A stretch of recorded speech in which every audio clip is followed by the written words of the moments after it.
been fun.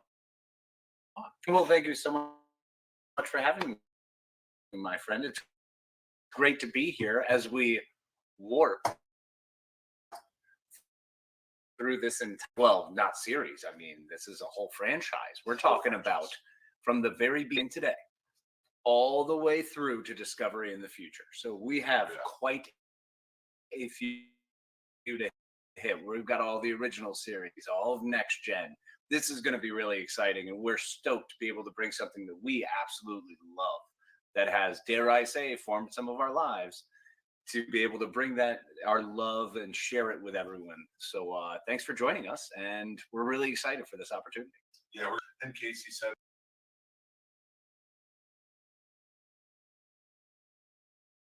we're starting an Enterprise. Every month we're going to cover a new season, but we're going to break it up into 2 parts, so that way we'll cover the first half of the season, because these were network shows, so it's like 26 episodes per. So the first episode of the month will be the first half of the season. Second month will be the second half of the season. We're super excited to do this. It's a Patreon exclusive show, but we're also going to have a very special side show called Impulse Run. And that's where it's like 5-10 minutes where we talk about a certain thing from Star Trek lore that we really love and appreciate and want to kind of touch down on. So we're getting to that, and then make sure you look on our YouTube for that one. Exactly. Considering each series kind of plays with a different part that's integral to and informs throughout the series, throughout the entire this I don't know what you would call it, the franchise, I guess. The universe of Star Trek. So everything does inform into it. So we want to use those impulse shorts to, for example, talk about the Prime Directive on this run. Season 1, first run of Enterprise, really important thing that they bring up a lot. So we're gonna fire one of those recordings off for you as well, and hopefully you'll enjoy it. Yeah, so stay tuned. This is the first episode, first half of season 1 of Enterprise. Please join in. Let us know what you think. Of course, sound off in the comments, or write to us, or talk to us on social media. We would love to cover things. We're also going to try and get some maybe surprise interviews in here. So stay tuned. Let's have a good time. And let's go where our heart will take us. Faith of the heart. Because we've got faith of the heart. Yoda's coming. All right, guys. So we're going to jump right in. Right there. That's the best place to do it. Why not? Dinner cold open. We just talked about faith of the heart. Let's get to it. Begin at the beginning. So I will tell you, Casey, we were talking about it. And a lot of this can be between us, but we can't wait to hear from you guys too as well. Enterprise for me was one that I watched when it was on TV. But if you remember, we've talked about Star Trek. I got into Star Trek later in life. Yes. I was more about the movies younger on. I really liked them. And I watched Next Gen when it was on in the original series when I was a kid. But it wasn't like integral. Like it wasn't something it was your life. Oh, yeah. That's your franchise. No, sure. Star Trek is 100% where I was born and bred. That is my thing. All the way watching the original series, having ice cream with my dad, up to Next Gen. And then watching Next Gen. And that was something I earned. I earned the time slot to be able to actually watch Next Gen, to make sure all my chores were done, to make sure I'd eaten my dinner, I was ready for bed, and then I could watch my show. Well, because we're saying it this way, I don't mean to cut you off. No. But I want you to be the one who introduces us to the show. Okay. What is the overall, just sticking to this first season of Enterprise, what would you say, is the, what do people need to know? Like, who's the captain? What's the ship? What are they doing? Absolutely. So as we begin here, we are starting the story of Starfleet itself. So this is the very first venture of an actual starship manned mostly by humans and going out to experience the world, to go into society. Captain Archer is the first captain who's given command of the NX-01, which is the first ship named Enterprise. And along with its small complement of crew, roughly 100, they go out, and their job is to explore, to find out, to see what's out there, to go try. So there have been other humans who have gone out. There are still trading lanes open in this world. There are vehicles that go warp speed. They go about warp 2.5 on average. Yes. Is about what you get. This is the first class starship that has a warp 5 capable engine. Yes. For humans. Yeah, for humans. Because, the Vulcans are already up to like warp 7. There's some other ones that have advanced a little further, and a lot that have matched warp 5. But for humans, this is the first time we're going to go exploring. And this is the first time that we get a crew that has to really kind of reflect that explorer's nature and who we anticipate being on there. So this introduction is fantastic. We get a lot of cool stuff in that very first episode that kind of informs upon who Jonathan Archer is, our captain, who the admiral is at the time. Forrest, Admiral Forrest B. And like, and one of the aspects I like about this show, and kind of kicking off this Admiral Forrest right off the bat, is telling Archer, like, he's giving him his assignment and what they're supposed to do. Very much, I think, where we pick up with Starfleet just starting and Enterprise getting ready to go out for its exploration and deep space. So, like, this is the first time humans have had a vessel that would go deep space because they just got to Warp 5. And the nice part that I always liked about Star Trek, and this covers the whole gamut, is that if there's another species that's ahead, like you said, Vulcans have Warp 7 or other technologies, and you do see that in this show especially, they don't give it right off the bat. They're not like, hey, you can have it, because they know the importance of, if you're going to be out here, you have to learn to adapt to that yourself. You have to figure it out and create it. And I like that aspect of all parts of Star Trek, but especially where you're seeing it in the Hubble pioneer days of like the NX-01. Yep. So with these first few episodes, a big thing about Jonathan Archer you need to know is that his father, with Zefram Cochrane, helped create the Warp 5 drive, like specifically Warp 2 and on. I would well, say. yeah, like, Warp 2 and on. Yeah, that's fair. Anything from Warp 2 on. Yeah, because Warp 2 was kind of Zefram Cochrane's world, and a lot of people were able to figure that part out. They were able to get Warp drive, but to get a Warp capable drive that can move up in factor, which the reason you're able to move up in factor with warp factors is just because you're able to build you have a better antimatter system that can create a warp plasma bubble around you that allows you to travel at more significant speeds, which just means you can reach faster as you're pulling harder. Yeah. So weird forces. And to tell you guys, if you're watching this show at any point, we appreciate you. That is why we're both doing this, because he can tell you the science side. This is the Spock to my Kirk. Whereas I'll kick down the door and I'll tell you exactly what I think and how I feel. Truth. But I'm not going to know all those little eccentricities that he knows and he's been on there with. So I feel like that gives a good balance. It does, absolutely. It's part of what makes it so fantastic, my friend. It's true. High five. High five. So one of the cool things in this that I love right out the gate, and I kind of want to, as we're jumping into this first round of the episodes, Starfleet is around. Yes. Starfleet is around. Starfleet is a human property. So everyone needs to be aware when we talk about Starfleet and the Federation, those are two very different things. This is pre-Federation. Yeah. That means we have alliances with certain people, worlds and certain other groups. Vulcans and us, we have a very strong alliance. But someone like the Tellarites, who we barely have encountered yet, the Andorians, who we only really meet during this first season. Archer's the first to meet an Andorian. But as we know it, the Federation has been existing with all of these groups of different alien races. So this is nice to kind of get this first look at everyone as we get to know people. And we really only have 2 alien species we're dealing with, 3 in the first one. And they introduce a couple. They do. You do see the Klingons, they pop up. And I like how they do it. There's no in your face, because Klingons are a huge part. And I don't take anything away from them. But I like that with this show, and the fact that it came out mostly after a lot of the really well-known shows. Yeah.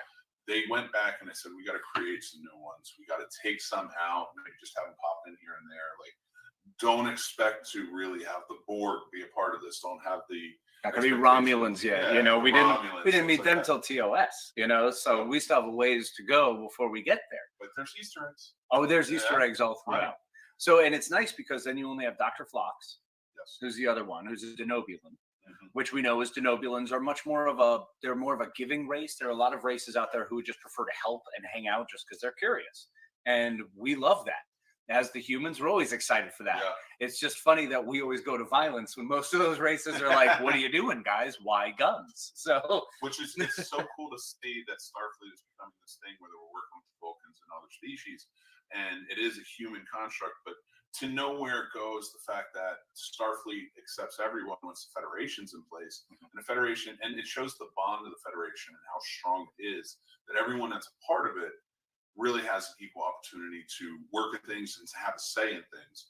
But in these early days, especially in this first season of Enterprise, it's not so much like that. Yeah. There's even the Vulcans have a tough time trusting the Vulcans. T'Pol, who is the sub commander, they don't even call her commander. Number one, sub commander. That's her rank. Yeah. Yeah, that's her rank. But like in the early days of sub commander, that really worked. I thought that worked for this element of the show. Oh, absolutely, yeah. And because we know what we go on to, like with Riker being a number one, or of course Spock being as a commander. So getting into this in this first season and seeing how T'Pol is sort of an adversary in a way, but then how quickly she comes on. We have great characters like that. T'Pol, played by Joel Blaylock, yeah. Of course, Jonathan Archer, Captain Jonathan Archer, is played by the great Scott Bakula. Amazing man. Wonderful Scott Bakula. Perfect for this pioneer film. Couldn't have a better choice. I mean, his character is done so well because we get him being as human as he can be. Being as brash and brazen as the test pilot you think would be. Yes. He's this fighter pilot attitude who's just going to go off half cocked, but he's willing to go do anything and try anything. Yep. The beauty of it that Scott Bakula really brings, and especially in these first, let's say, 14 episodes, because that's about what we're covering. For the first one. So up into episode 14, Sleeping Dogs, that's a good one. It's a really good one. That was a great one. We get to see Archer kind of grow. We get to see him as a commander, as taking command and taking charge, as a captain, what his responsibilities are, how he's handling his crew, the way he has everyone doing their job. But he also is very good about informing and speaking with his crew. He connects with his crew. He's a captain the way I think a captain of a team would be. So of a team sport where you're all doing the same thing, he just happens to be the captain of it because you chose him. He seems very much so he could be chosen for that role. Yeah. And one of the best parts about T'Pol, one of the things I love about T'Pol and Jolene Blaylock early on is she is so hardcore Vulcan. Yeah. She is such a Vulcan, and her acting gets way better along with her hairpiece. They both progress. They progress and get way better. So by the time we're in episode, I want to say by 10 or 12, The Shadows of Pajem, whichever that one is. Oh, that's 15. I'm sorry. So by episode 15 is really when she hits her stride. And she is just crushing it. She plays a Vulcan very well, but a Vulcan who is still struggling with being around humans, how to get used to being near this close proximity to humans all the time, and a relatively younger Vulcan. She's not one of the well-aged Vulcans. She's probably about 100, maybe 90 years old, somewhere around there. So she's been around, but in Vulcan years, she's still kind of considered, whatever, no big deal. That's sort of a young take on the character. And, they have John Billingsley, and just go over sort of the core. Continue our core crew. Billingsley plays Dr. Phlox, who is, he's not just a medical doctor, he's surgeon, he's therapist, the whole nine. He covers the whole gamut of that, and he really plays that part well as like that confidant to come and talk to. He was that good MASH doctor from early on. He was one of the really super competent doctors who had different ideas, because we also don't have all the advancements that Starfleet had that we're used to with a hypo spray and you just hit yourself and you're healed of everything. He still has to figure out leeches. He has animals that he uses in some of his way, in some of his treatments. So it's really fantastic the way they built him out. So, and I'm glad that Billingsley gets as much as he does, because obviously some of these side characters, they're core characters, but you may only get a 5-minute scene with them throughout a whole episode, if they're even on. And Enterprise is no different than any other Star Trek show where you may not see one of your favorite characters in a whole episode. Yeah. So you have Connor Trinneer. Yep. He plays Trip.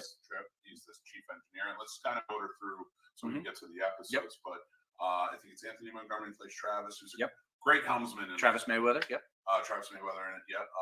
Then there is Linda Park. Linda Park plays Hoshi. And Dominic Keating plays Malcolm Reed. Who? Lieutenant Malcolm Reed. I think it's Lieutenant. Who? One thing I love, and it's in the first season, is maybe where Red Alert comes from. Yes. There are a few things that they hint. So as we're growing and building with this crew, little things are being added. Prime directive discussions are happening, like what is first contact protocol? Who should we interact and who shouldn't we?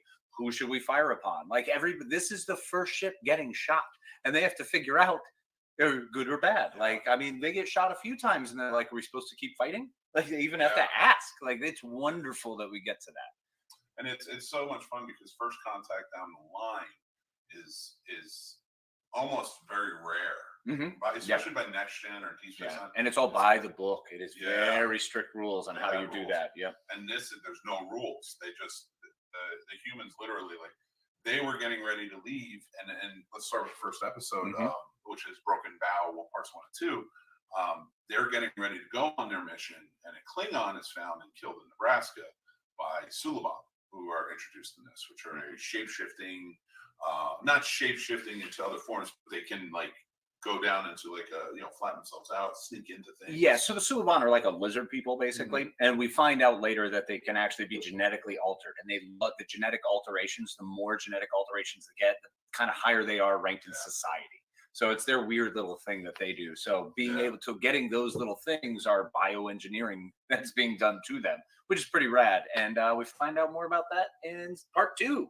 Yeah, and we'll get there. There. It's a big theme because it has to do with the future. Something called the Temporal Cold War gets kind of introduced, which takes place like 700 years in the future. And you find out why Captain Archer is sort of like at the forefront of it in certain areas and why he's involved. So it's fun because we get that little taste. So I want to say between episodes 1 and 2 here, and a little later down the line, we do get more of the temporal understanding, but it doesn't really hit until almost episode 1 of season 2. I want to say it's kind of where we get the full wrap up of what that story is. And I will say this: we missed 2 very important characters. Porthos is vital. Jonathan Archer's dog, which gets alluded to later down the line in another Star Trek movie. And also, I think a very important character is Chef, the chef. You never see him, never know what's going on, but you do know that he's there because they talk about him all the time. Chef comes out a couple times because remember his porter is dropping the food, and he says, "Thanks, Chef." And so we think that's the chef. Yes. That's who my money is on being the chef. I don't know yet. I love it though, and we're going to get to all that more. So let's start there. We said Broken Bow. Klingon gets killed by the Suliban in Nebraska, and now the journey is pushed up. Like that, the date is there. They want them to go. They want Archer to bring his crew with a Vulcan representative into Paul to be his subcommander to take the Enterprise and go and drop the body of the Klingon off with another Klingon crew. And that's sort of where it goes from there. And in this first episode, we are introduced to Ambassador Soval, who I need to pull up who is playing him. Forgive me for being a little bit behind. There's so many actors that return on this series and that have played other characters in other Star Trek world. I love they've always done that. I mean, Jeffrey Combs, who is on Deep Space Nine, Voyager, all the video games. He's continued on in so many things. He's on this show. He plays one of the lead Andorians, and it's absolutely a lot of fun to kind of see the early days, especially where the Vulcans were at, what they thought of the humans, and comparing that to how they feel about the humans down the line. Like when you look at them, it's like your emotions are such a nuisance to us. But early on, it was like they may not feel it, but you can tell they don't like it. Yeah, so Ambassador Soval, who I finally figured out was played by Gary Graham. Fantastic actor. I love him. Also lead singer of the Sons of Kirk. But he actually pretty fantastically as a Vulcan in this very first episode breaks and actually raises his voice. And we see this kind of moment where you start to realize that it does mess with Vulcans being around us. This is so new for them as well.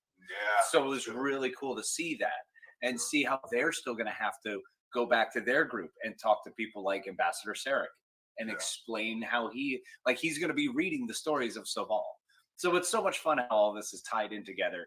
And we also get John Billingsley. Phlox is introduced right away, saving the Klingon. Yes. Yep. Yeah, which is a big thing because knowing what the Klingons are and that they want to die in a certain situation where it's a battle like that, it really takes its toll on this whole thing. It puts a strain on it. The fact that they want to bring him back, help him heal and give him back to his people who don't believe in that. Yeah, they don't want him. Like they think that you should die out there. That's the way Kalish would have wanted, and that's what you should do. You should commit to the death, an honorable death. Yeah. So instead, they freeze him, throw him in the back of the NXL-1, and get cruising on to Kronos as they're making their way to the Klingon homeworld for the first time ever. Yeah, I know, and it's funny. I love the aspect of seeing this from an early on perspective of like everybody kind of connecting and not understanding and like pushing, almost like humans being a little too pushy with the feelings. Very. Like, well, that's not how we do it. It's like, but it all like they did a really good job in this episode of learning from their mistakes, and they do change. Like there is a shift. Like, okay, I can't think like that. Yeah. Because I thought like that, and now I see how it kind of played out. And a few episodes in this first season really do that well. They really do. Especially here in this first two-parter with Broken Vow, we wind up getting Archer having to make a compromise to himself and just for his crew in order to complete the mission. We see to Paul having to allow an emotion affect her judgment, or almost just shift her judgment a little bit from being pure logic to, well, maybe this human idea could work. So in this first two-parter, they do a great job of kind of showing off everyone, alluding to who's going to be who. They show Trip is absolutely a fantastic engineer, could be second in command, still a little emotional. Yeah, still a little emotional to be doing that. There's some immaturity there. There is some immaturity. Yeah, and they show that really well. They also show Dominic Keating, Malcolm Reed. They show him trying to work on the weapon systems, polarized hull plating, figuring out what his next job needs to be, and learning the whole way of what his job needs to be, which plays out throughout the entire series, really, until he becomes kind of a tactical officer, which doesn't happen right now. He's opened as an armory officer. Yeah, that's it. He's a guy who comes in, shoots the big guns. You know, he's all about it and strengthening that ship. And I like how they do that. It's got a very Iron Man sort of feel of like, okay, I've been through this, so now how do we adapt and change it so we don't go through that again? And it's piece by piece as they go. So when you get through Broken Bow and how it goes, you get introduced to the Klingons and like how that interaction is going to go kind of going forward. And the Klingons are not at the forefront in the beginning of Enterprise. No. They're not the big enemy. They're not a big, like, there's no, like later on, especially in TOS, you know, there's like a Cold War going on there between, you know, Starfleet and the Klingons. And Discovery, we get the actually war. We get to actually see a fight. Yeah. And then what's left after the fight. So and even like, and we know in Next Gen, like how it starts with fighting the joins Federation and then DS9, the whole line going forward. But it takes hundreds of years to get there. So this early on a period, it's like they don't even want to. We're bugs. They don't even want to bother with us. Yeah. So when they do have to bother with us, it becomes sort of another nuisance. And we are sort of the flea in the hair that's kind of biting at everybody and pissing them off. And it's known. And I like how Archer's character, or his character arc, especially in his first season, he comes in so cocky. And then you see him learn through it, like, no, I can't do this. I got to be a captain. I have to be a leader of these people. And I wasn't used to that. Yeah. So I like how they did it with this. Especially in this first half of the season. Because this first half of the season is him trying to do it his way. He finds the places where he needs to make compromises, but they're small. Yeah. He's willing to do things as long as it continues to be his goal. And things are still going his way. And everybody's still working for him. Yeah. And it's kind of fun in that first half of the season, how they do that, how everyone he eventually grows as a captain. So by the end of this, well, when we get back to that part in the next episode, we're going to really dig deep on that because that's very important. But right now, I've got to say, one of my favorite things that this show has done throughout these first 15 episodes is it has given the crew, all of them, voices. Yes. It has really given the crew a chance to grow and to shine, or at least to be introduced. For you to know what their baseline is, you know who they are. You know, they're still getting together and throwing on movies and doing group activities and trying to keep themselves busy and doing stuff together. And it's moving as you would think an exploratory group under a military command would move. It's kind of moving in that vein very well. We get to meet some of these early baddies, and especially I want to point out to what you were just saying. Like the big thing with this is they are desperately trying to not only have other people see them as this, but see themselves as just explorers, not a military outfit, not that. Right. But more and more it's being proven that you're out here, you're a stagecoach out here. You got to have some sort of force, and that comes into play quite a bit. It does, and that's another great thing that they do is as they're going, one of the advancements we had discussed, and you'd spoken on it, is they do figure out, okay, we can make our hull plating a little better. We can tweak our weapons a little bit. We can add phase cannons because we don't get them when they first go out because they leave without having everything they need. So the first 10 episodes are them basically never having gone back to space dock after having gone all the way to Kronos, and they didn't even have all their weapons installed. They didn't have all their systems online. They were a little underprepared, and Actually, it shows. A nice parallel to doing this show now and starting it this way is because we're in fact using one microphone, sitting here next to each other in my living room talking, and we have a studio being set up for us to sit down and do that and kind of have a thing. So like it feels nice. Like for the first episode, it's kind of crude, a little rude, like putting this together, only to build ourselves like they are to kind of get to that. Now I like that parallel. I was thinking about it like when we were getting started. I'm like, can't wait till the studio's ready so we can sit down. Gosh, by the time we get to next gen, it's going to be like we're going to be in this. We're going to have so much great stuff. Yeah, we'll be in the Enterprise. I'll build out some L cars panels, so we'll be ready to go. We're gonna up it. Like we're here in my living room, then we're gonna be in a shuttle pod. Then we're gonna keep going from there. So let's get into. So we're talking about Broken Bow and like what that was, bringing the Klingon home, and like then after that they go right into exploration. The Enterprise is out. They're not going back home. They need to explore, and they're going to be gone for a while. So they're getting used to it. And they've made the decision that they're going to hang out and they're going to get out there and they're going to see what's out there, and it's really fun because they start taking their time, start cruising around, and we get a little bit of Travis's backstory in the next one, in Fight or Flight. Yeah. As we start to get a little bit of his space boomer, what it means to be one of these people, one of these kids who are on these space flights that literally are just about traveling cargo. It's just transporting cargo over huge distances. So super mega space long haul truckers, also known as boomers, are a thing at this point in the world. So and a cool thing about that is like if you're a fan of The Expanse or something like that, you can associate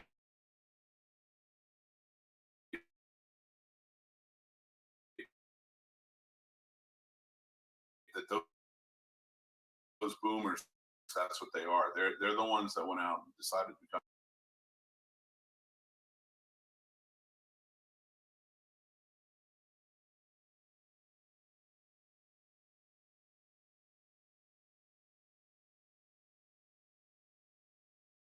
Now you're the captain of this starship.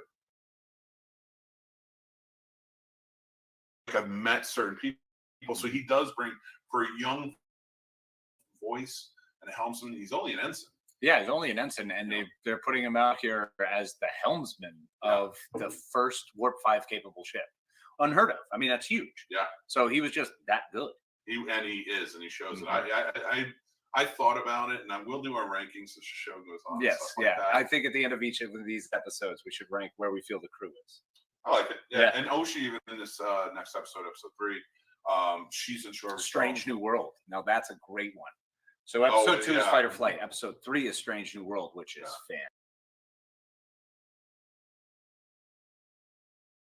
fantastic. Yes, that is you want to talk really good. They get stuck on the planet. Yep. On a storm, so it's a trip to Paul, and it's to, for lack of a better term, red shirts. Randos. Which I love is.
They have the jumpsuit, and they still keep to the colors: gold being command, red being engineering or security, and then of course blue being science. Science or medical. You know, so they have blue jumpsuits with the patch. They don't have the emblem yet, and they have this emblem. Yep.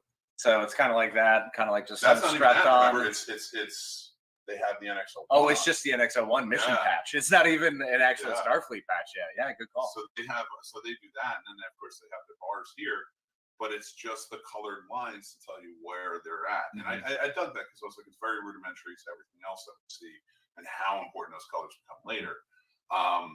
And kind of going into that in this next episode, they go to explore this planet. There's no biosigns on there, and they get stuck. But then they find out there are some biosigns, right? And in this episode, and kind of highlight what this episode meant to each of us. I know that we were looking at it from the point of view of like what to Paul's, logic first, always no emotion, and the Vulcan feeling played into that, and she was the strongest to be able to handle it. But I really liked the way Trip and Paul kind of went off of each other. Yeah. They really this is some big character building between them. They really did, and that's one of the cool parts of these characters is they build everybody together. These episodes build everyone, and I think one of my favorite relationships is Trip's and Paul's, and that carries on throughout the whole series. So just spoiler alert, I've seen all of these. So if you haven't, we won't tell you. We're not gonna. We're keeping it high level, y'all. We're hoping you're watching the season by season as you do this, or if you've seen it. If you're new to it, please watch and check them out. It's worth it. It's a lot of fun. But one thing about that too is the introduction of like how much of a hothead Trip is towards other species, and how like we're right, you're wrong, like we don't believe in this because he grew up in a utopia. He wasn't even around for the Zephyr Cochrane before with the war. He knew about it. It's like us being kids. No, we knew World War II happened. We know what World War II happened. Yeah. We knew the Vietnam War. We knew people who fought in the Vietnam War. Yeah, you know what I'm saying? They were a decade removed as we're babies. Yes. And then all of a sudden people from the 40s and 50s are our great uncles and so on and so forth. Exactly.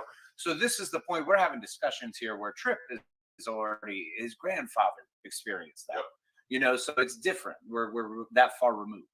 Absolutely. And I do a really good job of testing that patience and seeing how that plays out. But to see Trip kind of come around through it is a lot of fun. Yeah, it really is. And especially because one of the things that I've always considered with the Federation and Starfleet is that everyone's equal. Equality is important. But early on, humans are xenophobic because Vulcans are xenophobic because every species is not trusting of any other species. It is fantastically done. I love that. And I think that's one of the things I love about the show, and the fact that the humans have created Starfleet and they're so anxious to explore and learn, is that it comes down to play that ultimately it's us that we just need to kind of get together on this and talk. Like we're the ones we're the young ones that are coming in just being like, you guys have been going at it for a long time. You don't want to be really around anybody, but let's do this. And we see that a lot with the Andorians, especially, and the Vulcans, who are in a sort of a cold war between themselves. Which, when we get to that episode, The Shadows of Pajem, which will end this show, it's going to be amazing. Yeah. So we got a lot of going on there. But as one of those parts, one of the cool things with the xenophobia and the growth is that Trip is the old world mentality. Of that, still very xenophobic. I come from a utopia. What's wrong with our world? Our world was perfect. How dare you tell us that our world sucks? Yeah. Archer has that mentality, but works really hard to break himself of it. And I think that is impressive. And I think once he realizes, he sees that in Trip, which is about episode 5, I would really say. Not unexpected. The Terra Nova episode. But before we get there, the unexpected, where we talk to Trip and he goes on this Aurelian ship. And you see a lot through this Aurelians. You find out that they're the ones that started holodecks. Yep. And which we still don't get that technology, but it is an inspiring one. And Trip goes on to help them with some engineering, and he learns so much more. And in the realm, gets pregnant. Yeah. How crazy is that? You talk about breaking someone so early. Yeah. They took Trip's character and smashed him on the rocks. They took him, and whereas Archer, you see him grow out of his xenophobia. Trip comes smashed into the face out of his xenophobia. They just assault him so much throughout his first couple episodes to the point of getting pregnant by episode 4 from a very attractive alien who I would have absolutely been impregnated by as well. 1,000%. But Trip is the type of guy who, and we talk about Trip a lot because Trip is very integral to the top 3, which is Paul, Archer, and Trip. Yeah. Now, of course, Reed is important, and Mayweather, and Hoshi, and of course Dr. Fox. Dr. Fox, you will see those things, and they have their time to shine. But this is like the Spock, Kirk, Bones, who really, when they get together, they're trying to come up with what they need. The Picard, Data, Riker. You know that. Everyone has that sort of that triumvirate that gets the more screen time. Just be honest with you. I mean, just factually, that's just what it is. Yeah. So then you get that he gets pregnant. Of course, this is a lot of this is monster of the week, as they like to put it. So you're going to see, but the thing I like about that is not so much monster of the week as it is interaction. We're going to find something out. We're going to learn, and this show again does a really good job of growing from that. So Trip getting pregnant, like there's no real huge drama here. No, there's no huge. It's just very straightforward. Like, oh, now you're dealing with a new thing. You know, Phlox is helping them through the new thing. Yeah, it's fantastic to watch them go through this. And also, they do highlight certain crewmen along the way. There are a lot of good side characters who come into this who are repeats on this show. Yeah. So you'll see, you know, the same ensign on like 5 or 6 times. She has her own storyline at one point, this nurse, and she's fantastic throughout this, between trying to date Phlox, which is a great wacky time.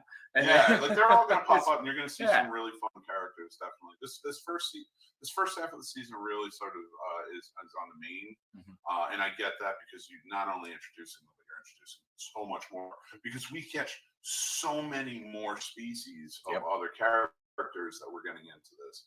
And one thing, like with going into Unexpected and then Terra Nova, which was a big episode.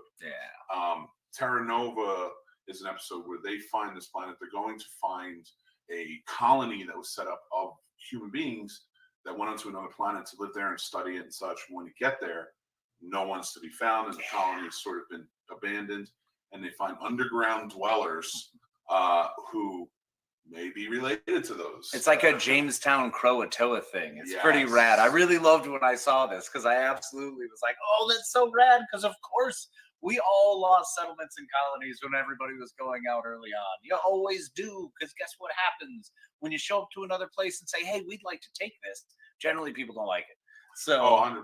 Oddly. What I liked about this one, and the fact that you found out that that really the only human that was left from the colonization that happened there, she was an old woman, and everybody else was just sort of descendants of those colonizers coming in, and finding the difference and asking the question of, if these generations have been there so long and they've had to adapt to the land that they're living on, are they still human?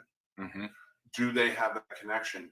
Should we respect them and what they wish and what they want because of the things they built, versus you're human, you should be with us? Right. It's a fun play there, because it's, how do you take someone from their home and say, well, this is who you are and this is your home, when you've never identified as that.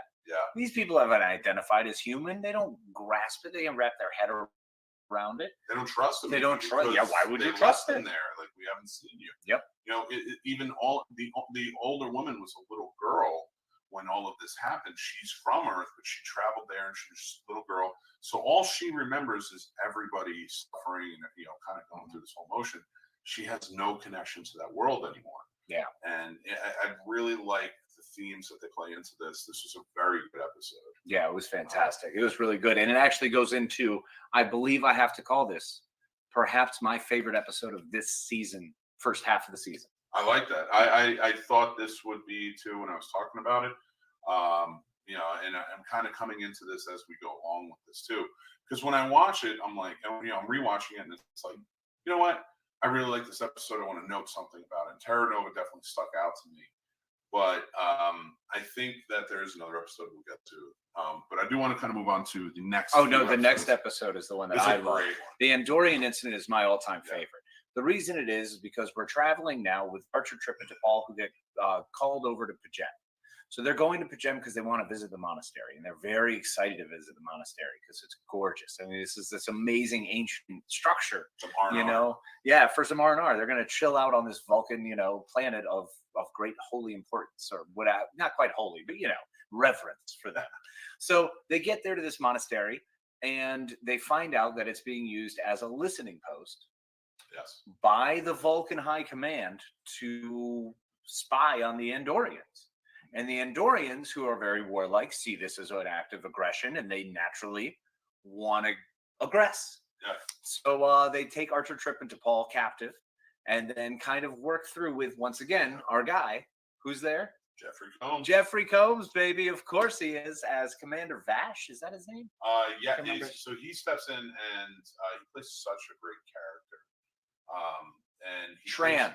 Commander Shran. That's it. Sorry. He plays such a great character against Archer, and to say like how angry he is, but also understanding like he has a respect for Archer by the end of this that plays out through the rest of the season, and so on and so forth, because he does show back up a few times, because the Andorians are an important. They're a massive part of the Federation. Yeah. Like, they're one of the founding members of the Federation. It's the Vulcans, the humans, the Andorians, and the Tellarites are like the major beginning of it. So we get to see the first interaction of a human, Captain Archer, with an Andorian. And it doesn't go well. Oh, it's not great at all. Until the end, when he proves to them, not to ruin too much, but like they do find the outpost, and Archer straight up is like, here you go. Yeah. I agree with you. If they're doing it, like we're working with the Vulcans, but I see they're doing it. Here you go. You were right. Yeah. I like the way they just come out with that. Yeah. I don't care if they're our allies. You were right, and this is wrong. Yeah, so, exactly. Right is right. Fair is fair. And I think, and it's fascinating to see that this is what sparks and begins the relationships that will grow into the Federation. Exactly. So we get to see that first with the Vulcans and how we grow into that. Then now we're immediately getting the Andorians, which is really cool. And the Tellarites will come later. They're there. Oh, the Tellarites, they're coming. They're kind of around. They play so well into this, and how it affects the Vulcans and the and Earth now and the humans, and how it's kind of like you kind of screwed us on that. We're allies, so it creates a lot of tension. And but even like within Paul, that character, she comes into play, and she's like, "This is wrong. Logically, we shouldn't be doing this." Yeah. And she stands against it. Now, like that creates a friction because she is a high-ranking member.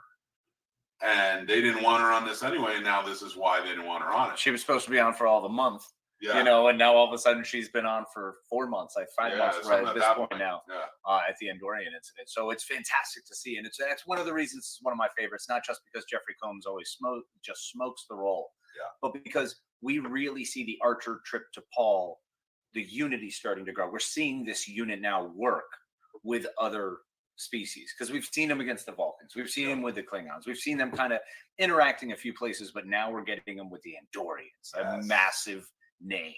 So it's pretty rad. And then that moves us right over into Breaking the Ice. And I would like to talk about Breaking the Ice and Civilization, because they have a lot of similar themes. Yes. And a big reason for that is, and we'll get into Civilization in a second, but Breaking the Ice, the Enterprise finds a comet moving, and they decide we want to get some samples, go on there. So Reed and Travis go do their thing, and it plays really well. Like that's very straightforward. They have some hiccups and trouble here where they're in some danger, but they figure it out and they get out. It's a very Star Trek episode sort of way. The thing I really want to talk about here is when we find out that there are Vulcans who, and this is where the mind meld gets introduced. There are Vulcans who embrace their emotions, and they go through and they come on, and Paul is very apprehensive about it because she is not of that thinking. And you're introduced to this whole aspect of the Vulcans that they really like. And we get the mind meld, but we also get an allegory to sexual assault or rape.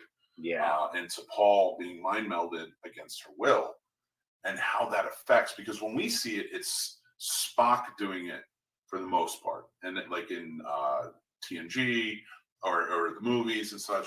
So like it's, when Spock uses it, you tell he adapts to it, but he's using it. We've moved on. We've gotten to a point where it's okay to do both. Well, I mean, that's one of the important parts with the mind meld is it is something where it's a shared experience. It's part of a meditation, but you're able to reach into one another's lines and you want to share. It's an open thing. Yeah. So and it's a common thing in Vulcan.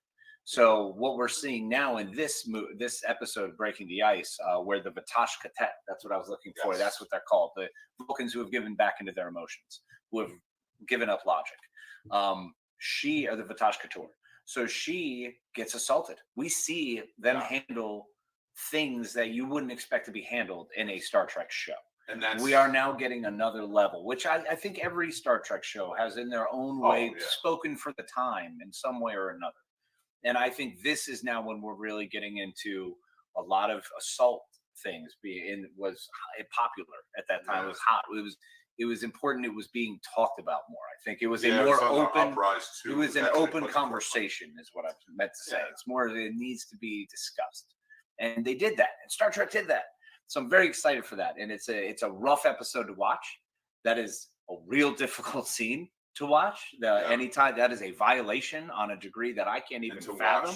Her reaction. And Jolene Blaylock crushes it. Yeah, she did such a good job in this episode. I mean, it's harsh. And it comes back. Like, that comes back into play in a lot of ways. And we'll get to that when we get to the second season and such. But you see how much has affected her and why she reacts the way she does. It's well done. Archer handles himself really well in that episode too, and it plays into civilization, I think, in a good way. Yes, agreed. So if you want to take it and talk about civilization a little bit, I'm just pulling up everything. Yeah, civilization, just a simple one. It's one of those where this is where we kind of reach this point where we start to understand more and more with what's going on with the idea of a prime directive. When we see this away team interact with, as the crew heads down to check out on this pre-warp civilization, basically, and pre-industrial even. They were actually they were pre-industrial. I'm sorry, brain fart. Civilization. They're going to a basically Bronze Age team, like even pre that Mesopotamia. Now, of course, their Bronze Age is a little more technologically advanced than ours was, slightly, but nothing was made of bronze. But I like that aspect too. Like, they have to go undercover. They have to they put on the makeup to make themselves look like the species down there, and then they stumble upon a con man from another another planet who sort of is doing the same thing but taking advantage of it, and seeing that aspect of how involved do we get, how much do we tell the people that are finding things out or seeing things, and like that connection. But I liked how that added a layer to Archer and how he had to handle it and connect.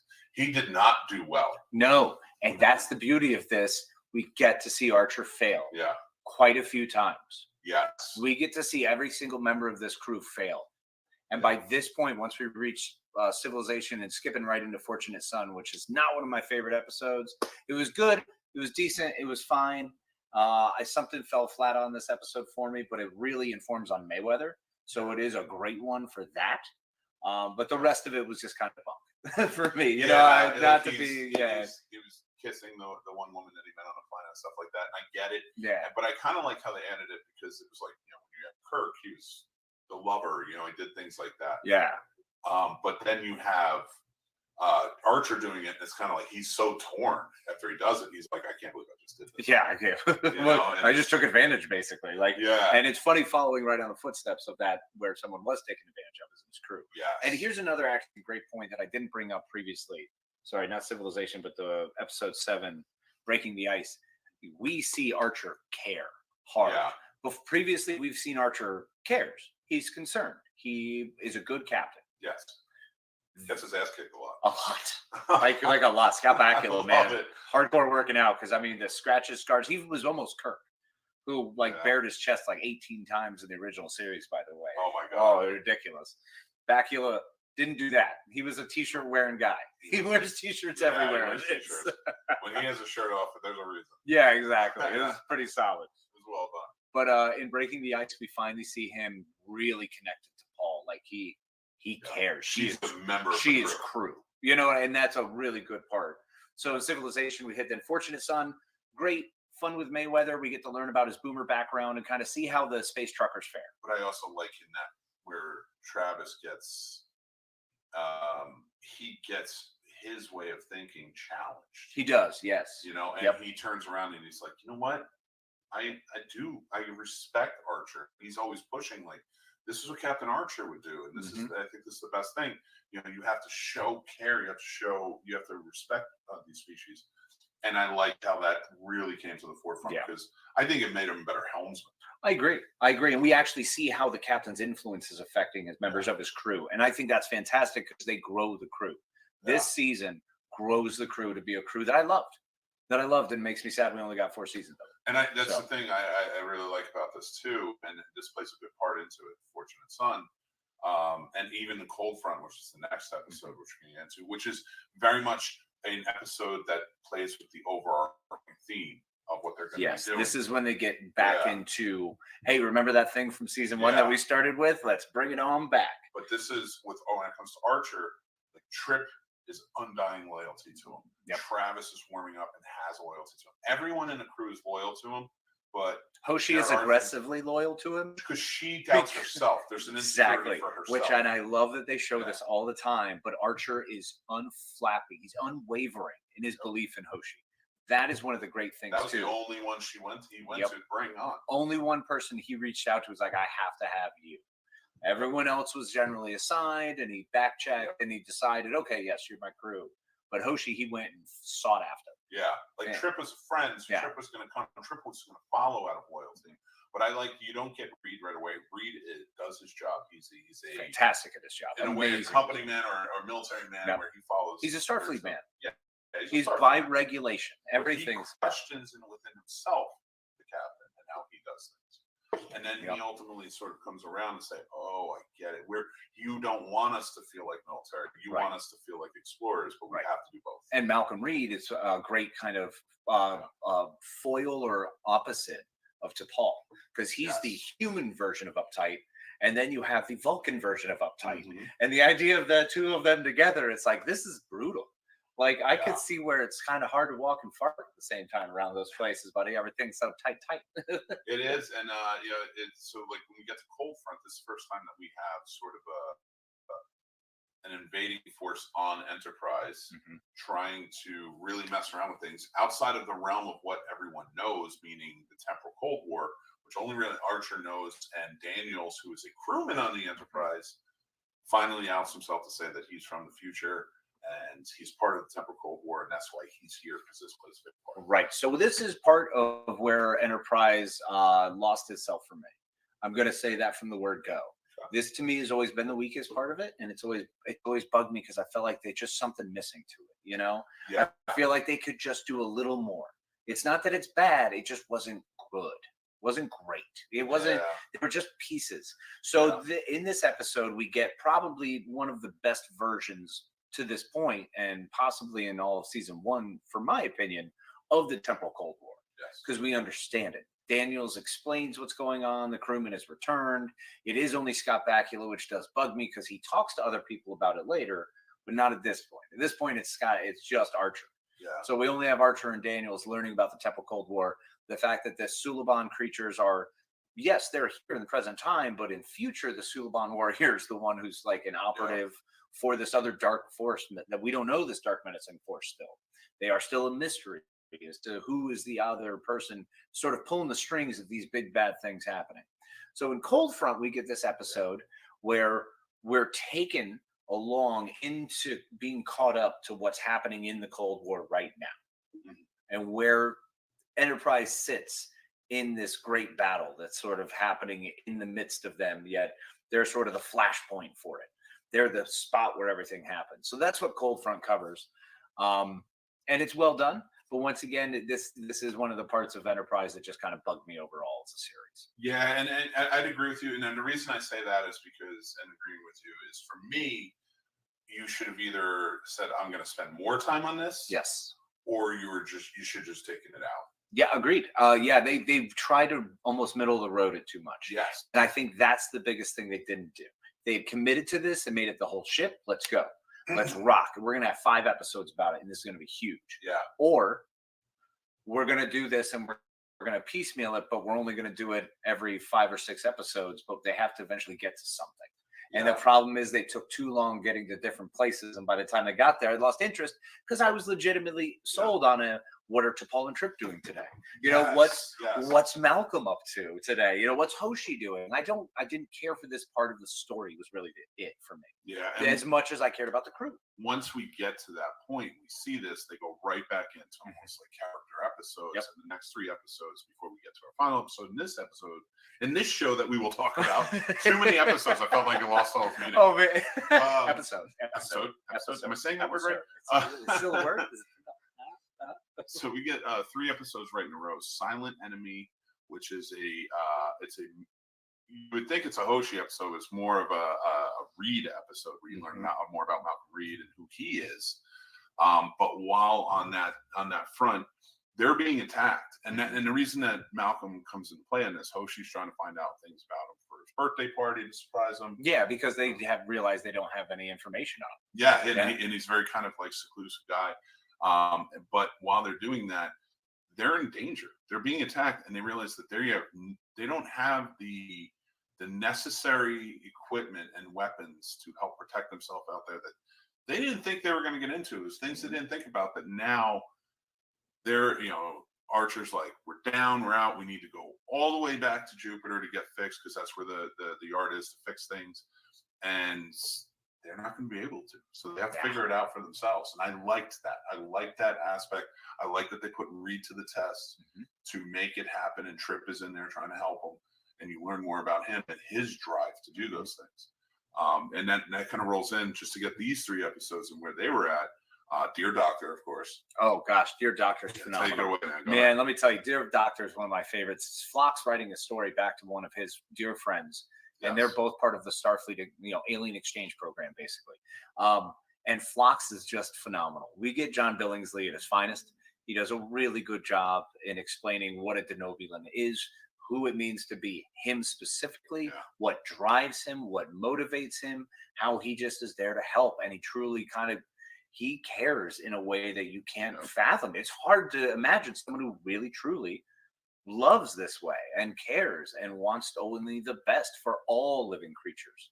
So it's really a wild episode, and it's a lot of fun with what they do. Yeah, and that was a good one because it's not just that he cares, but like the things that he has to do medically that you may not understand as a doctor, and also as a different species when you're human and he's a Noblin. Yeah, trying to learn other species. He discusses that, like how he still gets tripped up by the something of the gastrointestinal system. He's like, my God, it's a hilarious little throwaway line. I mean, it's just the way Billingsley delivers it, man.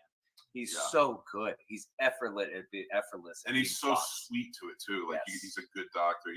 I love that they made him look so evil. But he's so sweet. He's wonderful throughout. But he can be so harsh when he needs that. So wild. But the harsh is still met with the sweetness. Exactly. He's harsh for a reason, and he's letting you know, but he's not being mean to you. No, he's not being. It's not being the way of harsh should be. Yeah, it's what harsh means. So like literally, if you know a harsh person, I'm pushing this because I know this is the right way to be. And oftentimes he's right. And most of the time. Yeah.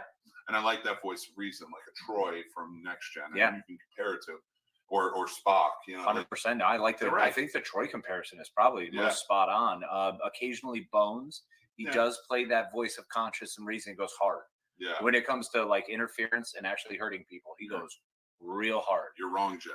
I always like being able to call that out. So you get that, and that's a big episode. It's really well done with the writing of the letter and the narration to it. I usually don't like narration unless it's done like this. I'll agree with that. It moves it along. Because it was kind of allowing you this to speed up through certain parts of the story, but still giving the entirety of it. And so you're feeling all the emotion of it. You're understanding what it comes from. Plus, you're building his relationship with this person he's writing this letter to, which is really neat too, because that informs how Denobulans are as a society. This is just how open they are. Yeah, and one aspect of this too is when he's working on a species he's never seen before, and he doesn't know if he can save them, but he finds out that another subspecies has a chance to be saved, has a chance to kind of grow and evolve. They were always used as like sort of a servant race and stuff. He's torn because he's like, do I get involved in this? Do I help build them up? Which is a theme we see come back quite a bit on this show. but he handles it in such a beautiful way. Mm-hmm. He absolutely does. Yep. Rolling into Sleeping Rolling, Dogs. going into Sleeping Dogs, which is pretty solid. Klingon episode. Yep. So Enterprise, of course, is dealing with a gas giant that's going on, and there's a sinking ship. I don't know if it's a bird of prey at that point. Yeah, there was kind of their version of a bird of prey. Yeah. It wasn't quite the D-44. Yeah, you know the D9. Yeah, so it wasn't a full Klingon cruiser yet at this point, and it wasn't necessarily just a Romulan warbird. It was the early warbird. Okay. So it was like a two-person vessel kind of deal. So they go to say the Klingons, this is a big Oshi episode, and having her kind of be prevalent, dealing with another species, being on the ground. She isn't U.S.S, she's mostly for the communications. Which is fantastic, because the way they use her for communications makes you think about language. Yeah. They actually this show has made me consider language in such a different way. Yeah. And the way she interacts, and that's all Hoshi driven. That's 100%. This character has driven that narrative of what language is, how we communicate with each other, how things are different from one dialect to the next, and how we adjust ourselves, and how we can just get caught up in it, and how we will just naturally do it because we want to be able to interact with others. And you'll appreciate this. We've been talking about on our other podcast that I'm learning to sign. So watching this show, rewatching it, and seeing how she takes care of things, and now she has to go about piecing these things together, has been a big help with me doing that. That's awesome. And I like that is a forefront thing. They don't slide it off and say, you're actually talking to her, and she's like, I got to figure out the dialect. I got to figure out what this is. It's so important, too, because you can't communicate with any of these species. Everyone goes, well, what about the universal translator? Hoshi is actively creating that right now. Yes. We are watching the person who put in the thing and recorded the thing and figured out how to speak, so then we could have a universal translator. Uhura knows the languages and can hear the languages that are translated, and then so on and so forth. Because Hoshi, Uhura knows all 27 dialects of Klingon, but Hoshi had to learn the first one. It's you had to wild. break that barrier, so it really works out. Leading us to the final episode, we're going to talk about this show, this episode. And that is Shadows of Jem. Woo! Yes, I know you really want to get to it, one of your favorites. And I wanted to talk about this a little bit. And one thing I did want to point out as we're kind of getting into it, which was a big thing for me when I saw it, because I saw her and I'm like, wow, we get Jeffrey Combs back again as Shram. Yep. And we are also introduced to another Andorian character who is, where is she? What is her name? I don't even remember. I cannot remember her name, but she plays Alexander's mother. Yeah. On Next Gen. Oh. That's right. And she's also Marshall's mother on How I Met Your Mother. Yeah. Which, there you go, there's a lot of mothers. But she plays a big part into this. And the reason I bring her up, it was cool to see her back. And I also like the Star Trek keeps using the same actors. Always. Got to keep them around, at all times. God, I wish I could remember her name. What are some of the things about this episode for you that really stood out? Because this is sort of a big episode to kind of get in, learn more about the Andorians, and kind of being pulled into it. Because this is the one where Jem, the Sanctuary has kind of been taken down. The Vulcans and the Andorians sort of are pissed right now, and they're ready to fight. Man, the Andorians are ready to go. The Vulcans they have no recourse because they got caught spying, which violates the very treaty that they drafted in the first place. Yep. So this is a really fun one, and this is a really fun one because you get that aspect. So we're seeing these two different aliens going at it. We're seeing that Archer gets captured, and he is so important that Shran is going to show up to help bail him out, because he's like, I don't want to be in anyone's debt. So he cruises down. Oh, that's right. That's another episode that she shows up. This is where Shram comes back to help Archer. Yeah. He's like, I'm done with it. And it's the other dude he's with, because it's only two Andorians, then a random. Yeah. So there was no speaking. But but you get these guys down there. You then get everyone else in line helping work around the Vulcans, essentially, to come down and save the captain. It's phenomenal how they do T'Pol's being recalled. T'Pol's being recalled because she's, they're like, the Vulcans don't want to work with Starfleet. No, and they blew up they're a listening post for them, and not a small one. This No, was a this pretty is big huge. spy base and a monastery, so a super holy site, which was legit a super holy site. Which now shuts down that holy site, which is a big deal to the Vulcans. Yep. You know, because the Andorians are like, we don't want you on it. We don't want you dealing. We don't want to deal with this because now you've lied to us once. How are we going to let you back? And and multiple times too. The reason they got to this point is because of all the lying and scheming between each other. You know, so it's a lot of fun because now we see, you know, because I think Archer even saves Shran at the end of this, or at least like knocks him out of the way or something of a shot, and then he gets a shot. And that's a big thing for Shran to later recall Archer back when he needs help. Which is it builds like it's not a friendship, it's an acquaintanceship with a lot of respect. It builds the respect is what it does between them, because you know obviously these pinkskins, as Shran likes to call them, is something they've never seen before. This is their first experience with them, so the first time around, all right, they're kind of jerks, but they're useful. And then all of a sudden they help bail them out of this Pajem situation, so now they're really useful and incredible.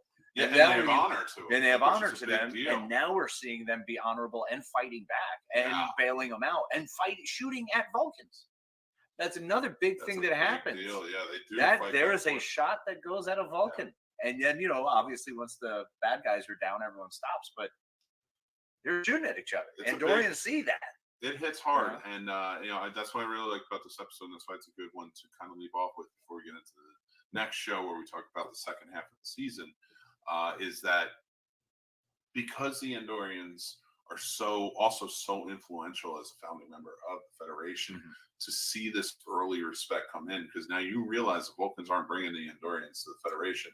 But by the time we get there and that formation happens, and Archer is very prevalent to that. A much older Archer you don't see on the show, but he's so prevalent to it. It's that respect that he has earned through these actions that this, especially an episode like this, shows you of why we got to the Federation. Exactly. And that's why I love this so much, because I like to think of this as that first moment when the Federation could have possibly been a spark in anyone's mind. I mean, we're so far from that, any conceivable concept of that, but for that moment to see it was just rad. I just enjoy that a lot. I agree. And it was a well done episode. Who directed this episode? I'm actually curious. This episode was directed by Michael Vijar. Okay. I'm not sure who did, but it was really well shot. Yeah, man. I mean, it's just really well done. A little goofy with some of the effects were a little odd, and that set was definitely, I remember that set. I'm pretty sure that set was in a lot of different shows. Yeah, I know for sure. That set where they're saving them and having the shootout with the barrels in the parking garage. It's like, what was this? I've seen this before. Yeah, no, for sure. So, guys, that is our first half. Again, we're just getting into this. We got a long journey to go. It's going to be a long road. Getting from here to there. I did it for you, Sean. All right. Now, also, before we run off, I want to know who right now is your favorite character on the crew right now in this first half. In this first half is Archer. Okay. In this first half, I can tell you definitely by the second half of the season that changes. Yeah. But the first half is Archer. Yeah. Now I love everyone on the show. Oh yeah, absolutely. And I think it's a great crew. Would you do a top three? Do you want to do a top three?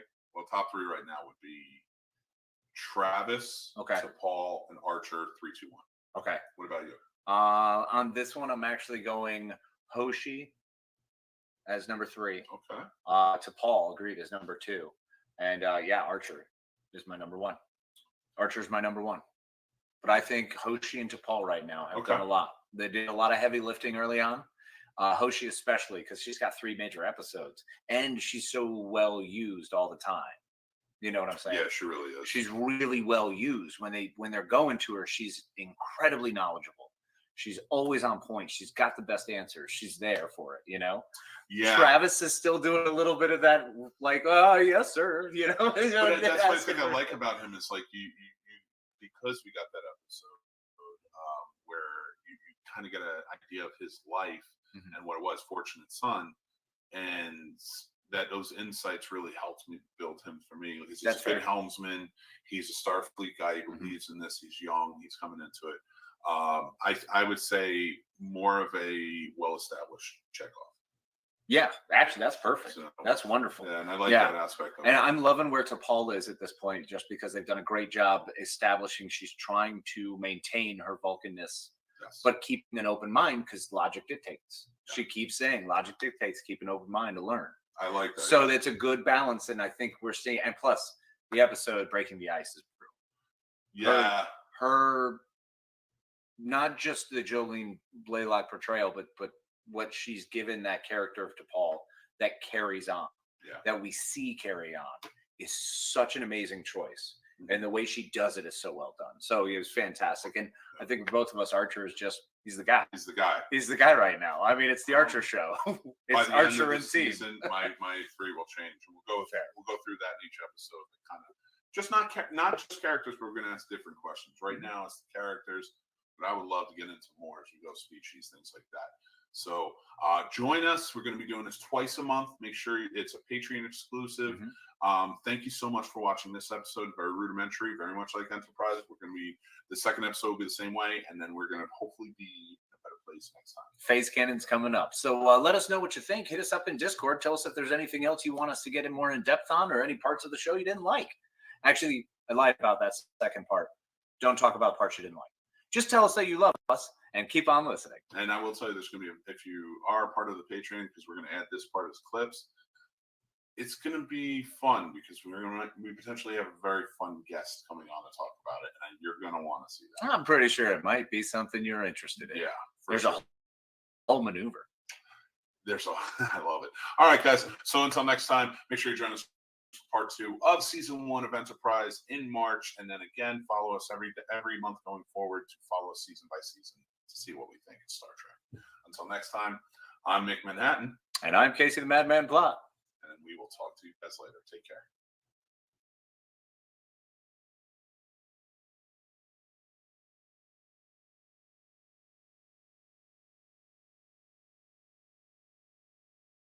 And we're back, guys. It's Warp Factor Fiction. And of course, if you guys checked out the first episode, you know why we're here.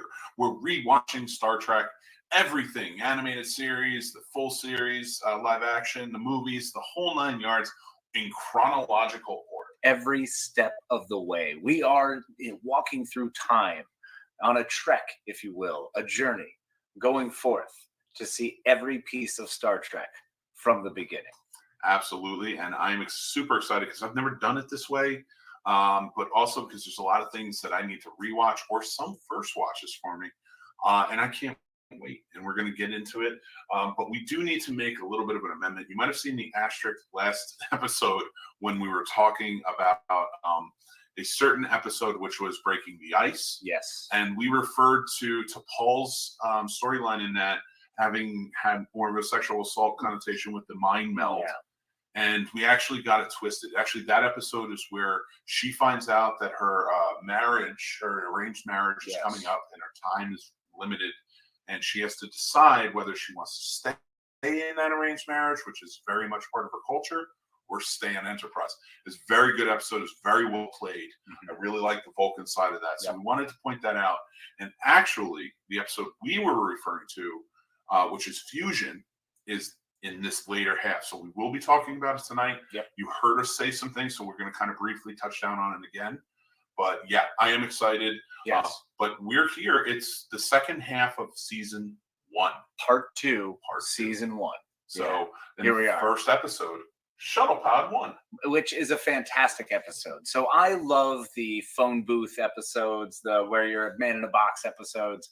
I always think they're fantastic, especially when there's hopelessness involved. Like, it sounds terrible, but I'm a big fan of that. That's why I like my sci-fi stories. I like my space stories, because it's all out to kill you. So it's constantly a struggle of survival. Like, just living everyday life is survival. It's fantastic. So would you say the universe is basically the Australia of the universe? Oh yeah, 1,000%. Yeah, if you could name the universe, you should name it the Outback. I think that's pretty much what it is. So going back on a walkabout, son.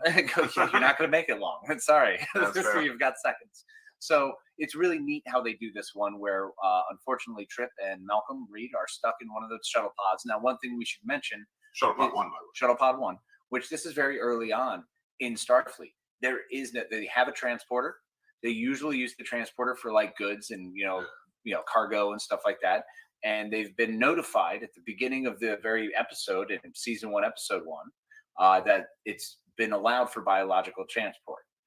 So you could use it for a person, but no one's really willing to try it yet. And it happens a couple times. They bring it up that they do have to use it. I will say that one of the episodes that we talked about in the last session where we were going, which is where Archer frees the Suliban when he gets imprisoned with them, which is a great episode. That was,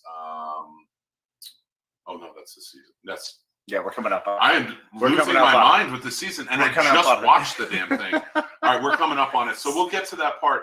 But the reason being is they really get heavily into the transporter on there, and I like how they handle that. So we will get back to the transporter side. So Shuttle Pod 1 is because everyone uses shuttle pods. Shuttle pods are the common way of traveling. So between planets in the ship, anywhere in the ship, you use a shuttle pod. So Shuttle Pod 1, Malcolm and Trip find themselves on the shuttle.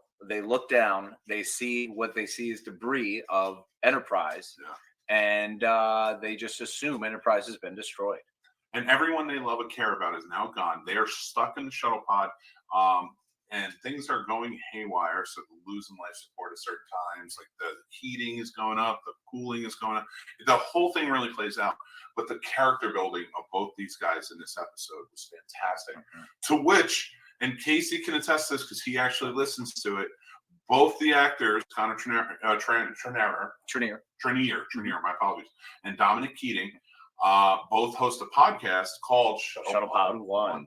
And it's great because in Shuttle Pod 1, they drink, they get drunk. Yeah, obviously that's going to be, part of anything. Hey, we randomly find whiskey because why wouldn't you have whiskey? What a good way to say goodbye. I know, right? So they get drunk, and it's great because on their podcast they do that as well. They vibe with it, so and just nice. Talk and have a good time. Yeah. So I love that friendship aspect of it. So go check out their podcast as well. So watch along, so you get the episode by episode of Enterprise. Yep, and they have constant special guest stars who are phenomenal. So we are definitely excited. Cool inside. But watch ours too, because we do all of Star Trek. But this Shuttle Pod 1 episode is fantastic for that. It harkens back for me to Apollo 13, which is one of my favorite moments in all of cinema. Yeah. The way they have that feeling between Bill Paxton and, you've got Tom Hanks in there and Kevin Bacon just doing a fantastic job acting their tails off. And we get a lot of that in Shuttle Pod 1. I think these two just really raise the bar. And for us, a great way to enter phase 2.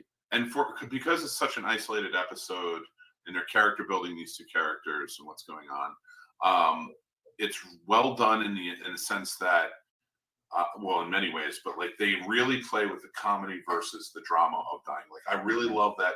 At some points, they're kind of like Three Stooge in it, going against each other, like trying to fix things. And then you get to the point where they're just like, well, everything's gone. Enterprise is gone. We're so far from home. Maybe we should just let go. And that's a very heavy theme to play on.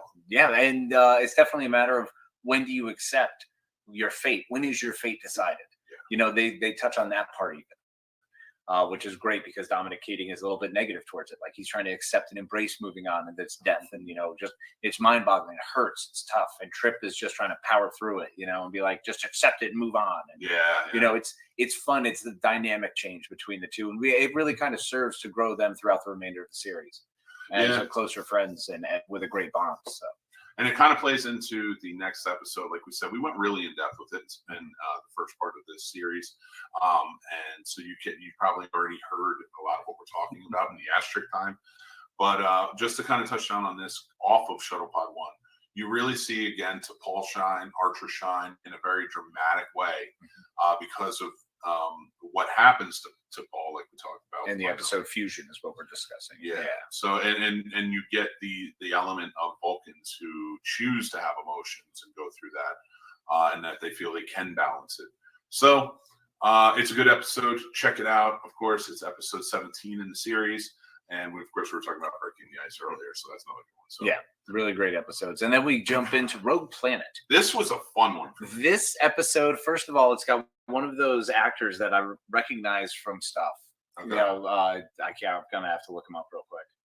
I was not ready for that. I think he's in a lot of things, but I know exactly who you're talking about. I think it's Eric Peterport. Is that it?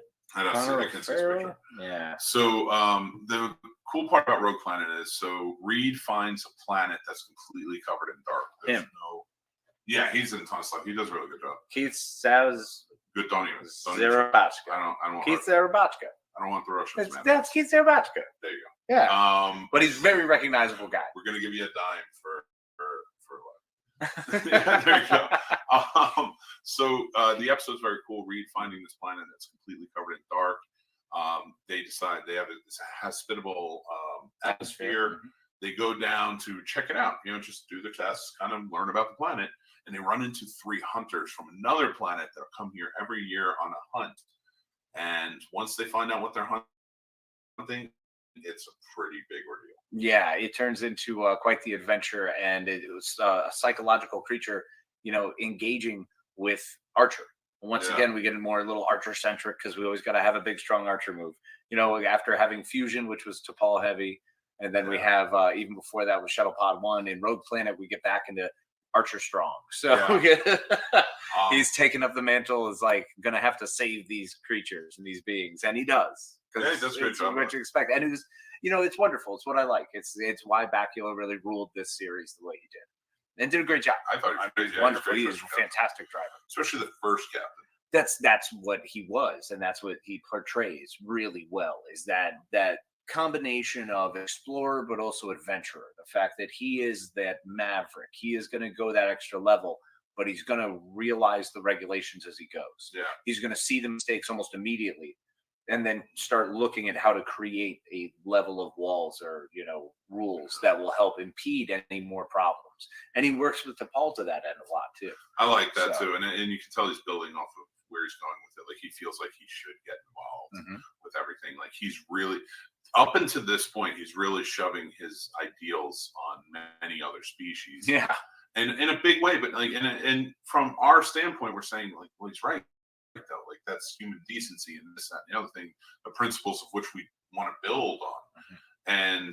But he goes about it in a way that's very human. Yeah, it's got a swashbuckling-esque sort of he definitely piece has to a cowboy side to him. Yeah, so there's something that kind of makes it dangerous, and you can see where the Vulcans are uncomfortable with it. Yeah, they're getting pissed with him as this. A lot, man. It's awesome. So because he interjects and he puts on, and the cool thing about it is, but like the more he goes on, the more like they show you in each episode, like the more you see he's realizing things. Yeah. So I dig that. There's change. There's an archetype to the character, and I like that. There's a lot of growth, and they allow him to continue to grow, and really the entire crew grows.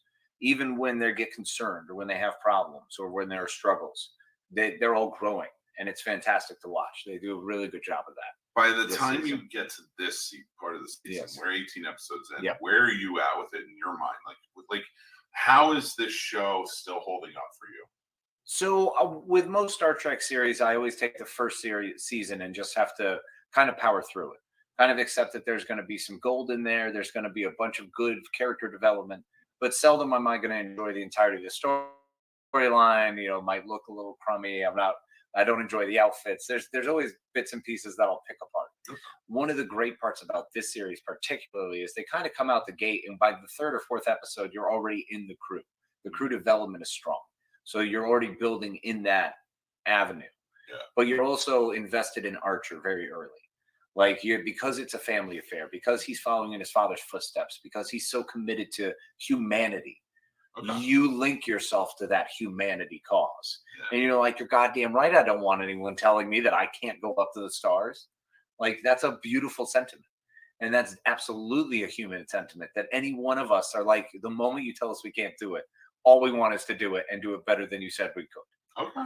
So it's wonderful. And I think that's a really cool way to get us locked in. Yep. And then faith of the heart is questionable. I love it, but I only love it now. At the time this came out, I was not a fan. And there was no skip button then. At least there's a skip button now. No, sir. There was no skip button. You watched. There was, I'm going to get up and walk away and be in earshot so that when they go, and I know when the last chord hits, when the I've got, when the echo hits, that's when you got to get back. I don't know. I can't. Every time it comes on, I'm scrambling for the remote. All right, let's power through. Let's go on. So acquisitions, the next one. This is an interesting episode. The Ferengi pirates knock out the entire crew of Enterprise and sneak on board to pillage blender, steel, the whole thing. Just take whatever is not bolted down, and some of that is bolted down. So getting into this episode, seeing the Ferengi kind of take over, and with everybody passed out, it's very much set up in the beginning with Trip as a John McClane type character. 100%. Yep. Because he is awake because he was in the decompression tank and he wasn't affected by everything. By the gas that was put in by the Ferengi to knock out the entire crew, except Trip. And then we get Trip in underwear for a long time, way longer than you would think UPN would have allowed back then. And he goes through and he's looking through. And the funny thing is, he passed like so many chances to put clothes on. Yeah. And he just did. He just refused. You notice how like the further this goes on, the fewer clothes. Like the longer the season goes, the fewer the clothes. So I like the episode once it upped the ante by waking up Archer, waking up to Paul, and putting Archer in danger, where he has to kind of talk his way out. Like he's using the diplomatic sense, right? But conning the Ferengi to kind of get his way. Yeah. And I liked how they did that. And it was a cool. It's not our introduction to the Ferengi, of course, but it's a cool early look at the Ferengi, which is interesting because the Ferengi that we know that Jean-Luc Picard talks about in the Stargazer, he went up and had to fight. That was a battle against the Ferengi, whereas the Ferengi they fight against in Enterprise D in Next Gen, like they're dullers. I mean, it might be problematic for a little bit, but overall they're probably going to blow them up. You know, they're probably going to beat them. So the Ferengi slowly lose the power, and plus, then you have to remember the Ferengi in DS9 now are way more infighting. There's a lot more different problems with them. They're struggling on the power surge. Doesn't even really feel like a military unit. Yeah, they've kind of backed off from that. It's almost like now it's pillagers and pirates again, which the Ferengi are all about. It's the rules of acquisition. You know, so it is a really good look at the Ferengi for such an early time. I think that was really cool. Yeah. And I like that aspect of it, and I did like how they came back to the pirate side of it. I mean, I was a little bugged by. This is a huge ship that has 86 different people on it, and these 3 Ferengi. Like you could have been tripped and just been anywhere. Yeah. Like there was just no way. You know that ship better than anyone, and you're telling me like you had to go wake up people to help them. I'm like, come on, man. But I get it. Ferengi are stronger than humans, right? That's fair. You know? That's fair. But even then, like. Yeah, it threw me off a lot with that episode. I didn't love it because I thought they were going to do something cool in an element like a Die Hard. Yeah, and they changed it up. Once they upped the ante, I was like, and they added that level to Archer with it. Bringing him into it, like having him captured and like having him talk his way out. Then that was like the interesting part of this. Mm-hmm. Everything else, I was kind of like, took a while to get there. It was kind of funny that he woke up to Paul too. And then to Paul was basically taking everybody out, and Trip was just like behind her. Yeah, you know, it's like really, really, dude. Vulcans are much stronger than humans. I know, but like he had to drop on all of them. Like they didn't know he could. Anyway, let's get to the next one. The next one is very more character centric, but yes, very subtle show. So Oasis is the next one. That's episode 20. Oasis finds the crew of Enterprise. Finding it, well, they find out through means of trying to find certain. I think they were looking for energy balls or something like that. I forget exactly what it was they were trying to obtain. Some kind of ore. Yeah. And the person who's selling the ore said, if you need a lot of stuff, there's an abandoned ship on this planet. You should go check it out, and you can get a lot, like the lithium crystals, things like that. So they go to the planet, find there's no biosigns. Nope. They go down to check it out. What do they find? Many, many biosigns. There's a lot of people there. Lots of people. Surprise. It seems that the crew of that ship has been hiding out there for a long time, just living their lives and kind of going on, and turned it into somewhat of an oasis. Yeah, it's beautiful. So of course, Starfleet's got to show up and be like, well, we want it. And who plays the father? Who is it? It's Udo. Oh, yeah. Rene Auberjonois. Yeah. Yes, Odo, our classic friend, Constable Odo from DS9. We get to see him also known as Father Mulcahy in MASH, the movie. Oh, that's right. He was in MASH, the movie. That threw me off. That threw me off a bit. I completely forgot he was in it. Yeah, wonderful actor. Oh. And rest in peace. Rest in peace, buddy. So, this episode was pretty good because you find out through lots of questioning of because there's a father and daughter that they get close to during this time trip, especially with the daughter. And you find out that it's actually the only survivors are the father and the daughter, and they have projected with the holodeck or the holodeck technology all these other people around them so they don't feel alone. Yeah, pretty fascinating idea. It was an interesting way to go about it.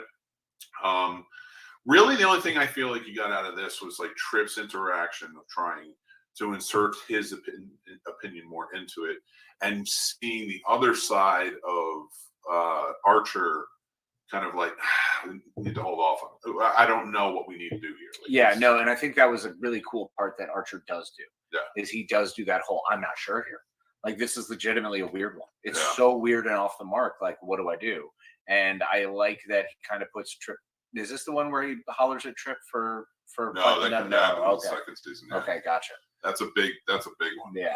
So, and I can't wait to actually get to the one. But So you next still month, start make sure to getting do that kind of, that you start to feel that bit of a rub there. There's that bit of a rub where Yeah. stop questioning me in front of people all the time. Yeah, That's yeah. really kind of a thing that starts to happen. And that's great that they do that, because it shows, look, yeah, there's a respect as a friend and as a colleague, but I'm still in charge. Like, Yeah. I'm still your captain. Like, there's good moments when those happen. And that's a very cool thing how they go about it. When we get to episode, which again will be season 2, will be next month. So make sure to check that out. It's a crazy dynamic that really gets twisted, and I really like that too. Mm-hmm. That certain dynamics between everyone are just the bonds are getting closer, Mm-hmm. and I like how he's doing it. Yep. But we're actually kind of kicking in a high gear because now we're going on episode 21. We only have 5 more after this, and to kind of go through. We get this. It's called Detained, episode 21. Detained. Like I said. Archer and Mayweather are captured and taken prisoner on a planet. Wrongfully, there's just kind of a mix-up. So they go to this planet that is a detention center, as they call it, but it's really a prison. And it's a Suliban internment camp. Mm-hmm. So this is a big one because the Suliban are such a big villain to the series, especially in this first season, that Archer really gets to know them. Like, because there's the Cabal, the Cabal, yeah. The Cabal. I'll say hello. No, I'm just kidding. The Cabal. No, I'm just Cabal. The Cabal, and they're the ones that want the genetic enhancements Mm-hmm. from the future and things like that. And then the Suliban have a different people who are just like living every day. Yeah, just folk living their lives, stuck in internment camps. Exactly, getting tossed in internment camps because they're being held responsible for the actions of what you find out are the other Suliban who are out there doing it. So, and because they can't tell which Suliban is doing it, which one isn't, really reminiscent of like 1941 United States in California. The Japanese. Yeah. So he gives a subtlety. It's an interesting parallel that they throw out there, and I thought that was fascinating. It was really cool how they did that, because then it also puts us as Archer to be able to kind of follow the lesson and to learn through his eyes, to get to know your enemy and learn that you're not. It's not all Suliban are after you. It's not everyone who feels that way. And now you get to narrow down the group. So that's kind of what this episode was about, was narrowing down who the enemy is and getting to know them a little better. Yeah, and the big thing is that the government that houses and the military unit that runs this internment camp for the Suliban, who captured Travis and Archer, realized quickly, like they talked to Enterprise and they're like, okay, listen, they have to go before the judge to sort how it works. We're going to explain the situation in front of the judge and they should be fine and be able to go home. And Dean Stockwell actually plays like the warden of the whole thing. That's right, yeah. Which is a cool connection because, of course, they were on Quantum Leap together. Yep. And so it adds that element. And I really liked how they played off each other in the episode. Yeah, it was really good. And, a big thing for me with this was the ending. And of course, it adds the flavor to the entire rest of the season, is that Archer still having this dilemma, this crisis of conscience with a prime directive. There is no prime directive at this point, but like he mentions, like we need some sort of directive at some point. Yeah, we need to put down some rule of how do we deal with what? Like, what is the most important thing when interacting with another species? Because at this point, it's like species number 15, 20. They're just racking them up rapidly. They have no idea. They're just bumping into stuff. and going, "Hey, what are you about?" Well, And then they get point, shot at one point. They literally roll up and go, "Hey, how are you?" And they get shot in the middle of space. It's the middle of an episode. It's awesome. Yeah, They're just cruising through, and they just get shot at, and then it goes and runs away. And they're like, "What happened?" But at this point, he's not there yet because he actually conducts a plan to completely free all the Suliban on this internment camp, and it's a big deal. It's a prison escape, and they go to in-depth planning it, and they get it done, and a lot escape. And now that plays into why he starts to feel that there needs to be a directive, because he screws up, and that's going to come up in a couple more episodes. This next episode, Vox Sola. Honestly, I mean, we can talk about it. It was a fine, like, okay, so Star Trek has the trope of like the mystical goo or the orb or something shows up, creates havoc, maybe takes over somebody, possesses them, or is possessing different people. Sometimes there's a magical like virus that takes over, and the crew changes into something. So there's traditionally one or two of these. You call them, I guess, monster episodes. I say not monster of the week, but legitimate like horror episodes. Yeah, where they try to make it almost like a horrifying thing. And in this one, that's what they do with spider webs. Yeah, it was like a weird spider blob thing. Blob webs. And it had these webs, and it was like stealing. Actually, you know, it's funny. The cadet in this episode is Angelica from Hamilton. Get Out. Yeah, and she's also in She-Hulk and such. Yeah. She did a fantastic job. She played Cadet Kelly in this episode, and and she was one of the first ones to go, and she actually passed away in the episode. So Cadet Kelly doesn't come back anymore. Well, R.I.P. Cadet Kelly. Yes, we're gonna have to start having memoriams on these things. Oh my God! Every season, every season we do an in memoriam. All right. Well, you said it, and we're gonna do it. Congratulations. So, you know, with this episode, like they start taking them, they get the captain, they get Trip, and they're not dead. Cadet Kelly is, but they're still not dead. They're kind of talking to each other, but it is sucking like a life force out of them. It's just one of those episodes, filler. Nothing major truly really happens. It's like when they had the jellyfish in space in Next Gen. It just kind of latched itself on the ship. That's what it is. Like, okay, we just have to figure out, get this thing off the ship. Well, and that one was kind of fun because getting that one off, like, there's always fun little things they do like that because you're bumping into stuff. You have no idea what it is. Like, that's the neat part about this is so that's possible. Yeah. So sure, to us it looks ridiculous, and I will mock it all day, but it's plausible. It's possible. You know what I mean? That's kind of the fun part of Enterprise, especially in season 1, is anything is possible. We don't know what's out there. There are 2 filler episodes in these last 6. Yeah. That weren't bad. They were fine. One of them has a little bit more to do with the storyline than this one did. This one didn't have much going on. I definitely get why they did it because there's some really heavy hitters in this. You know, like the next episode that we're going to is Fallen Hero, where Valar, who is a Vulcan High Command member, is now disgraced. She committed a crime, and she is being transported by Enterprise to a determined camp where she's going to be taken to another ship. She's being taken to another ship. She's taken to a Vulcan ship to go into custody. Yeah. So they're gonna, they're gonna take her along, and as they go on, they start to learn more and more about like why she's there. And as it turns out, she's actually undercover. They want her to, go undercover with the Mazari. The Mazari. So Mazari. The Mazar. What is the Mazari? Mazar? Yeah, the Mazar. So anyway, she goes and she gets, they're under attack. Yeah, the Mazar start coming after him because she finds out that basically she was undercover to try to find out if this government was corrupt and who had corrupted it and who had taken over. So she finds out, and then obviously they know she knows, so they come after her. Yeah, and it's kind of fun. It's fun because we do get to see some really rad things happen in this. First of all, we get to see the phase cannons effectively taking out energy shields. Yeah. So we get that first real use, that great use. Then we also get Warp 5. Yeah, they push it to the brink. They push it to Warp 5, and we get to watch them pushing it, which adds that fun, cheesy action element. Yeah. And did a really good job of that and gave us some pretty good thrilling moments there. Kind of like shake the desks. Yeah, man. They did some good desk shaking. Yeah. And then they kind of wrapped it up really well, too. with showing how badass the Vulcans are. Yeah. When a Vulcan ship shows up, it's like, oh, they're like legit, like you can't mess with this ship. But it also talking to her and learning from her, because she is undercover at first and nobody knows on Enterprise. And once it comes about, like, so there's a dynamic at first where she's talking almost down about the Vulcan ideals.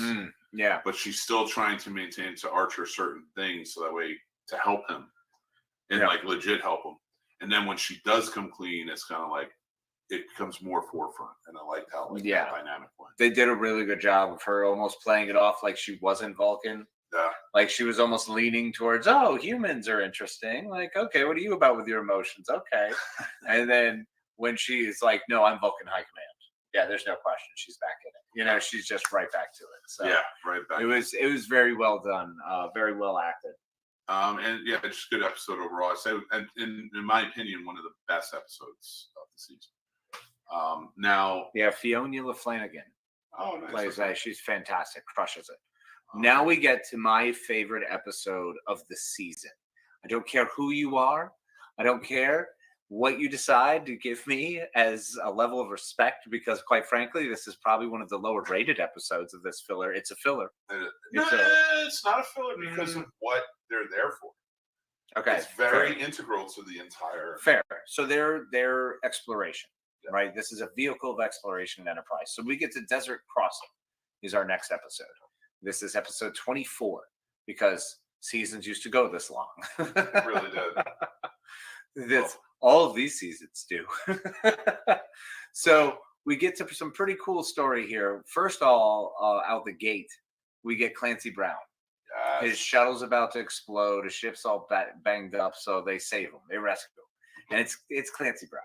He's just being Clancy Brown. She's the most Clancy Brown guy who could Clancy Brown. Come down and have dinner with me. We'll have drinks. Yeah, just slapping everyone on the back. Like, thank you. Yes, excellent job. He's like a big ogreish guy in a bar who's just like, hey, let's be friends. Like, yeah, I mean, yeah. What are you gonna say? No, that guy's awesome. I'm gonna hang out with that guy. Seems like a good guy. Seems like a great guy. So you get down there on the planet because, of course, in exploration, they want to meet another culture. This is fantastic. So they get down there and find out that they're terrorists. And the government is trying to attack them and locate them. So uses them and just blows up the whole city. The place where these terrorists are living, their little commune. And Archer and Trip are now stuck in the desert trying to travel and find a way to communicate back to Enterprise. Yep, and get out of there because they're also wanted by the government because they think they're in cahoots with the terrorists. Yep. But here's where the important part comes back in, because by the time they get back around, they do meet up with Clancy Brown's character in the episode. And the reason he tricked them to come there was because now there is tale of the great warrior Archer all in this galaxy, in this sector, that is really reverberating. And he was like, you can help me because I heard tales of you being a great warrior who can freeze the people, strategize everybody, because he helped release Suliban and get them out of that internment camp. And that's where the big thing comes into play, which we're going to talk about in this week's episode of Impulse Run, which is our short mini show that's on YouTube. You can check out.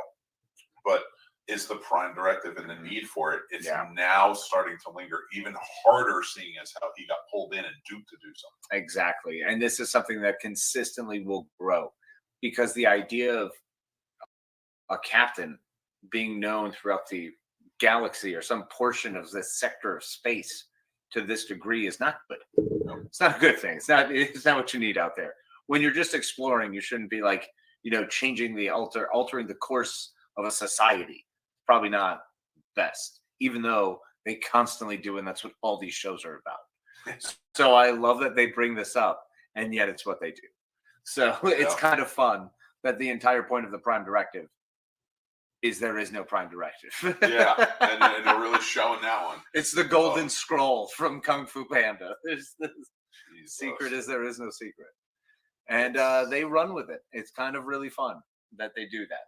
Yeah, and I like that element of it. It gave you a fun, adventurous type episode, but definitely just capped it into everything else, especially because there are only 2 episodes left in the season.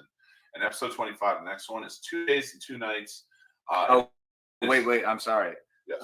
Before we're done with Desert Crossing, I know you guys. I'm not getting off of Desert Crossing yet, because when they take Clancy Brown takes him down to the planet to feast, right? They start a game, and while they're playing this game, it is freaking lacrosse. It is space lacrosse with glowy balls, and a small target, no goalie. Which, sad face, I was a goalie, but that's amazing. That makes me so happy that they have space lacrosse finally, and the fact that an Archer would dare compare it to water polo. Not even compare it to water polo, but say this is just like water polo, and you're from Earth. Lacrosse exists. Did lacrosse not make it? Why would you think that first? I don't care if you played water polo. Was lacrosse so regional that World War III wiped out lacrosse? Is that what happened? That makes me very sad.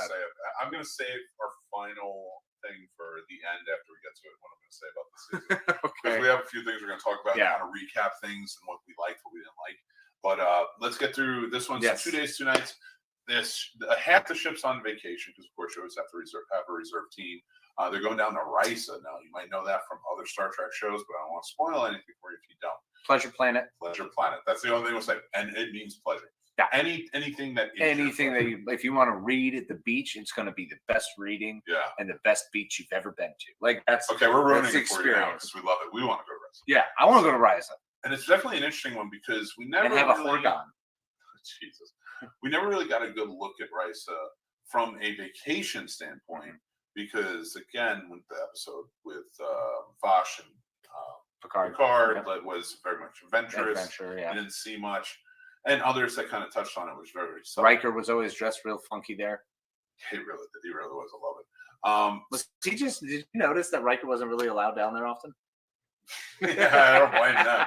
It's like, listen, you gotta leave that guy home. So get a little hornball on Risa, not a good idea. Can we take a break? Can we put a Risa? He doesn't go because he's like, I got kids down there. I can't be going to Risa. Oh my god. Yeah, he just runs. It's like that other planet where it became an alien and then like they just want it all. We'll get there when we get to the next we have lots of stuff for that one. But you can see. So with this one, Hoshi, she is going down there to learn dialects, and because there's all amalgamation of different species there. So she wants to pick up different dialects and learn. She meets a nice young man from Risa. Yes, a young man who's willing to discuss different dialects and conversation styles with her using his tongue. He's a very cunning linguist. And she's into it. Oh, yeah, she digs it. Yeah. She's down. She's receptive to what he's saying. Yeah. So it's a very fun episode for Hoshi. A lot of oral action. Yeah. Now, because I want to move to Archer next in this episode, because he had a very straightforward, he saw a very attractive woman in the room next to him. They both had the dogs there. Yeah, their dogs all played together. Yeah. Well, Porthos looked like he was going to kick that dog's butt. Yeah, I mean, Porthos brutal. He don't mess around. I love it. So they start like kind of going out, having a good time with each other, and then you find out that she is a part of a faction that is trying to take out Suliban and needs information about him. Trying to talk to Archer about it and get that info, and Archer's like, I don't know anything. And she's the very same species that interred him in that camp, along with all the other Suliban. So she was like sent to kind of track him down and follow him. So trying to get it out another way. Yeah, it was a wild, messed up episode, and I do feel bad for him in the end because it's like he didn't get to bang anything. He was on Risa and he barely got to get drunk. No, that's because he was going to read the whole time anyway. With the Risa, he didn't get to bang nothing. Come on now. Oh God, what's the point? All right. This is a PG show. Well, and then who else do you have? But don't forget Malcolm and Trip. I knew this was going to be the part I was going to be like, stop saying bang for him. Get to this one because this is the dirty one. It is.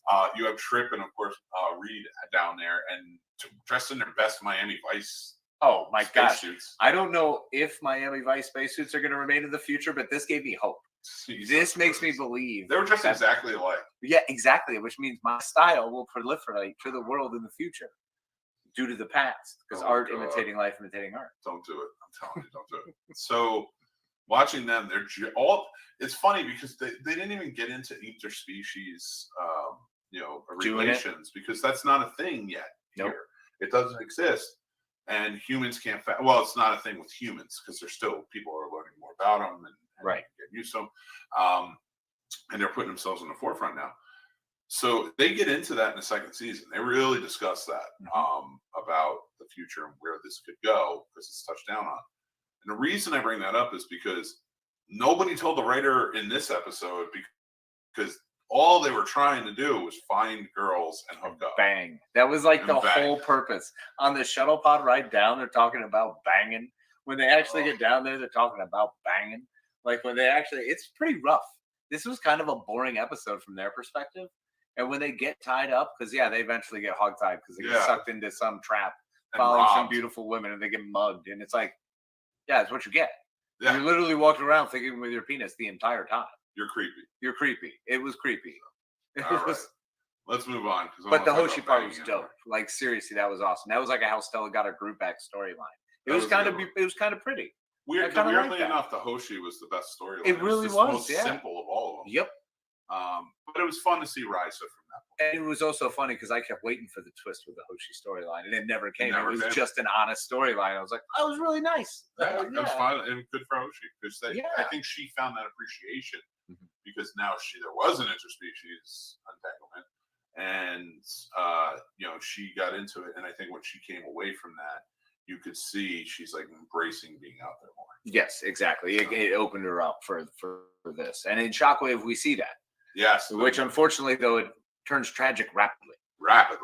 Shockwave Part 1, which is the season finale of Season 1, the last episode we're going to talk about Part 2 until we get there next month. So this time around, the Enterprise discovers a mining colony of Paragons. That's what they're called. The crew gets an invitation for a meeting on the surface, and the shuttle pod tries to break through the atmosphere.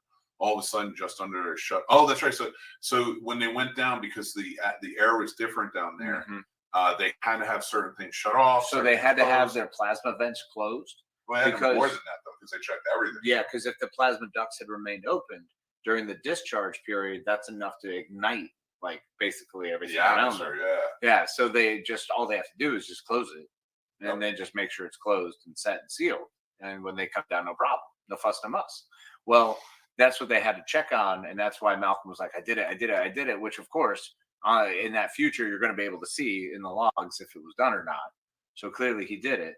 Now, I struggle with this episode because... Well, we should tell him because we didn't tell him that they killed 3,600 people. So 3,600 people die as a result of what they believe is they're igniting the atmosphere and wiping out the colony. Yeah, it's a big deal, and this leads into a huge thing where now there's the dilemma for Archer. Do I take credit for this? Do we figure this out? What happens? He's being recalled. And finally we get to that point where they do call him and say, your trip is canceled. Get back here. We're not going to be allowed to do it for another 10 or 10 Yeah, the Vulcans were ready to shut it down. They had Starfleet pretty much on edge saying, nope, we're done until we work out whatever the safety protocol issue is. But the problem is once you go through it, you can see if the safety protocol was followed. Once you see that, it's an investigation of what's really happening. Yeah, which they do themselves. Yes, and they finally do kind of turn themselves around. I like that Archer struggles with this here. Yeah. I think Bakula really crushes that self-pity party thing. Yeah. And I love that T'Pol has that moment with him where she tries to cheer him up. Yep. And he's like, this has got to be the first time in the history of the universe that a Vulcan tries to cheer up a human.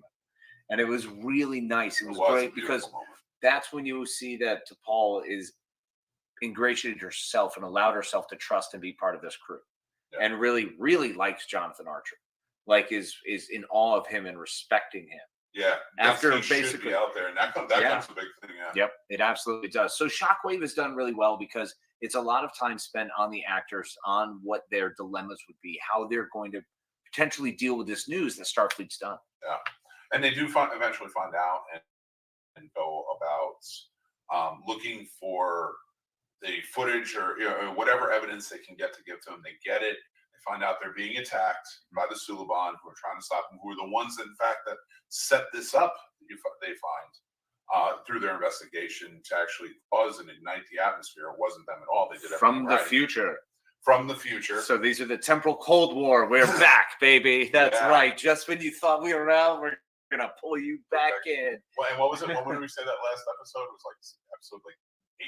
Yeah, so somewhere now we're back around at the season finale. So I have to say that now that we bring it back around, this is the first time that I finally see this Temporal Cold War, and I'm excited about it. Shockwave Part 1 was able to just give me enough of a flavor to go, okay, Yeah. you got me more now. Because before I was against it. I was like, just don't show it to me. I don't want to see it. But now it's much better. Right? Yeah, once this we got kind of brings into me in. it was nice to see more of it and kind of understand a little bit better. So in the episode, they're racing home to clear their names while the Suliban are attacking them, trying to get the footage or even just take them out. And Archer disappears. They want Archer bad because they want to go after him, and he just disappears. And in reality, he gets stuck in the future, way in the future, where the temporal Cold War is actually happening. And they find out that now that he has been taken out of his time, it has created a future where Federation doesn't exist, nothing exists, nothing ever went forward. So Archer is integral. So like he is the guy, focal point. So and that is where we get to finish. And then get I always want the voice of Madrigal Barrett to say to be continued. Like that. And then you get the just blue letters on the black screen to be continued. Yeah. I love that. Yeah. Okay, so let me ask you this as we go on. First, let's go back to the favorite characters because we did the first episode. Yes. What were your top 3? Yes. Starting with 3. Yeah. And then we did the same for me. I want to see if ours are the same this time around. Okay. Well, initially I was Hoshi to Paul Archer. Yes. So at this point now, I've become Trip. Okay. I'm definitely Trip. Archer. And to Paul? And to Paul. And to Paul. Very cool. So Paul is my number 1 at this point because I am digging the fact that she, unlike Spock, who watching his journey is much more the human Vulcan within him. He is both. He is, one half of each. Yeah. So Paul is a full Vulcan who is embracing this entirely new culture. Yeah. And is going from a human that she could never respect a human in her life to much less revering one, to much less wanting the acceptance of one. Yeah. And we start to see that growth of like, wow, that's so meaningful to her because he respects her so much. And we see that, and because he defends her throughout this. Yeah. Archer is still up there, obviously, because it's his show. I mean, we ain't so driving nowhere far, without ain't him. going off that list. Like for me, it's the same. It's Trip, jumps on. Phlox almost took Trip out, but Trip has some good episodes in this. And I really like where his character arc is going. And then, of course, it's Archer. And then I would go to Paul, whereas it was flipped in the first half of the season. So that goes to show you like how the characters evolve in fascinating ways. Because I said, excuse me, I said Travis Mayweather in the first one as my third. And he could come back on. Well, yeah, and that's the thing. That's kind of the funny part about this is at this point we don't get as much Phlox. This is where we start to get the 5-minute Phloxes. Where he's on for 5 minutes. He got all of his stuff early on. He gets stuff during peacetime. So well, in the second season, he shines bright. He does. No, he comes around. Absolutely, he has moments. But they've kind of buried them a little more because we've gotten a lot more of the Archer to Paul. That's true. And there's a reason for it, and it's a great reason. I think it's wonderful. I love the Malcolm stuff. We start getting more Malcolm, but a little less. He turns into 5-minute Malcolm for a few episodes. I do. The only thing I'll say about the Paul Archer relationship seems like in season 1 they had a love interest angle that they wanted to start pushing at some point, and they were building toward that.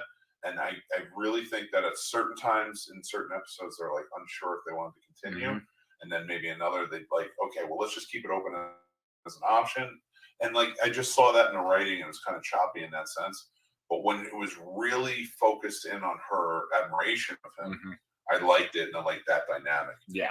It was very few and far between those little like love interest things. Those little bites came in, which I'm really glad they skated past them. Yes. I'm really glad they continued past them and allowed that questionability of is this love to more of a, oh no, this is an admiration. This is a respect. This is a, oh wow, you're human. How can you do these things? How can you possibly act like that?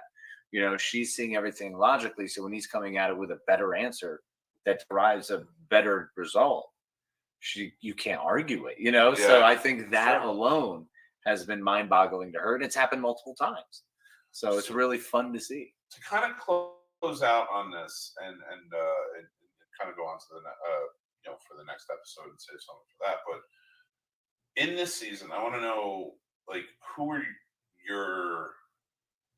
which other species that they met. Doesn't have to be a villain species or a protagonist or an antagonist. It could be just somebody they meet. Who was your favorite species that was introduced? Not ones that existed, like Vulcans or Klingons or Andorians, but were introduced in this first season. Ooh. The Tandalarians, the ones who are like prisoners of imprisoning the Suliban. Yeah, we're going after them. I kind of dug that.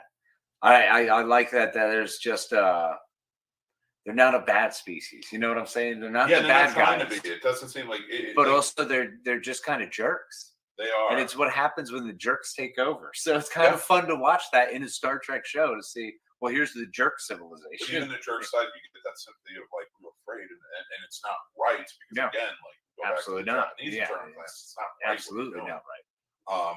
And that's why I like Archer's stance on it against them and pushing back and saying this is wrong, regardless if you're afraid or not. He was like that. This episode for me is like, you know, when you watch Captain America: Winter Soldier and he's talking to Nick Fury and like he's really giving him the, you know, like, yeah, I know you're saying the world is a different place, scary place, but like you're perpetuating fear. Yeah, precisely. You know, you're pushing. You're not trying to inspire hope or do good. Things are getting scary. Yeah. And I like that because that's what Archer put into it. So like you feel for the Suliban in this episode, the Tandarians. You feel for them too because they're really giving both sides of it. But the fact that one's an aggressor in this scenario and the other one's not, because we're automatically, when you are introduced this Suliban in all these other episodes before, you get to this point where in this one you automatically hear that they're being, and you're like, good, okay, they're catching them. But then when you hear the stories, and that's what I love about it, they added the stories. You actually feel sympathy for both. Yep. But Archer's the perpetuating force of saying you're wrong. You know, you're doing this out of fear and you shouldn't be doing it. And then to help the Suliban took it to a different level that I really just enjoyed about it was fantastic. And that's kind of why I like that race, because there are a race of cowards who cause those kind of problems, who create those issues where the fear just overtakes in this society. And we get to see that. It's a wonderful mirror. So I love when there's a good mirror episode of like an alien race that kind of shows. Not an actual mirror episode. No, that's terrifying. Not mirror. No, not the other universe. When there's something that mirrors society and what's going on and the way we can see ourselves if we go too far with something. And I think they're a good mirror to have. That's Tandarans are good, right? You know, it's important to be mindful of that. And to say mirror again and make it lose all its meaning. Mirror. The one thing I like about this show in this first season is a lot of the topics they handle are things that the United States has done throughout time to other people. And they turn it on its head. And considering the theme of this is throughout the years we built to get out here and travel through space, and you see that in the theme song, in the opening credits. And so I like that they built that up as like, now we're going to talk about the topics as we go on. And they do, because they show almost every civilization, everything they've had to fight against. Yeah. You know, the Rogue One, well, we're going to wipe out Rogue Planet, where they're like, we're just going to wipe out this society. Yeah. We don't know what they are. We just know we can kill them. And they don't know they're sentient beings. You know, they don't understand that. They think it's just an animal. Well, that's still not cool. It's not kill white rhinos. Guess what? Too late. Yeah, you know, stuff like that. Like that's a beautiful thing that Enterprise does that Star Trek has always done. And that's one of the reasons I love Star Trek, because they deal with actual social issues from such an abstract but very real point of view. You know what I like about it too, talking about it in this instance, is that everybody on this show throughout, like even when Trip like yells at the Vulcans, stuff like that, it's everything we feel. Every aspect that they go through during this first season, they're right, because they are humans and they've done it. And that's the point. They're saying, like, we've done this. Yeah, it's a whole society we've walked through this. So we're telling you that you're wrong because we know it. We've been there. And that's sort of the feel of the argument. But the cool thing about it is every one of them is right in their moral code, but that leads and it shows you going on that they're going to be wrong at times. Exactly. There are going to be problems, and there are going to be points where you stick your nose in where you shouldn't. Yeah. Like maybe going too deep, maybe causing a problem, maybe getting your name out over half a sector. You know, it's kind of problematic. And absolutely. And even though he was right, he messed with things he shouldn't have messed with, and now he even thinks there should be a directive.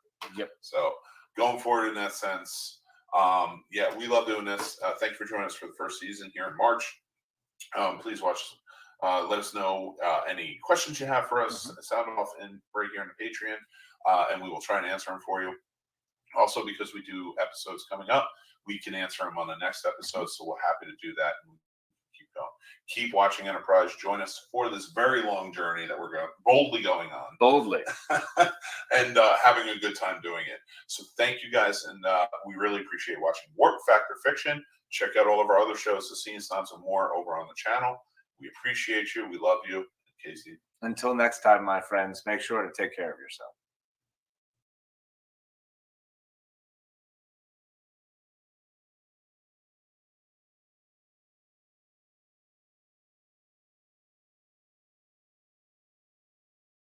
What's going on, everybody? Welcome to the Final Frontier, the only Star Trek show you'll ever need, and that is Warp Factor Fiction, a chronological analysis of Star Trek on screen, one of our favorite franchises. We're really getting into it season by season, movie by movie.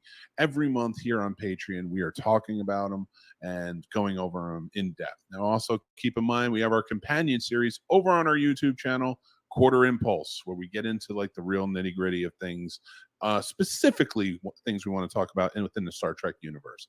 I'm your host, Mick Manhattan, joined by my number one for life, the man, the myth, the legend, Casey the Man Plot. What's up, buddy? Thank you. Hey, buddy, how are you, man? It's good to see you. We're in the same room. I know. We're doing right? this thing. We're doing like studio stuff. It's pretty cool, man. It feels good. Well, I thought it'd be nice, especially when we do these, because the intros are great, but talk to each other. That's what it's all about. Exactly. And it's nice that we have our Archie Bunker chairs. And, I know. we're comfortable just hanging out. I love it. It's wonderful. It's perfect. Yeah. It's the way it should be. And guys, we are building out our studio space, so you will get to see it more and more as it goes. But we have some fun Trek stuff in store for you as we go along. That we do. But yeah, let's get into it. But so we want to talk about season 2 of Enterprise. That's where we're at. Yes, we are. And it's been a long road getting from there to here. But I'll tell you what. This second season is pretty solid, buddy. It's probably we're going to discuss the first 13 episodes out of 26 in this episode. Yeah. And then make sure to tune in next week for the wrap up of season 2. Exactly. Every month we do 2 episodes a month, and it covers the full season. But we are in season 2 of Enterprise, and it kicks off. So we go into, and we're not going to go season by season, but we want to talk about the episodes at first. So the first 13 episodes in this that we want to talk about here, kind of getting into depth a little bit more about it, is we get back to Shockwave Part 2. Yep, we finally get to wrap that up because Star Trek is known for its two-parters. Yeah. We have to have as many two-parters as possible, especially cliffhanger season finales. They have to happen. And that was a huge one because we had Archer stuck in the past. Oh, no, I'm sorry. All the way in the future. Yep, with Daniels. Daniels. In the Temporal War, things have gone haywire. They don't know what's happening. They're trying to figure out who has destroyed this settlement that Enterprise is being blamed for. Yeah. And so that's fun. 600 people that you watch basically in part 1 of this when we finish season 1. That episode, Shockwave Part 1. That's where you really amazingly get this despondent captain. It's funny how he's just got no hope. The guy who's been fighting and pushing for the best of everyone is like, well, it doesn't matter. We killed 3,600 people. We suck. I know, but that's what drove me nuts about the last season when we were talking about that a little bit and getting back into this. I love the tidbits that they had in this first episode. And the reason I want to get more in depth about this particular episode is because it is a continuation off the last, and it kind of sets up a little bit of like where we're going to go into the future. Yeah, absolutely. And Big you know. time. You get the hint on the Federation. Yep. Because he sees the book in the future, and he's like, "What's this?" He's like, "You're not supposed to know about that." Yeah. Which begs the question, with all of this time travel and the temporal war and things like that, is that the proponent to why the Federation comes together, or was it always meant to come together, and this is just what's happening now? Right. time I travel. think it's one of those. The time travel is an afterthought. It's something that, yeah, it's not chicken or the egg here. I think it's pretty clear that there was a line in the way things happened, and then Daniels is mucking it up, and these temporal wars are all screwing with the timelines. Because I can see that, and there's enough lore out there in Star Trek that definitely corroborates that. No, lore comes later. Yeah, he does with Data. Heyo. I did it. You got jokes, you soon type fella. I had to try. You nailed it. Bravo.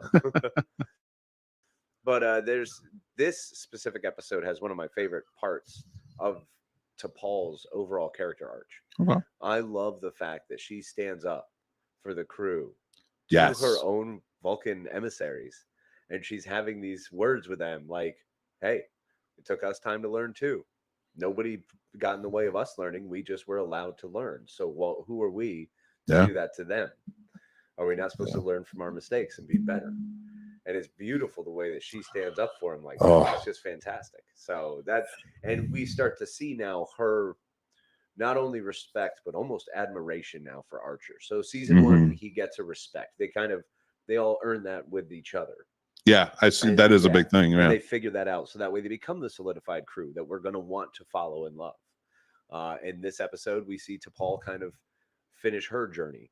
Essentially, she's now walking down the new path. Now she's officially embraced that she is the first officer of Enterprise. She's not via the Vulcan Academy, the Science Institute. So, I see that point. I like that a lot because her character, that big of a jump to make that distinction, you do see the switch, and I like how they film it because they never say it, but it's so prevalent in this next episode, which we're getting into, Carbon Creek.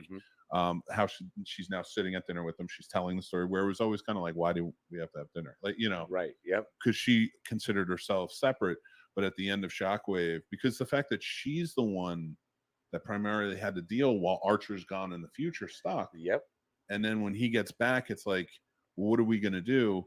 But she's the seller. She's the Vulcan that has to step up. Exactly. And when she does, I like when that hit, like I was like, this is the stride for me. I think that when they finally go to the Vulcans, say, back the hell off. Like, let's let us do it. Yep. That was the big seller for me for this show because I really liked the first season. I loved the whole aspect of coming in. But this second season, that was like that. It's just that moment, you see in movies and TV where you're like, there's the hook, that's the thing. Everything clicks, everything starts to fit together, and now that last piece is there, and it's like, now I'm excited to follow this crew. Now I want to see T'Pol be the first officer, 100%, because now she's not just going to be the science officer who works as the first officer. Now she full on has taken that responsibility, which she does a few times in season one. You see her get there. That's definitely a good progression they take with her through. But to see her here where she really stands up. Now she's in defense of them. Like, that's a huge thing because now she's for a Vulcan, the crew.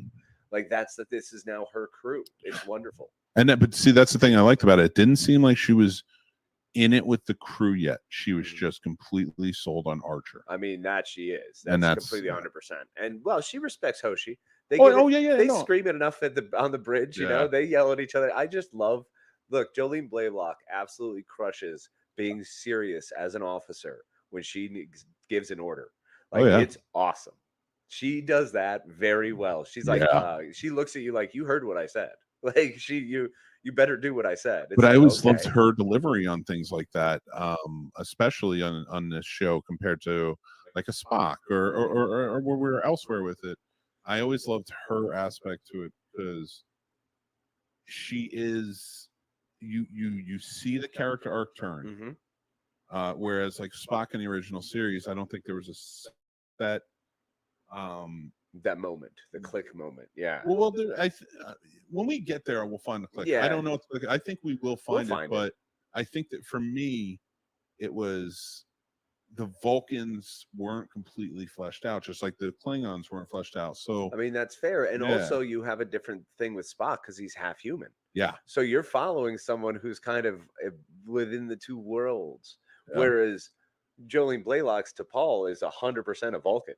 She is a member of the Science Academy. She was planning on being an ambassador at one point. She's bigwig. She's a big deal. She's one of those star up and comers, and she crushes it. And then all of a sudden to turn this way. to give them that. And it's really just based out of respect. It's 100% respect based. Yeah. It's wonderful to see that. Well, because I mean, Archer has their back. You and know, he and proves that's, that with yeah, with coming in. Yep, Yeah. he constantly proves that. So it's that sort of beautiful growth with them is wonderful, and I'm glad we get to see more of that. Yeah. And later coming up on one of my all-time favorite episodes, we're going to be able to discuss that more in depth. So now we get to Carbon Creek. So, yeah, we go into Carbon Creek. So they're back now. We still have our mission. We're going into Carbon Creek, and this is one where it really kind of sets it apart from all the others in this season. Especially because this is one that takes place back in time. It rewrites history a little bit, saying that the first contact wasn't first contact day with Zephyr Cochrane. Right. There were actually hidden Vulcans that had crash landed on Earth, and one of them was T'Pol's grandmother. Yep. And this takes place in the T'Pring, 50s. It's either the 50s or 60s. I think it's the 50s. I think it's 1955, I believe. Yeah, and I like how they started the story where they're out to dinner and they're like, "Well, tell us the story." 1957. Sorry, 1957. And that fits. Yeah, that's right around. Sorry, I had still have the other time travel one on the brain. Back to the Future with 55. So for me, when in that episode, when they finally ask, like, tell us a story, and they do, and you get really into it, it showed a level of what Vulcans can be, and it actually, I think, makes Vulcans in the future who do get emotional, like the Spocks or things like that. Yep. I think it does add that element of like, oh, okay, so they control them, but they have them, right? Because we see T'Pol more and more, and now as we go on and we find out why more and more, with the mind meld and we'll get to the sickness once we get there. But in this one, so going back to what I was saying before, we were so rudely interrupted by the Klingons coming in and trying to take over. Well, that's what happens. You gotta be careful. Cloak ships, man, they sneak right up on you. Actually, I know we're talking, but one thing I do want to ask: could you please, once we're setting up the studio, I know it's hanging on your wall, but can you hang it here? You know what I'm going to ask. What, the Vorcha? The battle cruiser? No, the Quapla. Oh, yeah. Oh, I love that picture. Yeah. So quick side note before we get back into Carbon Creek, it is Star Trek related, so it works. When I lived with Casey, that hung up on the wall for so long. It's Gowron was saying Quapla, but it's done in the hero, the Hope style poster of Obama. Yeah. What was that, 2012 or 2014? I think it was 2008. Wow. I think that was early on. Good Lord. If Hope was 2012, then that's when it was. Yeah. Change was 2008. Was the original. Yeah. Okay. Change to start. Yeah. So, but as we go on, now we're talking about that. This always hung there, and I don't know why I fell in love with it, but I did. It's amazing. And if we're going to do Star Trek and have the studio set up, I really would love to look at that as we go on. And I do have to always give a shout out. That was from dorktrek.com. That was really? the group that did that. They got me that. Cool. They were they had their own podcast where they created fan fiction stories. I love that. On their and I can't remember what the name of the vessel was, but it was really cool. It was fun. They had like a whole crew and stuff that would they do their thing. It was a fun podcast way back when. I want to reach out to them. See that if was still in doing 2012. Yeah, at Baltimore Comic-Con. They're still out. Still around. So, perfect. Love it. Should hit them up. I will. That's going to be great. Maybe get them on and talk about it. So, but anyway, we're going Carbon back. Creek. Carbon Creek, which is a very good episode. I did like this episode a lot. When it started, I was like, oh, it's going to be one of those. Yeah. And then as it went on, I was like, but I really liked how they set it up.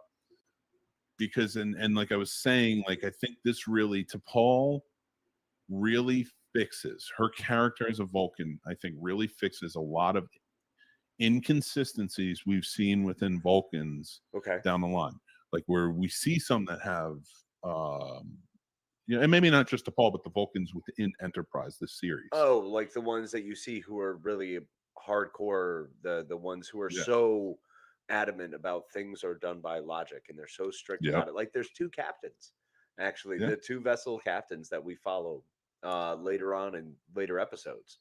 And both of them are very like, nope, this is the way it is. They're straight down the line, no questions, no BS. And then you get the ambassador who yells. Yeah, he gets hanging out with humans. It's like, what? You get to see that. I love that aspect of it. So when Carbon Creek finally comes up, and we're seeing T'Pol's grandmother's backstory. We're seeing an actual first contact with humans and how it ends up.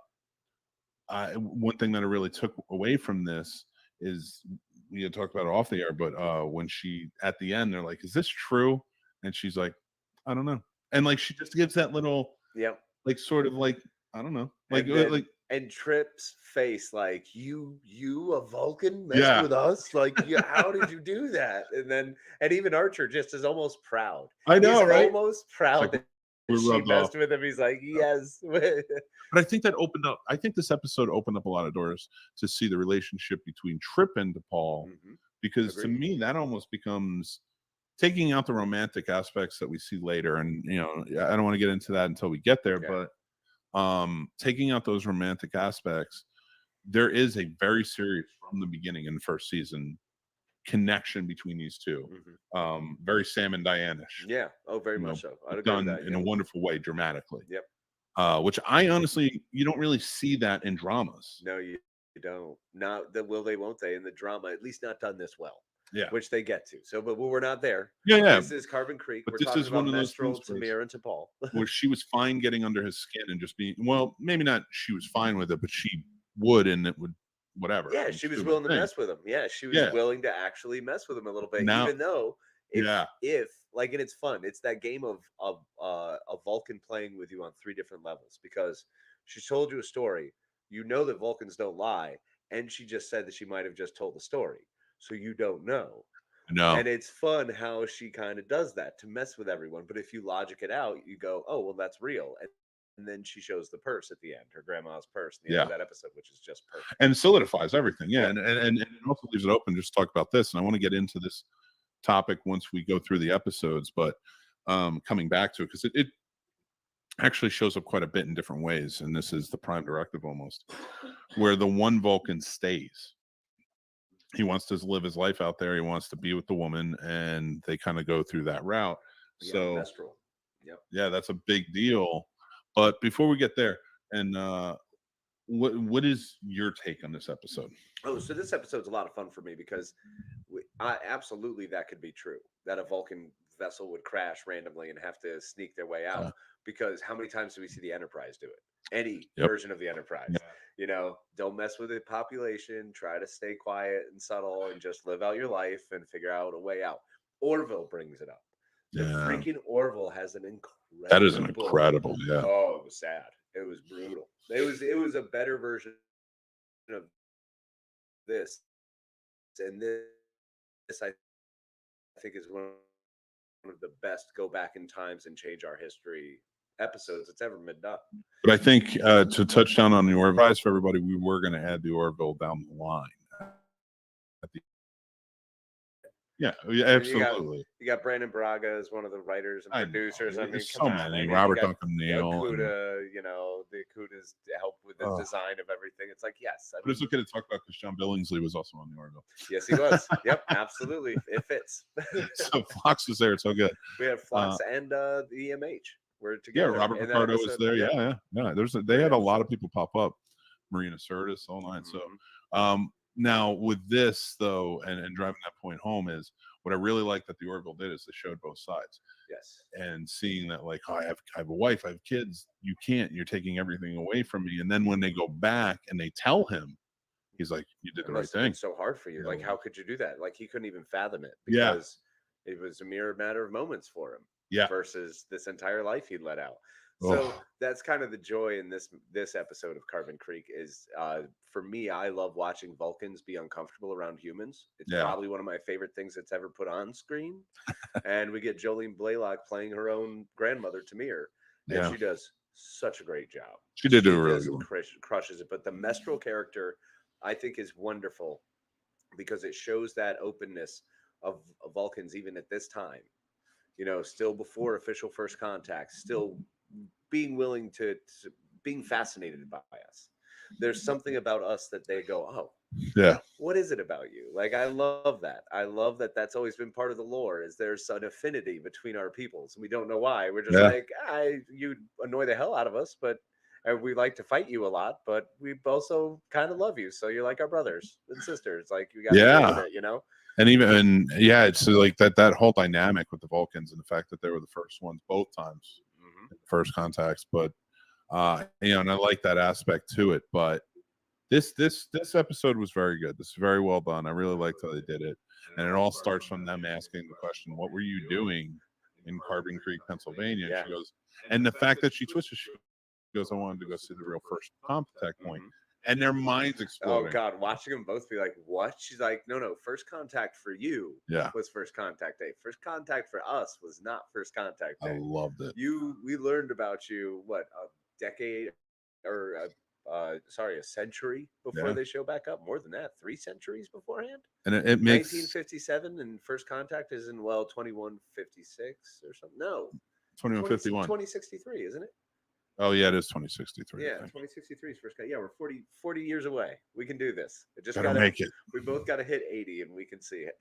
Oh my God, we both be in Bozeman, Montana. Yeah. Just be like, where are they? Just waiting. World War III sucks. The eugenics war was less bad, but still, I mean, we were slaves for a while, but whatever. It's cool. We got through it. So speaking of getting through it, we will move past episode 2. I think one of the better episodes. Yeah, and that's why I wanted to spend a little more time on this one, because there's a lot of philosophy talk to that. There is, and touching down on. But we get to another one which connects with the first contact, Minefield, which guys, we're going to kind of motor through these a little bit because we want to get into the points we want to talk about. But where they first run into the Romulans. Yep, and we don't see them. Nope. We just see the ships, and we know the minefield is there, and it really damages the ship and one of the crew members. I mean, we get Malcolm trapped by a mine on the edge of the ship, and we get to see. This is a fun one because we get Dominic Keating gets to shine in this one. He absolutely is fantastic. Getting Malcolm, a Malcolm-centric episode is always fun because he's a great actor and he's kind of a dick. So it's funny. Like, it's always funny because he's kind of a jerk. Like, I understand where he's coming from as a jerk. He's very much so the Worf. Like, he kind of says the thing and everyone looks at him like, well, what? He's like a more, not counting season 3 of Picard, but he's like a more directed, focused? Not focused. I would say a more, what is it called when you're good at your job? Everybody gets so mad when I talk about Worf at his job. I like Worf as a character. He's not a great Klingon. He's fine. He's not a great officer. I mean, true. He had some things. He may definitely, out of all 3 of those, not a great security. Not a great tactical officer. He's definitely not the best father. So, look. Oh my God! Worf right? was trying his best. All right. Worf is a guy who I absolutely adore and love his character and never want to see him anywhere else. Yep. But it took him 30 years to actually become competent. All competent. Right. That's the word I was looking for. Competent. Yes. Hey, it's all right. We've got years before that happens. All right. So after Minefields, the ship is damaged. Almost beyond repair. They're thinking about going home. Dead Stop is the next episode. That's who do we get to see? But the Tellarites. Yeah, come through. Time, yep. Finally, we see some Tellarites coming through on a space freighter, being like, "Nah, man, go hang out here. This space station is great." And the Tellarites in this are so much different from what they are in the future. Yeah, well, because they're like the Xindi. You have so many different races on one planet, so they're all Tellarites because of their planet, but they're different. Everyone's different. But we only really get one. Oh yeah, we've only Enterprise. Through Enterprise we see one, and then eventually we see one long hair at the end. But that's it. That's So it's funny how we see that, but Dead Stop. That's really all we see, and then we get this is one where they find a random AI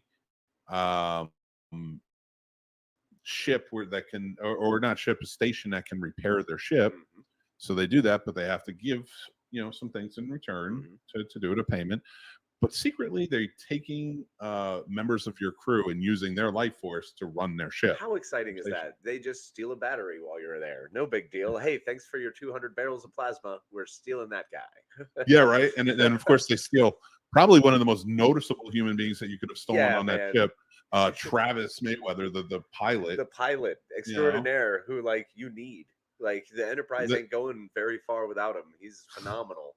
And they're definitely going to fight for him to get him back. So this dream that they all had about going to this place turned quickly into a rescue mission. Then we get back to After I do have to give some grief on this one because there are air vents everywhere. Yeah, there really are. And the magical technology that they have in this space station, they have air vents you can just crawl through. So I'm glad we got our diehard moment there. Also, really love the Hoshi Mayweather story starting to blossom here a lot more than it had previously. We start seeing them solidifying. This is a good episode of them coming together, figuring each other out. And because Hoshi knows who Travis Mayweather is, she's the one who figures out that's not Travis Mayweather. Yeah. So really well done. And see, the thing that really bugged me about this was about that relationship is that they do build that up in the season, and then it never gets touched down on. Yeah, man, that was that. So we'll get to that as we continue on because this season is probably my favorite season of the entire series. I agree, and I think they do everything really well, and they grow a fantastic crew here. Which this season is why I don't like the ending that they gave, and we'll get there. But yeah. But continuing on. Actually, I have a theory once we get through once we get to this next episode where we talk about the second half of this, I have a theory that ties into Nemesis, and we'll get into that and talk about it a little bit. Okay, nice. Okay, so I'm gonna motor through and then we're gonna come back. We're gonna talk about the certain episodes we want to highlight and other things because we're getting into it a little different. You guys don't want to hear us talk about episode by episode, so let's motor through real quick. Okay, we have a night in sick bay, which we are definitely coming back to talk about, and that is where Captain Archer's dog Porthos gets a virus while he's on a planet, and it's a long night for Archer. So we're gonna get back to that though, because that's a one we want to get to in depth. Marauders. This is where Enterprise finds a colony that has deuterium, and it's a trading post. And when they get there, they realize the Klingons have a stronghold on the people who run it. And now they're going to help them fight back. So, we get a full-on Seven Samurai, Magnificent Seven, Heart of Gold episode, or whatever else you want to slap on there. There's a bunch of them. Funny. And I like, and there's a lot of themes in that I really like, and that Archer shows. Then we have the 7th, which is a good one. T'Pol and Captain Archer go on a mission to capture a Vulcan fugitive, played by Bruce Davidson. Cock of the walk, baby. I love Bruce Davidson. He's awesome, man. He's one of the best senators to ever turn into a puddle ever. That's true. Yeah, he was. Yeah. So he works with another. He works with another Star Trek one. 2 captains. Yep. So we get to. So they have to go find this fugitive that T'Pol lost years and years ago, but now they have a chance to catch him again. It's a good episode. The Communicator, where Prime Directive goes right out. We don't have Prime Directive yet, but if we did, this is why. This is this is the episode as to why everything becomes way more important and way more like you better you check all your stuff and make sure you're good to go. Like I love the fact that Malcolm Reed is the one who screws the pooch on this. Yes. Captain always so worried and up everyone's butts about being perfect and paying attention to rules and regs, and then he leaves his phone. Basically, he left the Communicator right there. In fact, the name of the episode is the Communicator, and then they have to go back to get it, but they find out that the people that inhabit that planet found it already, know they're there, think they're the enemy, and it causes a whole lot of chaos. And they are some weird Nazi commie bad guys, whatever they're really supposed to be. They really are. Singularity. They must save the ship. T'Pol must save the ship from the crew. Becomes obsessed with trivialities. So I want to go in depth on this one as we come back, but I really like this one where everyone gets really obsessed with the thing that they have to work on at that moment. Yep. And T'Pol having to take the helm and try and like where she starts at to where she gets. I love it. So we'll come back. Fantastic. Good old wacky space radiation.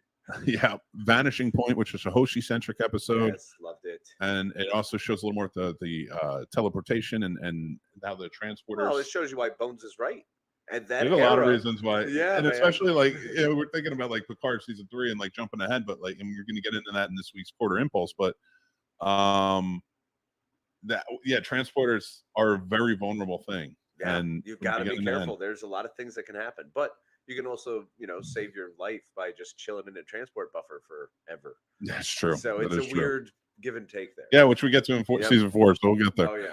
And then we get into episode 11, Precious Cargo. Yeah. Where Trip is trapped with a young woman, Padma Lakshmi, who's plays a princess basically. Yeah, she's like a princess, and she and Trip are. It was a Spaceball episode. I felt very like that relationship. This was a between the two Trip of them. episode through and through. Yeah, 100%. Before Trip really gets serious. Yep. And it just works for him. There's not much I have to say on this episode. It was a fun episode. It was a very fun episode. It was a good adventure. Yeah. It was a good romp. Yeah. You know, it was almost Jewel of the Nile. That might be a better actual kind not of, as good, but very close in tone for sure. Yeah. Catwalk, episode 12. This was a good one, and I want to get more in depth on this one as we go. So we know what we're going to highlight, but there's a bad storm coming, so the entire crew and some visitors at the moment have to live out about a week in the catwalks of the nacelle, and their ship soon gets commandeered. Yep, so. because grab your stuff. That's true. Lock your doors, people. Final episode of the season. Dawn. Which I'm glad this is the episode that we are finishing on in this one. It's Darmok. 100%. It's just another version of Darmok, and they have to work together while also. So basically, Trip has to land, and then he and this other alien species, the two of them are individuals trapped, trying to communicate with each other, stealing the gun, pointing it back and forth at each other, like making the other one do the work. So it's inferior Darmok. It is inferior Darmok, but it does a great job of making the stakes. These are always one of the things I love is when they give the alien planet an alien character. Yeah. And the alien characteristic, sorry. The alien characteristic in this scenario is that the sun, there's two suns, and it's like 300 degrees Fahrenheit. Yeah. The sun's up at its maximum zenith. It's like, wow. So they get there at night where it's much cooler. They can live. It's still hot, but they can live through it. Yeah. And then it leads off into dawn, where the sun starts coming up and they're desperately trying to get out and get themselves out of there. So it's interesting to say the least. Yeah, it was very well done. Once again, it's fun, cheesy Darmok. Yeah. You know, it's what you want in Star Trek episode. You expect to have at least one of these this season where you're going to have someone you don't know. You're going to wind up on a planet with them, and you're either going to have to work with them or they're working against you, or you fight and then slowly gain each other's respect over time. There's always something here. These are the most consistent Star Trek episodes ever. 100%. Are these. Well, I feel like they revisited so many of the Star Trek formula that we know in this episode. Makes it great. Yeah, yeah. Which 100%. absolutely, yeah. Okay, so like we went through, we talked about Carbon Copy, we talked about Shockwave Part 2 when we got back in. Let's go through. First off, what's one question I have for you that we can both kind of go through? What do you think about the themes of the first half of this episode as we're coming back in? They're back out, they're back exploring. Well, the themes are everything they need to be. I think this is exactly why I love this season so much. The themes are Federation. You're seeing the Federation form its baser rules with the tactical alert, with all these other little tidbits, the prime directive, leaving your communicator down, with all of those bits and pieces. We're learning and seeing more and more how the Federation will be formed that we know in the future. So it's very exciting to watch that and see how that plays out. Plus, we get to see the more integration and people working together. Yeah. The willingness of other species to work together. Because, someone like Archer has to go out and prove himself. So he does that with the Andorians. So we have friends there. He does that with T'Pol. Yep. So we have friends there now, and other Vulcan captains that we've gone through. And that's what I kind of like about this season with Archer, is because remember when we talked about the first season, it was kind of visiting him with, he seems like he doesn't know how to captain. He doesn't know how to be the leader. Right. And I think now we're seeing him finally, becoming the leader he knows he needs to be, that the future is telling him he is. Yeah. And so he's trying to live up to that, and he's trying to do it the best way he is by making the right choices. Yep. We see that a lot more in this season. Yeah. This season, we see him really hammer down and hone in on what is the right choice every time. And he's still listening to his crew, but now he's actually hearing them. In the first season, you notice he does this a lot. He'll go on to interact with everyone, and he'll have his dinners and lunches and all that, and you really get to know his officers and listen to them. But he's still trying to make the decision he thinks should be the way, not necessarily the right way. And that's Archer's growth in this season that I love. So this is the best version of Archer. Agreed. This season. Yeah, I definitely feel differently about that going on. But so we go through Minefield, like we talked about a bit in Minefield. It's a good episode. You know, through it, like it's cool. You get to kind of hint on the Romulans. You never see them again. Well, and you shouldn't. They're No, supposed and to I be the agree. boogeymen. I mean, that's the Yeah, beauty yeah, of the Romulans is they remain the boogeyman versus the Klingons that are just Just terrifying if you run going. into them. You know, I mean, if you just I know. you got no shot. The Romulans, you don't know. They could be anywhere at any time. One thing I do like that they do, especially with Marauders, as we got to that episode, and you Yes. see the Klingons return. Every time we meet the Klingons, we are pissing them off more and more. Every time, You know, man. specifically to the point where Archer is the one who's known, and that's who pisses us off. And we know there's a Klingon war. So what Yeah. better way to watch this lead up but the same guy who's been part of the Federation who's just been needling them time after time Yeah. after time after time. And you know? getting the best of them every Yep. time. And Yeah. these are big houses. This is House Duras. You know, Yeah. he does this against some pretty big houses, man. He's not messing with it. There's no lightweights. He's No, sitting yeah. against the entire council, bro. Oh, and the council hates him for it. Yeah. Oh, yeah. And But the chancellor's always like, but the right thing, the honorable right thing is this. And that's kind of where we almost see Archer starting to mirror that. yeah. Yeah, and that's the thing. Like Archer, with how he is every time he meets or sees, he gets frustrated with a lot of species that we find. Oh yeah, because Tellarites, Andorians, everybody, Vulcans, Vulcans especially. you know, God, he hates he's Vulcans. always yelling. There's never a point where he's not yelling at a Vulcan. Oh god, no. T'Pol excluded, Yeah. but yeah, he can't stand them. So and then so like Minefield and what happened there and seeing the damage to ship and Dead Stop where it gets fixed, that really complements each other well. But when we get to A Night in Sick Bay, which is such a great episode, It's amazing. And what was it the Cretacins who they The Cretaceans. Cretaceans? Yep. Thank you. Yes, sir.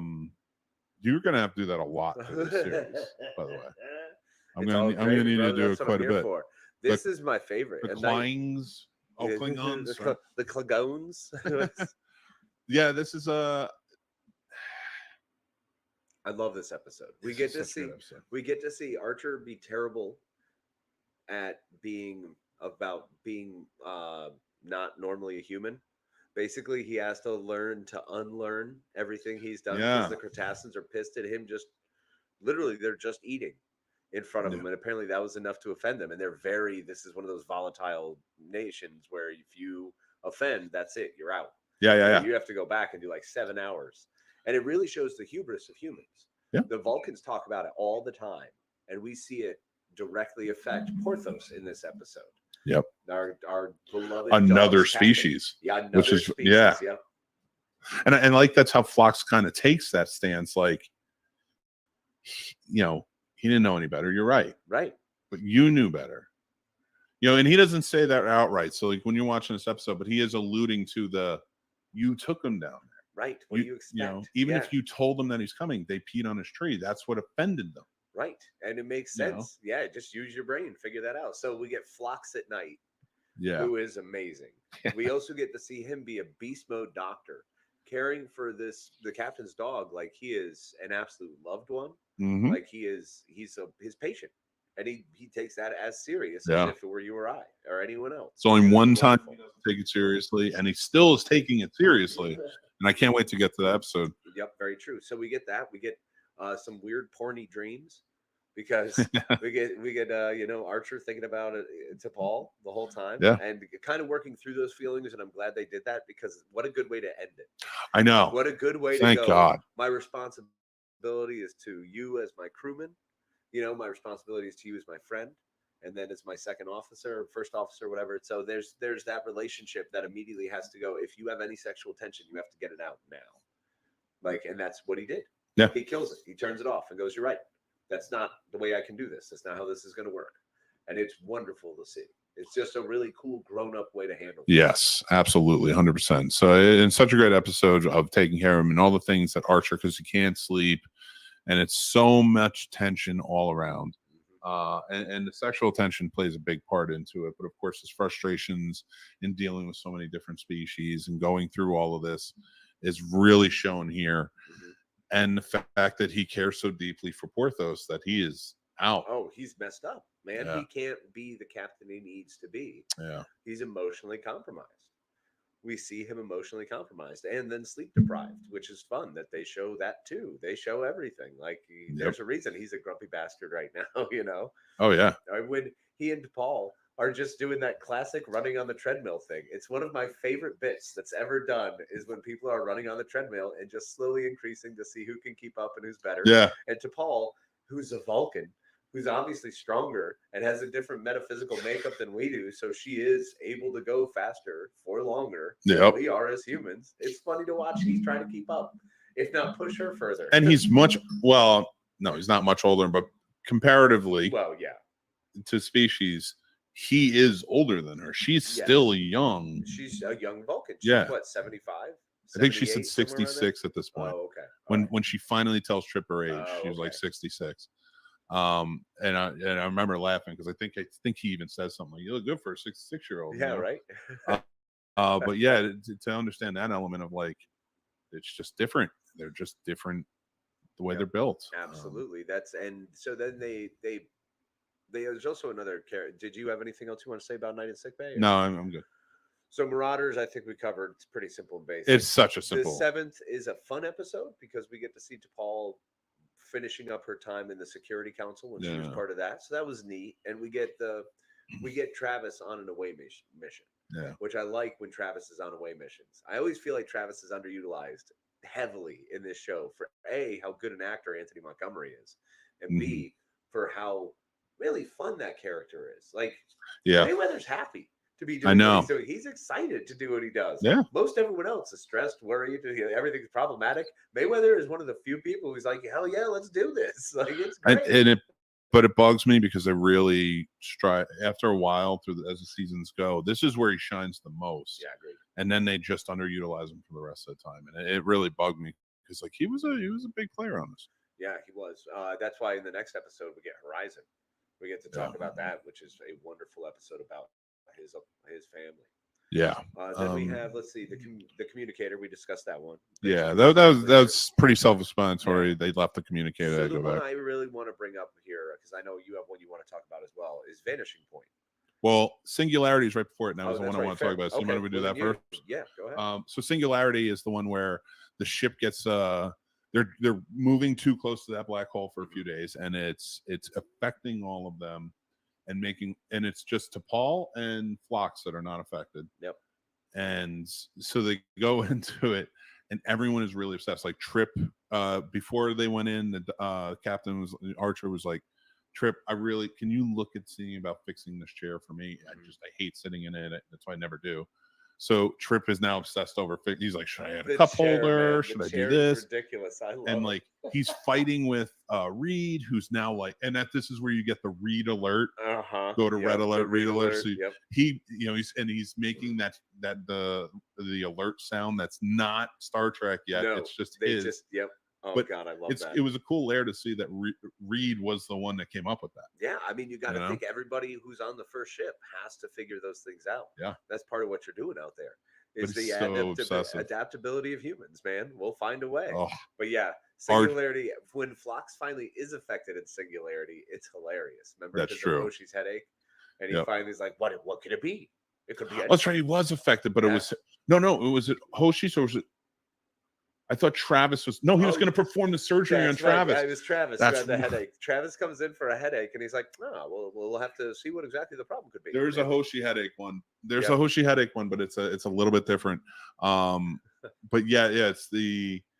Oh, my God, when he has him strapped down and he's about to open him up, and like she's like, we got to stop this. What are you doing, doctor? Oh, my God, it's so funny. But I thought this was a really good episode to see T'Pol kind of deal with the obsessive nature of everyone. Yeah. Now they're not sleeping. Now they're just obsessed with getting things done. Yep. Hoshi's going crazy trying to figure out this language. The kitchen, man. The kitchen. Remember, she's trying to make her grandma's famous soup. And nobody likes it. One comment is made. He's like, "Oh, it's good. It's a little salty." She goes, "A little salty," and loses her mind over a little salty. It's like, if there's miso in it, of course it's going to be salty. Yeah. What are you talking about, lady? Like, oh my God. Her mind. It's so funny. This is a very fun episode. I really liked it. I'm glad you brought this episode up, because this is where we get not a bird's eye view, a POV view of T'Pol and how she actually thinks about the crew. the way she interacts with them all, we get to kind of see how she actually feels about them all. Yeah. And how she handles all of them. Yeah, because she knows how to handle all of them. Exactly. How she knows how to handle them, but also it's a lot. Seeing what it takes out on a Vulcan is impressive. Like it is that being around that much emotion is got to be hard, and I can see that at the end of the episode. So once again, sorry if this is becoming a Jolene Blaylock love letter, but she's been amazing. T'Pol crushes it in this whole season. Man. It actually is funny. You know what? Let's talk about Vanishing Point, and then we'll get to this point where we. Like, they are the worst type of accidents to have. And especially if you're going to be disappearing in front of your own eyes. Oh my God. No, thank you. TNG had the multi-phase episode and a Scotty episode. You know, there's been so many transporter things that have happened. There's some good ones. This is the first one. It's fun that this is the first documented major issue of transporting a human. Yep. It's wild. Like, we're seeing all of this in Enterprise. And it's funny that it still gets retconned in the 4th season of this show. Yeah. And you're like, it's not actually. The other one wasn't documented because they just said he died, but they didn't think he did. Yeah. And that could have saved Hoshi. Could have done it. If they had just said something, you know, it could have saved Hoshi, but whatever. So Hoshi's great because we get to see Linda Park really, really shine in this one. Yeah. Because she does all the things that I think I would do. And I think that's why I love this episode so much, is I completely go through her mindset. And then she's smarter by doing the tapping, you know, because I would have kept running through walls. I probably would have just jerked around and then died somewhere. Just it was smart entirely. But she figured it out. She was really smart. Now but it plays to her strengths of being a linguist. Communicate in some way. Yep. And so let me use Morse code. Yep, exactly. Somebody's going to know what it is, of course, because it was Archer, wasn't it? It was Archer. Yeah, Archer's one figured it out. Boy Scout. Yeah, of course. You go to the Boy Scout. You got to go to the Boy Scout. Like, if I saw a light blinking, I'd be like, that light bulb needs to get changed. Yeah, I would have totally just unscrewed it and been like, all right. Morse code for me would be the worst thing on the planet, because somebody would be doing it, trying to communicate something. I'd be like, I literally just see the light going on and off. I don't know. No idea what this is. Yeah. And I would get bored halfway through and walk away. Like the end of Parasite, when the light keeps blinking and you can tell he's saying it to. Yep. Yeah. Oh, well, no, I'll pick up. So that way. You're good. Like the end of Parasite, when light keeps blinking and he's watching it, and like he can see what his dad's saying to him in Morse code. I just wouldn't look at it. Stranger Things, I'd have no chance. Are you kidding me? No, I'd be screwed. Well, at least that one they did a trail. Like, if you lead a trail for me, I can figure that out. Yeah. Oh, and another cool thing we got in this half of the season, just to touch down on, is Trip had the first interspecies in this realm, because you never know with the original First Contact, exactly, but that we know of, especially on this ship.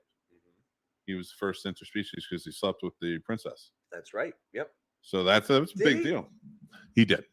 Come on. He did. Are you sure? 100%. Are you sure? Yes. She didn't seem like the type who was sleeping around. She woke up with him. Yeah, they did. All right. Oh, they did. All right. Maybe some heavy cuddling. Because she was like, you know, if I ever see you again, like, we're gonna totally do it. We're gonna again. It out again. The only other one before we move on for me, Padma Lakshmi was 100% like, you are my top chef. Yeah, it's true. So the only one I would really touch down on is the catwalk. I thought that was a really good episode that shined, and the fact that the entire crew and these other species, I forget their names, that were in there, were just stuck in there, and to see how they had to live so close and annoy each other but had to do it. Yep. It really added a big element of the crew aspect, seeing more outside of just the bridge. Yep, agreed. So. And it's nice that this show does this a few times, where it gives you the entirety of the crew, because we're only talking 83 people here. Yeah. So it really gives you that breadth. In the first season, very well. In this season, it does it. It maintains it. How about that? It maintains. Oh, it continues to be, well, we are a crew. There are other people on this ship, and we get to see them and meet them and interact with them. And to add to that real quick, to as we're kind of finishing off the episode, it really kept the Explorer from the first season, but it's so established by these characters because you like them now. They're already introduced. By this time, all their little things that are popping up were just joys to watch. They're established. I like that. And now that's one of the best parts about this first half of the season, especially, is that we get just the building on everything that we've started with. Everything that came before, now it just continues. It's furthering itself, and the story is growing, and these characters are taking on the lives of their own now, and really getting a foothold in who they are, and the way they're the character that they're selling across the screen. The actors are nailing. At this point, you feel everyone's in their stride, and it's great, because sometimes it can take 2 seasons with some of these different characters. We've seen it, man. Voyager, it's going to be a hard one. There's a couple bits that's like, why do you waffle so much on this? Like, how come you're this way and then you're this way? We'll get there. But this one doesn't. This one doubles down. It's like, this is Malcolm Reed. Here he is. This is Trent Tucker. Here he is. This is T'Pol. Here she is. They're growing and changing, but it's not like they're doing something so out of character. Do you think this one, in doing that and introducing these characters the way they are, and really, do you think it was a benefit that even though it takes place before all the other shows at the time, it came after and was able to fix on the things that maybe other shows? I think it should have been more than it was. I think that specific part, yes, they grew the characters within the realm of the character that they were going for and wrote that character that way, very distinctly, and only growing, building off of what already existed. So you as an audience are carrying along, and you know where they are. So it's easy to follow, and it's Star Trek. You want to follow them. That's what Star Trek does, is the characters. For me, it's always about the crew. And this crew is phenomenal at this point in our series. Like, I could not love it more. Season 2, episode 13, Dawn, just really wrapped it up nicely for me to go, you know what? This is 100% the crew of the NX-01 Enterprise. I believe in them, and this is their story, and I love it. Yeah, 100%. Now, before we get in, we're going to talk about a few more things before the end of the show, but I'm going to roll down real quick in the first 13 episodes. I'm just going to say the title and who I think shines the most in each episode. Okay. You tell me what you think at the end, if you agree or not. Okay, dope. Shockwave Part 2, I'd say T'Pol. Okay, 100%. I agree. Carbon Creek, I'd say T'Pol. I agree. Yep. For me, it's the triumvirate of T'Pol, Trip, Archer, because they all are more comfortable with each other now. But it's T'Pol, I think, shines. Oh, T'Pol absolutely shines. Yes, I agree. She's telling the story, and like on Carbon Creek, and then in the first episode, the fact that she had to rein them all in. But Archer's very close in the Shockwave part. Just for smiling, just for being as happy as he stuff is overall, but it's great. But even to deal with like the stuff he saw in the future, and it's just kind of like, what's this? Like, like I kind of dug that. Yeah, that's fair. Yep. Minefield Reed. Yeah. Oh, absolutely. Yep. Dead Stop. Honestly, I would say that's an Archer episode. Oh no, I agree. It is for me. I still think that the Hoshi shine there is fantastic. Mayweather, too. But absolutely. But I mean, the entire Archer episode. Yes. Because he just always seemed off put from the beginning, and I like that aspect. Yeah. He knew something was wrong the whole time, whereas you have like Trip, who's just like, I don't know, check this out. So, all right, A Night in Sick Bay. Yes. Can I guess who I think you'll say? Yeah, please. Phlox. Okay. I say Archer. See, I'm Phlox 100% on this. Yeah. Okay. I have to be Phlox on this because we get to see Phlox be a and doctor. It's great. Oh my God. And I love how cheesy he is with his animals. I just love it. I love the way he loves his creatures. It's a beautiful thing. So, all right. So that's Night in Sick Bay. But that for me, like the same on the other side, picking Archer as the highlight in that episode is because he's the conflict he's dealing with, and Phlox plays such a good support to that. That's why I went with Archer first. But I see you. Nice. Yep, absolutely. Marauders. Who you got? Honestly, it'd probably be an Archer. For me, it's or all Trip. Archer. Trip was good with the Trip kid. Was good, but Archer really. See, that was my problem. I thought the kid was really weak in that episode. Yeah. There was so when you have the weak kid, not the actor himself, though, it just wasn't written well. You know what I'm saying? I got He was just kind of very bland, and I was like, okay, I've seen this 1,000 times. Yeah, I know who this is, so I'm never impressed by it when I've seen that vehicle a million times. All right, I guess you. So that's all that is. All right, the 7th to Paul. Oh, it's Paul, 100%. Yep. The Communicator. It was a good Reed episode, but Mayweather was also pretty good in this one. Mayweather's really good, but it's a Reed episode for me all the way because we get to see him basically mad at himself the whole The time. whole time. The Yeah, whole that's a time good point. He's so annoyed at himself the way he would be annoyed at anyone else if they'd done it. Yeah. So that's great because he stays consistent and true to his character the entirety. So I Yeah, love that. that's a good point. Of course, Singularity. I would say Archer was really good in this one, but to Paul is probably the shine because Phlox was fun too. Yes, Singularity is absolutely a T'Pol episode. Everyone who had their struggle was fun. Yeah. Every single Trip was the highlight for me and made me laugh the most. I 'Cause he can't was help you, Reed.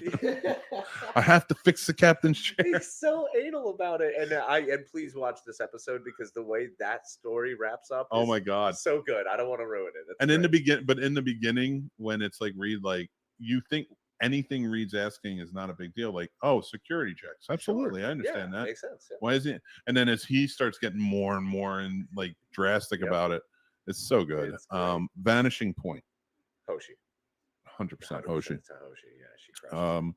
Precious Cargo, I'd say Trip. Yeah, nope, that's Trip one for me. Yep. Well, I mean, you get a Spaceball style adventure. I mean, come on, it was too good. It was too good. Catwalk. Mayweather. Really? I love Travis Mayweather in this one. Okay. I love him because he's just a good old fashioned supporting ensign. Okay. And my God, if you don't need that every time, the ensign you can always go to. And he was always a good one. And he was there. I think it was 5 times he came on and was given a direct order and just went and did it. Like he just nailed it. He got the whole pilot system together. Exactly. Yeah. So he crushed it. I like him a lot in Catwalk. I think he did great. I think this also is notable for Trip. Trip deserves a note in this one. Okay, cool. So but as a chief engineer. Yeah, I got you. Yeah. Really well. And Dawn, of course, is Trip. Yeah. So, all right. So with that being said, let's talk about who is your highlight character for the first half of the season. Oh man, so this was really hard because I love every character. As I've said, I think everyone, if you can be the best version of yourself in the role, and that's the character I see, then I'm part of your crew because you've made me part of your crew. I believe your crew, so I'm there. Let's do this. Yep. Trip and Archer are honestly probably have 2 of the largest leaps. No, sorry, geez, I totally misspoke. Archer and T'Pol have 2 of the largest leaps as characters in this. T'Pol is absolutely hands down. I agree. My highlight character. My highlight. She can't not be. I mean, you get the Carbon Creek episode, the Shockwave speech. Those 2 episodes back to back. Singularity. Minefield. She's out. She's the captain of the ship while Archer's out there with Reed. I mean, she is doing it the whole time. She takes over. Yeah, I would definitely say in first half she's the highlight. I'm going to say though, I was a little upset with her sexualization in The Night in Sickbay.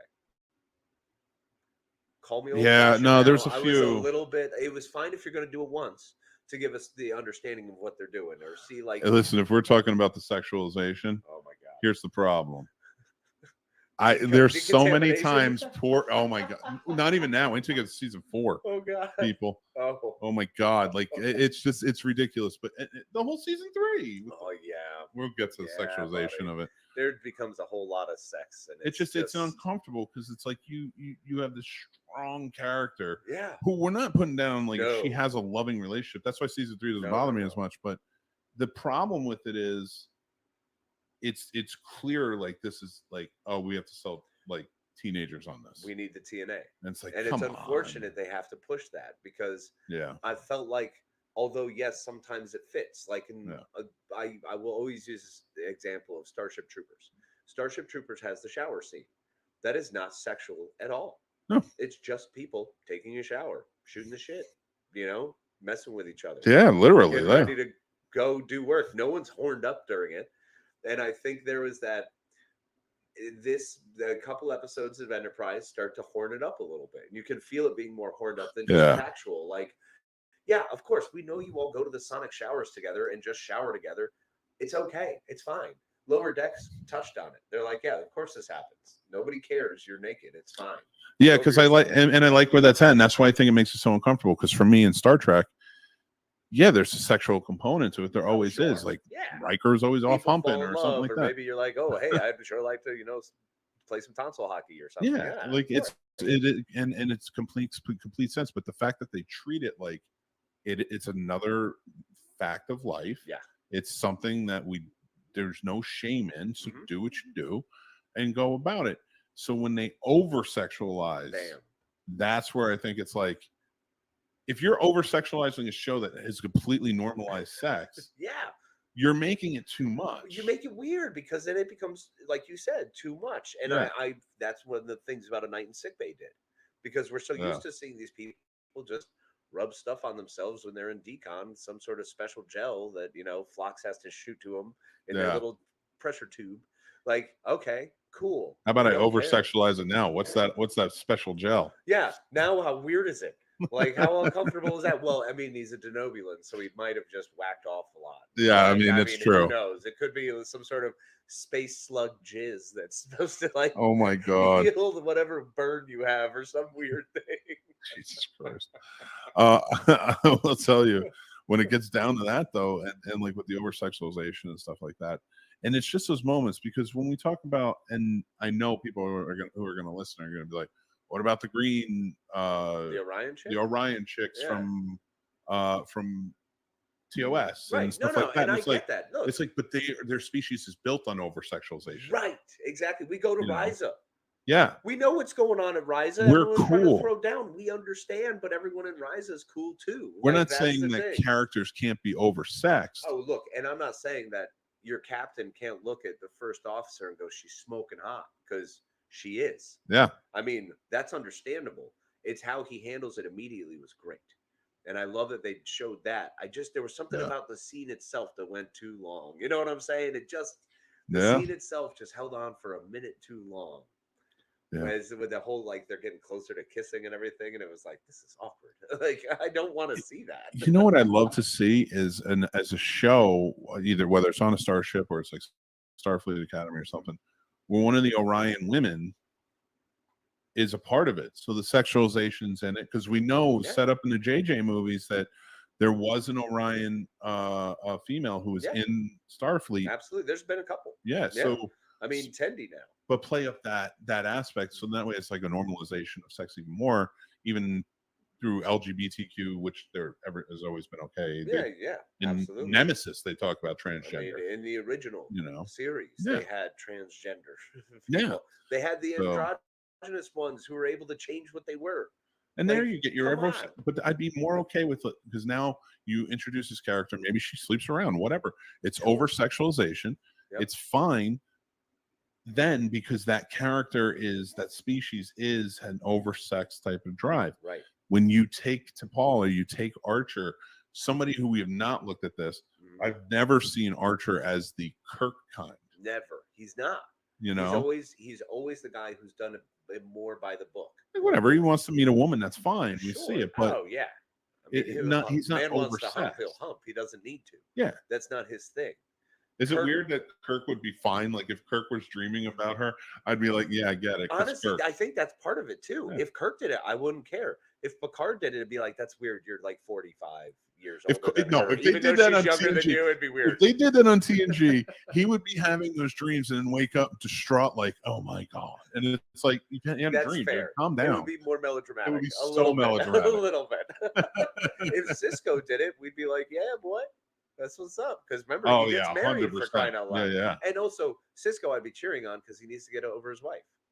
That was one of the best parts, is him dealing with that boss. But Archer was so weird. Archer can't do it. Like, in my mind, Archer's more like Pike from Strange New Worlds. You've got those two that they're the Boy Scouts. They're legitimate freaking Boy Scouts. Well, no, actually, I like the fact that Archer was sexually pent up intense. Yeah, I like that because it shows you that even the most stoic of our heroes can be, and it's okay to be. And we see Pike. The problem was, so it's yeah. So my problem is, it's how they over sexualize T'Pol. Exactly. And it's like, and you did that for ratings. Yep. What you're showing. Exactly. Yep. So that's where it comes in. It's just to kind of explain like my way of thinking on that. But well, no, because I'm with you on that, and I think it was kind of BS. That it's like that was my frustration with it. Yeah, it's like, come on, man, you've got Jolene Blaylock is a phenomenal actress. You don't just need to show off her assets. I know. That was rude. You weren't even tights. Like, you have her in the freaking skin suit all the time. She has, and somehow you made it more colorful in the next season. So like, I'm not even getting this. The maroon one. There were so many colors that popped up, and I'm like, what is this? But we'll get there. And that's this whole show is like a we'll get there sort of scenario. It's on the way. We have to touch on things. So okay. Let's talk about we talked about the highlight of each episode, highlight character of each episode. Yep. Did we talk about of the season? Did we do our highlight of the season? We said to Paul, right? Yeah. Paul. Yep. Let's talk about what do you think is the best episode this half of the season? Oh, okay. Well, and then easy. What's the worst? Oh, well, 100%. I'm going to start with A Night in Sick Bay is my favorite. It's a great one. I really realized that I screwed up and should have been a doctor my whole life. I really screwed the pooch. They're my favorite. Way to go. And actually, with this one, Precious Cargo. Precious Cargo was the worst. Was one of the least worst ones, and it was because the writing was bad and the chemistry between the two of them sucked. Well, she's not an actor. I know. And she was her from she's Top a Chef. Model and a Top Chef. You know, It was her just kind of overplaying being whiny. Yeah, she was very much so. She was a Daphne Zuniga from Spaceballs. She was 100%. It was almost. It felt more like she was making fun of it than owning it sometimes. And I feel like there was a thing there. Yeah, you need to own it. Right. Even when you're making fun of it. But the episode itself was good and fun. It was a fun jaunt. But I have to say, it was a good trip episode. Yeah, great trip episode, but the weakest really of all. Because there's better trip episodes. There's, everyone had a better episode. And the only one I would disagree on, Night of Sick Bay is great, but I would say Carbon Creek for me. It was my highlight. Like, it's amazing. I mean, look, it's one of my top episodes of this entire series. So I always say that. Carbon Creek is one of the top series. Night in Sick Bay, though, now that something about this rewatch, something about rewatching this and seeing the characters differently now from a different perspective. Because now I'm seeing it from the captain's perspective as opposed to, let's say, a lieutenant working in, tactical. I've got a different mindset now. I'm older. I see things differently. So it's really great to see that episode because I like when you see Phlox be awesome. Yeah. Because he deserves that because he's awesome. He's one of the best doctors in Starfleet in all the episodes, in my opinion, all the series. So, I agree. And we'll get to that at the end. Yeah. During our wrap-up show of the end of every series. That's true. All right. So here's what we're going to do. We're going to take off. We're going to come back next week for next episode dressed in the exact same clothes. Boom. Looking like it's just was filmed on the same day, but don't worry, it's filmed on another time. It's different. So guys, if you are part of our Patreon, we appreciate you watching. Thank you so much for that and now supporting us. This is why we do this, and we hope you guys are enjoying it. But yeah, go check out Quarter Impulse on our YouTube channel. If you're not subscribed there, please go subscribe and like there. You can check us out on all social media everywhere. But until next time, I am Mick Manhattan. And I am Casey the Madman Plot. Remember, be kind to yourself, be kind to each other, and live long and prosper.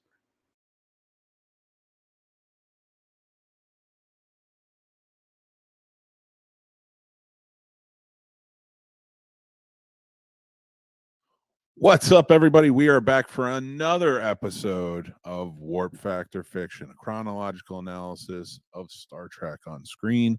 Guys, this is the 4th episode that we're doing, and we're covering season 2 of Enterprise. You may have seen episode 1. If you haven't, make sure to get back there. Of course, this is a Patreon-based show, so go. We appreciate you supporting, but go tell more. Tell everybody about Trek and bring them on here as we discover and analyze Star Trek all the way through. All the way. In entirety.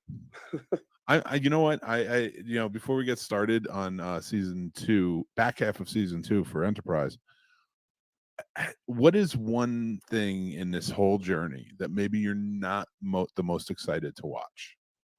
As we continue on? Yeah. Coming up? I mean, I'm not going to lie. Enterprise actually hurts a little later in the later seasons. That's fair. There's a few episodes that get wonky and some character choices that I'm not a big fan of. I agree. Mine is wholeheartedly the original series animated series. Oh, that one's going to be really hard. That's going to be that because that is 70s claymation, not claymation, but the clay animation that they did. Mm-hmm. That company that kind of did that whole sort of look to those 70s cartoons, and that's going to be a tough one. It's going to be really hard. And it's going to be really hard. And now, mind you, it's not just a Trek thing with the animated. It is a a lot of animation from that time I'm not a fan of. Ricky Tikki Tavi, ones like that. Rin Tin Tin was kind of hard. All that old animation style. It's going to be difficult. I was not a fan of 70s animation. I will say that straight up. So, You are well on record. but we're not there yet. We are still with the NX-01, right in season 2, right smack dab. Whereas if you heard in the last episode, we were fans of. We really like this season. And yeah, this is definitely one of the better seasons. One of my favorite seasons of Trek, honestly. The stories they put in this allow for some cool ground rules that eventually get played on and added on to later. And I do love that aspect. I love when you go back to like a prequel series and you have this entire, and it really only works unless you have this entire established universe that you've created. And then when you go back and do a prequel series, you really can fit in those things that you like about it. I think a lot of that was missed on the Star Wars prequels, which we are also fans of, but yeah, they didn't like this does a better job of it than that did. Absolutely, because this keeps all the rules. And what it does is it builds on the ethos that already exists and then just shows you how they got there. Yeah. And it's really fun how they did that. And I really like it. And it's a wonderful adventure series. It's a lot of fun because there's much more excitement to it because you never know what's going to happen. They're the only ones out there and they're brand new at it, so it's wild. The stakes are super high. They are so high, right? And they definitely show that. You get how high the stakes are. And I think this was a show that didn't need to push that like they did in one of the episodes in this show that we'll be talking about. Which, episode 23.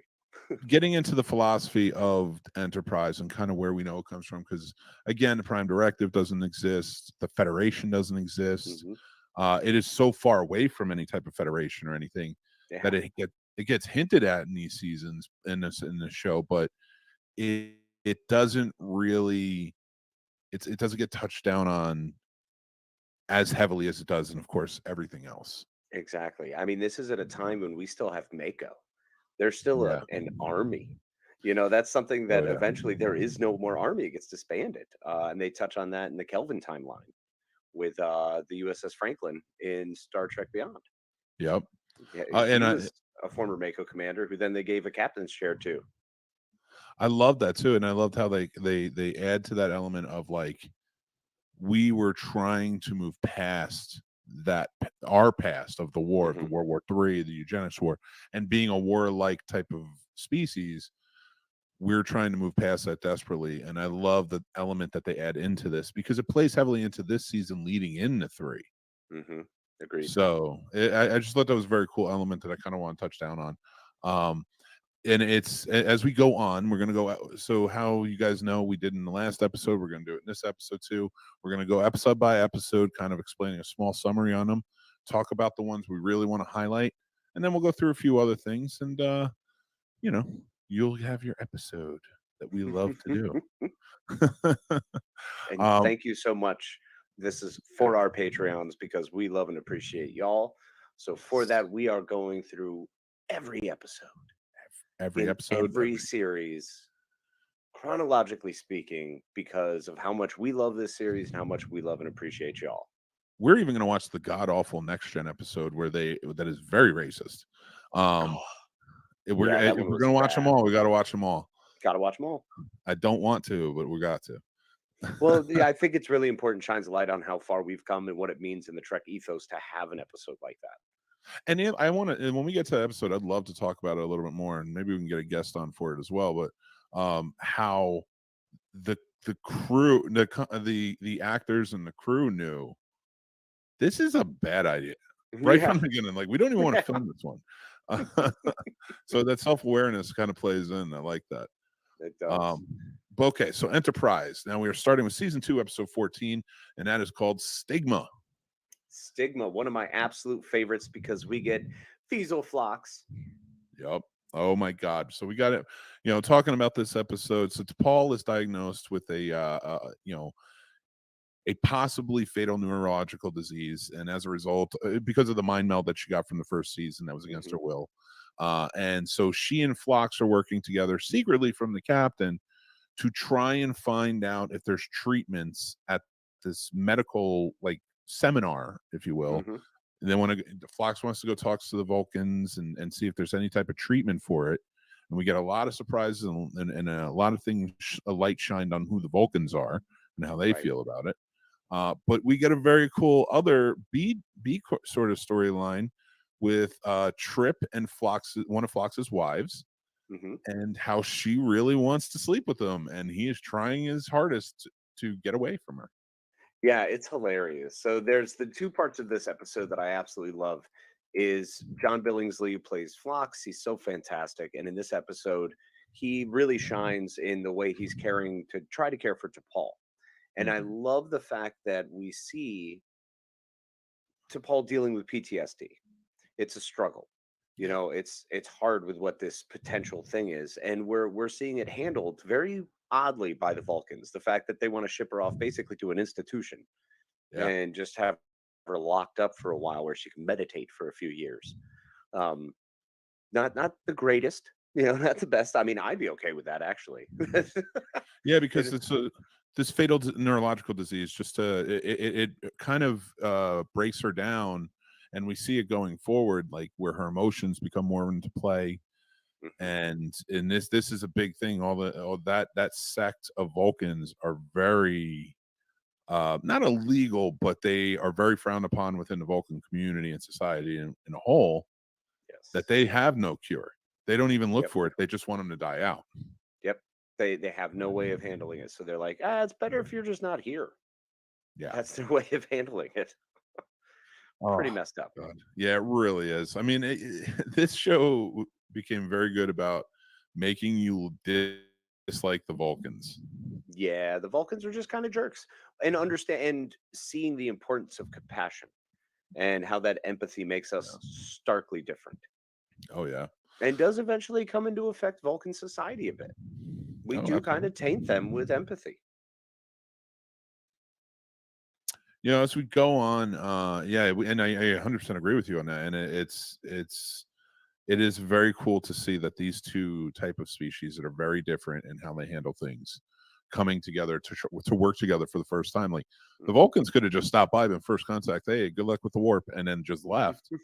But they did stay close for all of these years to help, kind of get us ready and get us going. And I like that almost Big Brother type of program. Yeah. That the galaxy has for each other. Right? Yeah, To go we'll on. help out people who aren't jerks. But then they're jerks. Then they're jerks. But Fiesel Phlox in this is wonderful because she wants to sleep with Trip. We know that Phlox has 3 wives, that his wives have, I think, 5 husbands or something outrageous. They are just open with their sexualities. No reason, nothing to hide for them. They're all about being open with it. It's a wonderful society. And Fiesel wanted to throw down with Trip. And it's, Hardcore. I mean, big time. Yeah, she wanted to get in that. Oh yeah. And unfortunately he trepidatious, which understandable. The guy's been impregnated, he's already had a bad encounter with an alien, so I get it, pump the brakes, little fear there. And also for him it's the respect factor. Yeah. He can't get over the idea of sleeping with another man's wife. It's just a weird thing for him, whereas Phlox on the other side is like, yeah, do it, like he wants to compare notes almost. It's like, did you have fun? It's so odd to me, like as we go on and the more we learn about Phlox and like his society, because it comes into play later about how just on both sides, like it comes into play quite a bit at the second half of the season Yeah. with Phlox, and to see all sides of him, like he's a man of integrity, but he's also a man who's like, listen, this is how I was raised. But in this situation, is very much this is how my society does things. And like, we're not going to hold it against her or anything like that. That's not what we do. Absolutely. It's very strange how the two look so different, because you've got, again, Fiesel is a brilliant engineer in her own right. So Oh, yeah. she is phenomenally intelligent and has a great career ahead of her. So it's not like she needs anybody. And that's the beauty in this, is how they are just an open, even equal society. 100% agree. I do dig that, how both storylines worked in this. Not always on this show, especially, do both the A storyline and the B storyline really sort of work out together and are both interesting, you know. Hmm. But in this one, 100% for sure, it was a very good This episode. one because it gave us also really good comic relief, and there's Yeah. some hard stuff on the way. So I think you getting So, this one was nice. oh, absolutely.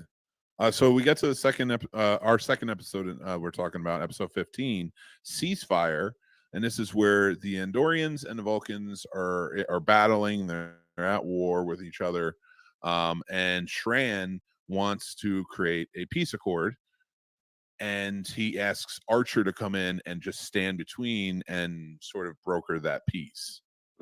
And it's a really big step because we start to see the very foundation in this moment of what will eventually be the Federation, when we have an Andorian and a human and a Vulcan all standing together and talking. And So it's, oh yeah, I was just going to add to it that it sort of the episode sort of goes.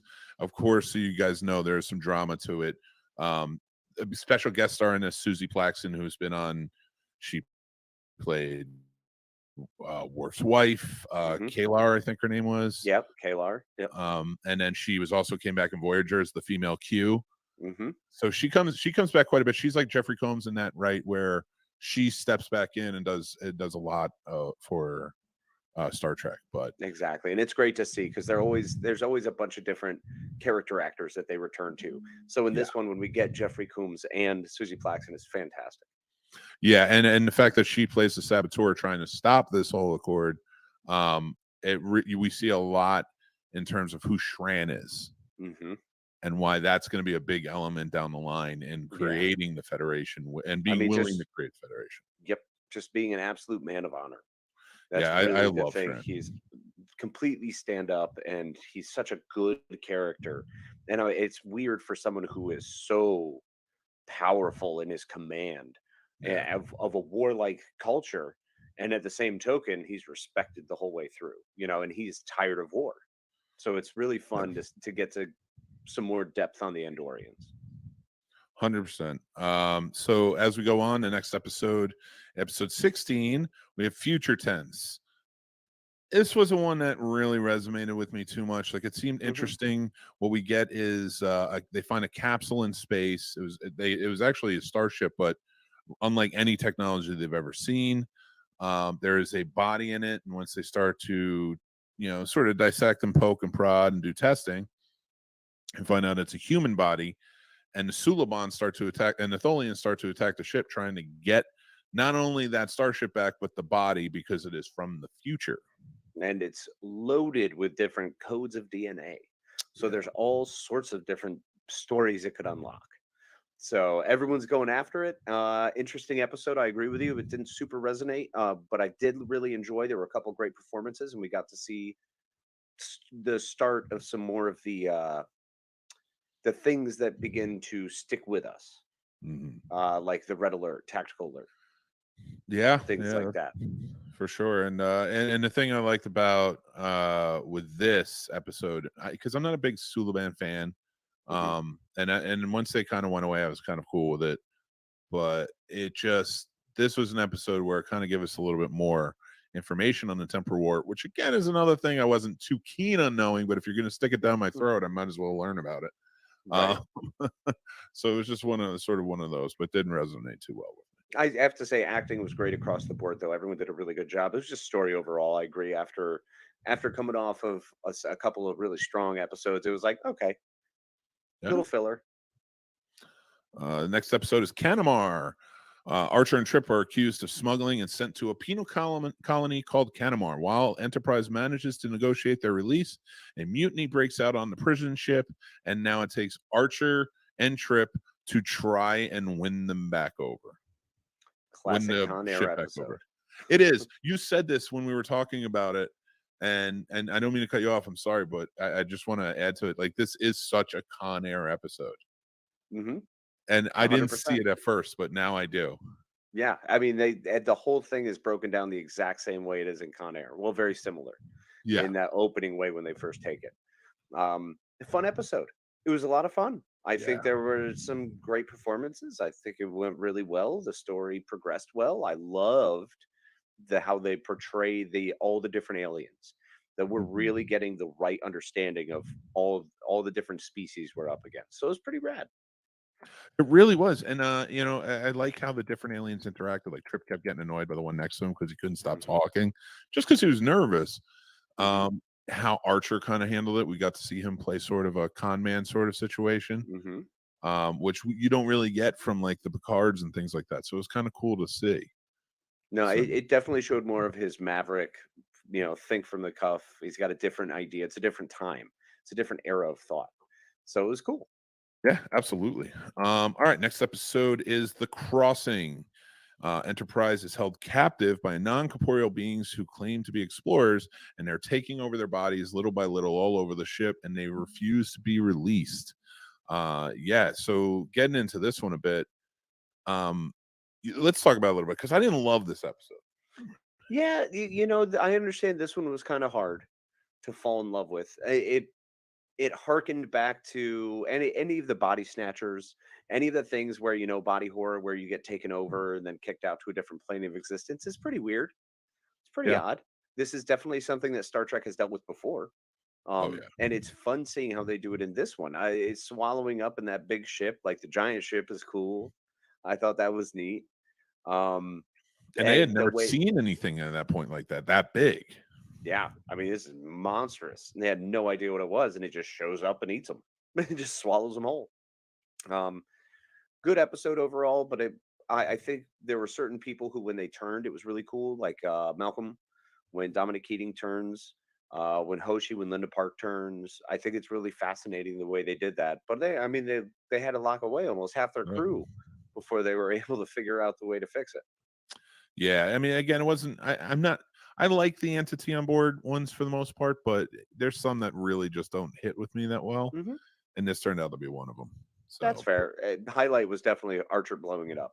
Yeah, Archer just straight up.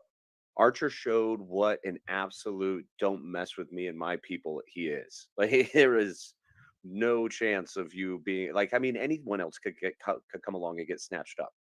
So he was like, nope, not gonna take that chance. Blows him up.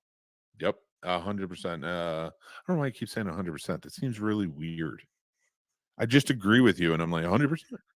I need to stop it. You're on repeat with a lot of your words. You're just like, I know. Your clips. I feel like I think I'm suffering through whatever T'Pol has. Yeah, I don't know. Bad mind meld. Bad mind meld. Just throwing you off. Because my emotion. Like we did this just a day ago, so I don't know. Maybe some sort of strange deja vu. I know, right? It's kicking me. It tripping you up? Oh, that was good, but tough at the same time.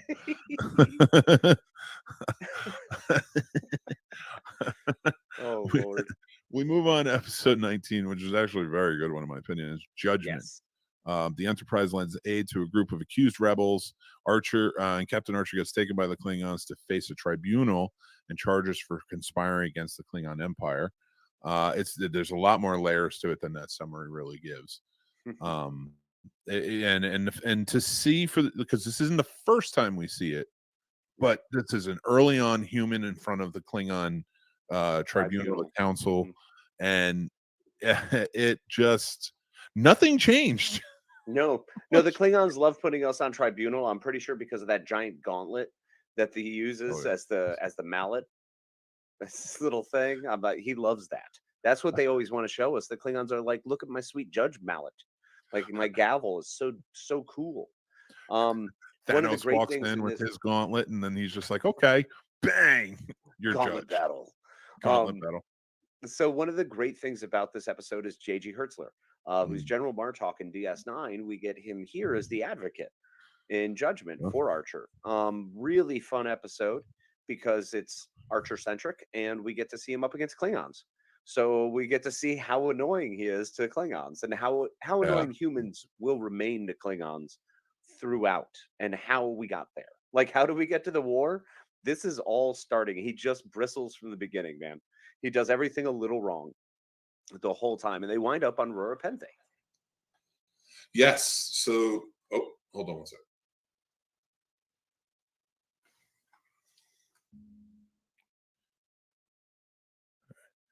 Can you check your mic real quick? Yeah, you're better. Okay, you're good. Okay. I hit the thing and it just I got to get the XLR back in. But anyway, no here nor there. All right. Okay, so I know where we're starting. Yeah, so we get there, and of course that's famous for where Kirk and Bones were put in undiscovered country, that penal colony, and it's a nightmare. Was it the dilithium mines? The dilithium mines, yep. Yeah, so he's Archer's. So here's what screwed me up about this episode. Archer's sent there for life for helping refugees. Yep. And what's his name? His arbiter is sent there for a year. Yeah. And I love when he goes, "Yeah, I'll be out in a year, but most people don't live 6 months." You know, and it's just like Archer's there for life, like legit now, like, and his life is going to be 6 months long. Of course, the episode, which sets up a big thing in the future, he escapes. He pays off the guard and he gets out. His arbiter stays because he's like, I need to make real change, so I'm just going to do my sentence and then start working at it, you know. And I like that hopefulness to the end of the episode. Agreed. This It is a good definitely one. gave a lightness, and it ended well, and also gave us a really fascinating look at what we're going to see over and over again from the Klingons. My God, right? It helps us understand that they kept the tradition, and they are no joke about their traditions. Yeah, that's legit. Yeah, we get so that's a really good episode. Strong, very strong episode. You know, in any other like season, anything, I would say this is probably one of the best episodes of the season.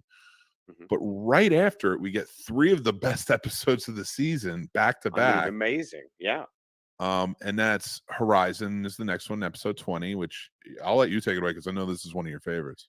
This is one of my absolute tops. So Horizon is where we deal with Travis Mayweather going back to the Horizon, his old ship, where his father has passed away, and his brother is now in command. So it's a fascinating tale in brothers. Now, as someone who doesn't have a brother, like I have a sister, so it's a different life for me. You have brothers, so it's funny how we interact because I see the brothers thing. You know what I'm saying? I see where we come from, just slightly different in how we start things in conversation. And it's great having that because I feel like in this episode, Anthony Montgomery absolutely smashes it out of the park. I unfortunately don't remember who his brother is, who the actor is who played his brother, but was phenomenal as well. Did a great job. I mean, well, it's funny you mentioned that I don't have any brothers. I do. I have brothers and sisters. You have a sister, and the dynamic too. We talked about this a little bit the other day as well when we were preparing. Was that all my friends are older brothers across the board. I am in my close friends group. I am the only younger brother. Yeah. Everyone else is just so like that dynamic and what you see here really plays into it. And I love that we both get to see it as different sides. Yeah. And it's fantastic for that. You said something the other day about Travis in this episode. And it was like really profound for the episode, especially, but it's a good one. Let me help you try to get out of your own way.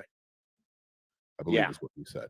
Yeah. When Travis talks about that, so that's a really great part that Travis brings up to his brother when he's like, he is so intelligent now and grown that he's trying to assist him that way. Yeah. I don't know what further I said. Well, no, I mean that was kind of it, but we were talking about that dynamic with them, and for me, I think I brought it more into what we get to see in terms of how these ships work out in the world, out in the galaxy. Like they're transport ships. So like, but to see how they deal with these pirates and like, because we usually only see Starfleet. Yeah, we don't believe that there are things out there. We forget about the transport ships and the fact that there are Orion pirates, which means there's piracy going on. You know what I mean? Yeah. And this is at a time when there's barely any law. Like we do not interact with many species out here. Like the Romulans, of course, they have a minefield, and if you get near their stuff, they're either going to blow you up or shoot you.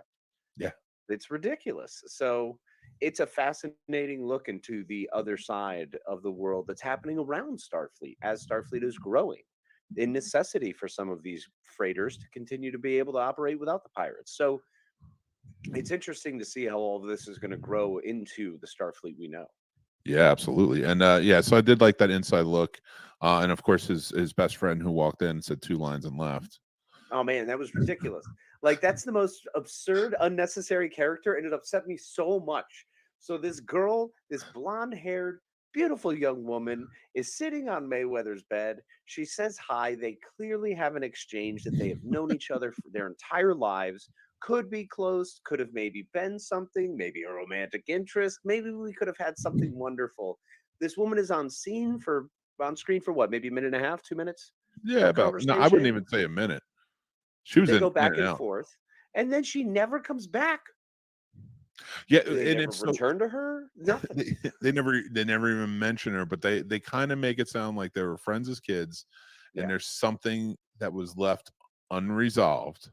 between them, or maybe like they were dated as teenagers or whatever. They never Yeah. say, and she leaves. You're right, and then they never mention it again. Never. So much opportunity for growth. This episode set up the Travis Mayweather like growth story because we got to see where he has already made it to, how much further he's come, and where he could potentially go. I mean, the Yeah. guy has gobs of anywhere that Anthony Montgomery has put forward for Travis Mayweather, and instead he just kind of fizzles. And I love the hatred almost. Like, why do you care about Archer? Because he keeps trying to tell him, like, well, Captain Archer would handle it this way. It would do this. And like the Yep, respect he has for Archer really plays into this. it And really does, and we get to see that. So, and Corey Mendel Parker is the gentleman who plays Paul Mayweather, his brother. nice. So Very I just nice. wanted to make sure I got that out there because he was awesome. He He really was very deserves good. mention. He was fantastic. I mean, they could have brought them back for an episode, I wish they did actually. right?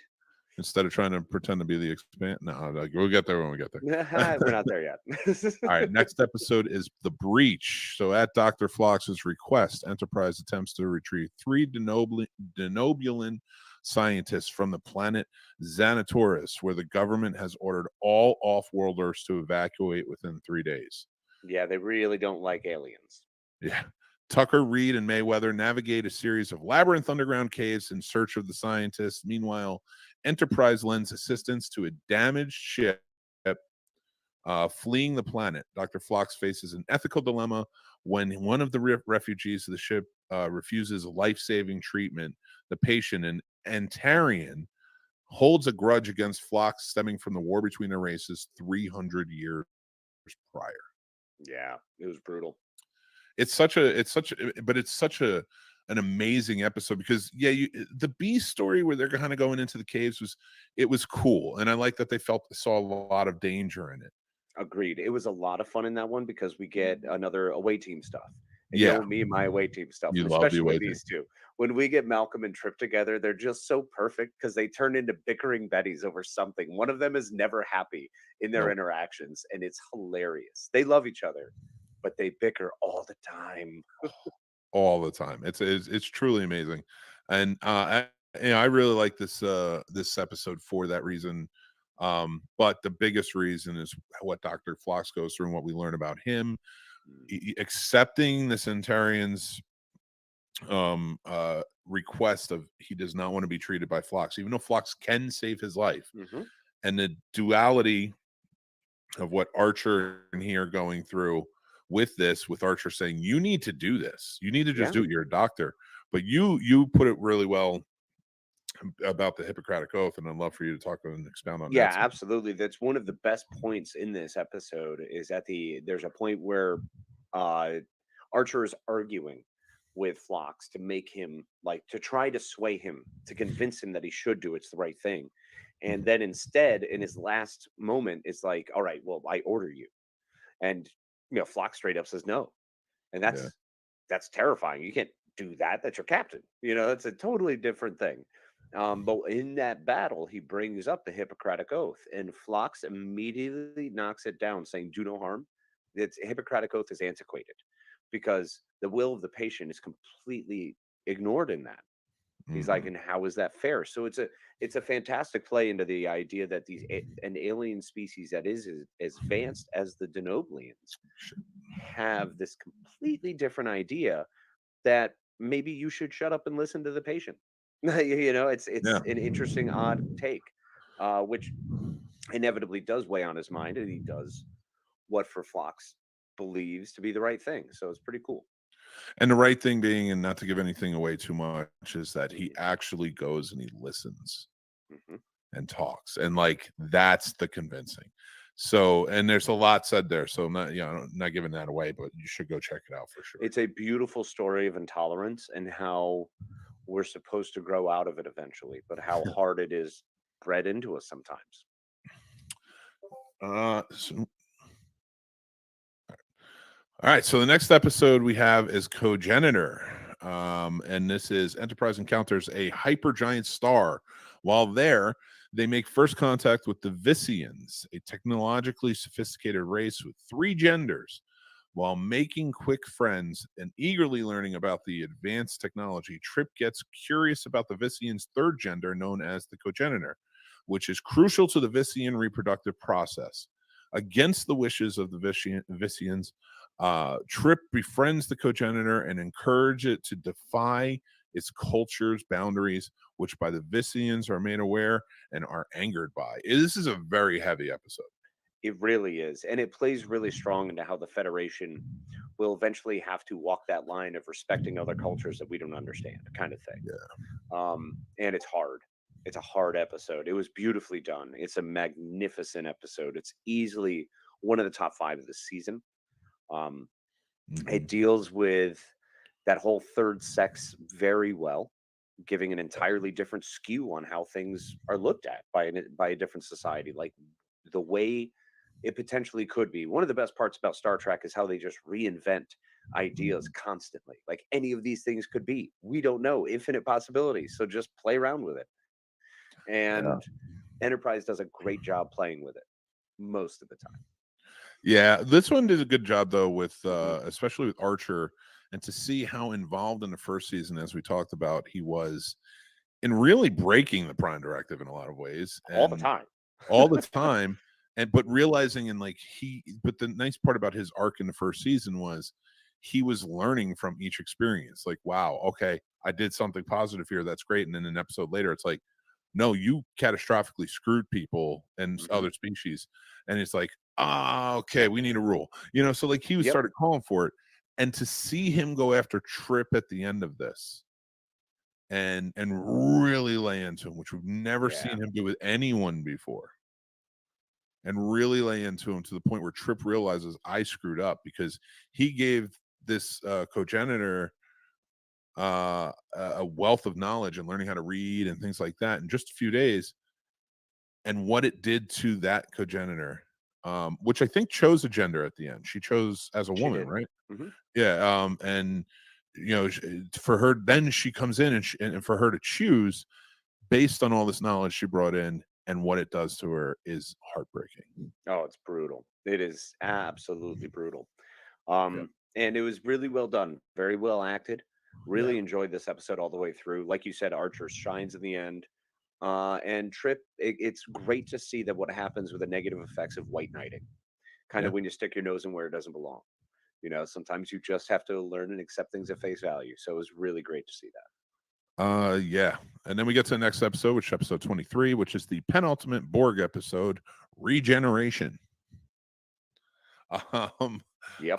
This was an episode. An Arctic research team makes a startling find: cybernetic creatures, Borg, buried in the ice. When the revived alien seize control of a spacecraft, it's up to Archer to keep them from contacting the collective and threatening Earth. Yeah. That's about all we got. This is a dumb episode. It's a bad episode. I don't like this episode. Like, the acting was great. I have to say, the parts of this episode were fantastic. There's very little I didn't like from what I saw on screen. You just did a Borg episode, and in order to do the Borg episode well, you have to let as you say, Mick, I'm going to let you say, what do you have to do with the Borg? Leave them alone. Stop trying to investigate who the Borg are. Stop trying to go back and saying this is their origin. Stop trying to add them. Leave them alone. If you wanted to have an encounter with the Borg, you could have literally just done it this way. But stop adding to it. Stop adding like, oh, there was contact here. The only time you should ever make a dramatic episode about the Borg and create a storyline other than they just want to assimilate you is when they're getting like you said, what's his name? Ian. Well, no, what was his name? The Borg from Next Gen that came Hugh. out of it. Yeah, Hugh. That's My right. Borg. Yep. And then yeah, that's a great episode. Again, because he's coming out of being a Borg. 7 of 9 coming out of being a Borg. So these are going to create the drama that's really good. Every show that does, we're going to go back and retell the Borg. It never works, in my opinion. And they don't let the Borg be the Borg, and it's what you got to do. 100%. That's why it's funny because we're going to get into it on this week's Quarter Impulse too, which is kind of funny.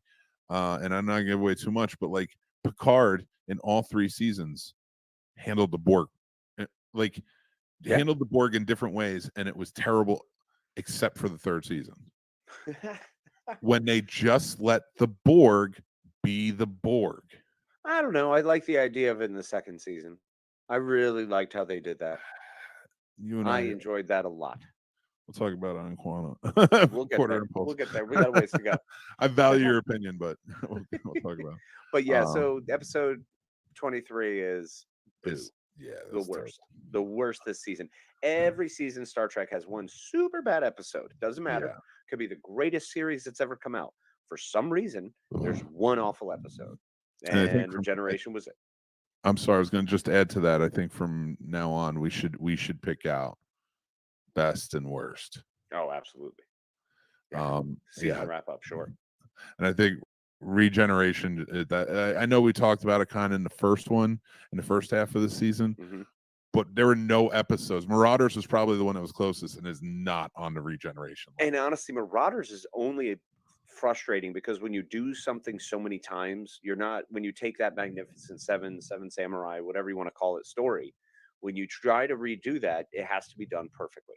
And I'm not saying everything has to be perfect. I'm saying your beats have to be right and your characters have to be someone I want to see you save. And if I don't want you to save them, you're probably not going to have a great episode. But it's still good. It's still a good episode. Regeneration is crap. And then then we get to the next episode after that was a great episode. First Flight. Amazing. First Flight. Oh, after his close friend and colleague A.G. Robinson is killed in a mountain climbing accident, Captain Archer tells T'Pol about the Warp 2 test flight almost 10 years earlier, where A.G. and Archer were enemies. They were workplace sort of enemies. They were both test pilots, and AG was better. Yeah, 100%. It's an Iceman Maverick kind of thing. Yeah. AG was a better commander. AG was a more seasoned man, whereas Archer was still shaking off the young.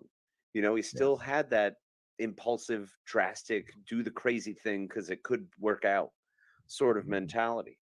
AG had kind of put that to bed and was trying to teach Archer to do that, but was also competitive himself. I mean, you're not going to be a super test pilot like that without having a lot of edge to you.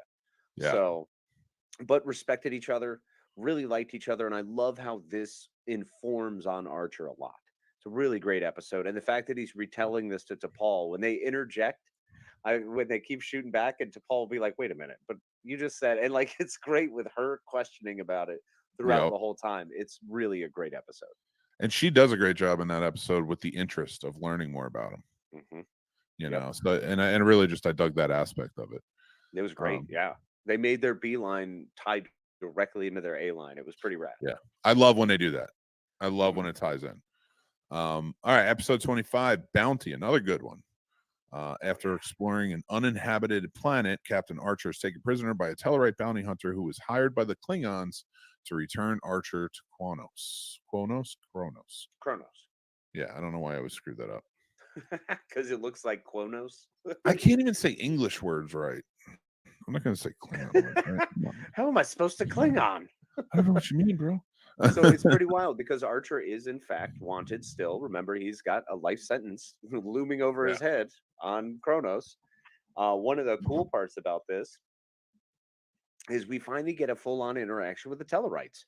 Before this, we had a few, like once, I think, on view screen and then once over comms. It's not often, Tellarites are there, but just kind of keep to themselves. And this one is a full-on Tellarite human interaction between Archer and this bounty hunter. Which again, I love that. I love the opening that Archer was the first to, not the first to make contact with every one of them, because he wasn't there for the Vulcans, but he works closely with the Vulcans. First contact between humans and the Andorians was Archer, and now the Tellarites and the humans are Archer. Well, maybe not the first contact. Well, because Tellarites were still shippers too. We Yeah, all yeah. use similar shipping lanes. So the Tellarites, the Vulcans, and us kind of figured it out. The Andorians were a little further out. Yeah. So yeah. But this is more. I wouldn't put it as first contact, but I would put it as this helped bake the Tellarites into being one of the founding members, and it was Archer's doing. Yeah, and it shows how that kind of came about, because we're going to see eventually that the Tellarites are kind of the jerks out of everyone. The Andorians actually wind up being friendlier than the Tellarites, which is ridiculous, but craziness. So, crazy. and I love it, because when you get down the line to U.S. movies or Next Gen and so on, the Tellarites are very different. And I'm not even talking about look. I'm talking about in how they act. Even the Andorians. Yeah, they're all very different. That's hundreds of years. Well, 100 years, maybe 60 years. But still, it's at a point where your Federation is different. The Tellarites are presidents, like heads of the Federation. It's pretty wild. So they did a good job in this one. I also really liked how the crew came together to save Archer. Yeah, that's they very figure true. out something's wrong. They're like, oh man, it was pretty good. Pretty good. I also love the fact that by the end of it, like the Tellarite working with him, and how it played out for him to get away was very cool. All right, let's go on to the next one, which is actually the season finale of 2, The Expanse. An alien probe launches a devastating attack on Earth that kills 7 million people. Archer, still being hunted by the Klingons, brings back the Enterprise back home to investigate, and Trip's sister is one of the fallen in the attack. Yeah, man. So it's a tough one. This is where we get introduced to the Xindi, which play heavily into the 3rd season. We'll get into pretty that much all of the 3rd season. Yeah, and this is very much a 9/11 allegory. What's going on here, and this being 2002, right after 9/11 had happened. The very next year, coming back out, you see a lot of parallels in season 3, which we'll get into in those episodes, but it starts here. This is, for lack of a better term, the ground zero of that propels Archer and Enterprise way farther than they've ever been. Yeah, it gets us into an entire war. Yeah, and it gets us into our first official intergalactic war. So, which is being done by Archer, who is a Klingon war criminal, and the Romulans have already seen, scanned, and logged their ships, so they're kill on sight. Like, we're not doing great. Enterprise is NX-01 this first year is hard. The second year is tough. And you know what? The one aspect, because you find out with the Xindi, it all sort of changes. But why they attack Earth is because ultimately they believe that Earth is going to attack them. 400 years in the future. Yeah, so they take a preemptive strike on them. And again, we'll get into it when we get to 3rd season. That's where things are really revealed. But I wanted to bring up in this one that how much of what Archer did and how much of his name getting out there screwed a lot of things up with a lot of species. Like we were talking about the Klingons and Romulans, but now even this expanse feeling like, yeah, we're gonna go take these out. They're crazy. Because they're making a lot of noise, just knocking around, being loud. It really we do is. get some pretty cool stuff, though. I mean, we did get the Enterprise is retrofitted, so we have photon torpedoes now. We have increased hull plating. We do have our phase cannon, so she's a strong little bird. The Columbia gets announced in this, which is the second NX-02. Yep. And it does not leave port until the 4th season, so don't get too excited. We just in this episode it gets touched down on that is being built. Yep. And then I believe they have it's the planetary defenses. We get to kind of see the planetary defenses and what it looks like. I can understand that there's a lot of warp 2 capable ships. Like we have a fleet, but they stay close. There's not far for them to go. Warp 5 Yeah. and above is where you start to be able to travel and really get some distance. So, And I really love kind of where they went with this, and in this episode, we'll get further on that. I'll expound on that later. But in this episode, I'm like I felt like they're really setting up something drastic, like Shockwave did, yeah. and it turned into too drastic. And one thing I was talking about in the first episode that I kind of want to touch down on here is how I think Star Trek Nemesis as a movie influenced the third season. Yeah. And, All right. and Get I'll, into that a little bit.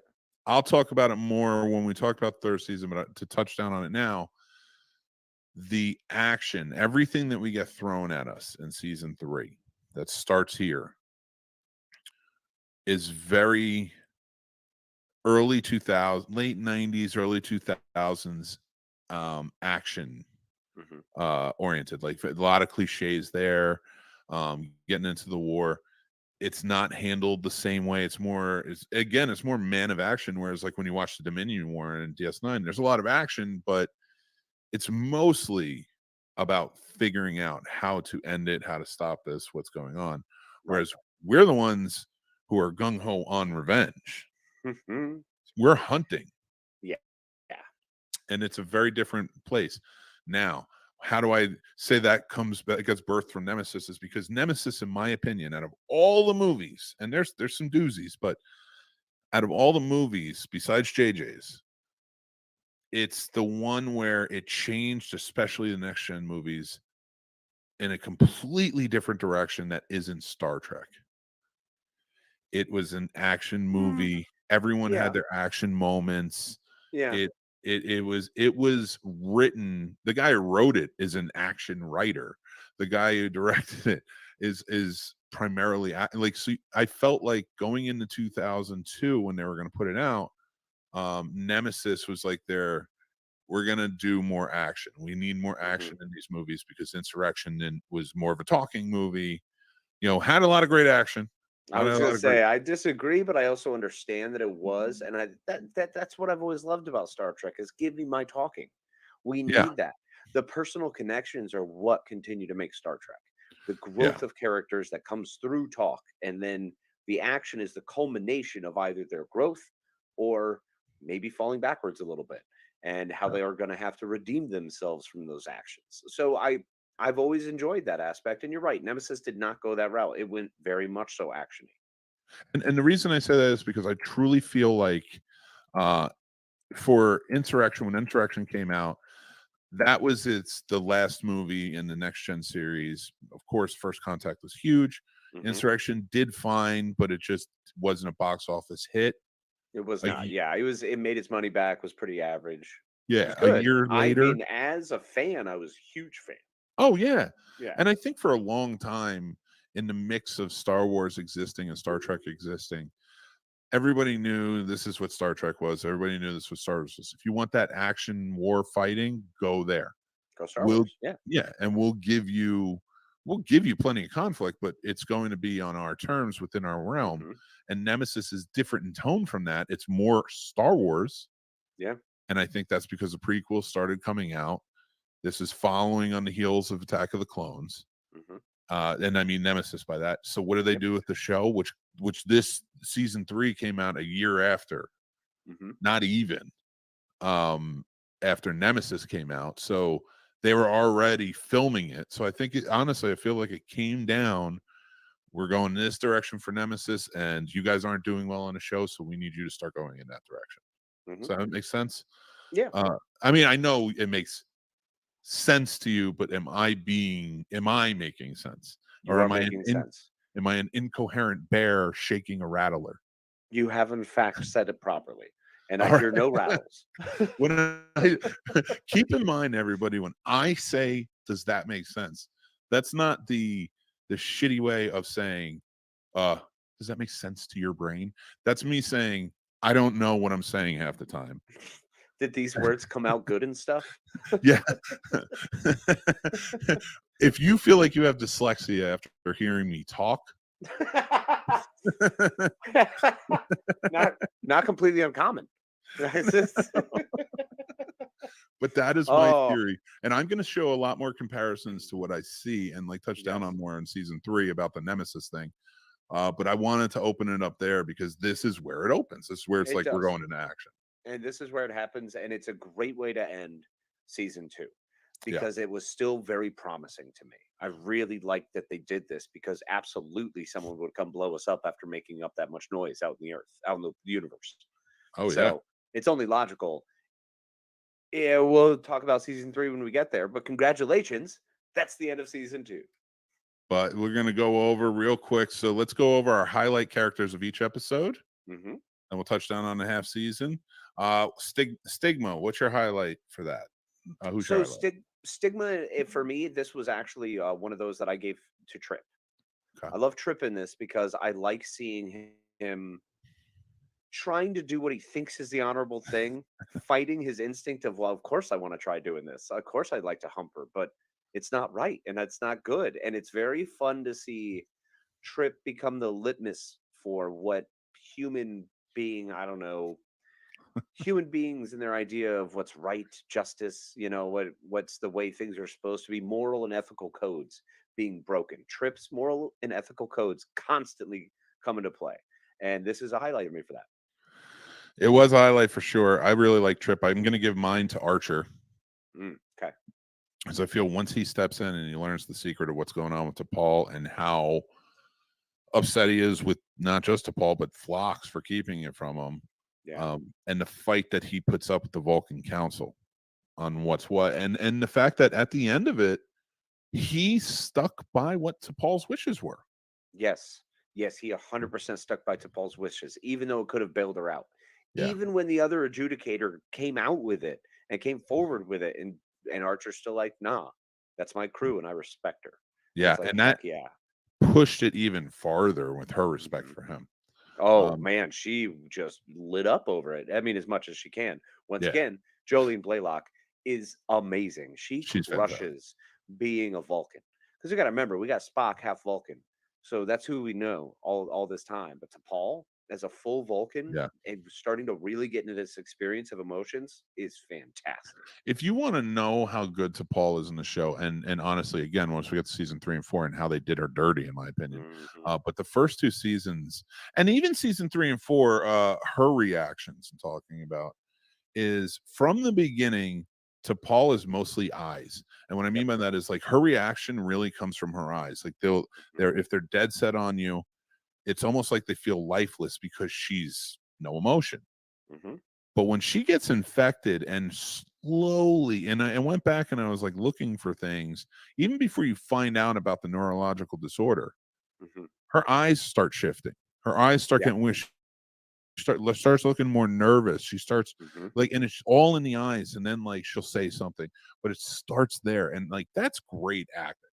It really is. I mean, she has a few moments where I love in this season. She has 2 or 3 moments when she's leaving someone's quarters and wants to say one more thing, but doesn't. Yeah. And she does it so poignantly and perfectly, and her timing and the pauses that she takes and how she just does it, she really feels like there's because a couple of the times it's like when she wants to almost thank the captain, but you could hear her say it and then go, that's illogical. You can hear her stop herself from saying it. It's awesome. So she crushes it. Yeah, fantastic. Just wonderful. And I honestly like one of the best Vulcans in Star Trek history. Oh, hands down. And I love Spock. Oh yeah. But T'Pol gives him a run for his money. No, T'Pol's right up there, man. All right. So now with Ceasefire, who's your highlight character? Oh, this is Shran 1000%. Yeah, me too. 100% Shran all day. He's so good. I'd like to say that's the last time I'll pick Shran, but I know it's not going to be. No, Shran's too good. They bring him back so too well. He's a perfect Andorian. Susie Plaxton is right up there too. She's good. They just brought it, man. They brought it from 2 great perspectives. So I love that one. Yeah. All right, we go to future tense. Who's your highlight character? Nah, this one was annoying. I don't know. I kind of bounced back and forth. I think Archer sometimes. I feel like that Reed had some good screen time in this one. Yeah. I don't know. I'm going to give it to Archer because I do feel like in these episodes, when it's poorly written, it's mostly Archer dealing with things. Now, that's not him being poorly written. He knows his character. Yeah. But he's at the forefront because I feel like whoever wrote these was either just trying to like go to the bathroom on time or get home on time or something, or like was a guest writer. But I have to look it up. But it's a tough one. Yeah. All right. The next one is who should I like character in Canamar? This is actually an Archer for me all the way. I like seeing him play that kind of a jerk, kind of that punk role. Really love T'Pol in this one too when she's taking over on the bridge and she's trying to get her captain back. Like it was fantastic. She did a great job. Deserves a lot of credit for that. But Archer definitely gets the take here. He's the Nick Cage. Yeah. No, I 100% agree, and I love that he plays it up too. All right, The Crossing. Who's your highlight? So this one I actually really like. I like Hoshi a lot in this one. Yeah, because Hoshi is one of the last holdouts before she gets taken. So it's really fun to see her, Linda Park, really playing that, and then the turn she has. It was great. I love it. Very cool. I would actually, for me, I'd probably go Reed. Okay. I really liked how Reed kind of played this one a little bit because he's the first infected, and then and the reason I'm saying is because maybe it's not Reed as the character, but the Dominic Keating playing both those dual roles. So. And he does it really well. Yeah. Yeah. All right. So we got next Judgment. Archer. 100%. It's an Archer episode. It's an Archer episode. I mean, JG Hertzler is strong. You get to see JG Hertzler hold his strong against Scott Bakula. You know what I'm saying? Like, there's a reason he's a character actor because I believe that Archer is screaming at him, fighting for his own soul. It's beautiful. Horizon. I mean, clearly it's the girl who comes into his room and talks to him for 3 seconds. Yeah, 1 and 27-second Jane. We're gonna call her. She's great.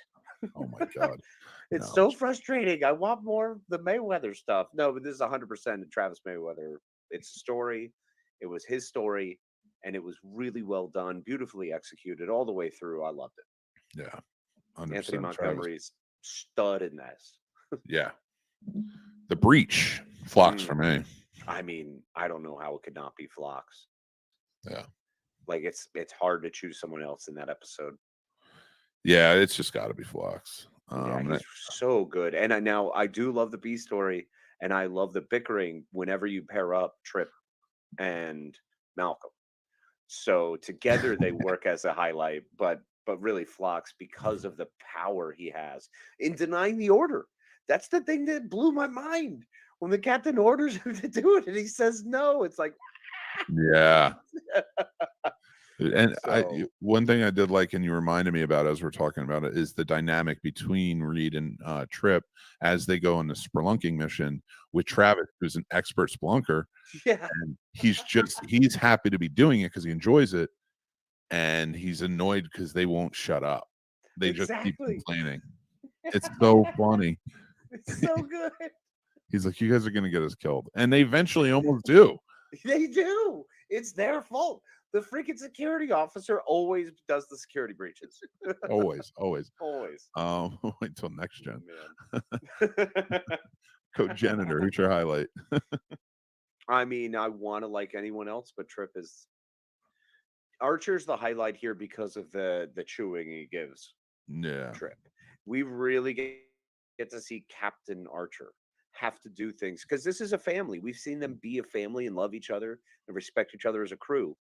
And this is the one where Archer has to come down as the captain and say, yeah, look, you're my second officer, but you can't, that's not okay. And really reads him the riot act in a beautiful way. Yeah. I'm going to go Archer on this one personally for the same reasons. Yeah. Regeneration. I'm just going to say Archer. Beat the Borg. Phlox beat the Borg. Okay. I'll give it to Phlox. I love Phlox. Phlox beat the Borg. I don't even want to talk about it. Screw it. Phlox. Just keep going. Sure. First flight. Archer. T'Pol is great as a narrator in this episode. Yeah. I really dig that and seeing her kind of grow. But I love, was it Keith Carradine as Yeah. A.G. Robinson? God, Mhm. he was good, man. The two of them pushing each other as nemesis and just fighting. Oh, it was beautiful. And then working together at the end, it was perfect. I really enjoyed this episode. It was such a good episode. All right, let's see what we got. All right, next is Bounty. Bounty, which another Archer. Archer. I mean, you can't. There's no one else to give it to. That's Archer. All right, and then we finish off the Expanse. Who you got? This one's a little tougher because everyone played the shock factor phenomenally well. I think everyone trying to deal with what happened was great. Yeah, But I think Archer still takes the cake in this one. I'm gonna give it to Trip, dealing Okay. with his sister, and not dealing with his sister. I'll be honest with you, I would almost give it to Reed over that just because the way Reed confronts Trip, Yeah, the that's way true. Reed brings it to his face. That's a Like, good one. understand what you're going through. Like, it's great. It was It is. beautiful. All right. So, who's your highlight character for the whole half of the season? Okay, so for this half of the season, my highlight character, I think, actually kind of works out to be Phlox. Yeah, I mean, yeah, Phlox. I'd agree. Phlox. I'm torn between Phlox and T'Pol. The reason being, we get to see these two aliens dealing with humans and growing themselves as they have more interaction with humans.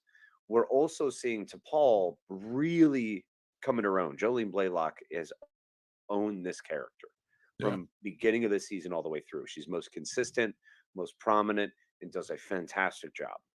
Yeah. John Billingsley crushes it as Phlox. He gives us the slate of the other eyes. What would it be like if maybe our ethics aren't as ethically sound as we'd like?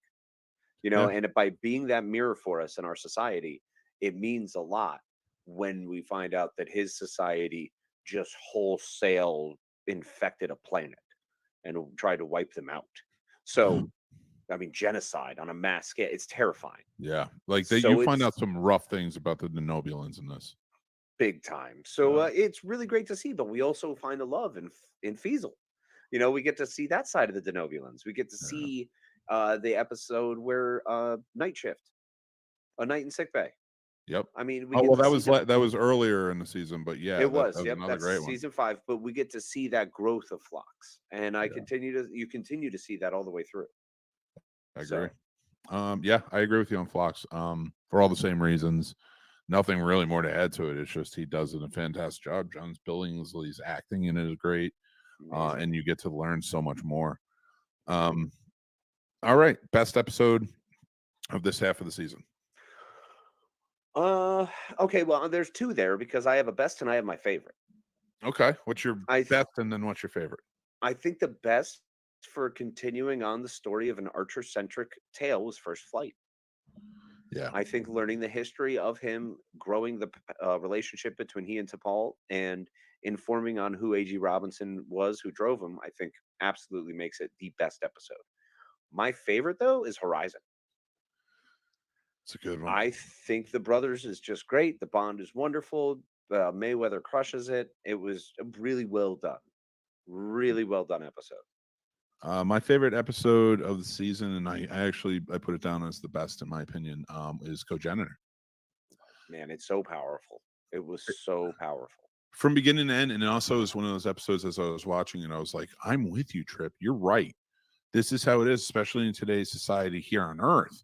Like, you're right. You should be sticking up for this person, and helping them and giving them a chance, and then to see what it means ultimately. And not to say that it shouldn't happen. We're a different world, but that's the takeaway is like, it's a different world. It's a different place, different time. You can't just step in like that. And to see it blow up in his face in such a devastating way. It was heavy episode. It is very heavy. And this season is really littered with amazing episodes. I am so impressed with this season. So how do you feel about your wrap up, brother? What do you got for season 2? You know what? It's a great season altogether. This second half really killed. I really did enjoy it. I really liked it, and it's a shame when we keep kind of going forward into season 3 and 4 because I just feel how strong this season was, and they just took it in the wrong direction, in my opinion. But yeah, I think it's actually the best season of Enterprise. I agree. This is the best season of Enterprise. Probably this is a top 5 season of Star Trek for me. I love And it. I will, and that's only right now, though. I mean, as we're continuing this rewatch, that can change. Like, I mean, it's been a while for some of these. True. I haven't burned through a TOS season like in its entirety in a while. I know. So, oh, it's going to be Oh, wild. my And God. going back into DS9, I'm going to get some heavy hitters. I can already feel them out there. They And we are. got a lot of series in front of us, but this is a great series, and this was really the feather in their cap. This was when they were all running on perfect. They were cooking with oil. They were crushing it. Yeah. This was the best of the best for this cast and crew, in my opinion. Yeah, great. So. Yeah, 100% agree. And if anybody is wondering what our worst episode was, go back and listen to us talk about regeneration. Yeah, you'll get it. So you'll completely understand what our worst was. All right, guys, I Mhm. want to say thank you so much for joining us on this episode of Warp Factor Fiction. Move on with us next month as we go on to season 3 of Enterprise and the Xindi War. It's gonna be interesting, and we have a lot to say about it as we go on. So please join us. We want to say thank you for being patron supporters. We appreciate you so much. Go check out our other show, Quarter Impulse. It's a small 15-20 minute show where we talk about different aspects that we really enjoy or hate about the Star Trek universe, and we've done a few so far, and you can go check it out about the Prime Directive and so much more. So go check those out. Let us know what you think. Sound off in the comments. Join up in the Discord because we're talking about it there as well. We're having fun conversations there. So other than that, we love you. Check out the Scene Snobs wherever you are. Make sure to like and subscribe, and we will talk to you guys very soon. Casey, take it away, my friend. Love and appreciate y'all as always. Thank you so much for being here with us. Hopefully you enjoyed what you heard, and we'll get you into season 2 and prepped for season 3. So as always, be kind to yourself, be kind to each other, and live long and prosper.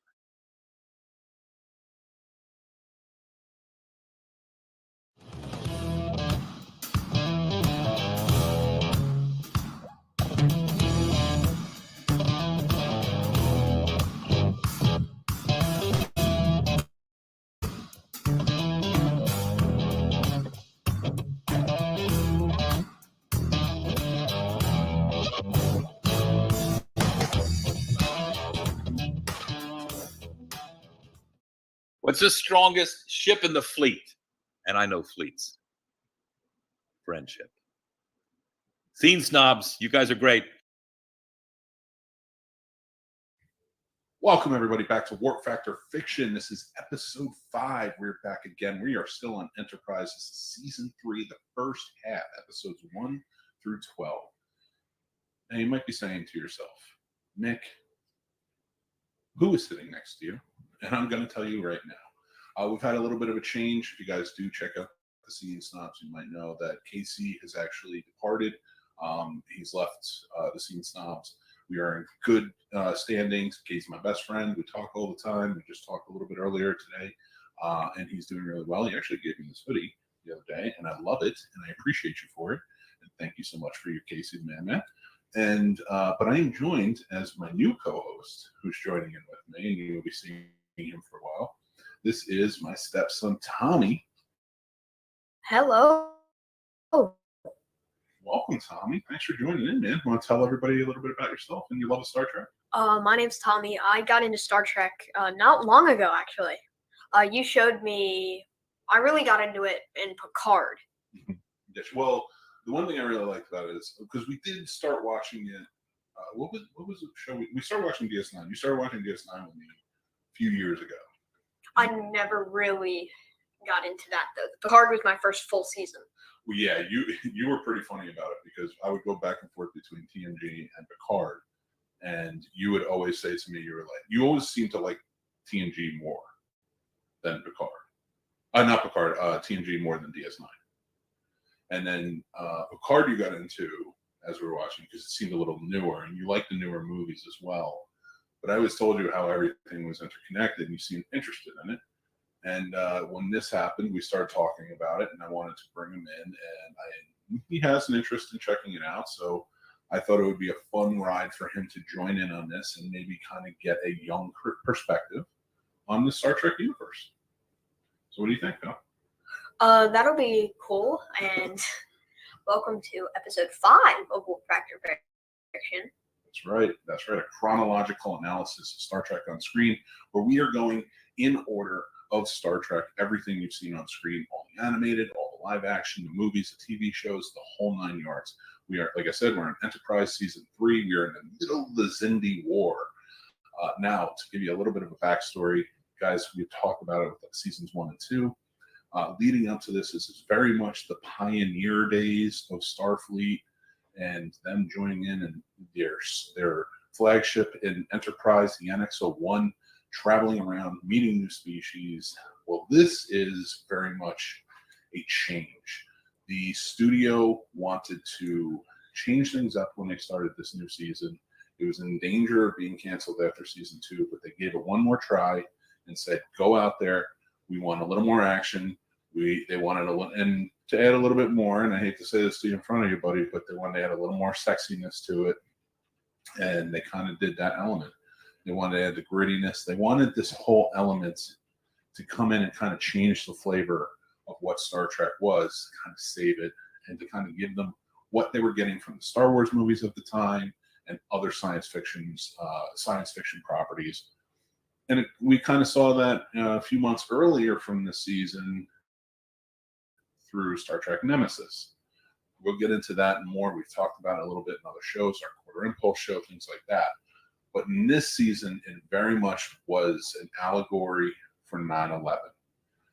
What we talked about in season 2 in the final episode, Earth has a terrorist plot against it, and 7 million people die with a new weapon they are attacked with a new weapon that they've never seen before. It is from the future.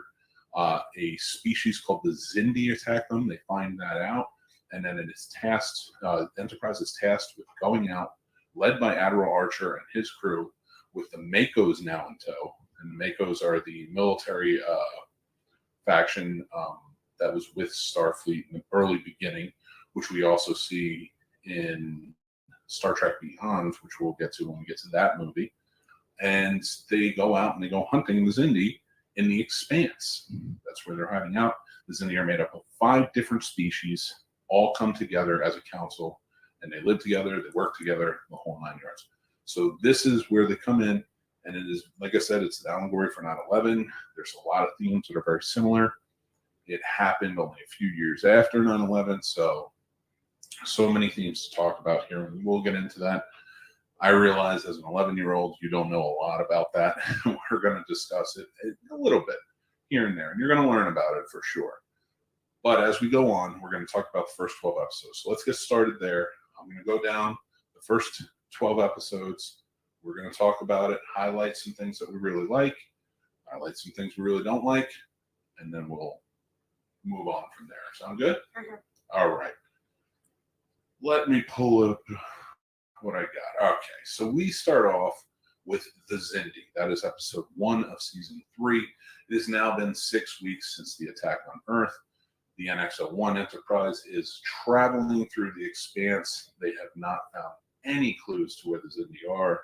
They are at a loss. They're just really chomping at the bit, right? Yeah. And it's kind of driving them mad a little bit, it seems.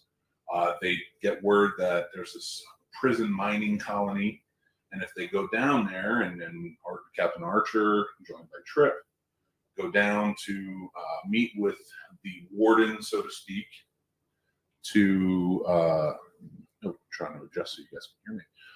So they go down to meet with the warden, so to speak, and he's a very deceitful being. He says, I have some information for you if you give me a certain payment for it.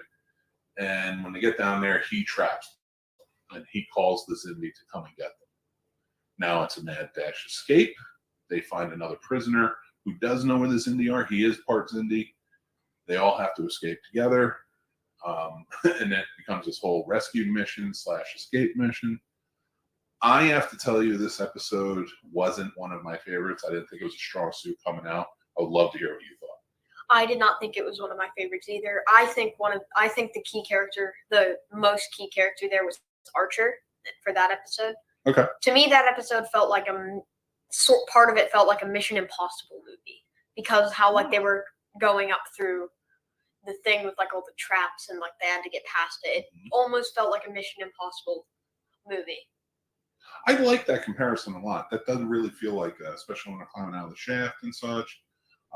That's a great comparison because it did feel, and like I had said with season 3, they wanted a more action-packed sort of season. It did have that feel of like a, you know, that escape, that full escape. They're trying to get out, and then they have the Makos come in later and try and save the day.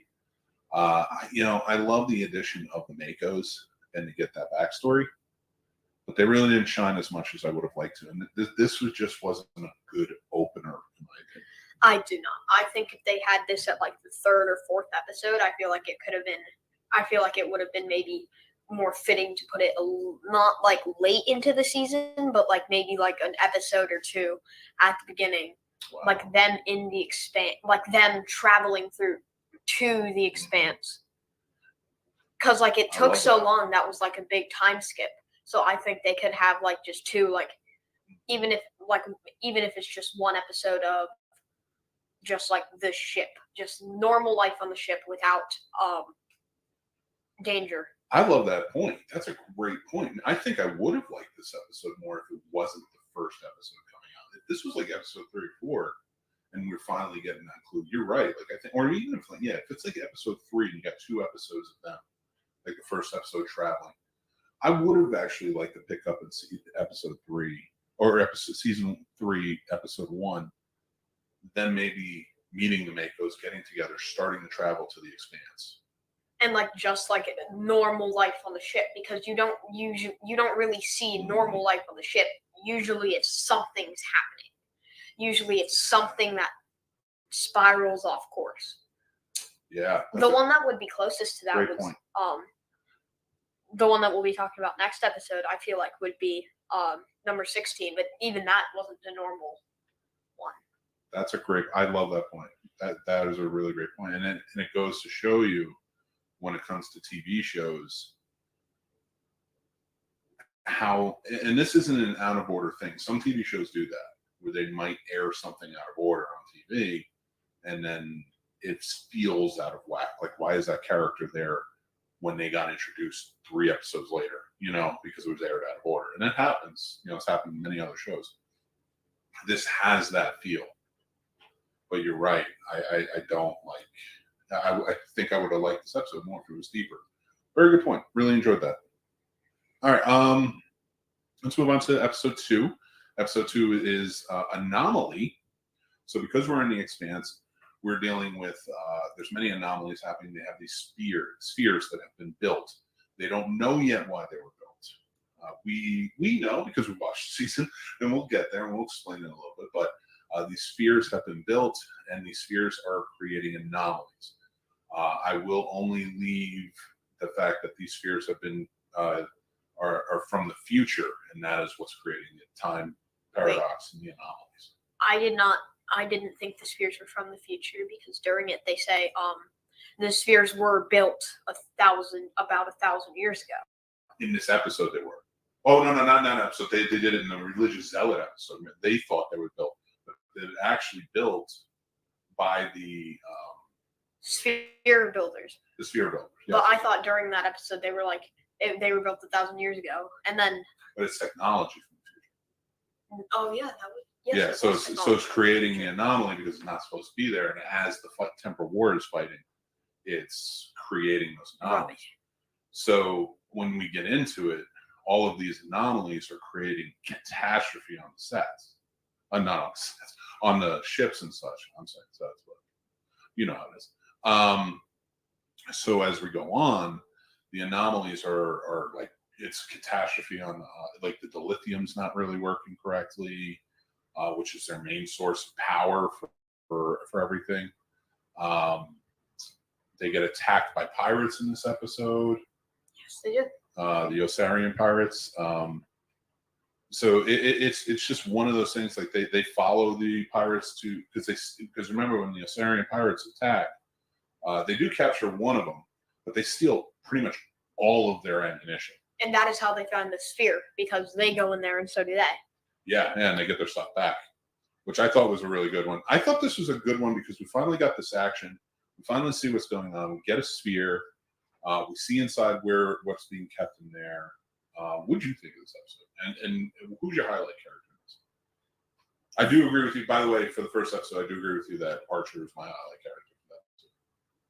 I couldn't really think of a highlight character. I don't think this episode really has a highlight character. I think this was more of like a group episode for me. I love that. Yeah, that's a good. Although I don't know. I think the only thing that I could think of, I don't know. I still have, I don't know. But like maybe Archer, because that was like showing. I'll take a group. If you want to say the group, I do. Okay. The only reason I think I think it's more of the group, but like Archer maybe, because like when throwing the guy into the brig, and the airlock, nearly killing him. I know, right? Was not very Archer thing to do, and it shows how the Expanse like can change people. How the Osarian said like the Expanse changes you. Like we had to do these things, and so Archer did that. Yeah. But I do still think it was more of like a group.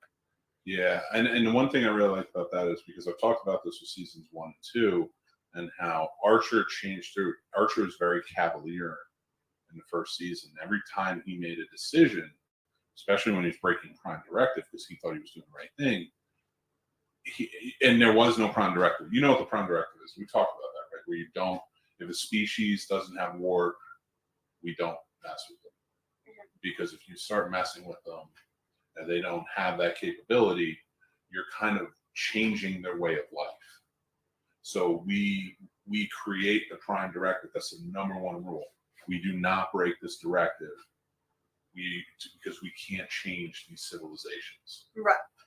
And we don't overstep other civilizations either if they have warp. So like if there are people who have certain religious capabilities or certain technological capabilities, religious beliefs, things like that, we don't overstep because that's their world. If they're on our ship or something, that's different. It's like you're here, we'll respect you, but you can't push on us either. How it works, and that's just kind of like the respect that you give. Now he was always breaking it in the first season, but by the second season, he's realizing I got to stop breaking it. It has catastrophic tendencies towards other things.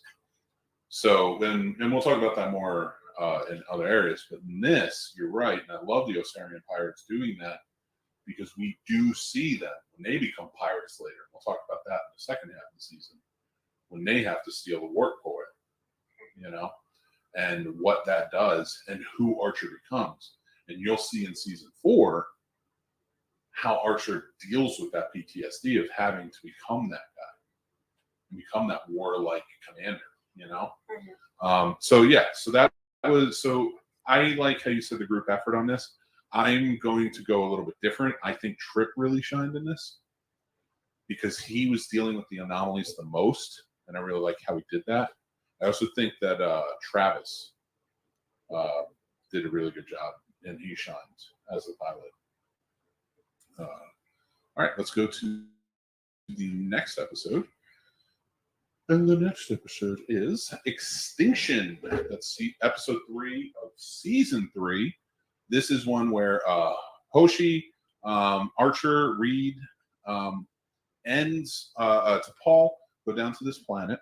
They start getting transformed. They start devolving into a different alien type of species that's very cavemanish. They're called like the Lokek.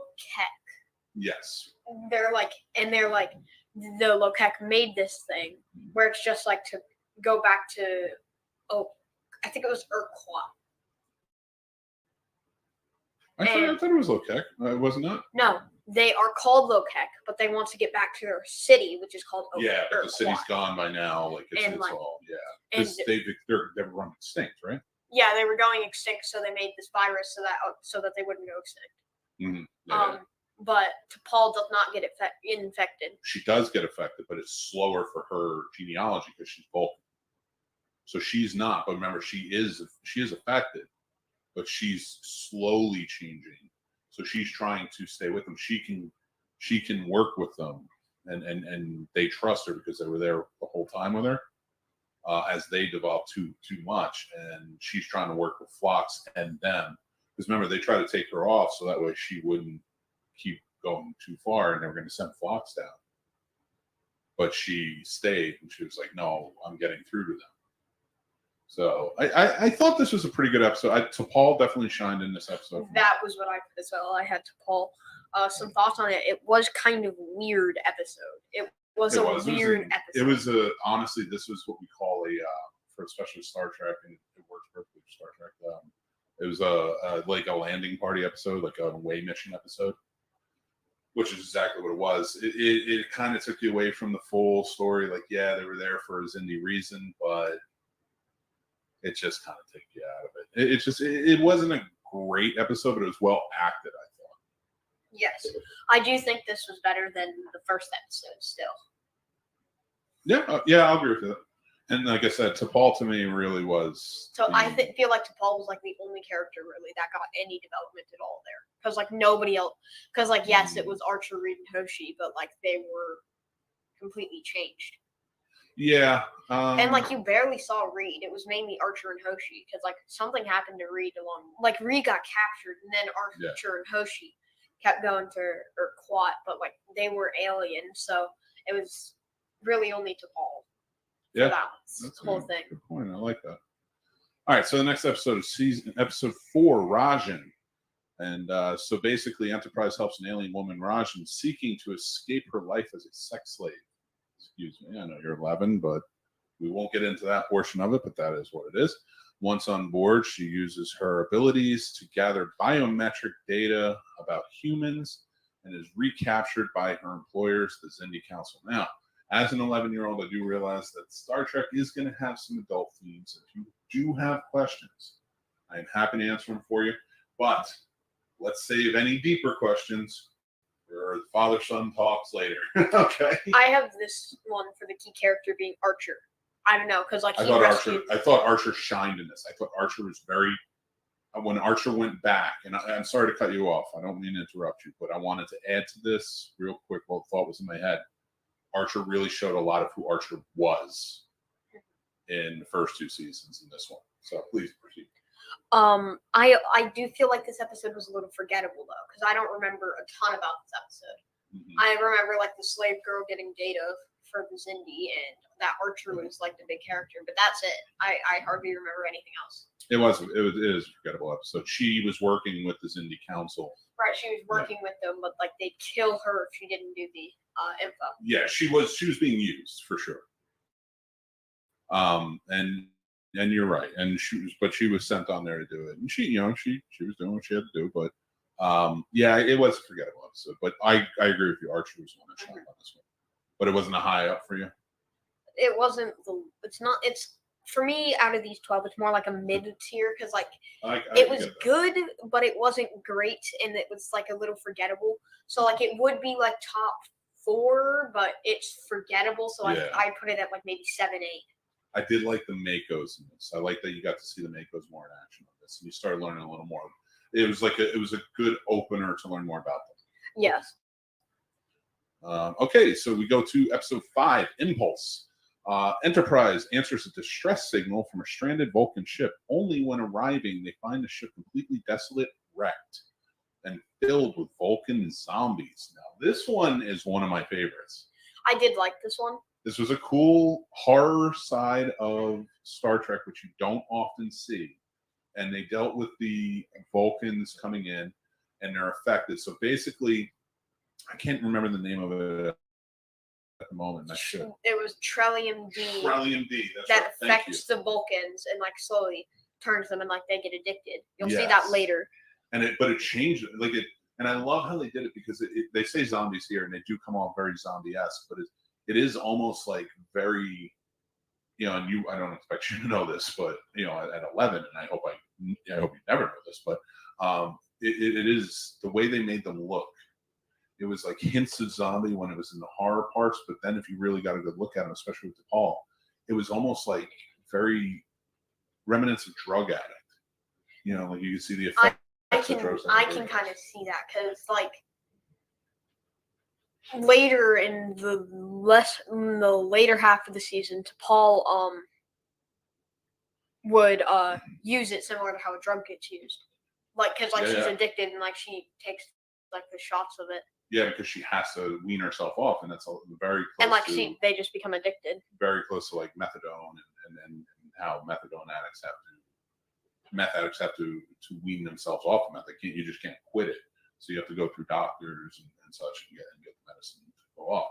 It was an interesting way to kind of go about it. The fact that the Vulcan ship, the Saleya, is there, and T'Pol wanting to go and meet with them, and not knowing about the Trellian D, and not knowing that this causes this because it was only a part of the Expanse, and then to see those effects when she gets on, and see her and then how it brings you down to your baser form, and like it's affecting her and bringing her emotions out more and more where she can't control her emotions. I love that. She shined in this episode. T'Pol was great. I have T'Pol here as well. I didn't know Vulcans had emotions. I thought Vulcans did not have emotions, and the only reason Spock did was because he was half human. This was when I actually realized Vulcans had emotions. And like they really touched down on this because like in multiple episodes they say Vulcans have emotions. They just learned how to suppress them completely. Mm-hmm. Yeah, and that's a big thing with the Vulcans, and the fact that they often mention, and you'll see it as we go on. And I know you. And to give full transparency, Tommy stepping into this hasn't had a chance. He's really stepped up and has not had a chance to watch seasons 1 and 2 yet. I've really pushed him. He's watched season 3. He is going back to watch seasons 1 and 2 over the summer while he's at his dad's. So he's going to watch seasons 3, season 4 for this month and next month. We're going to watch Discovery. And then while he's at his dad's this summer, he says he's going to watch seasons 1 and 2 so he can learn those first 2 seasons, especially 2, because 2 is the best season. Really? Oh yeah, it's so good. You're gonna love it. So you will get to that, but this, you're absolutely right, and like you'll learn a lot about the suppression of Vulcan emotions in that season 2. They talk about it quite a bit. So all right, so so T'Pol was really the I think the one that really stuck out on that. It was a cool zombie horror episode. I thought was good, and you learned a little bit more about the Trellian. They introduced it there.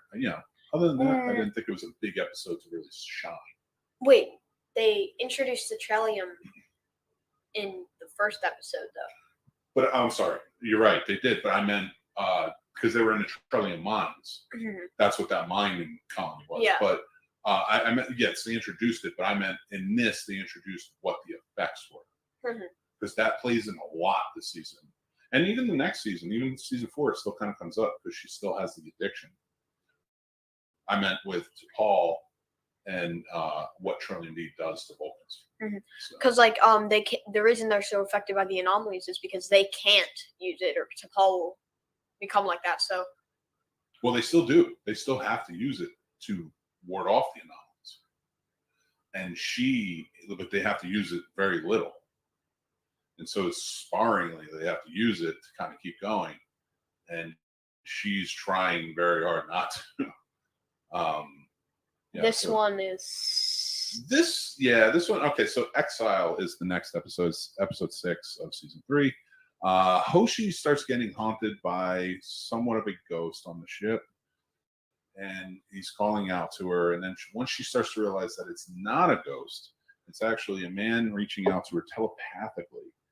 And he wants to meet with her. He says that he can help decipher the Xindi's weapons location, because they are building the next weapon to destroy Earth completely. I call it the Death Star weapon because that's basically what it is. So he wants to come in. He's like a 400-year-old exiled alien who lives on this planet by himself. They go to visit him. He says, "I'll help you, but Hoshi has to stay with me while I'm doing this work," because he has fallen in love with her. He has telepathically linked with her, and he knows everything about her. It is very creepy in a lot of things. He's a very beastly looking I think he looks really gross, honestly. Just the character Yeah, design. It looks like he's like burned. It looks like he's a human almost, but it's like his entire body is just like severely burned with like how it's just like Well, he has those tentacles that kind of come out of his head too. well, other than that, of course, but like Yeah. his he just looks like he's like severely like 3rd-degree burned everywhere. You make it 400. See how you look. I'm kidding. So I get what you're saying, but I think that's what they're going for. I think they were going for a very Beauty and the Beast type of vibe with the story of what they're trying to go with. Him falling in love with her being kind of creeped out by the whole situation of like having to stay with him, but realizing it's for the. I don't know if it's for the betterment of the mission, but it is for the good of the mission, sort of, or she thinks it is, and it kind of plays out. I didn't love this episode. I found it very kind of boring. I thought, like, I don't mind a Hoshi episode, but I wish it was more on point with the mission. I feel like they did the Hoshi episode. Later in the season, it was like 22 or 23. It was one of the ones where like she something happens to her, like she gets captured. Well, we'll talk about that when we get to that. But yeah, I just don't want to jump ahead on that and confuse anybody. I just felt like they did, and even times when she didn't shine as much, I feel like they did do her character a little better in some areas. Yeah, my problem with that is like I can talk a lot about Enterprise and what they've done with Enterprise. I feel like they went too far to make certain characters shine in certain episodes. Whereas I always kind of like the TNG sort of side of it, or the DS9 did it really well. Voyager, even TOS, like all of them really did. You had episodes that were centric to characters, but the crew was always like there. They're always working together, and it was always important for them to do that. They didn't do that a lot in this show. I feel like for Enterprise here, one of the episodes they had it really centered around one character in this half, but it also had a lot of the other crew in it. That episode is my favorite episode. I feel like they did that one really well. Well, let's get there first. Okay. Before we do, I want to just say this: Hoshi was the shine in that. She did a great job. She did a great job in that episode. I just didn't think it was a strong episode, but I liked her in it. I think she did well in it, but I don't think overall the episode was as strong as it could be. Yeah, perfect. I'm just gonna leave it at that. That was a great point. All right. So we get to episode 7, and episode 7 is called. Sorry, losing my mind here. The Shipment. Oh, this one, yeah. This might be one of my favorite episodes. This is one of them. It's a good one. Let me read off the summary first before we get into it, because I want everybody to know kind of what it's about. Enterprise follows a lead and discovers a Xindi lab that refines chemosite. Chemosite. Thank you. The key ingredient. See why I brought them up? The key ingredient in the weapon being built to destroy Earth. An away team of Archer, Reed, and Hayes. Hayes is the corporal of the Makos, and he's sort of a central character. Major, because all the others are corporals, like Corporal. Major. I'm sorry, not Corporal. Major Hayes. And he is a major character. He leads the Makos who come in. Confront the lead researcher, Gralik Dur, who is employed by Degra who becomes a very essential character later, to refine the chemosite, but was never told what it would be used for. Gralik realizes it was his research that contributed to the 7 million deaths on Earth. He agrees to help Archer prevent further loss of life. Meanwhile, on Enterprise, Phlox and Tucker study the weapon they seized from the Xindi and find an organic component, a life form serving as the rifle's power cell. Despite T'Pol's objection, Tucker tests the weapon. This was a good one because, again, it's another one where I think Archer shines the most. I also have Archer shining the most here. It was very reminiscent of who Archer was once he realized who Gralik is, and that Gralik is a good person who just is doing his job. And like he didn't ask because of like, oh, you want this? Well, that's going to give us a lot of money. Well, yay, we're getting money and it's our job. So yeah. Yeah. and like it's legal. So, I like this one. It really does set the stage because if they didn't have this one, Earth would be destroyed. If they didn't get this episode, Earth would be destroyed. Yeah. Because in this episode, Grey Lictor, he plants like something in the chemosite that It was like a Enterprise- tracker, wasn't it? So they can- like it changed the change. Oh, like, that's the right. It frequency. changed. Yeah, it changed the chemosite so it wouldn't work. Almost, yes, and like it also would like so that they could track it, and Mm-hmm. the probe didn't work. They found so because without that they never would have found the probe. The like the weapon just before the main weapon. And if they hadn't found that, they never would have gotten something, that's later, but they never would have gotten something, which would bring them to something. Because I love your description. Because I can't say that. I without, know you, and I don't want to give anything away, so I do appreciate it. But let's move on from it though. Again, Archer, I think, was the big the shine in this. All right, so we move on to the next episode, which is Twilight. It was an interesting episode. I like this one personally. I think T'Pol shined in this one more.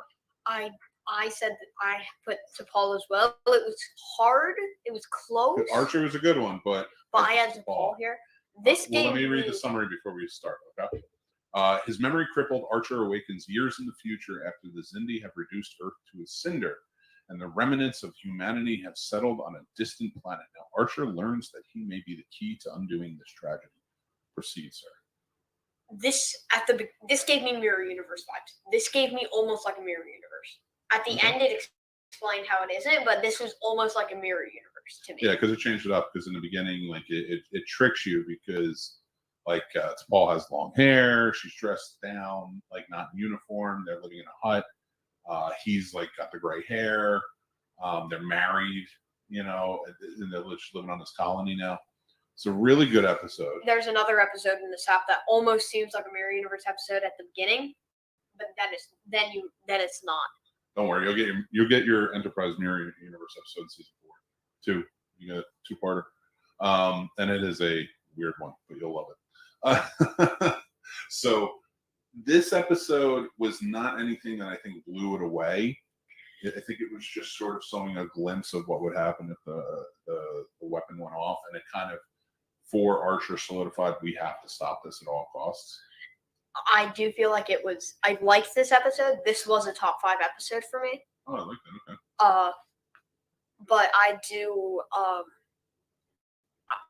I liked it because it also showed like that Trip Tucker becomes captain. Trip becomes captain. I believe Reed also becomes captain of a different ship. Mm-hmm. He gets a weird goatee looking thing. Yeah. Is that why you're saying the mirror episode? Well, it was also because like at the beginning, but also like in some other Mirror Universe episodes, like in the TOS one, everyone had the goatee, and they were like something like. Well, that's actually a popular misconception of Star Trek. It's not goatee. Not everybody has a goatee on the Mirror Universe. It's Spock had a goatee. So that was like he had the goatee, and that was like the differentiating factor of Spock is a bad guy when he has the goatee. So it changes up, and there's always a little because like in DS9 they had a mirror episode. They didn't have a mirror episode in TNG at all. Yeah, no, they never touched down on it. That was. I was actually they did in the comic books, but they never touched down on the. For such a long-running show, I feel like they should have done like a mirror universe. They were dealing with Q and the Borg, like that. That was enough. Like I feel like what would have been a really good way to set up a mirror universe episode is at the beginning it's not a mirror universe. You have Q sending them into a mirror universe, and then they have to get out. We'll get there with Picard. They did that in Picard, but I feel like they should have done that in TNG. Let's leave it alone because we're on Enterprise season. That's right. I love the conversation, but remember we have Quarter Impulses where we talk about it. That's true. So we'll get there. I don't want to stifle you, but I want to save it for the good stuff. I want to keep them coming back for more. All right, so we're gonna go on to the next episode. So I like that you called it a top 5 episode. I think that's for this season. The top 5 episode is a good one. I don't know. I'd have to rethink it a little bit, but I do like that. The next episode is North Star. It is episode 9. Enterprise investigates a previously unknown colony of humans who are living in fashion of the American Old West. They are oppressing an alien race called the Skagarans. Skagarans, yes. These were I feel like this episode was really good. Mhm. I don't really know what to say about the episode other than like It was just It an was- away mission episode. but I feel like they did this one much better than they did episode 3. Yeah. Oh, This one 100%. was amazing. This was top 3 season for me. Really? This Yes. is a top 3 episode? Yes, this was amazing. I really like this episode. Okay. I like that. This is a very good, I don't know if it would be in top 5 for me, but this is a good episode.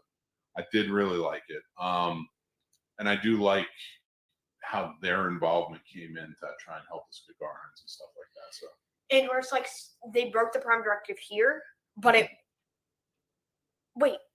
technically they didn't. again, there was no prime directive still. Right.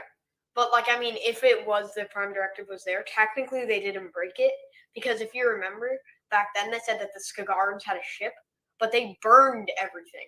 So they just Yeah. lost all of that super advanced technology that they could have had, and now they're stuck back in the Wild Wild West. So technically they don't have it, but they did have it. Yeah, and I like that. It was like that fun juxtaposition between the two. Like the Skagarans had them as slaves for a long time, and then so when they came back and they kind of toppled them, they started using the Skagarans as slaves, and it just is. There's a lot of themes in here that really kind of shine through, and I liked how they played out, and I liked how the lessons kind of came in. I do like that this top 3 episode for you. Who do you think shined the most in this episode? Archer. This was Archer. I like that, For me, yeah. Archer's because, like, amazing. I do feel like this was really good because like it shows you the Star Trek world how because like there are it showed you how even when the two people are at war and like they hate each other, Mhm. that there can still be peace and like that some people from there Yeah. are completely fine because like with the teacher The teacher's trying to help, yeah. she taught Skagarans. Well, she taught the Skags, which is what they were, which is what everyone called them. Which is basically, it's just teaching you about racism, like how racism, especially in the Old West, like how it's working. And it was illegal to teach him, but she still did at night. Yeah. And I love that you're picking up on that, and you're picking up on how this kind of played out. This next episode, which is episode 10, which is actually one that I'd probably put in my top 5. I really enjoyed it. It's actually directed by LeVar Burton. Really? Yeah, he directed a lot of these episodes in Enterprise, but he directed this one. It's called Similitude. And it is Archer decides to make a fast-growing clone of Trip to help save his life while Enterprise is stranded in a dangerous field with nucleonic particles. So basically, Trip gets gravely injured and is dying, and he needs, excuse me, he needs a Tissue. tissue, implant. like a certain, like I forget exactly where in his body he needs or organ. I think it was brain. Was it brain tissue he needed? And like the reason was because he was trying to so that they could go faster and so that they can go warp 5 and not push it by compressing the field. But like it blew up. It literally blew up in his face, Yeah, both figuratively and literally. yeah. So because I mean, the whole show starts off with Trip getting almost like a Spock style Wrath of Khan funeral, which just to add to it, Tommy loves the movies. By the way, we haven't talked about that. Like his introduction really was the movies. We sat down and watched. We watched Wrath of Khan. We watched, I think, Search for Spock. We watched Voyage Home. I know we watched that trilogy. And we watched. I don't think that was my first one though, because I remember. No, but that was like a foray that you really loved into it. But because I believe the first one was the remake of those. I believe the first Yeah, Star Trek yeah, thing I watched was I think Into you watched Darkness. Into Darkness. Yeah. it was like you were watching it and Yeah, I and you and stepped in and watched it with me. Yeah, I think I really remember. I do really like Into Darkness. Yeah, a lot of people don't. When we get to it, I can't wait to talk to you about I it. don't know why though. It was so And when we get to it, I'll was- explain why they don't like it. And I like it, but it doesn't have the impact that Wrath of Khan does for me. But when we get there, I do feel like it was cast perfectly though. I feel like everybody did a every great single job. person. Everybody did a great job. But wait until we get to TOS and you see Space Seed, which is the precursor to Wrath. That's when they introduce you to Khan. So, well, we'll get there. I sorry guys, we get a lot out of whack, but like I'm really excited to be doing this with them. For this, for the highlight characters, Trip, obviously. Trip, of course. Well, actually, I'm going to change it because, yeah, The Sim was actually Sim's greatness, and Sim is Trip. It is the same actor. It is Connor Trinarian who plays Trip, but he's playing Sim, who is the clone that grows. Which is basically just Trip, but he grows super fast, has all of Trip's memories and a little bit more. Yeah, and he's got a different personality, and I think we usually only stick to the bridge crew when we pick our highlight characters, but he is one that just really shined in this. And Phlox, I think, was a great shine for this too. I have Phlox in another episode that he shined I have in. him in a couple of these too. I only have him in one, I believe. Yes, I have him in one, but that was one where he wrote I wrote down here for like just notes was clone. Yeah, I know. Because I remember you ran downstairs when you watched this when you saw Trip having a funeral. Like, Trip dies? Are you kidding me? And I'm like, just keep watching. Like, I knew he died because, like, when I was reading the NX-01 manual, it was, like, the fun facts. It was, like, Trip Tucker, when he dies in, I think it said season 2, but that must have been a miss thing. Yeah. Let's move on. Let's move on. I mean, everybody does eventually. So, okay, we're going on. We're almost finished with the season. Season 3, episode 11. We only have one more episode to go after this. It's Carpenter Street. Now, that was this one. That is this one. Why is this called Carpenter Street? Is because, of course, that's based after John Carpenter, who they are a fan of. When he made this episode, it's a very horror episode, like the zombie, but it's a different type. And what I really like about it is a very great actor, in my opinion. Leland Orser plays Loomis in it. And that's how you know it's connected to the Halloween universe, because Sam Loomis, who was played by Donald Pleasance in Halloween, his name is Loomis in the show. I didn't know his name was Loomis. I thought that was the password to get in, because, like, I remember he said Loomis. Yeah. Oh, okay. So we get that. So basically what happens in this episode is Archer and T'Pol travel back in time to Detroit in 2004 to stop 3 Xindi reptilians from constructing a bioweapon. Now, I do want to mention, because we didn't mention it earlier, the 5 Xindi species that we're dealing with here that we're going to really see that we haven't seen too much of Are primate, arboreal, aquatic, reptilian, and insectoid, and there's a dead one called the avians. I love it. See, I'm just going to let him talk. He knows what he's talking about. So the reptilians travel back in time because the reptilians they're a very militant crew. They really are bought all in on the Watchers telling them. Guardian, I believe. Oh, the Guardians. You're right. The Guardians. My apologies. The Guardians telling. Oh no, the Watchers are something completely different to come later. I'm losing my mind. So the Guardians, they bought all in. They listened to them, and they're like, "Yeah, we got to destroy Earth. They're going to destroy us." That's what they're all for. They were basically like right after World War II Soviet Union, where it's like, yeah, we're all friends, but we're just going to do our own thing and completely go against what you all say, and then eventually betray you. Fair. Pretty much the USSR, in a nutshell. Fair. So they step in, and they're going to go. So they go back in time with the Guardians' help, and they're creating a bioweapon to take out humans in the past, so they never even get to the point where they're in the future. So yeah, it's time for Archer and T'Pol to go back and save them. How they do it, they get help from Daniels, who you remember from seasons 1 and 2, who are part of the Temporal War, who serves on the Enterprise J. It's very interesting. I don't love that storyline, but talk about that in other episodes. You'll get there when you watch seasons 1 and 2 and 4. I've watched. I know you've Stormfront. seen Daniels. I watched Stormfront 1 and 2. Yeah, because you started season 4, but dead already, I believe. You'll get there. So yeah, so this episode I thought was a really good episode. I liked it a lot. It's a top 5 episode. Who shined the most for it? Me, it was Archer.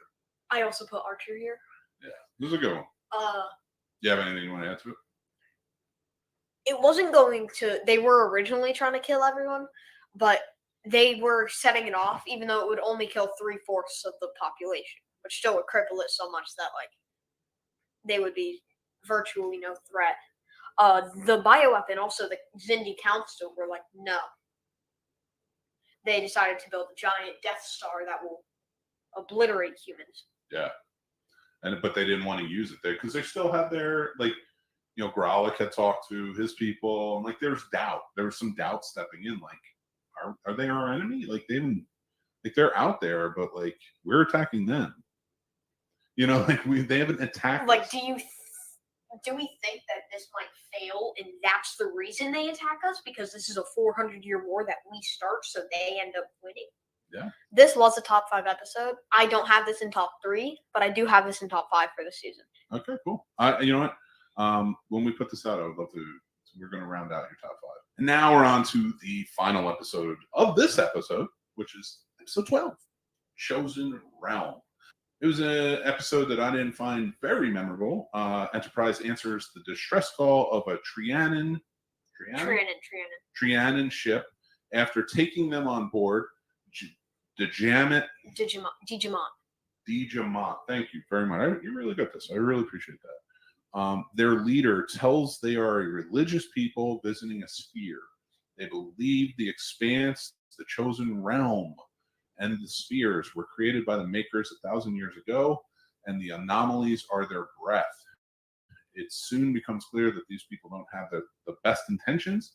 They take control of the Enterprise and want to use it in the war against heretics. Digimon, right? Is that it? Yes, Digimon. Also orders the death of one crew member, and because Enterprise desecrated several spheres, Archer must choose. Like I said, I didn't find it very memorable. What did you think of this episode? I didn't find it very memorable. There was one thing that I did find memorable. Again, like you've said in multiple episodes, I have Archer shining here. Yeah. I feel like it was, like you said, showing him from earlier seasons where it's like he picks himself. Yeah, he was willing to sacrifice himself for it, but I don't think they wanted him to, right? If I remember correctly. They were like, I don't know if I would pick that. But what happened is he's like, this is what we use to vaporize people. It's actually the transporter, which sends him down to engineering, where he. That's right. Yeah. I remember that now. Where he pulls a mutiny against the people that pulled a mutiny on him. Very good. Yeah, I remember that. That's it. That was a cool little trick. I forgot about that, but as soon as you said it, I remembered it. I feel like that was really the part of this episode that I remember. But the fact that I'm coming back to that, the fact that you have to remind me of that tells me, like, because every other episode we talk about, I'm like, yeah, I remember it. Like, we're getting into it. Because I watched this in March, so I'm a little behind, and then I was highlighting with you as you were watching it. But I remembered most of the stuff, and I have my notes and stuff. But this episode just washed away from me, and I felt like it was out of place because you said earlier how they erased all of their information on the Expanse. Yes, so like all of their stuff gets deleted. Yeah, so that to me would have probably been better in an earlier episode. I feel like right before episode 5, because like then we get to the Vulcan ship where they then have the Trellium thing, so that can still be on the database. They can download the Vulcan ship database, which they'll still have a lot of stuff. But that would also mean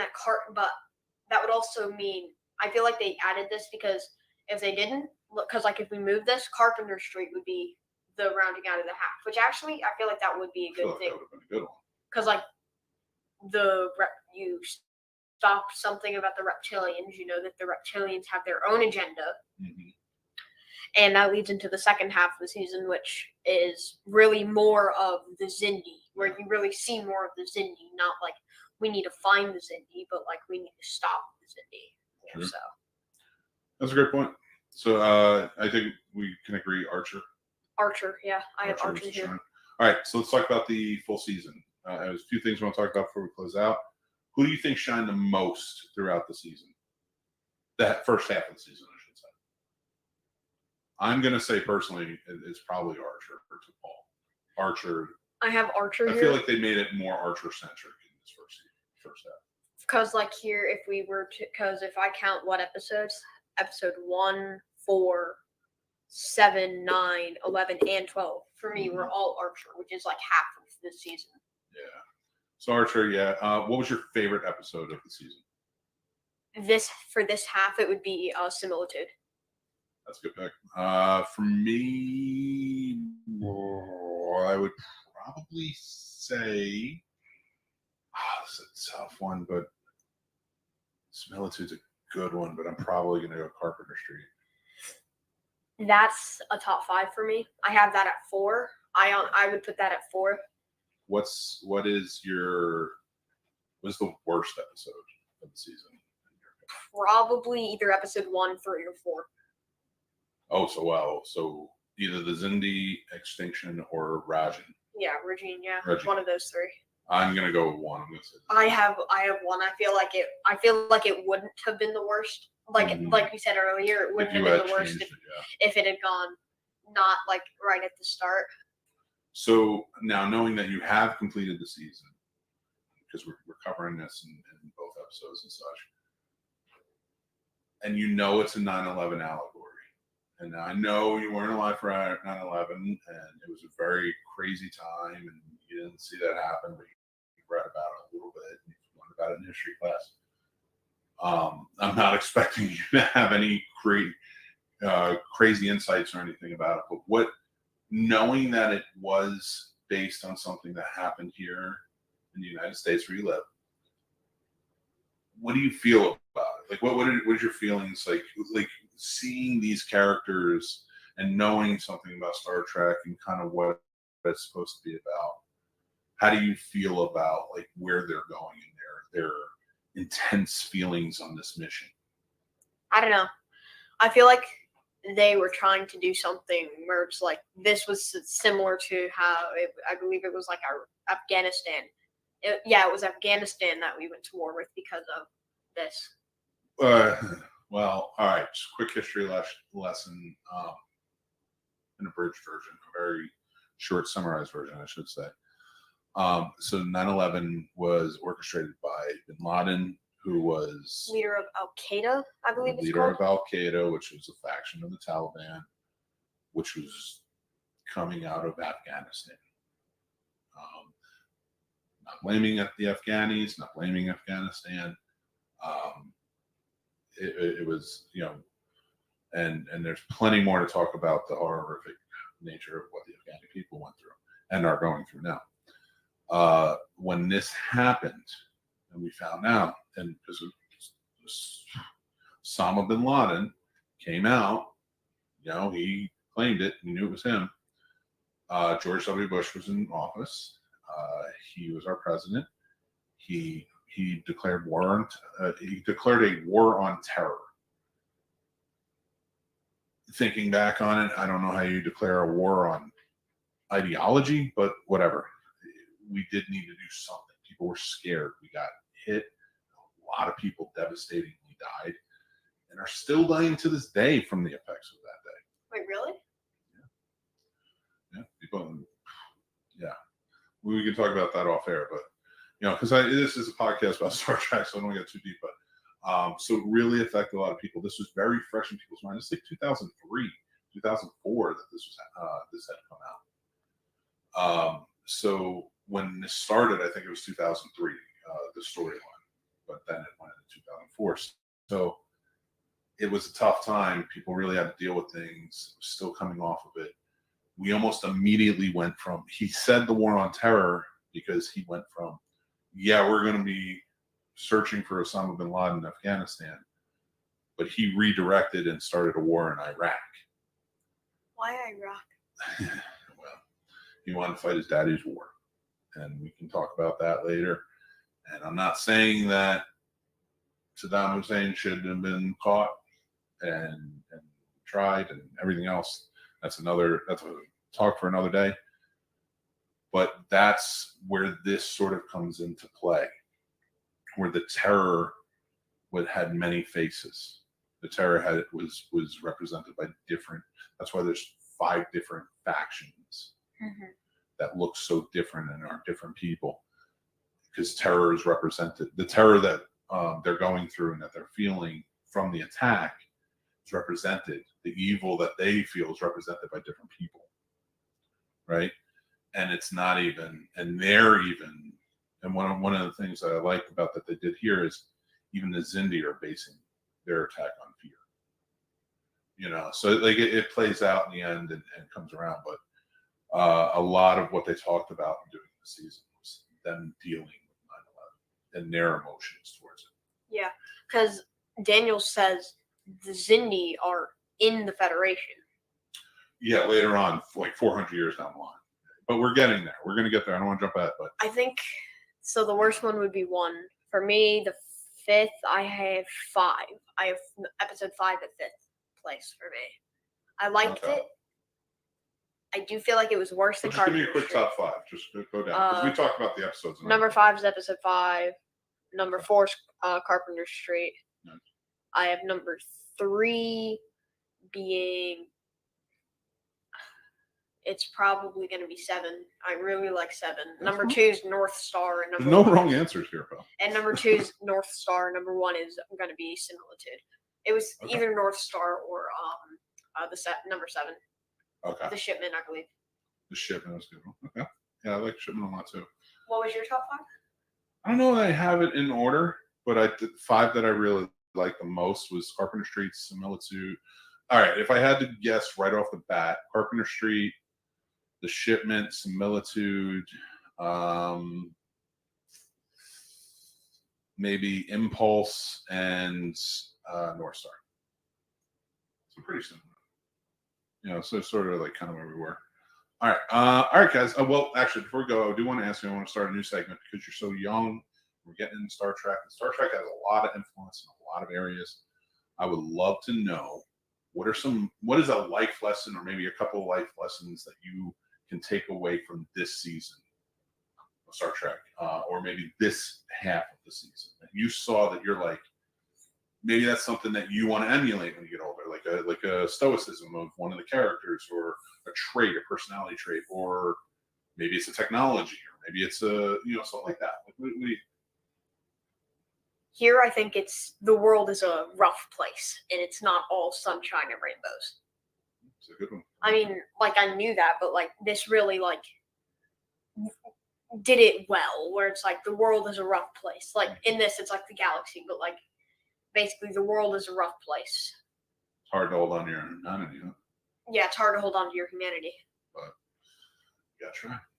Right? Mhm. So I like that. I like that one. I can't, but like it might have been. I can't.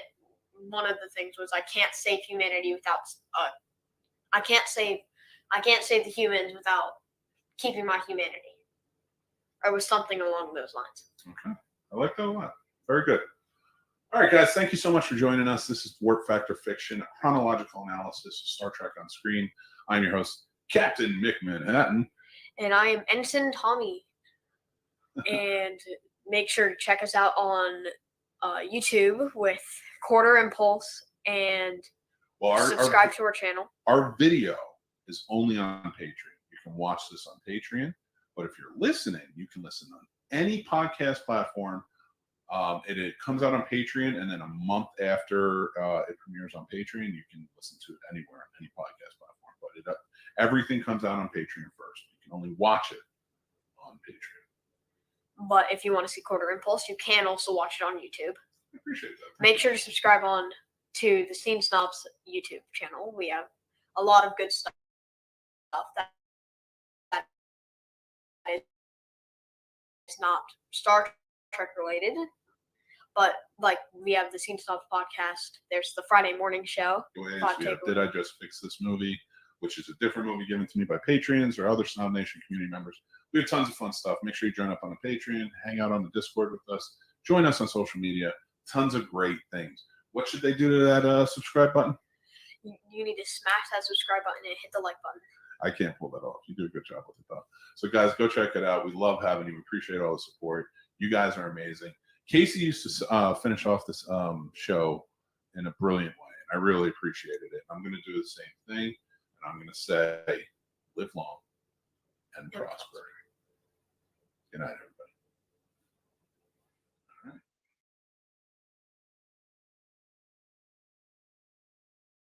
Don't you just hate those ads where you have the celebrities wearing clearly photoshopped shirts? Yeah, me too.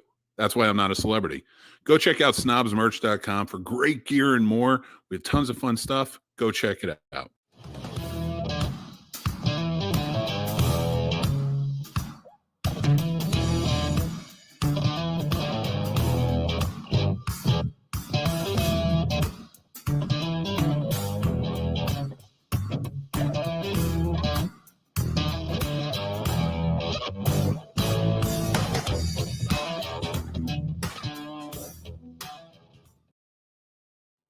Hey, I'm Will Wheaton, and I have just received a dump truck full of gold bullion to tell you to watch The Scene Snobs. Welcome, everybody, to Warp Factor Fiction, a chronological analysis of Star Trek on screen. This is episode 6. We are talking about Enterprise Season 3, the second half, episodes 13 through 24. I am your host, Mick Manhattan, joined by my co-host, Tommy. Tommy. That's right. I'm Captain Manhattan, joined by Ensign Tommy, and we are here to talk about this season. You, of course, if you joined us in the last episode, you have learned who Tommy is. He's here to stay, and we're having a good time. If you didn't listen to the last episode, then we're just going to move on without you. But we appreciate you guys joining. Remember, this is our Star Trek show where we chronologically go through every show, every episode, and we are going to have a good time doing it. Every month on our Patreon, you can watch us talk about half of a season in one episode, and then you can watch talk about the other half in the other episode, and then the next season in the next month. And we keep going until we get through it all. So keep joining us, and then head over to our YouTube, hit subscribe, hit like, and watch Quarter Impulse, among plenty of other shows. Quarter Impulse, though, is our companion series. It's 15 minutes here and there where we talk about different aspects of the Star Trek universe, of things we love or things that we really want to explore more of. Tommy, we are getting into season 3. We're on the Xindi War. We're in the Expanse. They're traveling. It's heating up. We're in the back half of the season. You had some really cool insights in the last episode. I want to motor through. I want to talk about each episode and have a good time with it. But let's, before we get started, guys, make sure you go check out thescenesnobs.com. Follow us on social media. Make sure you go check us out on, where else should they check us out? Facebook, because sometimes we have lives on Facebook, Twitch, snobsmerch.com. Yeah, we do have some cool, and we do have some cool Star Wars merch. We have some cool Star Trek merch. We have some cool horror, everything. So go check us out there. Let's have a good time with it. It's all over the place. All right, let's get started, shall we? We're going to start with episode 13 of season 3 of Enterprise, and it is Proving Ground. Enterprise has picked up a trail of a tracking device Archer planted on a reptilian ship. There's a problem, however.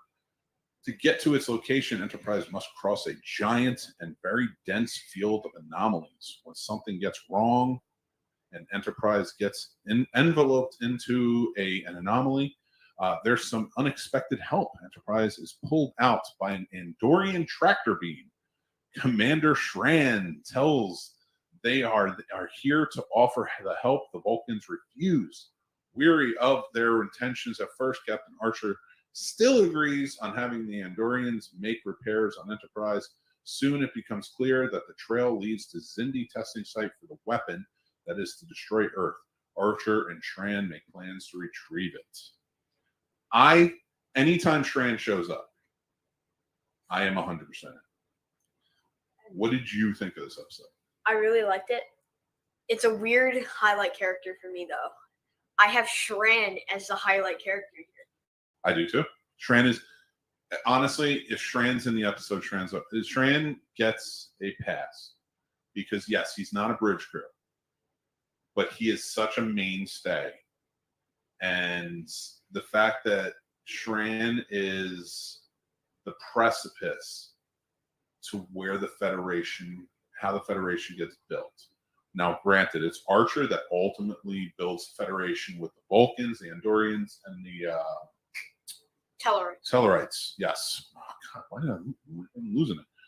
And it's Archer meeting all of them and his relationships going forward with all of them that helps create the Federation. But Shran's relationship with them, I think, is really the precipice that highlights that. And that's why he is always the highlight episode. He is always the highlight character of every episode he's in. For this one, there is a big part of it. This was the one that the Andorians they steal the weapon, but it blows up. Basically, they have to let it go because it's going to blow up. Because they want it, because the Vulcans are being mean to them.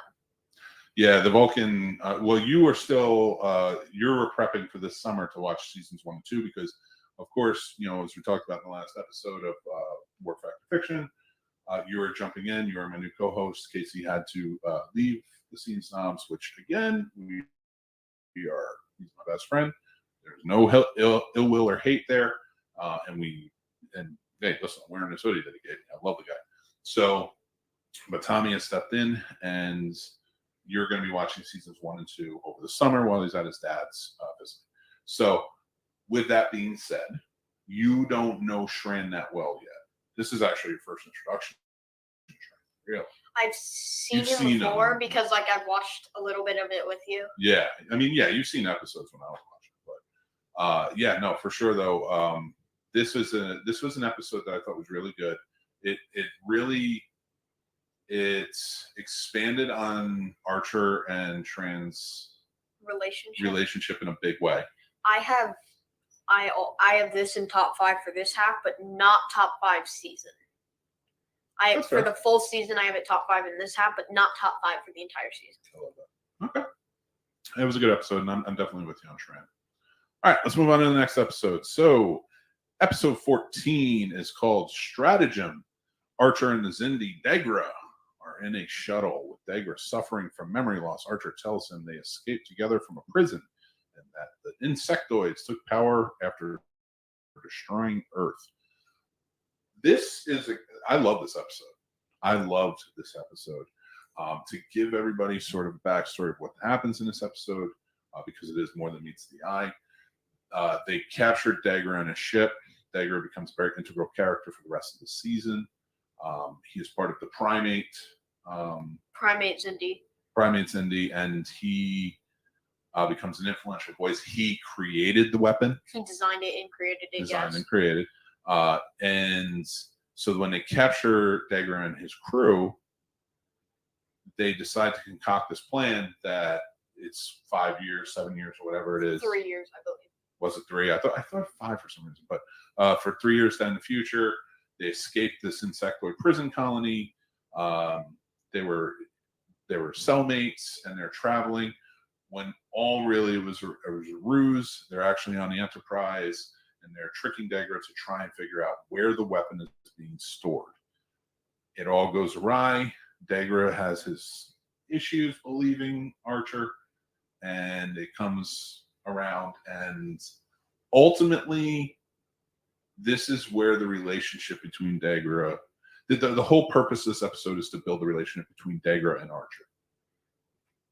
But the thing is that Degra doesn't think he's actually ever met Archer, because remember, they bring him back to the ship, but they don't remember anything about it. They wipe their minds at the end, yeah. Because they continuously wipe the mind. Yeah. Because sometimes they don't get the information, so they wipe the mind. And then just restart. Yeah. No, and it becomes a big thing, and then at the end they rewipe them, let them go once they find out the coordinates. Azadi Prime, which is where the weapon is actually being held, not just the test site. Yep, and that is what keeps making him doubt, because he made it sound like, oh, we're on Azadi Prime hiding out. Come meet us. That's where the colonies are. And he's like, no, that's not where the colonies would be. Like, that's not it. It's where we're hiding the weapon, you know? And Because he's like, there's an insectoid deuterium factory on Azadi Prime or something. yeah. What did you think of Simpson? I liked it. I have it in top 5. Same thing with 13 top 5 here, but not top 5. I think my biggest thing with this back half so far is, like, when we were talking about the first two in the last episode, episode 1, episode 2, they were not very strong episodes. But right out of the gate, I think these are 2 very strong episodes. Mm-hmm. I feel like the entirety of the back half was really good. I don't think there was really a bad episode. Yeah, I didn't love the season, but they were, as far as episodes go, these were good ones. All right, let's move on to the next one. Season 3, episode 15, Harbinger. All right. While Lieutenant Reed and Major Hayes are fighting over new training program, and Trip performing the Vulcan neuropressure technique with Mako Private Amanda Cole is making T'Pol feel jealous. Enterprise finds a pod in a dangerous, ever-expanding gravimetric field. Inside is a scaled alien dying from a cellular decay. He claims he is a prisoner, promised his freedom if he cooperated in an experiment. Archer knows there's more to it when it is discovered the pod's hull is from the same material the spheres are composed. I want to add some things before we get into it. Some highlights this episode. First 2 episodes we said Shran, and what was the last episode? Archer. I have Archer. Same. But this episode, so this is really where things start to kick off between Reed and Hayes, which is a sort of a big ongoing conflict between them throughout the entire season, the rest of the season, because Reed is a very militant type of guy. He served in the military. No, his parents did. Well, his parents did, but he entered Starfleet with a military mind, and that's why he does the armory work and things like that. So I would say, was more the military side. He didn't join the Makos. The Makos, to him, were a little bit different. He wanted to do more of the exploring, but security was what he was all about, and that's what he was going to get on the ship. Whereas Hayes was more about the military following orders, things like that. So I thought, like, and honestly, I thought Hayes was the one that was right on this. A lot of people didn't like Hayes because he's pushing against one of the main characters, but I thought Reed was the one acting irrationally, personally. I do. I feel that. I still think Reed shined more here. I still feel like Reed got more development. Because, like, Hayes, like, you didn't know him, but, like, with Reed, you knew him, but you didn't know some of this stuff. Yeah, I like that. And you can, even if you're not, that's the good thing about these characters. Even if they're not doing good things, they can still shine. And for some other notes, I have the prisoners looking a lot like the Suliban. He did look a lot like Suliban. But before we get there, I want to talk about the T'Pol Trip Corporal Cole situation. Corporal Cole, of course, being a Mako. Excuse me while I move a little bit. So Corporal Cole is a Mako, and so we didn't really talk about it in the last episode because we didn't get into that. There was a lot of relationship building between T'Pol and Trip throughout this entire season. Mainly, I feel like episode 10, because in that Trip's Sim is like, I don't know if this is his or mine. I wouldn't say mainly. I'd say it comes to a head with Sim because the feelings are there, the memories are there, things like that. But for this, so basically how it starts out is because Trip's sister was killed and he's dealing with a lot of traumatic feelings and depression and such, he's not sleeping on this mission. And so Phlox is, hesitant to keep giving him medicine to help him sleep, and enlists T'Pol to help with some neurotherapy to help him. And it comes with a lot of massaging, things like that, which is, sort of a true thing in real life. And, meditation and sort of things like that. So he's doing that and they're connecting that way. They're getting closer and closer. So when things sort of cool out, especially after the similitude episode when she realizes the feelings and that her feelings are coming out because she can't suppress them anymore. He moves on and he starts connecting and doing the same things with Private Cole, and it starts hurting her because he's not doing it correctly, and it's more of a Vulcan thing. So she has to step in. She has some jealousy towards it, and it starts to become a very big thing with what's happening there, and that plays out a lot into their relationship building throughout the season. Wanted to add to that. So let's go on to the main storyline. All right. We get into it now. The prisoner's there. Tell me, who shined for you in this? You talked about Reed shining. No, I said Reed. Reed, I feel like throughout the episode. I feel like Reed was the one who shined the biggest. What did you think about this episode? I liked it. I don't have it top 5, but I wouldn't have this at the worst episode. No, it wasn't a bad episode. It just wasn't one that really stuck with me either, honestly. It was. I feel like ranked about the same as like maybe episode 8 and episode 9. Yeah, to me this was more character building than revelations, right? On stuff. So I definitely agree with you on that. All right, let's go to the next one, which is one I really did like, and it was a big one for Phlox. I have Phlox shining here. Yeah. Well, we don't want to get to the shining yet. I want to summarize it first. So, excuse me, episode 16, season 3, episode 16, and it is called Doctor's Orders. All right. While traveling to Azadi Prime, where the weapon may be being held, the Enterprise needs to cross a trans-dimensional disturbance phenomenon that could kill the humans. Dr. Phlox proposes to put the crew in a coma for 4 days while the Enterprise travels through the phenomenon in impulse. In the middle of the journey, Dr. Phlox hears weird noises, and T'Pol helps him to stay in the command of the ship. When they realize that the disturbance is longer than expected, Dr. Phlox needs to activate the warp engines to save the crew. This is before we get into it a little bit, and I'm going to ask you how you felt about this episode. This is an episode where it is very much just Phlox. Now, we do have an Archer, and now it's Phlox's mind playing tricks on him, where T'Pol's there. She is very much a voice of reason with Phlox throughout it. And I liked her kind of change throughout in personality because she becomes increasingly more irrational as they go on. And Archer does show up, but he's a figment of Phlox's imagination. But Phlox and how he deals with things throughout this is very well done. Phlox shines in this. I think we both agree on that. But I would love to hear what you think about this episode. Who needs a skeleton crew when you have Phlox? I love that. That's a good one. I'm going to leave it at that. Who needs a skeleton crew and even at the end when he realizes that T'Pol was under too the whole time, and that it was him just reasoning the whole time. I love it. So who needs a skeleton crew when you have Phlox? You really don't. Phlox will take care of everything. I mean, the guy is not only the best doctor, in my opinion, because he learns everything. He has all of these things, but he learned how to be an engineer and handle the warp and save them in minutes because he's just that guy. I really he just read the manual. Wait, you want me to read the manual? Yeah. And he reads the manual and gets to work.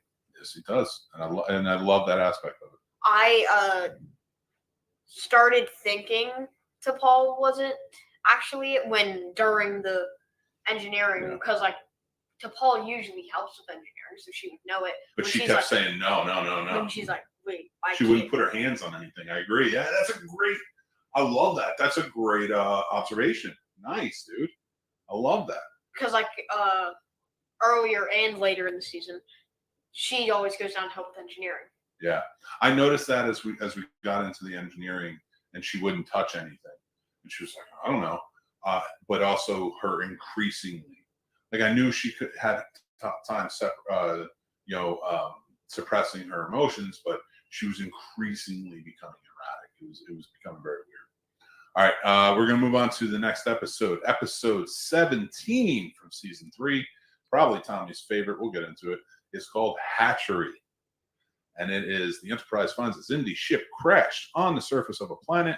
And while the team led by Captain Archer is investigating, they meet the insectoid Hatchery in a compartment protected by heavy and reinforced bulkheads.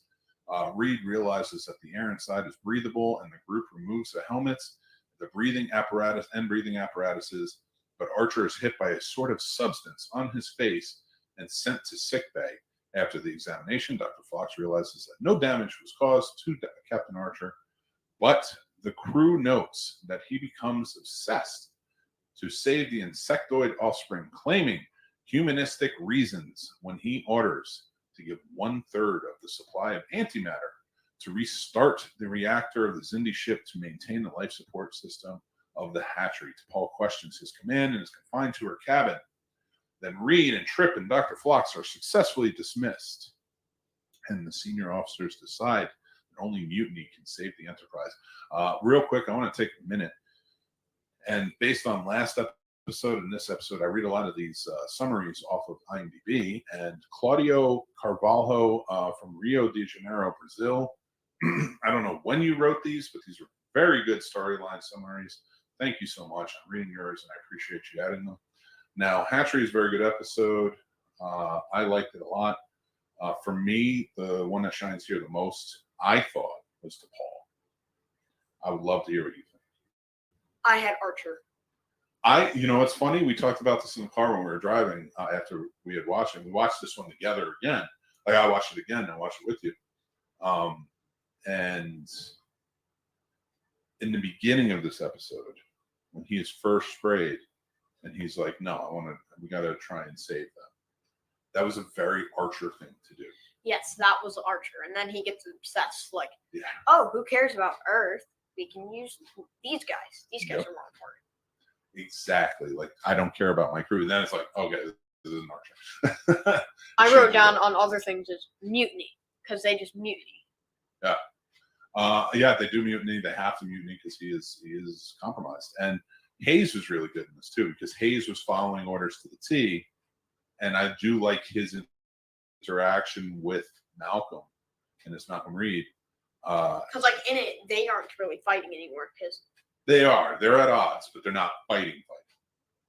But like at the end, it seemed like they were a conversation, like they're friends. Like because Reed's like, because It's Hayes almost is like like, why'd you do this? Reed's like, because he's not, because like something happened. Hayes is like, why didn't you just tell me? And then they're like, why? Yeah. Because because then Reed says, because we didn't know if you'd take, because we couldn't have you taking the captain's side. Mm-hmm. And then Hayes said, yes, I probably would. Yeah. No, and I like that. So, what do you think of this episode, though? I know you said Archer shined for you. I think T'Pol shined for me. I have this at top 3. I don't know if this would. I don't Top think 3 of the this is season, or the back half of the season. back half. I have this top 3 of season as well. Okay. Just barely though.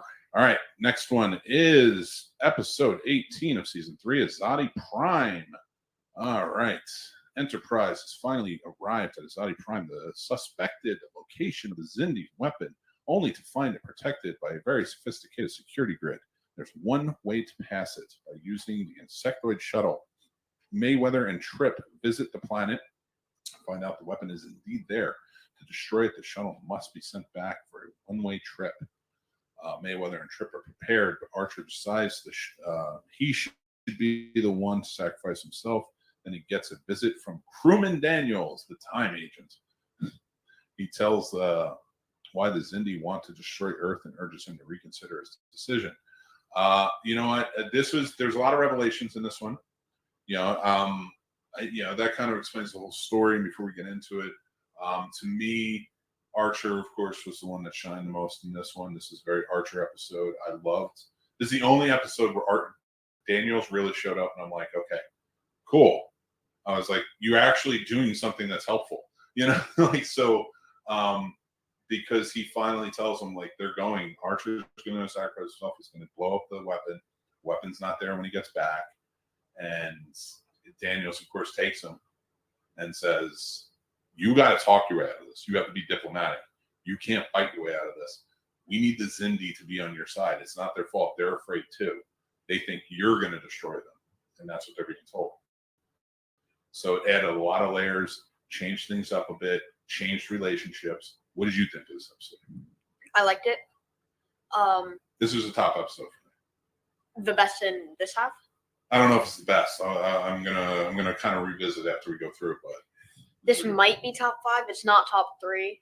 I didn't like it as much. I don't think I like it as much as you did. Okay. It wasn't a bad episode though. I'm never gonna be upset if you don't like what I like. Cause like it's episodes like these that are Mhm. Cause like there's gonna be like 5 episodes in contention for the worst episode of this half. Cause like every episode's good, so there's gonna be Yeah. good episodes that might be the worst. You can even say like, I don't think there was a bad episode. I'll accept that. That's honestly what I think. There wasn't a bad episode. Well, let's get to And the if end there before we was- start talking about that. Cause if there was, it would be here. All right, let's go. Let's move on to the next one. And we have season 3, episode 19, Damage. This was a big time episode with a lot of heavy things happening. Captain Archer has been returned to the Enterprise by the Zindi Council, awaiting a hearing. But after a heavy attack by reptilians, Enterprise is stranded without a functional warp drive. They meet another ship in trouble because of space anomalies. The ship's captain isn't willing to trade in their warp coil, and Archer must make a tough decision.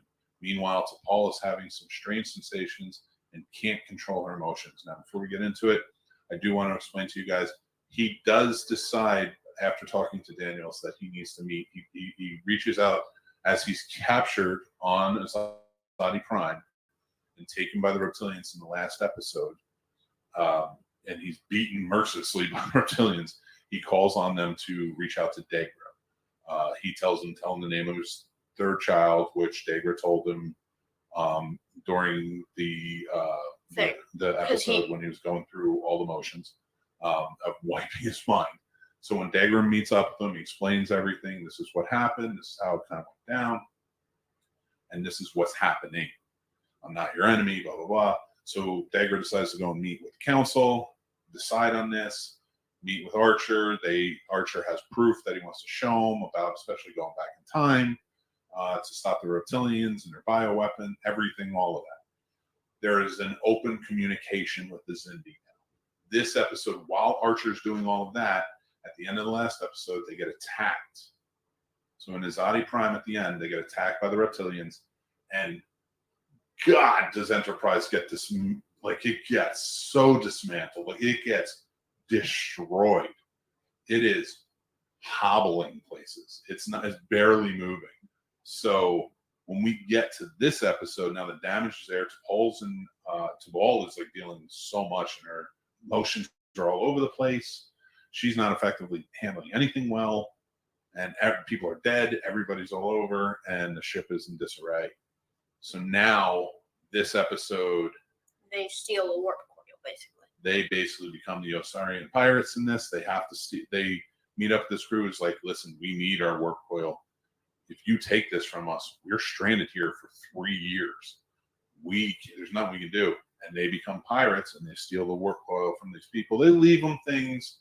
They try to be good human beings about it, but Yeah, like they take all the Trellium and give it to them. They give them food supplies enough for 3 years. Yep, but it's not good. So they steal their warp coil, leave them there. They finally have become the thing that they become the bad guy in this, essentially. And damage is really it's a good word for this. Now, what did you think of this episode? I liked it. I think Archer was the key character here. I see I took all from it and it's only based on performance. I really liked her performance in this. I thought she did a great job with it. I do as well. I only say Archer because he had 2 things that he had to do. T'Pol was only dealing with the Trellium. Yeah. He had to say to steal the warp coil, Mhm. and he had to deal with the Zindi Council. True. Yeah, I like your choice. I'm going with T'Pol. It was more my personal choice, but I respect your choice. And this was another thing that was kind of like Mission Impossible because if you remember Trip, then I believe it was Hayes, but it was someone. Like there was like the laser thing. They had to shut it off to grab the coil. Yeah, that was a good one too. I think they did it better than the first episode. Yeah, they definitely, by this point, they had learned a lot. All right, so LeVar Burton directed this next episode again, season 3, episode 20, The Forgotten. All right. Enterprise has arrived on time for the appointment with Degra. Captain Archer invites them to their ship while he does his best to convince both Degra and Jannar that the destruction of Earth is actually part of the grand scheme of the Sphere Builders to conquer the universe. While Jannar remains reluctant, Degra seems to be slightly won over. Trip Tucker is having a hard time keeping Enterprise in shape and is also having difficulties with writing a letter to the parents of crewman Taylor informing of her death. Then trouble arises when out of the blue a reptilian ship arrives. What did you think of this episode? I liked it. It definitely expanded more on the relationship between Degra and Archer. I think Trip for me shined in this one. I have Archer. You have Archer in this one. But it's because like one of the notes I had, like, are the Xindi good now? Like, are they good guys now? I think they're coming around. I think you're kind of learning more. So I get that. I get why you do that. But so tell me more. Like, what do you think about this? So what else about this episode really stood out to you? How Degra quickly killed a reptilian ship who. He did, yeah. He did take that. I forgot it was Degra who took him out with his ship. Where, like, I would think usually he would not. I feel like usually he would take the Archer. He would usually take out Archer. Yeah. Next episode of season 3, episode 21, E Squared. That is, to get to their appointment with Degra on time, Enterprise must pass a subspace corridor, which is guarded by the aggressive Kobalans. Just about to make an attempt, the Enterprise is stopped by Enterprise. Their Captain Lorian tells them crossing the subspace corridor will put Enterprise 117 years back in time, and that his crew all are descendants of the original crew. He wants to make some modifications to the ship so the time shift will not happen. This was a very good episode. Trip shined in this. I'm sorry, I think Trip was the best one in this. I have Paul. So Paul was great too. Actually, I'm going to call it a twofer. I'm going to call this a twofer. I'm going to call Trip and Paul on this. That's the first time I've ever done that in this show. And I don't know if it will happen again, but I like to think it will. So what did you like about this episode? And well, to give a little backstory too, the descendants are all children. So the Captain Lorian is the son of Paul and Trip. His first officer is Hoshi and Archer's. Not Hoshi. Yeah, it's Hoshi's. It's a alien. It's like Archer married an alien who they found, like on a ship. Oh, I thought it was Hoshi for some reason. I think it was Hoshi and Travis or somebody. Oh, maybe. Phlox had 9 kids with Phlox had kids everywhere. Yeah, he was going all over the place. And then Reed comes around. He's like, I couldn't find anybody. Phlox had 9 kids, and Reed couldn't find anybody. They were all with the same person. What? No, I thought he had a few different. Because Denobulans usually have multiple wives.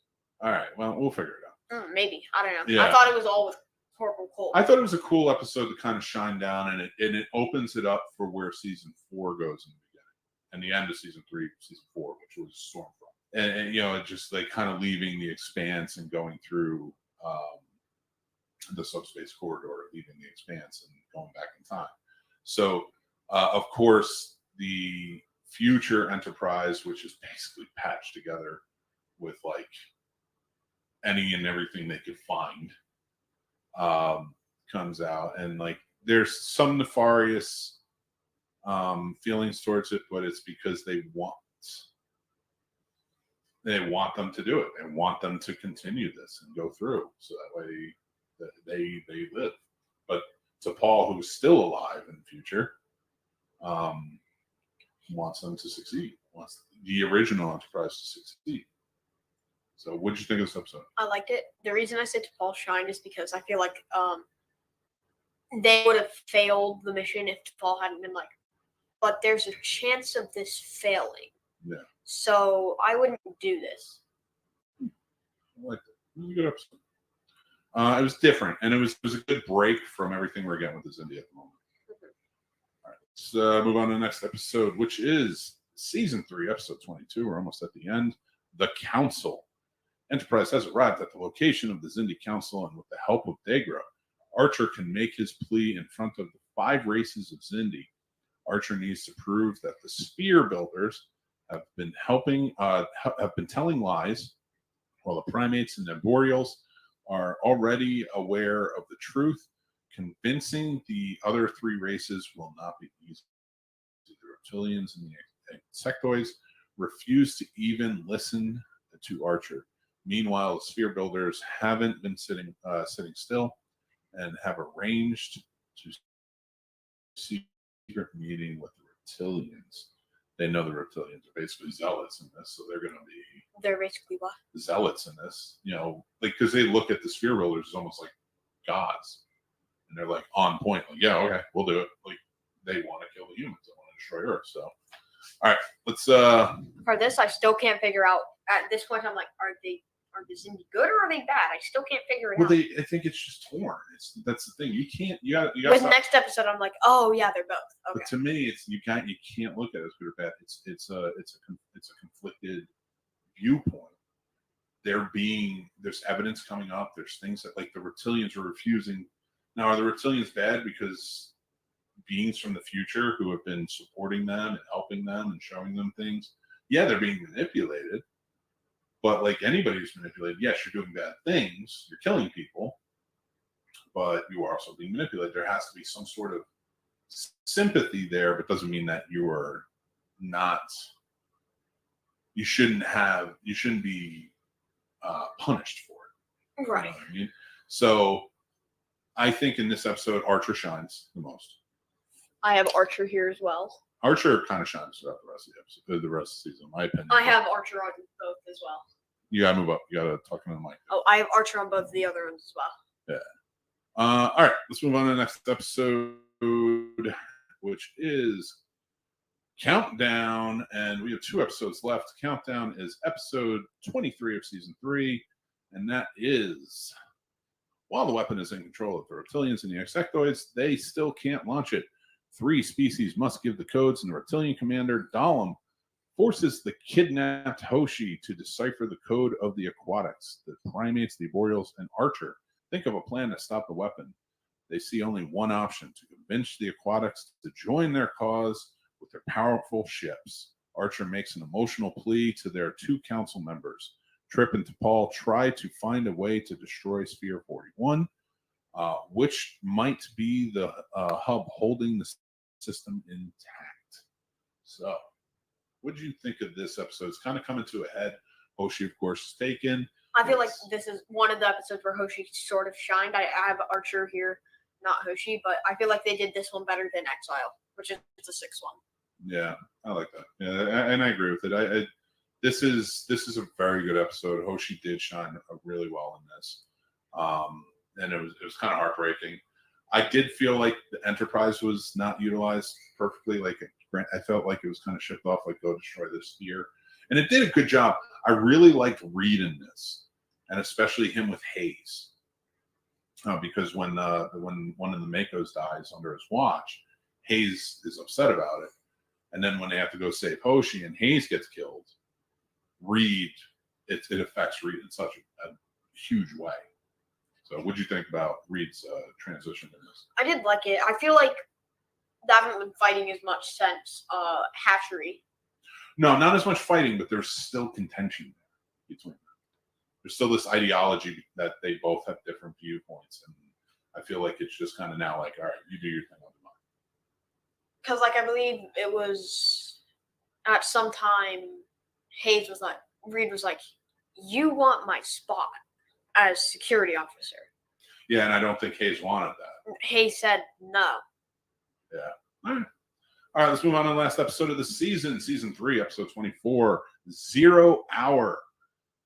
All right, here we go. Due to the intervention of the Sphere Builders, the coalition of humans, primates, boreals, and aquatics was unable to stop the weapon from being launched. Now, 10 hours before the weapon arrives at Earth, Only one ship is capable of catching up, the lightning-fast but nearly powerless ship of Degra. While Archer and the team embark on a seemingly impossible mission, they get some unexpected help. Meanwhile, Enterprise is sent to keep their promise. Sent to keep their promise to the Aquatics, which is to find them a new planet that they can inhabit. No, that was to destroy the spheres. Well, no. It was to destroy the spheres and find them a new planet. So they are going to destroy the spheres, and that's when they start getting affected in their bodies and stuff. Pretty big thing we overlooked. Degra's dead. Degra's dead. He died a few episodes ago. Yeah, he did get killed, and they took over a ship. And they're using his ship because Archer's separated from Enterprise right now. T'Pol and Trip still believe the destruction of Sphere 41 will do the trick, but the sphere builders are aware of their plans. So, like, it kind of tears them up. They're very separated. Archer takes the crew to go over and destroy the weapon, which is very cool action-packed. So you even get Archer running away from the explosions. In hero-like fashion, as he dies again. Yeah, that happens. For the third time this season. Yeah, you're gonna get your hero moments. And wait, so he's dead now. Yep. All right, don't be sarcastic. Don't be cynical. Let's do this. Okay, so what do you think of this episode? I liked it. Who was the Shining? Archer. Archer, yeah, I say Archer. Like, if they die in this thing, it's them. Like, if there's like a big character that dies, they're Shining. So they destroy the weapon. They destroyed the Sphere 41. The Expanse is gone. Enterprise is headed home. Archer's dead, they think. They get home.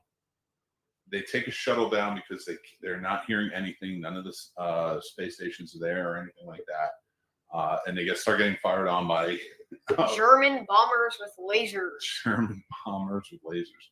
And you find out that they're actually back in the 40s in North America, which is occupied by Nazis. Archer is alive. He has been taken captive by the Nazis in North America, in Brooklyn, nonetheless. And that is where we're going to stop here on talking about the season, and because that's where we pick up with season 4. But let's get into talking a little bit more about this back half, season 3, and the season in the whole. Who is your major shine character for the back half of season 3? Probably Archer again. This time he's 8 out of. Yeah, I'd give it. Well, I mean, I wouldn't count that. You can always pick, but Archer, I would definitely agree with you. He did have. I feel like Phlox had a really good season too. Phlox did have a great season, but Archer, I think, was the main hub, like here when it comes to characters. Wait, there's one more thing. What? Shran does come back, and he's a good guy now. He does come. Well, yeah. I mean, even after that episode, he was never really a bad guy. He just did something underhanded. So he does come back. He does save the day. He does get his redemption with Archer. I did love that. And he plays a big part of it. So for sure. All right. What is your favorite episode of the back half? Doctor's Orders. Do you think that's the best episode of the back half? Yes, I feel like it's the best episode of the back half. My favorite episode of the back half, I would probably say, is Azadi Prime. My favorite, the best episode. The Council was pretty good. Yeah, I'll probably say the best episode is probably the Council. What do you think the worst episode was? I don't have one on. They were all good. That's fine. I would probably say Harbinger, personally. But what is a life lesson you take away from this back half of the season? Or something that you took away from it that you learned? Star Trek captains are immortal. Fair. I'm going to need you to start getting a little more deeper about that, but I'll take it. I like it. All right, guys. So, okay, real quick. What is throughout the whole season? Who is the character shine throughout the whole season? Let's just say Archer. I think that's really what it is. It's Archer, most likely. And what's your favorite episode? I don't want to do top 5. I want to do what's your favorite episode. It's either Phlox or Similitude. Flocks. You mean Doctor's Orders? Doctor's Orders. Doctor's Orders. I just saw flocks here because I just do No, I 1, 2, get it. 3, 4, I 5, dig 6. Both great episodes. All right. So, guys, I want to say thank you for joining us for episode 6 of Enterprise. Definitely, the Xindi War is not one of my favorite seasons. We're going into season 4, which I think is better than season 3, but still not one of my favorite seasons. I can't wait to see what you think about it, Tommy. We're going to have a really good time with it. We're going to watch it. We're going to talk about it. So make sure to come back in June. So check out episodes 7 and 8, where we talk about season 4 of Enterprise. Guys, this is our Patreon show. You can watch it on Patreon anytime. If you're listening to it on a podcast, it comes out on Patreon, and a month later, it will be out on all podcast platforms. I want to say thank you so much for listening and being a part of it. Tommy, you want to tell anybody where to go, what to do, how to do it? You gotta go onto YouTube, watch Warp Factor Fiction, or some other shows. Then you gotta hit the subscribe button, and then the like button. Then you go to thescenesnobs.com and the Scene Snobs merch store. All right. I'm gonna stop you right there. I appreciate you saying that, and I love you for it. But let's move on from it. I don't want to drag this on too long with anybody having to feel like they need to go do all that stuff. Right. Guys, thank you for joining us on Warp Factor Fiction, a chronological analysis of Star Trek on screen.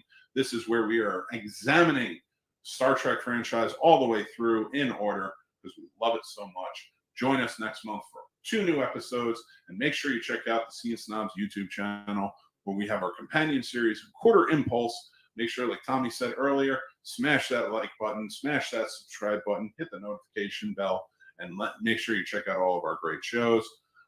And like my former co-host, Mr. Kiss and Man Plot, always said, it's time to Live long and prosper. Thank you, everybody, and take care.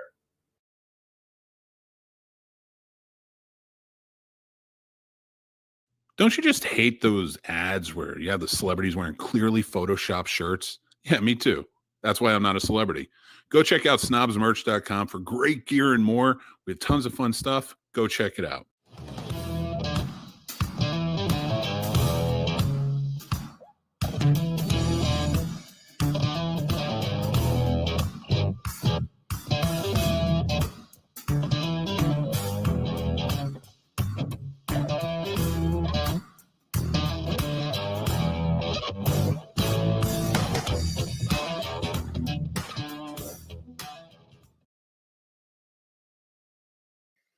What's going on, everybody? Welcome back to a new episode of Warp Factor Fiction. Since we started this journey, we've been watching Enterprise. That's right. The show that started it off, all of it, really. It's the prequel series to Star Trek Everything. That's right. It's Jonathan Archer on the very first Starship mission. And we've been going month by month. Of course, we cover season by season each month. We split it up into 2 episodes where we cover half a season in each one. And we're on season 4, which is the final season of Enterprise. And then we will be moving on to Discovery. This is Warp Factor Fiction, a chronological analysis of Star Trek on screen. I'm your host, Mick Manhattan, joined as always by my partner in crime, Tommy. What's going on, Tom? I mean, nothing much. Just finished watching some Star Trek. Yeah, and we're still going because we're still watching Discovery. We're almost done with Discovery season 1, which will be out next month, and then we're going to be on to Discovery season 2, which will be out in August. You excited for it? I'm really excited for it. Yeah, me too, man. Really. But we watched all of season 4 of Enterprise. We you have finished your first ever full series of Star Trek now. Yes, And it's Enterprise, and I am so excited for you to really get into it. So let's talk about it. We're out of the Xindi War, which we talked about last month on the show. Let's get into this final season, which kind of runs a little bit, really revisits a lot of things, and we're going to go episode by episode, kind of talking about what we thought of everything. As you guys know, if you've been watching this before, Tommy's got his notes. I've got my notes. We're going to get into it. So you ready to start, buddy? Yeah, I'm ready. Is there anything about season 4 that the first half of season 4 that you really want to discuss or talk about before we get into it? No, Any lasting impressions or anything? not really. I mean, like, it was really only that everybody can get like PTSD and such, even like the most heroic people, because like Archer got Oh. PTSD from Zindi War. Yeah, that's a great point. That's a really great point, especially considering the Zindi War was such an allegory to 9/11, and this was sort of them having to deal with, the effects of like going to war and having to deal with all that. So yeah, that's a great, we didn't discuss that at all. So like you having that on your own, that realization on your own, I applaud you on that. Now, how does season 4 for you?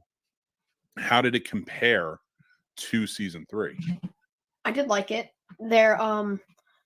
I still think that Similitude from season 3 is the best episode, but it definitely had less bad episodes, I think. Okay, I like that. Well, let's get into it, shall we? So, as we left season 3, the Zindi War was over. The Expanse was completely not destroyed, but it was like disbanded. Like the Expanse like disappeared. Things were now open. The spheres were being taken down. They were showing how to take them down so the Zindi could take them apart.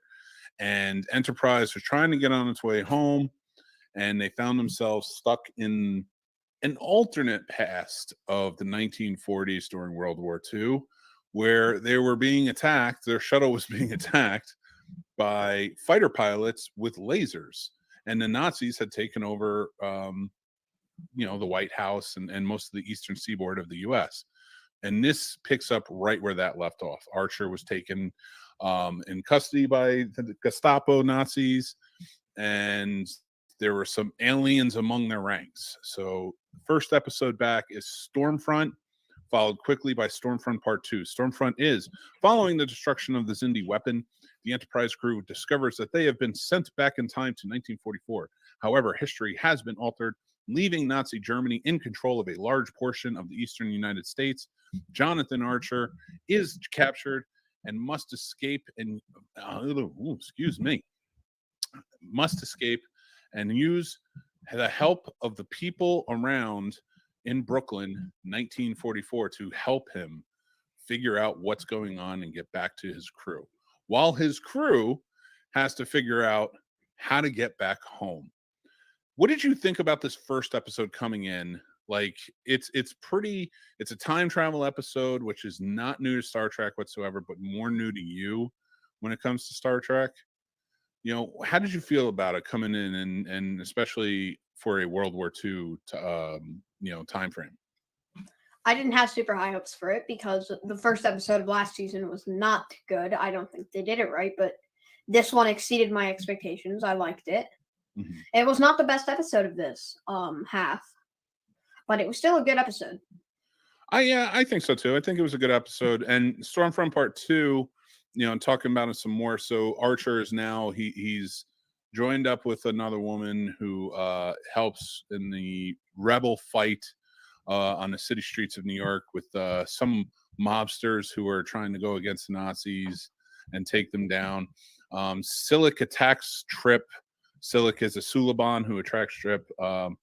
Vosk wants to make a deal with Archer. Vosk is one of the alien Nazis who wants to make a deal with Archer so that way they can try and get back home as well.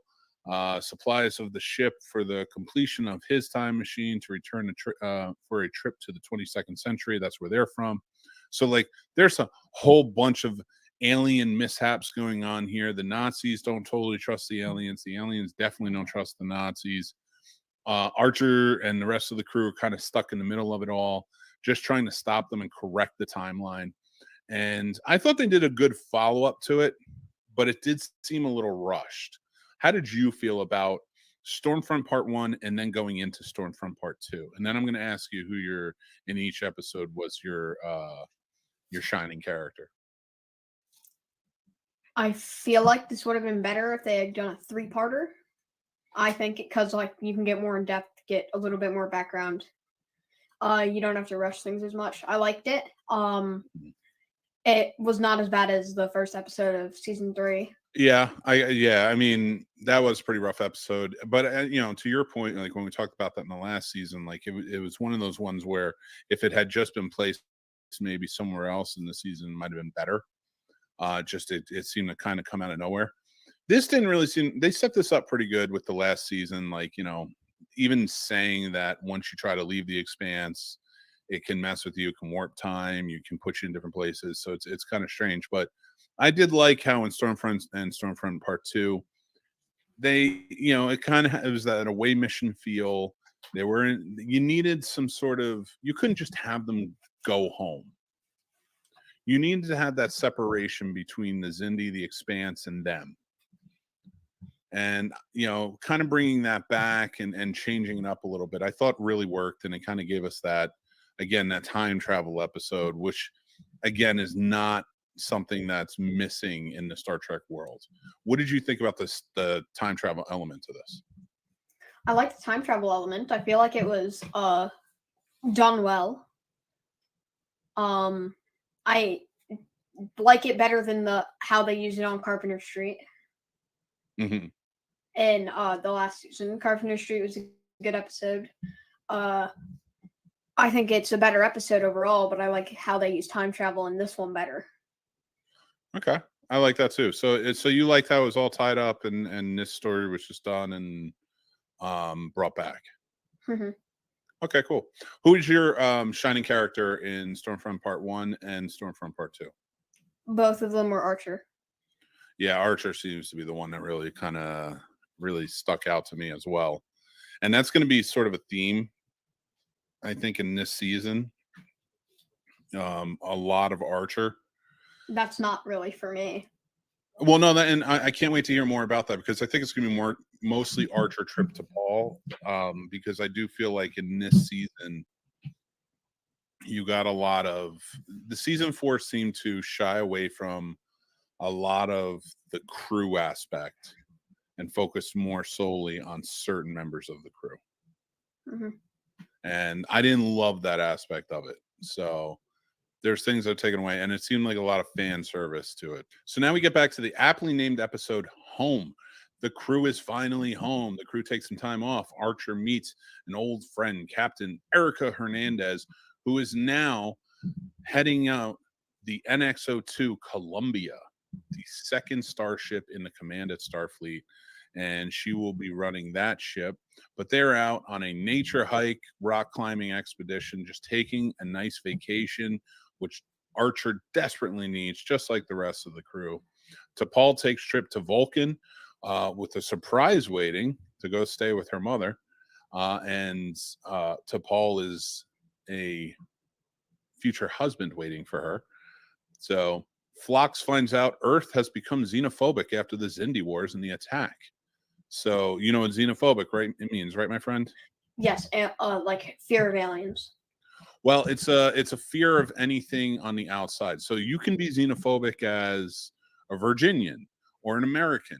So anything. So like if you could hate people who are from Maryland, saying I'm from Virginia, I don't trust anybody from Maryland, or you know, something like that. You know, from a different state.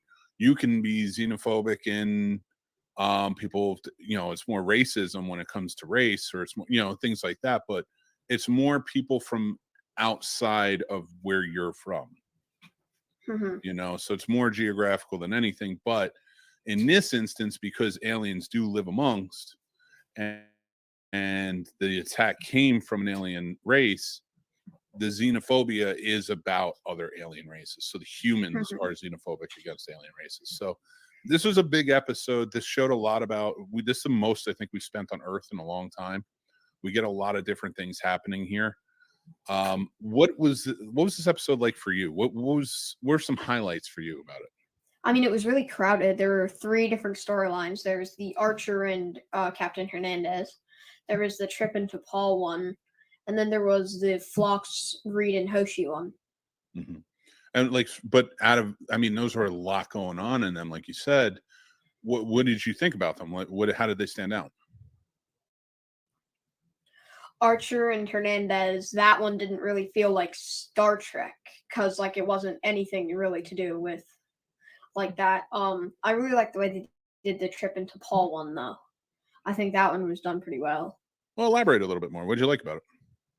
It gives a lot of character development, and and this one actually is really important for the entire season. So this episode's like really sets a ton of stuff up. What is it set up? Well, there's one that it sets up with the Phlox one that's in the second half, and then like with the trip into Paul, that's kind of like throughout the entire season. It's more their love interest and their kind of how their relationship is coming together throughout the season and their back and forth. Yeah. And then of course, I'm sorry, what were you saying about? And then with Archer and Hernandez, it's the NX-02, which plays a role in season 4. We do get a lot of introductions in this one, especially now that we're going home. And the thing I liked about that is it's the fact that Trip doesn't feel a place to go home to. So that's why he ends up going back with T'Pol. And his home is T'Pol now. It's that love that he has for her that he finally comes to light and realizing by the end of it. And that relationship gets strengthened even for him. Once he realizes that she's betrothed to be married. Mm-hmm. And she doesn't want to be married. He knows she loves him. He knows he loves her. The mother even knows. T'Pol's mother knows he loves her. So it seems like but it's done in such a beautiful way. It's not like soap opera-ish or very dramatic.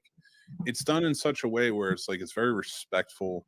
You kind of care about them. You're like, I'm rooting for these two because they do care about each other so much, and you can see that. And then when you have that other side of it of Archer dealing with all of the atrocities he's had to see, he's witnessed, all of the things he's had to do to win the war, all that PTSD, like you said, that's coming to fruition. And like now it's settled. He has to deal with this. And he's talking to his peer who has no understanding because she's never been out there. And no one has any understanding on a human plane of what this is like. You know, he feels so alone in this moment. Mm-hmm. And he doesn't know how to deal with it. I loved that part of it. And then you get to Phlox, who is this character who we have been cheering for 3 seasons. And you see and we as Star Trek fans who have been watching for years and years and years, and like we realize, like, you know, aliens and humans, they live together. That's just what it is. That's how it is. Yeah, you have some aliens you hate, but it's not really out of hatred of who they are as much as it is like what they do, like the, you know, some things like that. Like the most we've ever gotten from that is like Archer with the Vulcans and him not being able to deal with like how cold they are, you know, and to even see that come around in such big ways.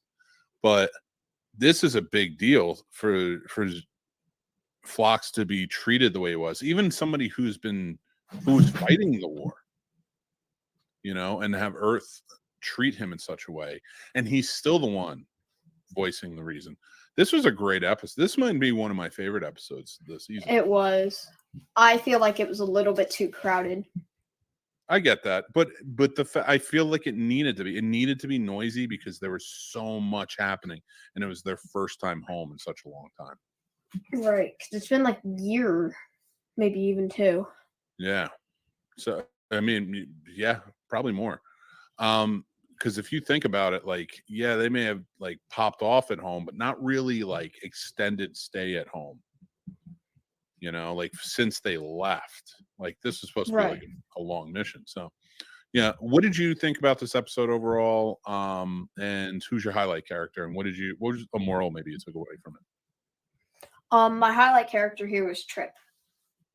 Okay. I feel like he got the most development. Mine is Phlox. Really? The fact that Phlox would not waver. Phlox stuck to who he was through all of it. But I want to hear what you have to say about Trip, because I really like that. Because like with T'Pol, she did get a like a new husband, but it's almost like like a forced marriage. It's similar to Romeo and Juliet, but not really. Okay, so I think I don't know how much about Romeo and Juliet you know, and I'm not saying that facetiously, I promise. but I'm not sure if you've read it or not. But so Romeo and Juliet, yes, this is more of an arranged marriage, which is something that does still exist in some cultures, even today. It doesn't exist in our culture, but it does exist in some cultures. And so and much like how they handled it on the show, where you may not understand it, it's like, but it's not meant for you to understand, because it's not your culture, but you do have to be tolerant of it, right? Mm-hmm. So, and I really like how Tripp handled that in the end. Mm-hmm. He respected her enough. He respected her and her love for her culture to say, I'm going to respect what you're doing, your decision that you're making. I'm not going to fight you on this, and because I love you. So I appreciated that they did that, and how that kind of played out in that aspect. And I love that you picked up on that. So now in Romeo and Juliet, it's a little different. Like, Juliet, they were trying to set up a marriage for her. She fell in love with Romeo, who was a part of a family that her family hated. And so it was like it was a love that was never supposed to be. Everyone was against it. Both families were against it, but they were in love with each other. They were star-crossed lovers. So, that was where the drama sort of set in on that. So it was a little bit different, but I do see what you're saying. Juliet was supposed to be betrothed to another. But so what was a moral that you learned from this? So I like that you went with Tripp on this one, and that's a great choice, I think, as a highlight character. I'm going with Phlox just because at the end of it, Phlox still refused to fight because he knew, I'm not going to win. I'm not going to win anyone over by fighting them, So, my key character is Tripp, but the moral was taken from the Phlox one. It's that people can change. It's like people change.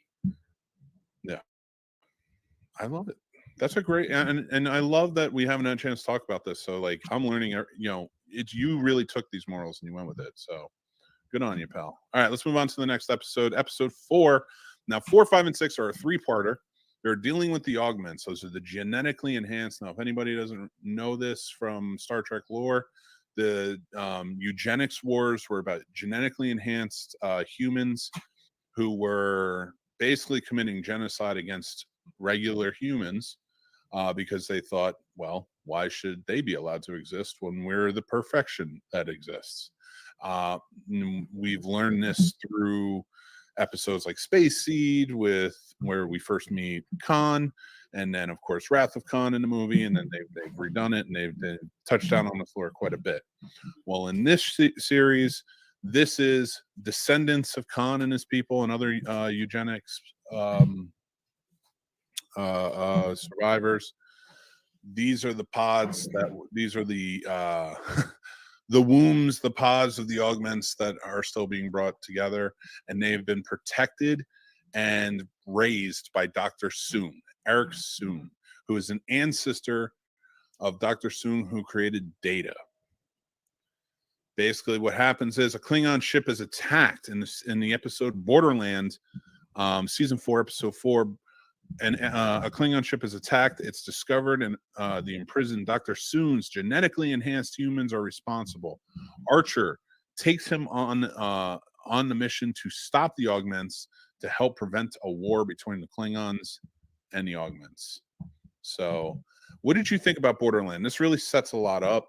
You learn a lot more about Dr. Soong, his ancestry, especially dealing with the genetics, the genetic enhanced, the augments, before he even gets into dealing with any type of androids or anything like that.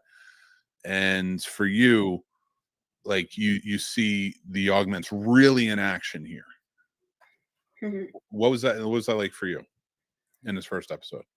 I mean, it doesn't seem it with the augments. It seems more like supervillains than like a Star Trek character.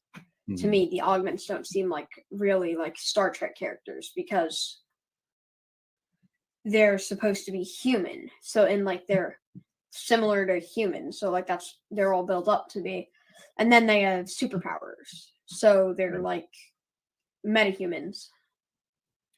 Yeah, and that's the thing about augments. The genetically enhanced is like they don't just have like super strength.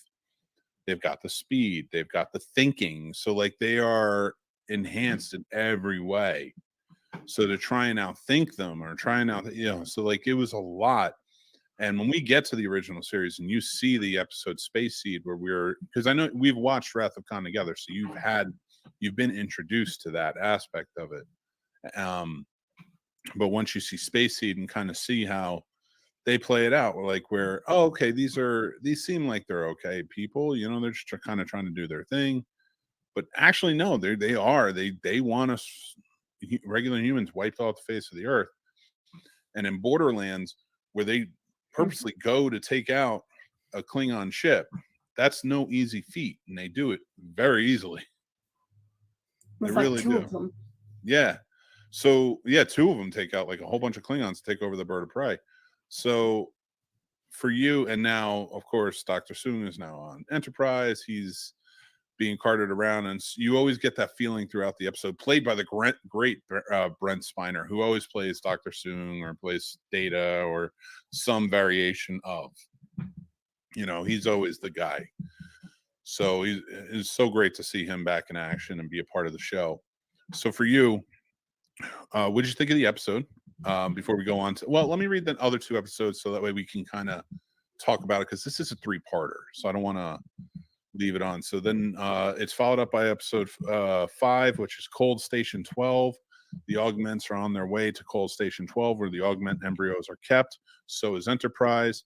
They find who is the augment who is not genetically enhanced. It's their brother. That's I forget his real name, but they call him Smike. They call him Smike. That's right. Yeah. And he's basically the runt of the litter.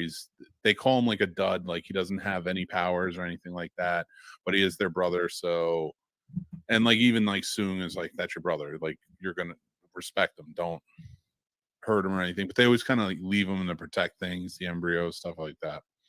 And then the third episode 6, is the augments. The augments have yet again escaped. While Dr. Soong wants to hide the embryos, Malik has an entirely different and way more cruel plan. Let's talk about this, all 3 episodes.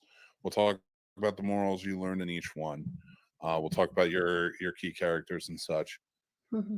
But for you, what did you think about this series of episodes? Because it is a 3-parter. I would love to know what you thought about the story in a whole. And really, even though we've watched Wrath of Khan before, being introduced to what the genetically enhanced people, the augments, are. I really like it. I think it was really good. And I feel like there were multiple places where they could have expanded on and done better with, but it was still good. All right, so usually we go episode by episode, but there's a lot of this is like a 3-parter. I definitely want to talk about the story in a whole, and I want to get your feelings for it. What are some of your highlights in these 3 stories together? What did you think about finally like kind of learning more about the genetically enhanced, things like that, the augments going forward? Even though you've seen Wrath of Khan before and stuff like that. Elaborate a little bit more about what you thought about these particular episodes, and then tell us some more about like your highlight characters and stuff like that. I really liked how they had like Smike, because like it's an augment, but he doesn't have the powers that augments have. I also liked when they took over the Klingon ship. I thought that was cool. Another thing that I liked was like the entire Cold Station 12 part, where it's like the invasion and they're about to explode, and all the different viruses that they can use, like how they used like that one virus. I believe it like it like took its blood or something. Yeah. Oh yeah. When they go in, it's like a science medical office. Phlox has his friend there. Richard Kelly plays him. Really well done episode too. Especially they leave Archer for dead. That was a solid episode. Cold Station 12 did a good job bridging the gap between the 2 episodes. I did like Smike, his introduction into it, and even that Archer was kind of showing him like we don't we're not like that anymore. That's not who we are. That's not who. We don't want you to die. We don't even want your brothers and sisters to die, but we don't know what to do here. Like they're not stopping. They're, and he seemed to get it. Like Smike started seeming to get it and starting kind of pulling in. So I kind of like that other side of it. But it begs the question. It was like, is it because he had more humanity in him? Possibly. So all right, let's talk about your. So let me talk about mine first. My highlight characters on each. Archer all day for all 3 episodes. Mine was a group effort because group effort. It was mainly Archer and Soon, but like Phlox was Cold Station 12. Phlox was a big part in it. You have some of the augments themselves that played a really big role. Yeah. So there's like a lot of people. So I can't really pick one. Okay. So the augments you don't have one for. No, there are all of the augments, like a few of the augments, like the main one, like the super evil one, Malik. He's probably one of the key characters, but there were like 4, maybe 5 key characters, so that's group effort. Okay. All right, I'll give you that. Again, I would probably stick with Archer on mine. Phlox is definitely a close second. Phlox did a great job, especially in Cold Station 12, like you said. But it's the leaving Archer for dead and then him kind of coming back and still fighting his way out. I really liked. All right, so taking that away, then you have they defeat the augments. They come out of it. They put Soong back in. Now he's like, you know what? I'm getting a little tired of genetically enhanced. Maybe we'll go with androids. And then of course that leads open to what happens with Data, what happens with Lore, what happens with before, and down the line. So it's just a nice little foreshadowing into what we can expect in the future. And it's not even him who makes them. So it's a good portion of it. But what is some morals that you learned? Are there one for each episode or all together? One big one. It was embrace difference. Embrace absurdity, embrace difference. Embrace differences. I like it a lot. Okay, very cool. I like it. All right, let's move on to episode 7, The Forge. Now this is a 3-parter as well. This is the kicks off the 3-parter. After a bombing destroyed the Earth embassy on Vulcan, a group known as the Cyrenites. Cyrenites. Sorry, that's why I have you here. It's great for this stuff. Are suspected. T'Pol receives a map from her Cyrenite mother, leading into a dangerous desert, the Forge. Okay, before we go on to any of the other ones, I do want to take this one by one because a lot happens here. Now, before we get into this, we see Admiral Forrest dies. A lot of people die, but Admiral Forrest is like our first big character who gets killed, and he's been around from the beginning. That kind of forces a big fight between Starfleet, especially Archer, who's not a big fan of the Vulcans, and the Vulcans, and like kind of how this all plays out. He takes up the investigation, even though the Vulcans are like, we don't want you. No, we don't. We're going after the Serena. What is it? The Cyrenites. Don't worry, people. I have problems with that all over the place. It's not just alien names. So he and T'Pol decide, all right, we're gonna beam down. Actually, do they beam down? Yeah, they beam down into the Forge, right? They beam down away from the Forge because there's like jammers and everything. Yeah, so they can't beam into it. So they beam down, and then they decide to go into the Forge to find the Cyrenites and see if it was them, do their own investigation. Then we get into Awakening, which is episode 8. T'Pol and Archer confront the Cyrenites and meet T'Pol, who denies the embassy bombing. Archer, who? T'Pol, not T'Pol. T'Pol, who denies the embassy bombing. Archer, who has Sirach's essence, which he mind melded at the end of the episode of The Forge. What's his name? Sirach mind melded with him and he got his essence, is asked to help. Velas threatens Enterprise to make sure an attack on the Serenites isn't witnessed. And then you have the third episode, which is episode 9, Kirshara. While Enterprise travels to Andoria to warn them of the attack, Archer tries to bring Kirshara to the high command. So basically, let me wrap this up for you guys story-wise. What's going on here?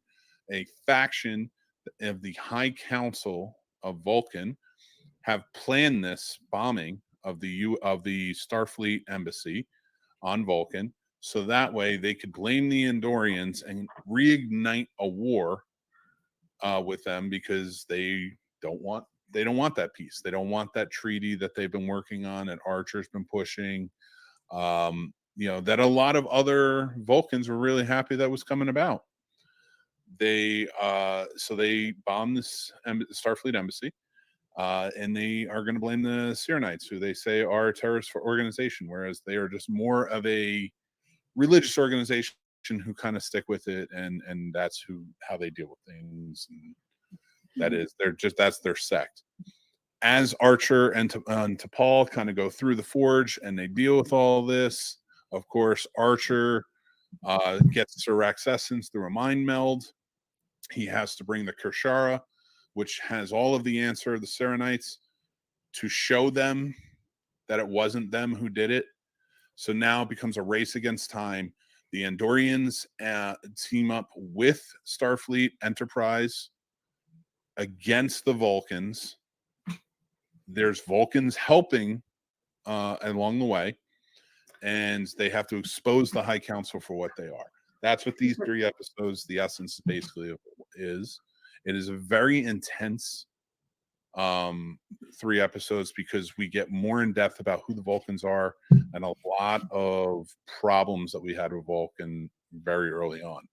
For you coming in, now you've seen who the Vulcans are in terms of many different ways, between Spock in the past and between now you're kind of watching Discovery and seeing who they are in the future a little bit.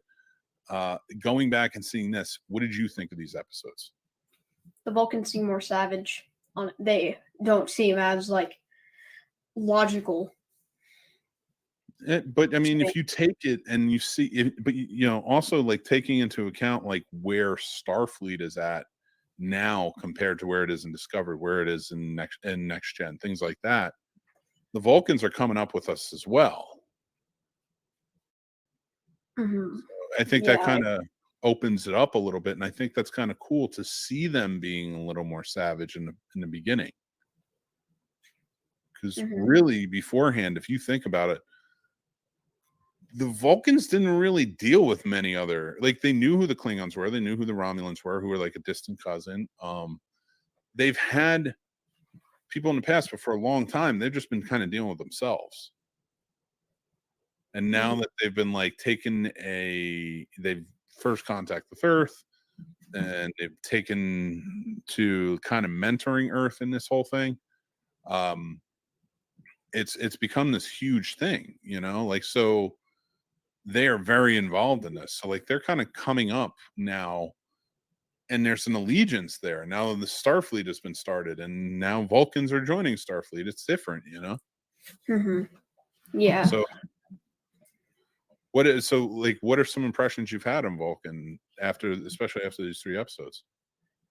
I mean, now I feel like those 3 episodes did have a huge impact on Vulcan, as a whole, because later in the next 3-parter, which is the next time, you do see that the Vulcans are they do have a government, but it's a Serenite government with T'Pau as the main leader.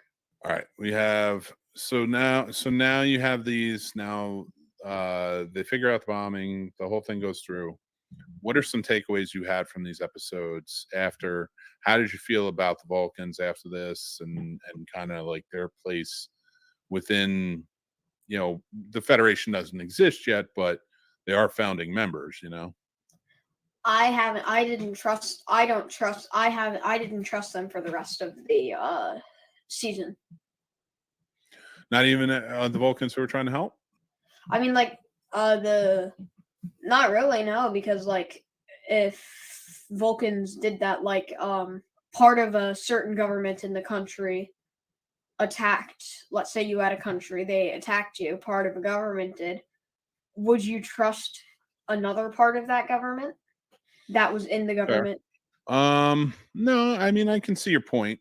I will say this, it is kind of cool, just so everybody knows, Talak in these episodes, which is a Vulcan that is hunting down Archer and T'Pol in the Forge, is played by Todd Stashwick, who goes on in Picard season 3 to play Captain Liam Shaw. So that was very cool. All right, so let's move on to the next episode. Episode 10. Ooh, rounding out. Oh, wait. Who's your highlight characters for all 3 episodes? T'Pol. T'Pol for all 3, huh? Who else would it be? I don't know Archer. who you would. Archer? I mean, yeah, it could have been Archer. But I would say it Archer was, for the Forge for me, T'Pol for Awakening, and probably T'Pol for Kirshar. I just like it deals more with Vulcan, so I feel like T'Pol. Although Trip was good in Kirshara, dealing with the Andorians, standing up against Vulcan and saying, "Nope, we're not going anywhere. Mm-hmm. You're gonna have to fire on us." But I don't think he was in it enough for him to be the most shining character. No, that's fair. So all right. I like your for pick. Chip, I think it was more like a nice, short and sweet moment for him. Okay, cool. It was a good shining moment, though. I will give him that. Okay. What is some morals you've learned, whether it be one for all 3 or one in each? My moral is government is corrupted. Government is corrupted. It's a hell of a moral at 11 to learn. Okay, let's round out these last 2 episodes. In this episode, Daedalus, Dr. Emery Erickson comes aboard to supposedly conduct tests on the subquantum transportation, the man who created the transporter. However, he seems to have a different agenda. Every time Trip wants to help him or learn from him, he seems to be avoiding him. Every time Archer, who is friends with his family, seems to want to learn more about what's going on, they seem to be avoiding him, he and his daughter.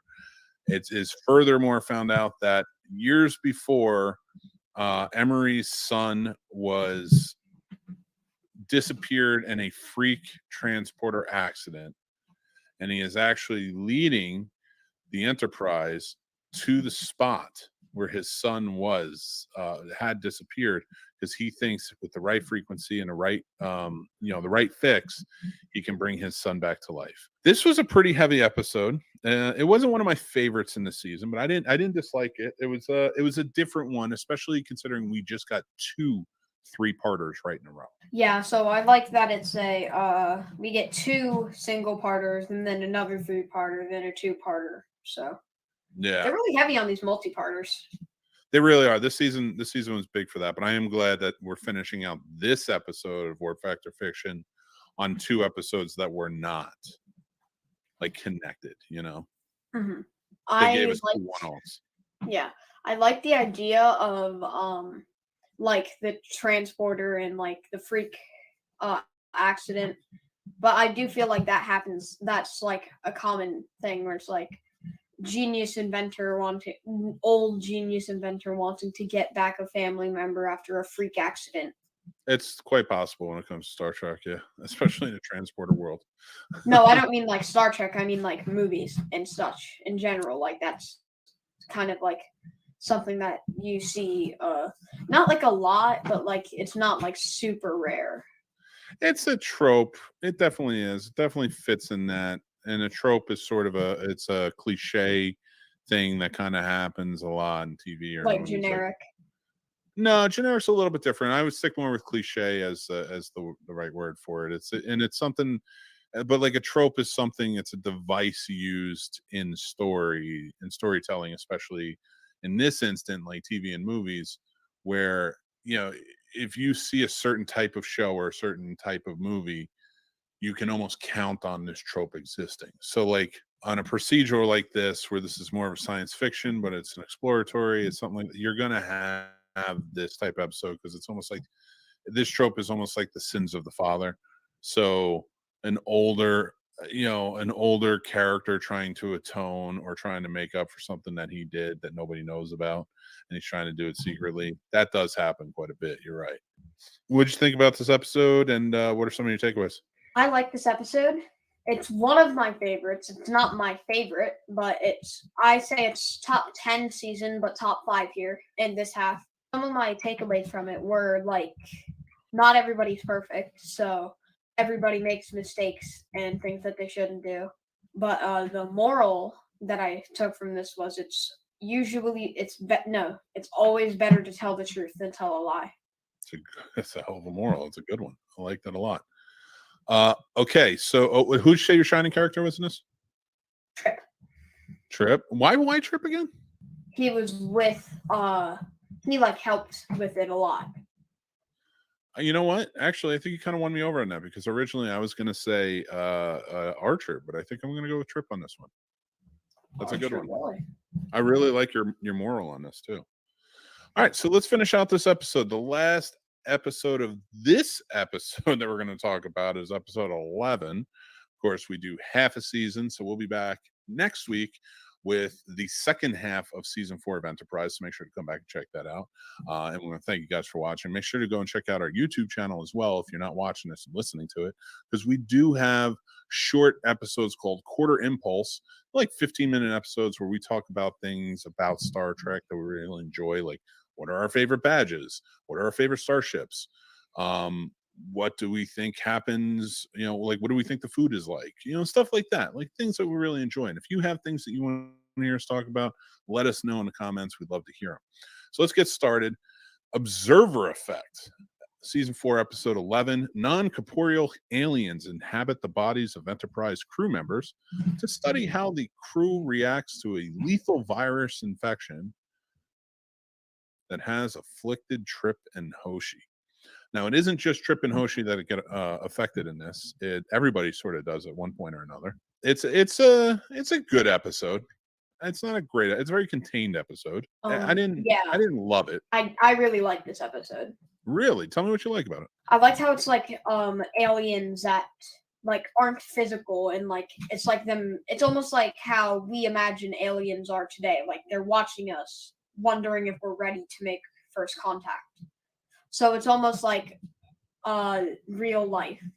I think this is more realistic, but in the future, how it's going to look. Yeah, and these aliens for that's their only thing too. Is for 10,000 years, they infect, or they don't infect. They haven't been infecting, but when crews get infected or other species or something, they will take over and watch how it affects. Their whole thing is observing how these viruses affect different species, and if they can think their way out of it or not. Right. In this instance, they sort of get involved.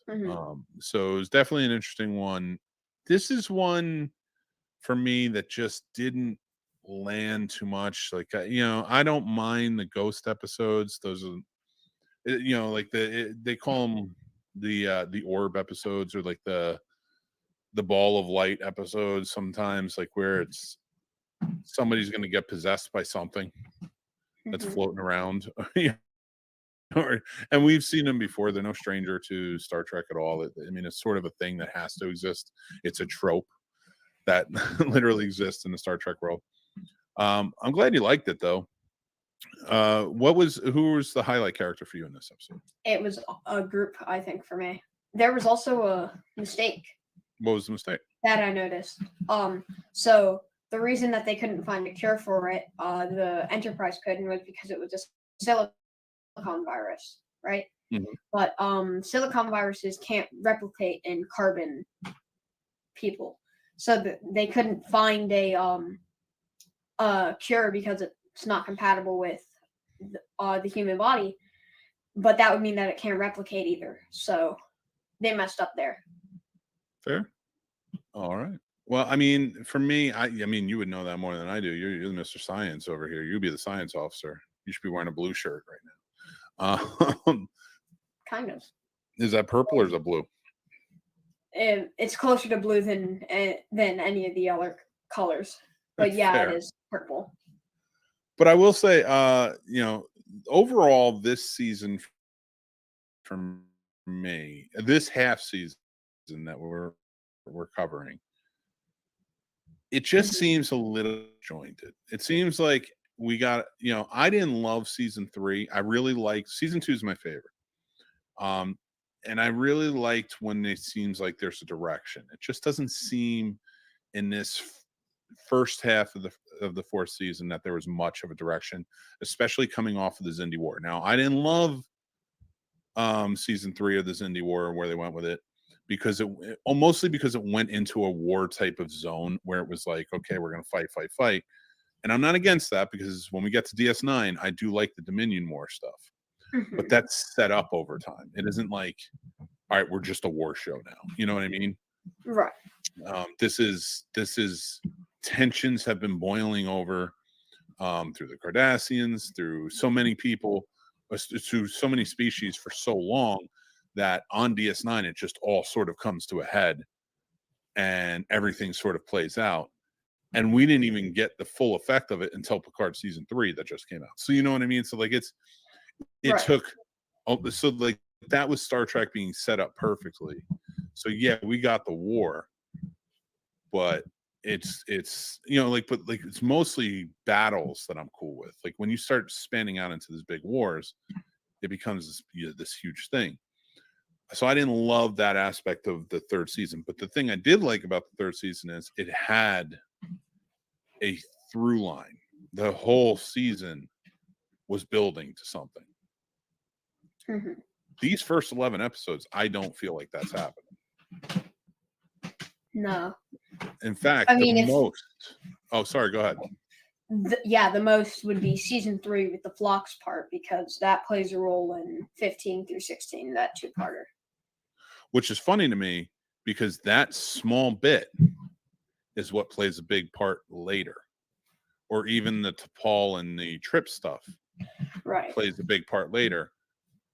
But you would think that the augments or what happened with Vulcan plays a big part, right.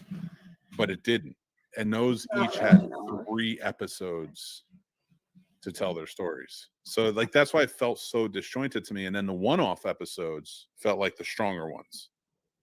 You said group effort for this. What was the moral of that you took from Observer Effect? Rules are not always right, because they broke the rules in making contact. So like rules are not always right is what I took. Sometimes rules are meant to be broken, huh? Yeah. All right. I like that too. So let's talk about overall this first half of seasons episodes 1 through 11. Who's your highlight character throughout this season, this half of the season? That's tough. For me, it's Trip. Wow. Okay. All right. I like that. I would probably say, for me overall, it's probably Archer. Trip is a good pick. I really like that. And what is something like a life lesson or something you learned from this first half of the season? It's a lot of people are different, because where it's like with the first one, it's showing it's about war, which is people fighting over differences.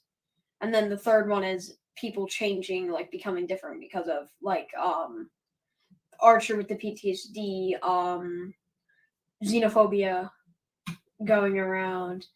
4 to 6 is the augments, because they're different.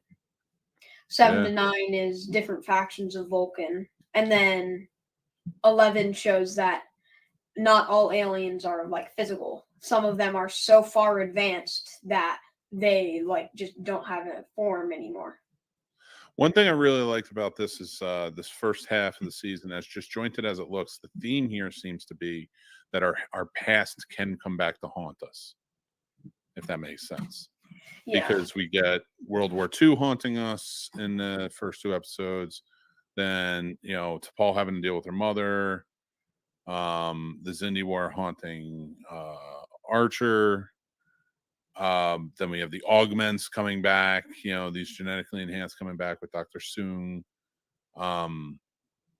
of course, then you have the Vulcan High Council trying to take out the Sirenites, which is, it's all about the past, like kind of coming back to us. Daedalus is a big one for that. So like there's a theme here, but I also think it's also paying homage a lot to the past and what it was, and like because a lot of these themes we've seen from past shows in Star Trek.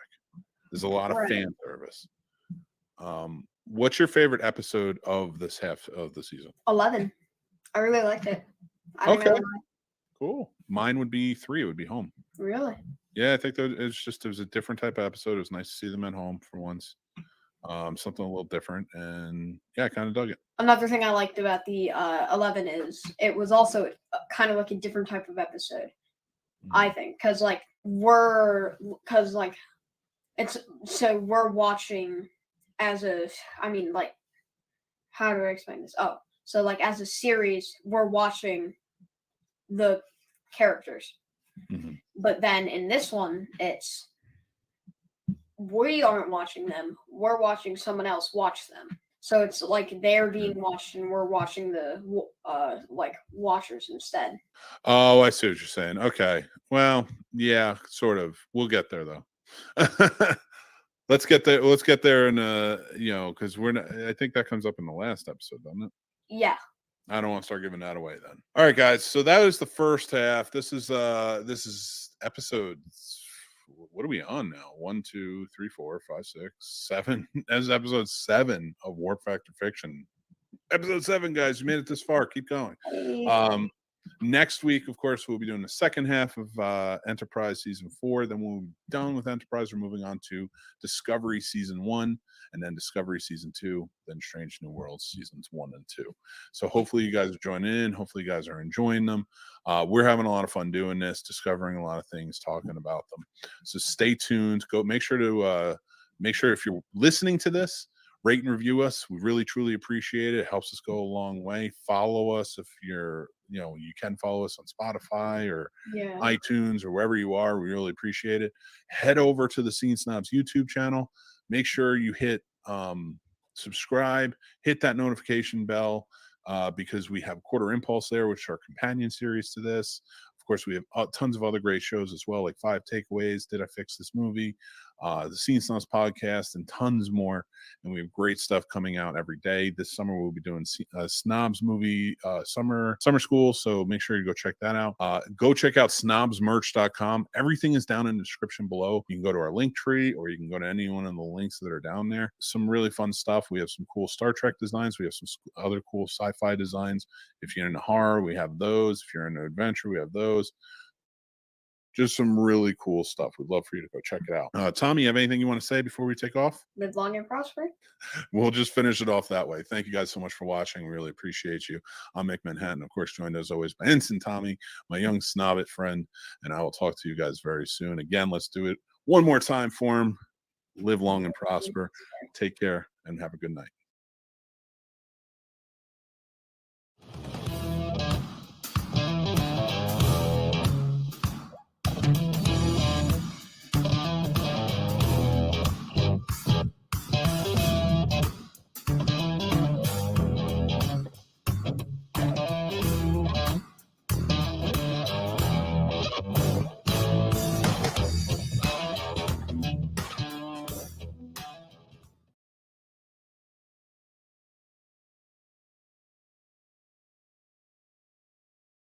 It's a drone. Nobody is manning the ship on it. It's just a drone that is being flown, and it can change its form and then attack these ships to kind of keep this heat of the battle alive, and keep these people fighting. And so that way will never be a unification. So as they go on, they're trying to figure out why the Romulans are doing this, try and figure out the ship and how they're manning the ship. What did you think about the second episode? I really liked it. These 3 episodes are one of my favorites. It's the best 3-parter in my opinion. But I did not like it. It was my least favorite out of the 3 in this 3-parter. It's still good. Like I liked how they did like with the Romulans. I think this was the true birth of the Federation. I get like it wasn't really until later, but I think this was the real birth of the Federation. I think it was the real birth of the Federation because it was solely impactful on how Archer handled everything. Archer could not fly off the handle. Archer had to handle everything perfectly with all of these species to make this work. Mm-hmm. And the Romulans, they are an adversary that's just, they are pretty devastating if they need to be. We've already seen that just in this show with the mines, and things like that.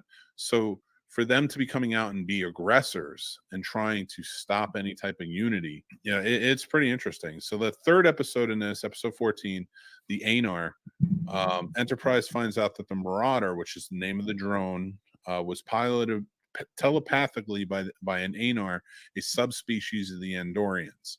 So they live in a cold spot of Andorian, and they're not blind, right? They are blind. They are blind, yeah, but they can see telepathically. That's what it is, right? So that's how they kind of go back and forth with it.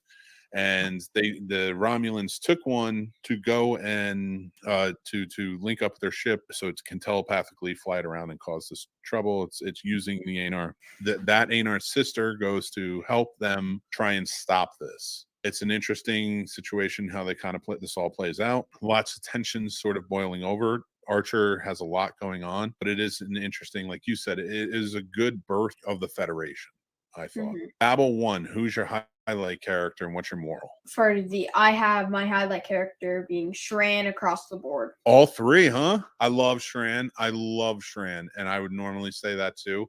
And he did such a great job in this, but it's got to be Archer for me on all three, because Archer, the fact that he had to hold it all together with all of these species that hate each other and really keep it together, that was a big deal in my opinion. Even if I had Archer, I don't hate your choice, by the way. I don't mean to cut you off, but I don't hate your choice. Shran did a great job too, and Jeffrey Combs will always win in my opinion. Even if I had Archer for the first two, Shran was the third one, because the Enar that they recruit becomes Shran's wife. And like that's kind of like a big. He's like really big in that. Archer is a close second though, and that's such a big one, and even comes up later too with his wife, and the fact that they have the child together. Mm-hmm. But I'm with you on it, and I dig that a lot. And the fact that Archer's present for it, it adds that element of like how important Archer is to all of this, right? And like even he's starting to see it more and more. Like remember when he was willing to sacrifice himself to destroy the weapon?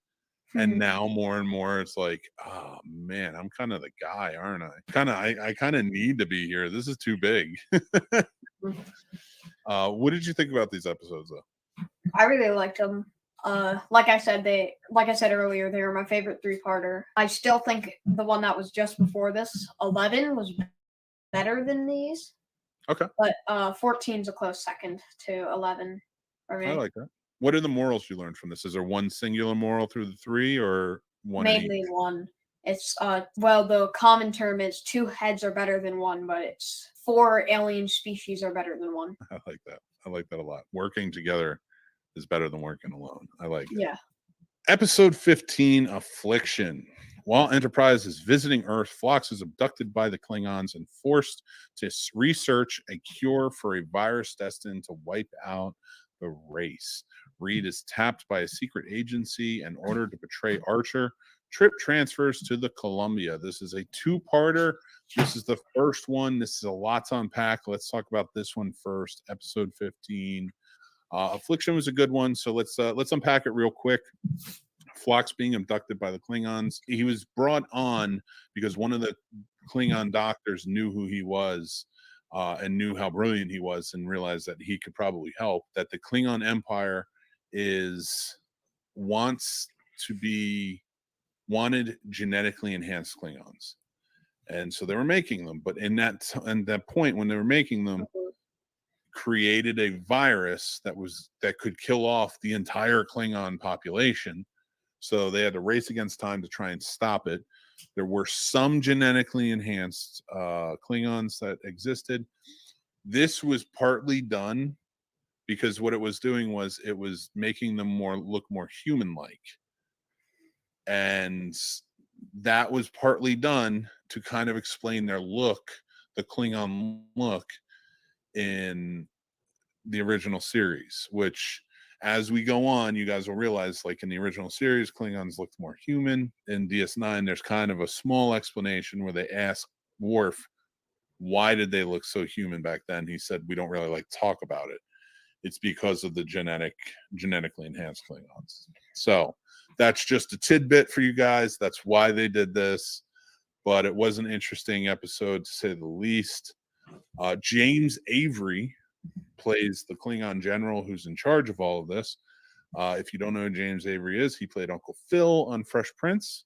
He also played the voice of Shredder on the original Teenage Mutant Ninja Turtles cartoon. I thought was very cool. And Trip transfers to the Columbia, the NX-02, under Captain Hernandez because he realizes that it hurts too much to be around T'Pol, especially now that she's married. So let's unpack this episode. What did you think about this episode, Tom? And yeah, let's go from there. I really liked it.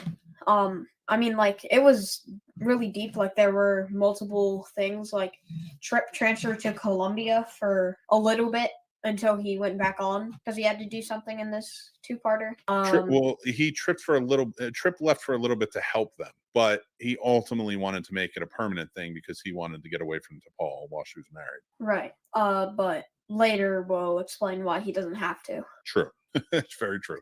And so let's episode 16, which is the second part to this. While Enterprise tries to bring Trip on board to reverse the malicious Klingon modifications. That's right, the Klingons attack Enterprise.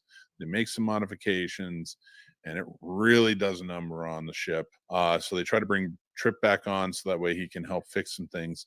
Phlox is still taken prisoner to help figure out a cure for the virus. He and Antak, who is the doctor, the Klingon doctor, race to find a cure for the virus. That will not please find a cure for the virus that will not please General Kavak, who is James Avery's character. So what do you think? He still wants a cure for the virus and the genetic enhancements. And they want to just cure the virus, no genetic enhancements. So like, no, you're Klingons. What are you, crazy? Like, we're not gonna genetically enhance you. You guys are already genetically enhanced. They are? Well, they're stronger. I mean, like more than anyone else for the most part. Klingons are for sure like some of the top of the food chain here. Are Klingons just too strong, or is everybody else just too weak? No, their physiology is much superior to ours. That is for sure. That's not to say that fights couldn't be won, but you know, it just comes down to how kind of how it all plays out. All right, so another two-parter. You know, what did you think? We're dealing with the genetically enhanced again in this season. Now it's the Klingons. What did you think of these two episodes? How did it play out, this storyline for you? I liked it. This sort of contradicts with something that you said earlier, where you're like, the Augments got this three-parter, but then they play no role in anything else. But if it wasn't for the Augments, if it wasn't for that three-parter, the Klingons never would have gotten the genetic enhancements. True. So that did play a part in this. I think I meant it more thinly because for me, these only exist for the sheer fact that they're trying to explain why Klingons look the way they did in the original series. Which is weird because they had full ridges in Discovery. Well, now you can explain that, though. Now you can say that. Now you can say why in Discovery, why in Enterprise, and why Discovery, why in Strange New Worlds, and anything else that comes out before the original series, the Klingons that we see all look the way they do. You know what I'm saying? So now it makes sense. You're like, okay. Yeah. All right. They all look like Klingons. Although we can get into this in Discovery, they look even less like Klingons in Discovery, but whatever. It makes no sense to me, but whatever. But it's all really to explain why in the original series they looked human-like. Yeah. So it's really just fan service, honestly. Like, and honestly, this is one that I don't think we needed. It's a cool storyline. I liked it. I like the fact that we got a Klingon story. this season, but I didn't love it. You know, like I didn't. It wasn't because I knew it was a one-off. I knew that nothing more was going to come from this. Right. You know, so it just. But other than that, it was a cool like two-part story. Right. Who are your highlight characters, and what's the morals that you learned? Phlox for both. Yeah, me too.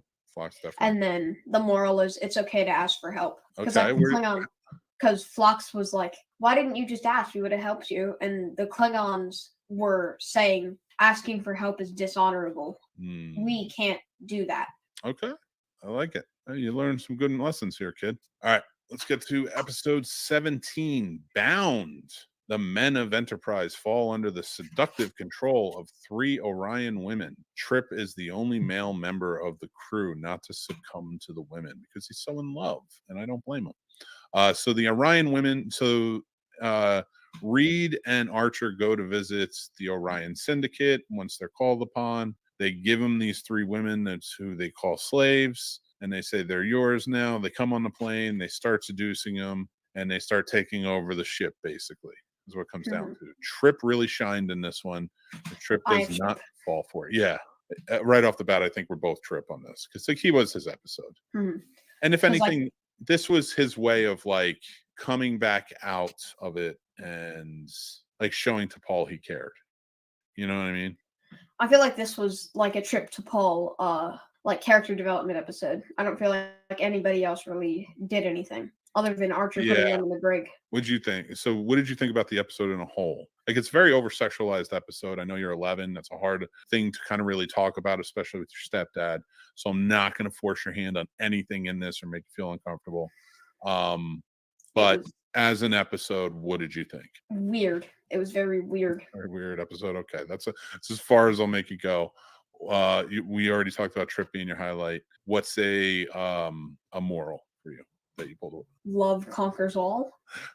I see the shrug of the shoulders, like I didn't have a moral, but I'm just gonna say love conquers all on this one, so I'm gonna give that one to you because I can see how uncomfortable your blush is going right now. And now let's get to an even more uncomfortable episode, two-parter. In a Mirror Darkly, parts 1 and 2. These are the mirror episodes. The Terran Empire. The Terran Empire. You are so obsessed with the mirror episodes, which I love, and I can't wait for you to see more of like what kind of comes of it. Wait until you get to DS9. DS9 visits the mirror universe quite a bit. Okay, In a Mirror Darkly. Set in the dark and oppressive mirror universe, Commander Archer leads a mutiny in a bold attempt to seize control of an advanced starship, a vessel from the future that may be the key to saving the Terran Empire. And then in A Mirror Darkly Part 2, the Mirror Universe saga concludes as Archer declares himself captain of a formidable starship from the future, while his alien crew launch a rebellion in a desperate bid to keep him from achieving ultimate power. These are big episodes. This is different. We get a lot of fan service in this, but this is very different type of episodes. It tied into nothing except like in the show itself. In Enterprise itself, this tied into nothing. If this didn't have an entire other franchise, then these two would have tied into nothing. But there are the other shows which it does tie into. One thing it really doesn't tie into anything. You're right. This was done for fun. At best, it's fan service. You get a lot of stuff in here that kind of pops back in, that just shows a lot of stuff that we really like and care about, that we really, we wouldn't normally see in different areas. One I really thought was cool is that you get a different look at the theme song. It gives you history. It's a different theme song, and it gives you a different history of like the Nazis won.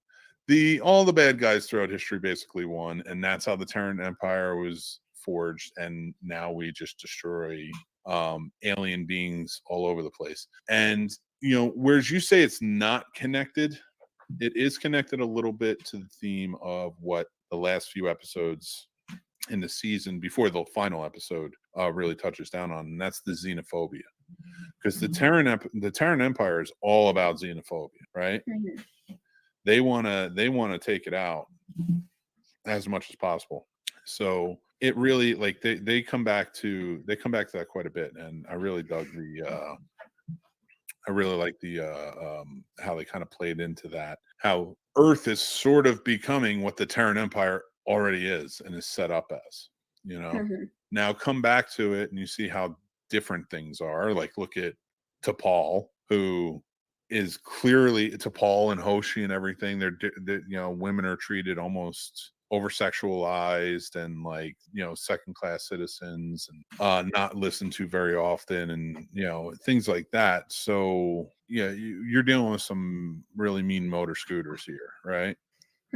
So this mirror universe is very different, and I don't want to give away too much because we're going to see way more in the mirror universe as we go on.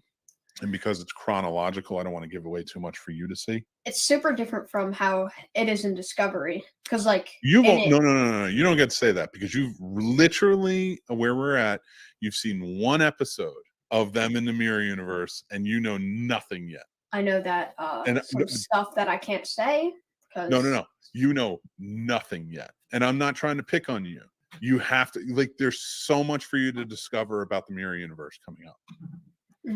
And just in Discovery. Right. So I'm going to stop you right there because we'll tackle that on next month's episode. Because once we get past that hump and you see like what actually comes to fruition and in the mirror universe and how the mirror universe is now playing out, because you're right, this isn't connected to our main universe in any way. No one, like a lot of the mirror universe episodes are somebody from our universe ends up there. This isn't. This is just these are the characters in the mirror universe. Go. So like we're taking a break from our universe. But when we get to Discovery, the mirror universe plays a huge role into it, and I'm very excited for it. So it would be a really cool show. What? If they did a spin-off of any Star Trek show, but it was the characters in the mirror universe. Like they did Next Gen, but the entire thing was mirror universe. They do have comic books.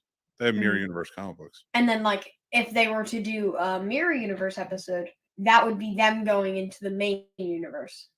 I hope they never do that, only because of what Star Trek is supposed to be and what it's supposed to represent. I like visiting the mirror universe, but I don't want to be there, if that makes sense. I like the positivity of what the world is, But we're actually going to be talking about the mirror universe a bit in a quarter impulse. So if you guys want to hear more about that, make sure you are subscribed to the Scene Snobs YouTube channel, because that's where you can watch our companion series, Quarter Impulse, where we get into it more and more. And we're going to be doing a lot more in depth about the mirror universe as we go on. We're going to talk about this there. So we'll get into that. All right. So In a Mirror Darkly, parts 1 and 2. Like I said, we get a lot of fan service. We get the U.S.S. Defiant, or actually it's the ISS Defiant, which is a futuristic ship. It's a Constitution class, the same as our U.S.S. Enterprise, NCC 1701. Archer takes it over. They're wearing the old uniforms, the whole 9 yards. It's an interesting take. Like, what did you think about these episodes and kind of touching down on everything they did? I liked the dark touch, and there was nobody in the mirror universe to give it that positivity. So that's something I liked about it.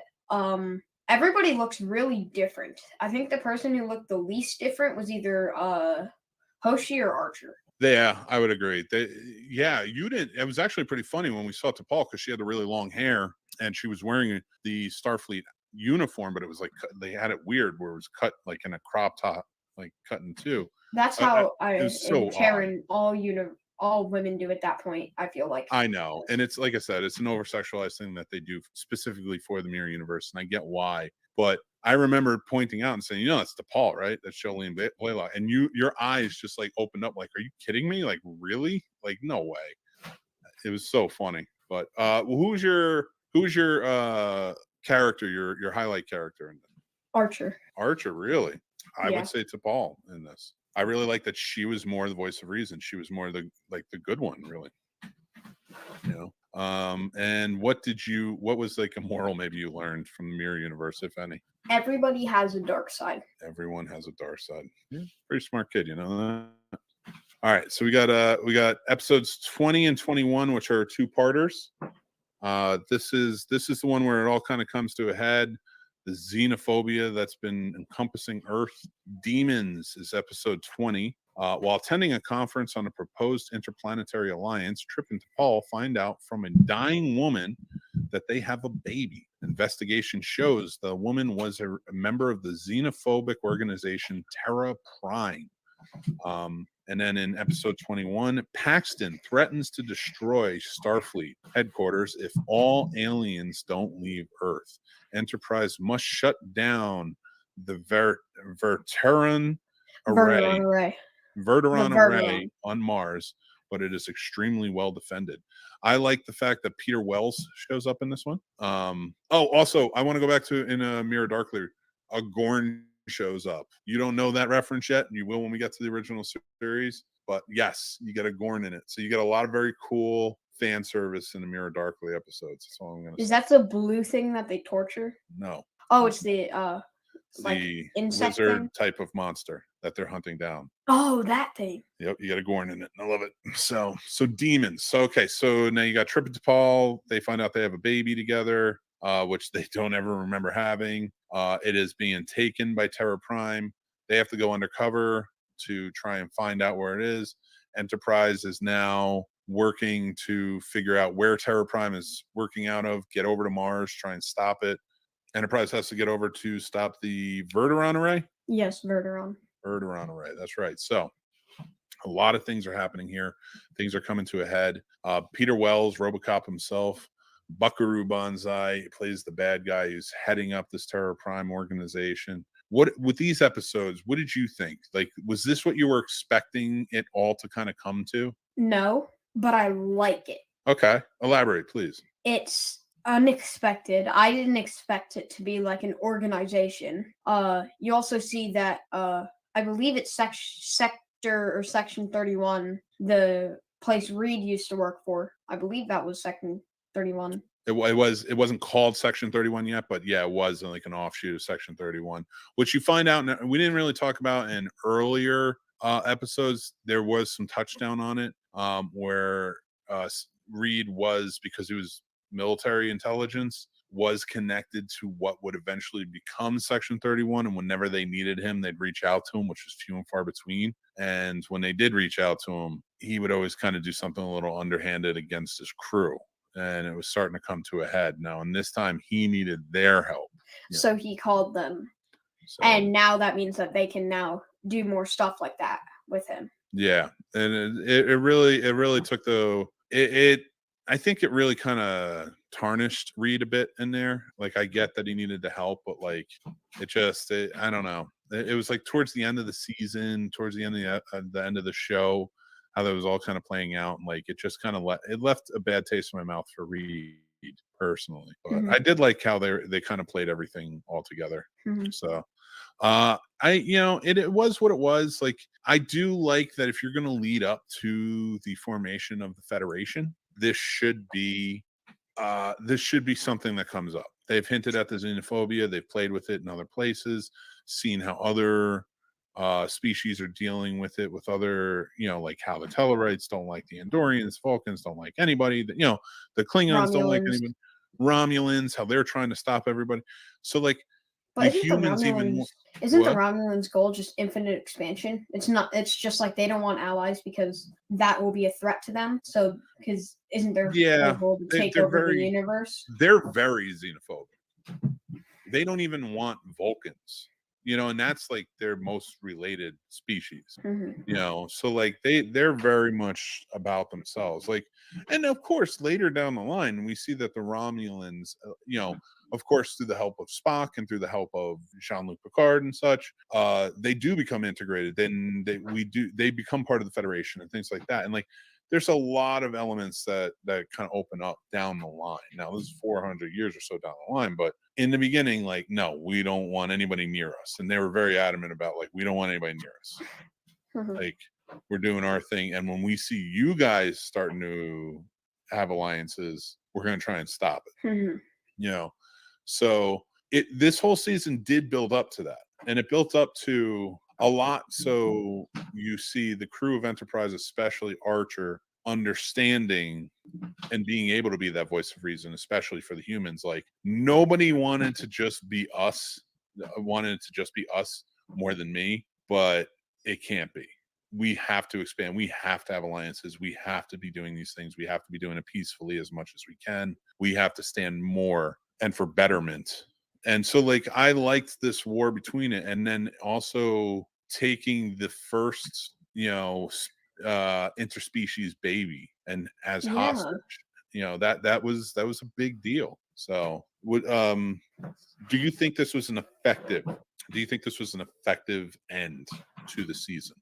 Like, everything you've seen this season all coming together, because everything does play in, because remember, the Nazis were very much about genetically enhanced. They were very much about getting rid of other races that they did not deem worthy, because they're horrible people, horrible thinking.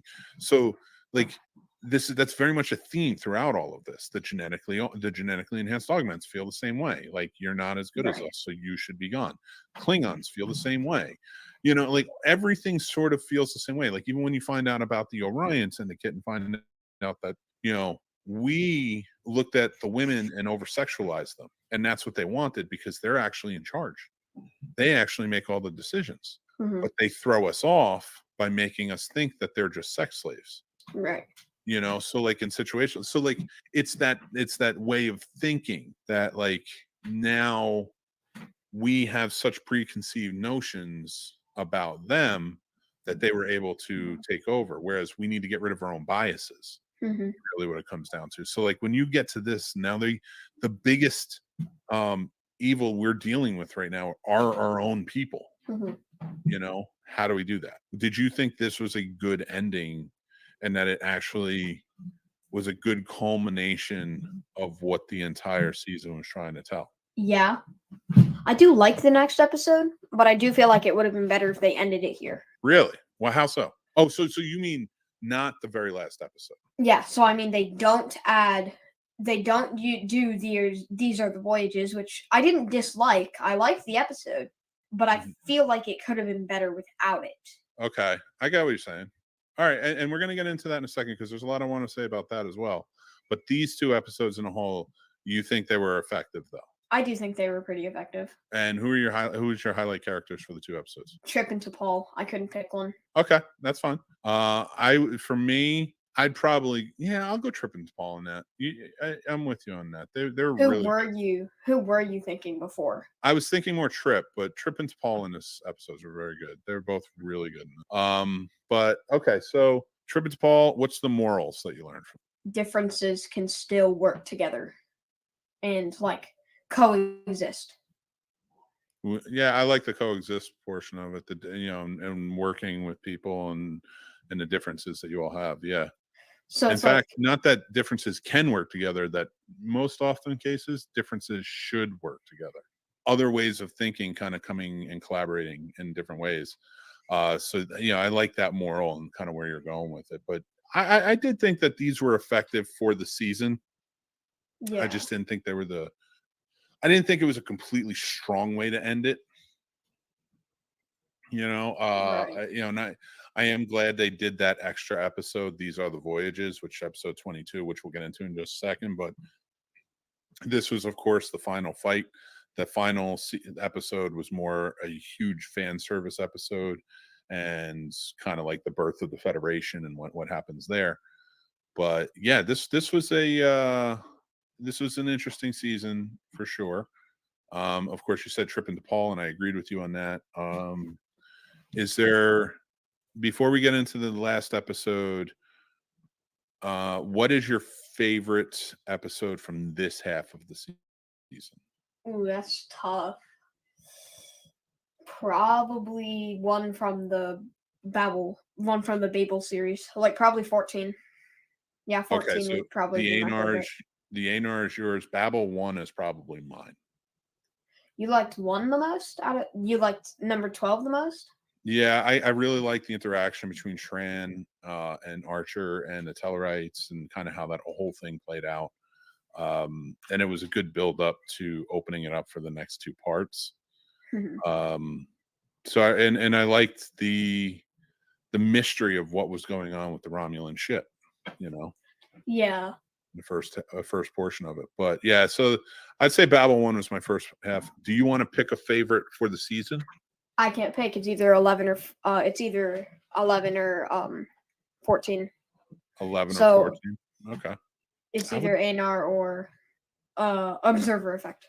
I would probably say that my favorite episode of the season is Home. I really like that episode. I like to see everybody dealing with the aftermath. I like that they touch down on everything they've been through and what they're going through, and kind of like opening it up to where the season's going, if that makes sense. So, but we do have one more episode that we're going to talk about. That's episode 22. These are the voyages. Now, this is a very controversial episode, and that's why I wanted to kind of separate it from where we were talking about with everything. The year is 2370, and Commander William T. Riker is aboard the U.S.S. Enterprise, the NCC 1701D. He's trying to clear his mind before he has to have a very tough conversation with Captain Picard, and he relives the last mission of the first Enterprise on the holodeck. That, Troy comes to him and says that, he has a dilemma that he's currently dealing with, which is an actual episode in Next Gen, which is a very good episode.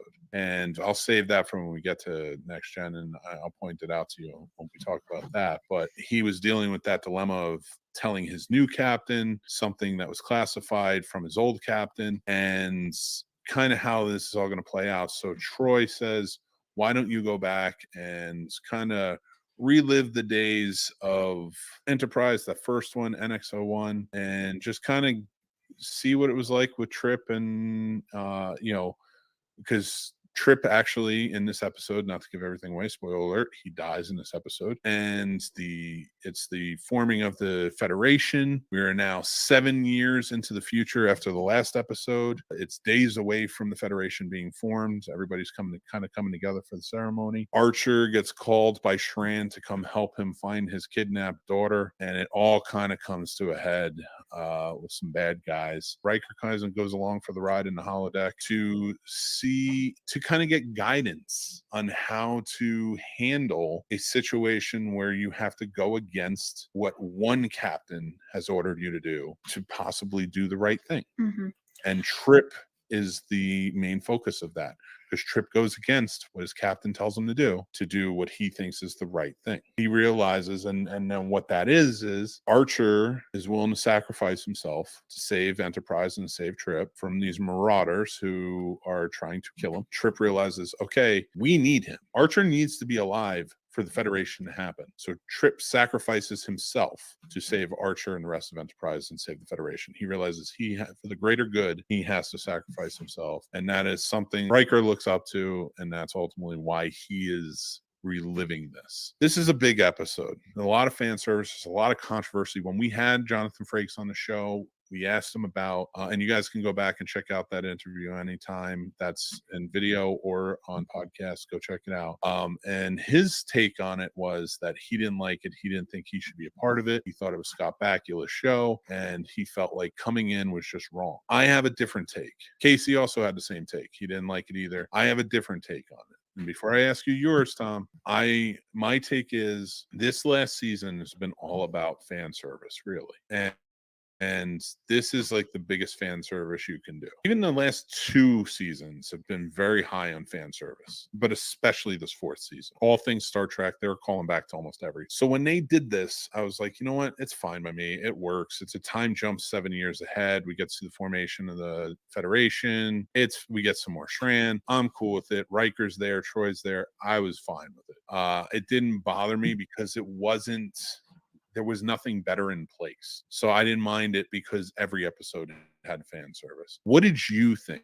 Did it work for you? Did it not work for you? I'd love to hear your take. It worked for me, but I feel like Trip's death was kind of meaningless. Really? Why? He just gets killed right before by some villains that we've never seen with no build-up. Usually a main character would get killed by, like super bad villains like the Borg or something. Well, the Borg are definitely not in this. Well, No, that's I know. not true. The Borg, we're in the second season, unfortunately, but what are we Really? going to do? Yeah, you missed that episode. We'll get into that another time, but it's the worst. In my opinion, it's still the worst episode of this entire series. That's an episode we don't really have to talk about. It's still, in my opinion, one of the worst episodes in this entire series.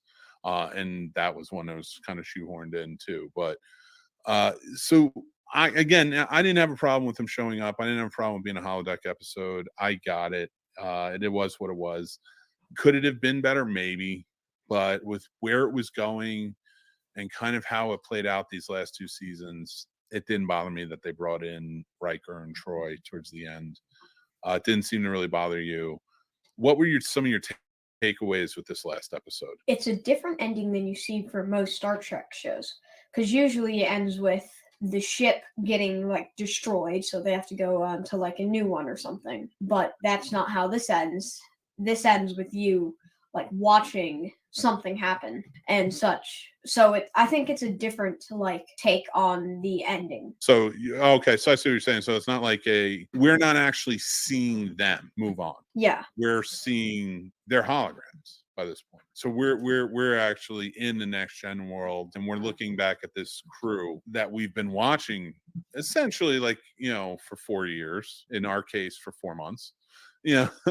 For 4 months. And now, do you feel cheated in that instance because it was taken out? No, I do feel like there was a way that it could have been better than with Riker. Mm-hmm. It was like some of the crew members, but they're older, telling the story to like their grandkids or something. And then like at the end, they're like, that's the end of the story of the NX-01 or something. I feel like that would have been kind of I see cool. what you're saying. So like they should have kept it contained within the Enterprise crew. Yeah, but it was like the members older. So like maybe T'Pol and Archer and some of the main crew members were like, they were all old and like talking about it.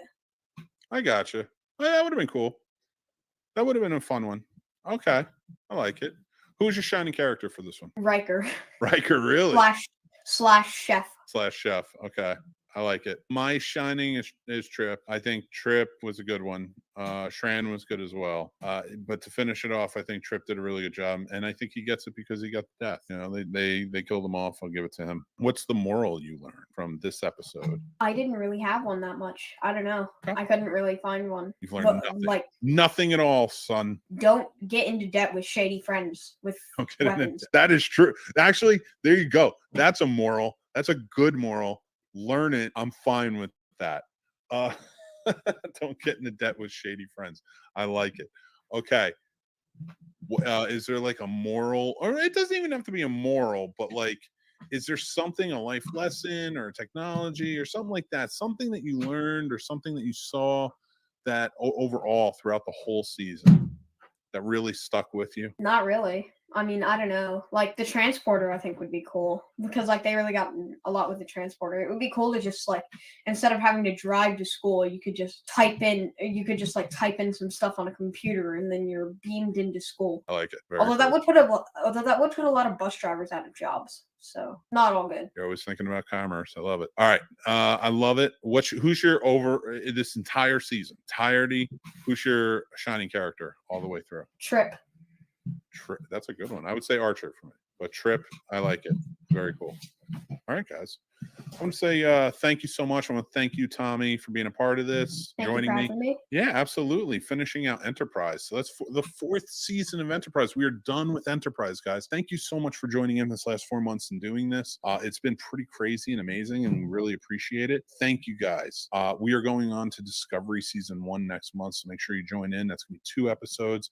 We're going to do the first 8 episodes in our first episode, and then we're going to do the next 7 episodes of Discovery Season 1 in the second episode of Work Factor Fiction. Guys, you can check this out. It's on our Patreon for the first month. You can listen to it as a podcast. It'll be on all platforms. You can watch it on YouTube. It will be available. And then, make sure that you subscribe. Make sure that you hit the notification bell. Make sure you hit like because it helps us go a long way. We have Quarter Impulse, which is our companion series where we talk about other aspects of the Star Trek universe that kind of interest us and really want to, discuss and be a part of. Make sure you listen to that. And if you have any recommendations of stuff you want us to talk about, hit us up anywhere. You can either email us at thescenesnobs@gmail.com. You can talk to us on all social media. You can DM us, the whole 9 yards. You can comment, and we will talk about it with you. I want to say thank you guys so much for listening, watching. Go check out snobsmerch.com. We have great merch there: coffee mugs, stickers, dog shirts, t-shirts, jackets, the whole nine. And we have some very cool stuff. We have Star Trek designs, other designs, more, very movie based. Really appreciate you guys being a part of it. Tom, you got anything you want to say before we get going? Live long and prosper. No, stop doing that. We're not doing a sign off yet. No, we're not doing a sign off just yet, guys. Just want to say thank you again for watching so much. We really appreciate you. Check out thescenesnobs.com. We have lots of great shows like the Scene Snobs podcast, 5 Takeaways, Did I Just Fix This Movie, and tons more coming on the way. We have gaming coming into play very soon. We're going to be doing Star Trek Resurgence. Join our Patreon. We have great perks, 6 tiers available. I really appreciate all the support that everybody gives us. Our Discord is live and everybody's having great conversations over there. All the links and more down below, so get into it. Let's have a good time. Tommy and I are going to continue this on, so make sure you join us next month for Discovery Season 1, then we'll do Discovery Season 2, and so on and so forth until we get all the way through it. I want to say thank you guys again. Now, Tommy, do you have anything you want to say? Live long and prosper. Thank you guys again, and I'm going to join him in saying live long and prosper, take care of yourselves, take care of each other. We love you. Bye.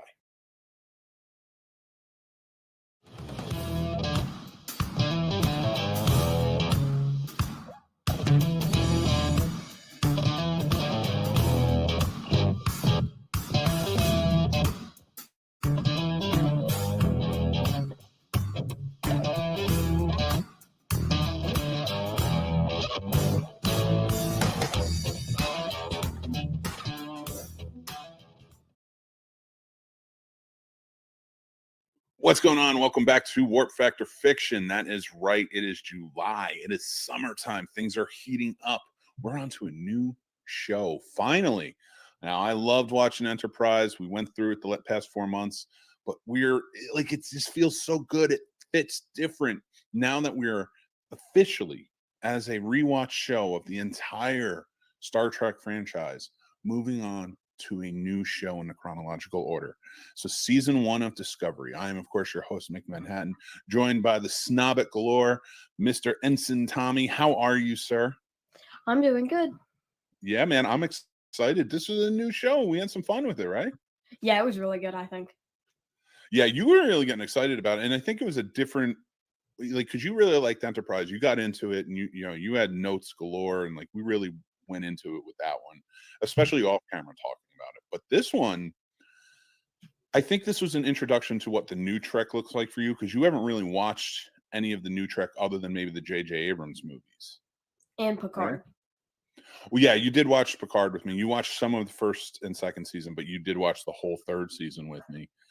And you've seen TNG. We've watched a lot of TNG in the past, things like that. And so, yeah, this is one where for you, it was like your idea of like, oh, this is kind of the direction they're going in. So just first impressions of getting into that, especially coming off of Enterprise, and that's sort of being the old regime. What's a first impression of stepping into Alex Kurtzman's world and Discovery? It's definitely different. They look more modern. They curse a lot more. Yeah, they do. I think the once that freedom sort of became available, like on television, because this was really just for streaming. Because it was on before it was Paramount Plus, it was CBS All Access, and Paramount owned that as well. And Discovery was like their first big show for just streaming, like when they were competing with Netflix and Amazon Prime and everything. So this was like everybody's kind of big introduction. And then Picard was like very, very quickly after that. Now it's Paramount Plus. They have so many things. Discovery, of course, ending next year after 5 seasons. I didn't know it was ending. Yeah, it's the 5th season's are gonna be the last season. So I've never seen seasons 3 or 4. So I have seen seasons 1 or 2. For me, when I first watched this, and I've only had one watch before this rewatch, I wasn't too keen on it. I didn't love it. I didn't love where they brought it. I didn't like the look of the Klingons. I thought it was trying to be too close to what JJ did. And not that I disliked what JJ did, but I liked that it was separate. You know, it was a different alternate reality, but keep my Trek. You know what I mean? Mm-hmm. I'm coming around on it though. I watched this season with you, and we're going to get into it. We're going to talk about a lot more. We're going to go episode by episode. Rewatching, and I have to say, I liked it a lot more this time around. So. I mean, like, yeah, that can happen because where it's like, you know different things, so like you might like have a different perspective on it. Yeah, and I think like I forgave a lot more of what I wasn't so forgiving the first time, if that makes sense. Yeah. Like there were just certain things, and I was not that I'm a Trek purist or anything like that. Like I do like the Roddenberry principles and like what he was kind of sticking with. I think I got caught up in a lot of what people were saying about it. I didn't not the real bashing. There were some people out there really bashing it for being too woke and things like that. I didn't think that. I came around on it though because I was like, you know, there are like Discovery, of course, is a ship that is way more advanced than anything else that existed at that time. And for me, that kind of bugged me a little bit. Mm-hmm. But now coming back to it, I'm like, you know, it's a show where they've done so many things. How many times have we time traveled? You know, how many times have we done this, that, or the other thing? Can I let this go?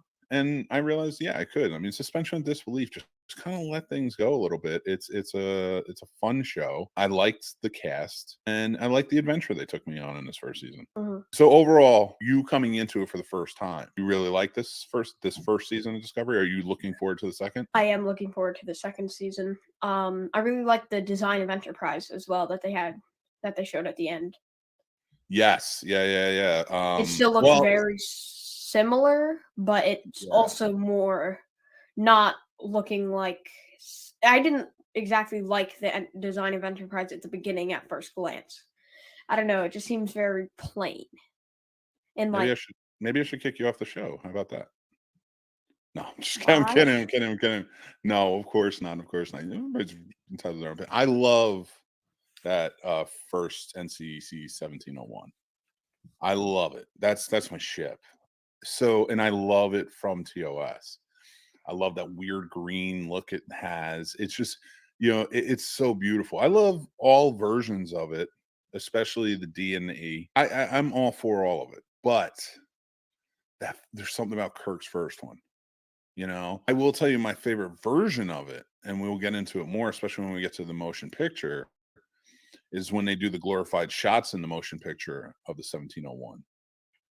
And I can't wait for you to watch that because they do like a 9-minute showing of the 1701 in that movie. And the reason they do that is because it hadn't been seen on screen, especially the big screen. Because remember, it was a TV show. There was no movie. So it hadn't, the 1701 hadn't been seen on screen since 1967. And now it's 1978. Star Wars had just come out the year before, had wowed everyone. And they knew coming into this, they had to kick butt because the Enterprise was like such a huge fan favorite of a ship. Star Wars was 77? The first one, New Hope. Yeah. You didn't know that? I thought that was I thought that was 80s. I hate you. No, I'm kidding. No, well, of course, Empire, my favorite right there. That was 1980, and then there was 83 was Return of the Jedi. So they were 80s, but what kicked it off was New Hope in 77. And that's I what thought Return of the Jedi was like 87, 88. No, Return of the Jedi 87? No. I thought prequels were 90s. The first prequel was. The Phantom Menace was 99. You might get mixed up a bit because they did re-release the original trilogy in the 90s. And they had special edition versions. So was it just like better effects and such? In some instances, I'll just say that. Let's just leave it there. Han shot first. That's all I'm going to say. But we'll get there.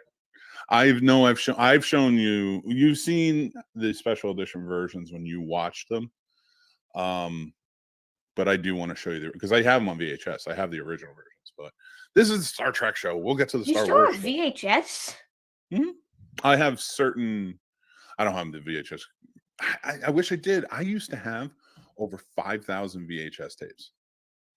And not all of them only had one movie on them because a lot of them were recorded on. Because back in the day, you could record them. Well, I know I'm telling you because you don't fully understand VHS, but back in the day, you could record on VHS, right? Mm-hmm. Not all of them, not like when you went and bought a certain movie from the store, but you could buy blank VHS tapes and record. So we'd record movies off of like HBO or whatever cable. So like I would have 2 or 3 movies on one tape. And I had over 5,000 tapes. So think about that. So now a lot of them were one movie. Like I bought it in the sleeve and everything. And did you have a lot of dupes, like duplicates? No, not a ton. No, because you didn't need duplicates. You didn't buy them, or you knew what you had. I had everything cataloged. And then when I started transferring the DVD, all of those I could get in DVD. I did. And then when Blu-ray came, I was like, nope, I can't afford to keep transferring over. So I bought everything in Blu-ray that I really wanted. Like just everything. Like what? Like the Star Trek movies. Kind of segue back to the show, but like the Star Trek movies, Star Wars, all my favorites that look beautiful in high def. Mm-hmm. I went back and Marvel movies I started buying in Blu-ray and stuff like that. I have most of the first phase, because I don't need them all because I kind of skipped over the Blu-ray and went right to collecting and streaming. Now I love physical media and I would love to, but I have kids. You know that because you're one of them. Mm-hmm. So I can't afford to keep buying all that physical media anymore. But I still do have a lot. I did eventually have to give up the tapes because I just could not house them all. But I kept a bunch of them that were really special to me. And 3 of them were the original Star Wars. Why don't you, did you sell them for a ton of money because they're ancient and ancient artifacts are sold for a ton of money? Like it's like you set out to hurt me. And it doesn't feel very good. And I just want you to know that. From a standpoint of an old man, it hurts You my called heart. yourself old. I know what I am. But all right, let's get down to it. Let's talk about some Discovery though. Let's hop in because everybody who's watching and listening right now, we appreciate you. Thank you so much. I hope you guys are having a great time. This is Warp Factor Fiction. Just so you guys know, this is our Patreon exclusive show. It's out on Patreon exclusively for you wonderful supporters for the first month. And then it will be available on YouTube or in podcast form afterwards. Thank you guys so much for all your support. All of that support helps us run the Scene Snobs, kind of keep things going, keep the lights on, the whole 9 yards. This show, we really love Star Trek and we know a lot of our fans love Star Trek as well. And it kind of helps us kind of come around and keep going into the realm of, talking about this and just like connecting. Like I love being able to connect with you on Star Trek. There's so much of it you haven't seen. And even in that last episode where we're talking about the 4th season of Enterprise, and you came up with what your morals that you learned from each episode, floored me with some of the stuff you were saying.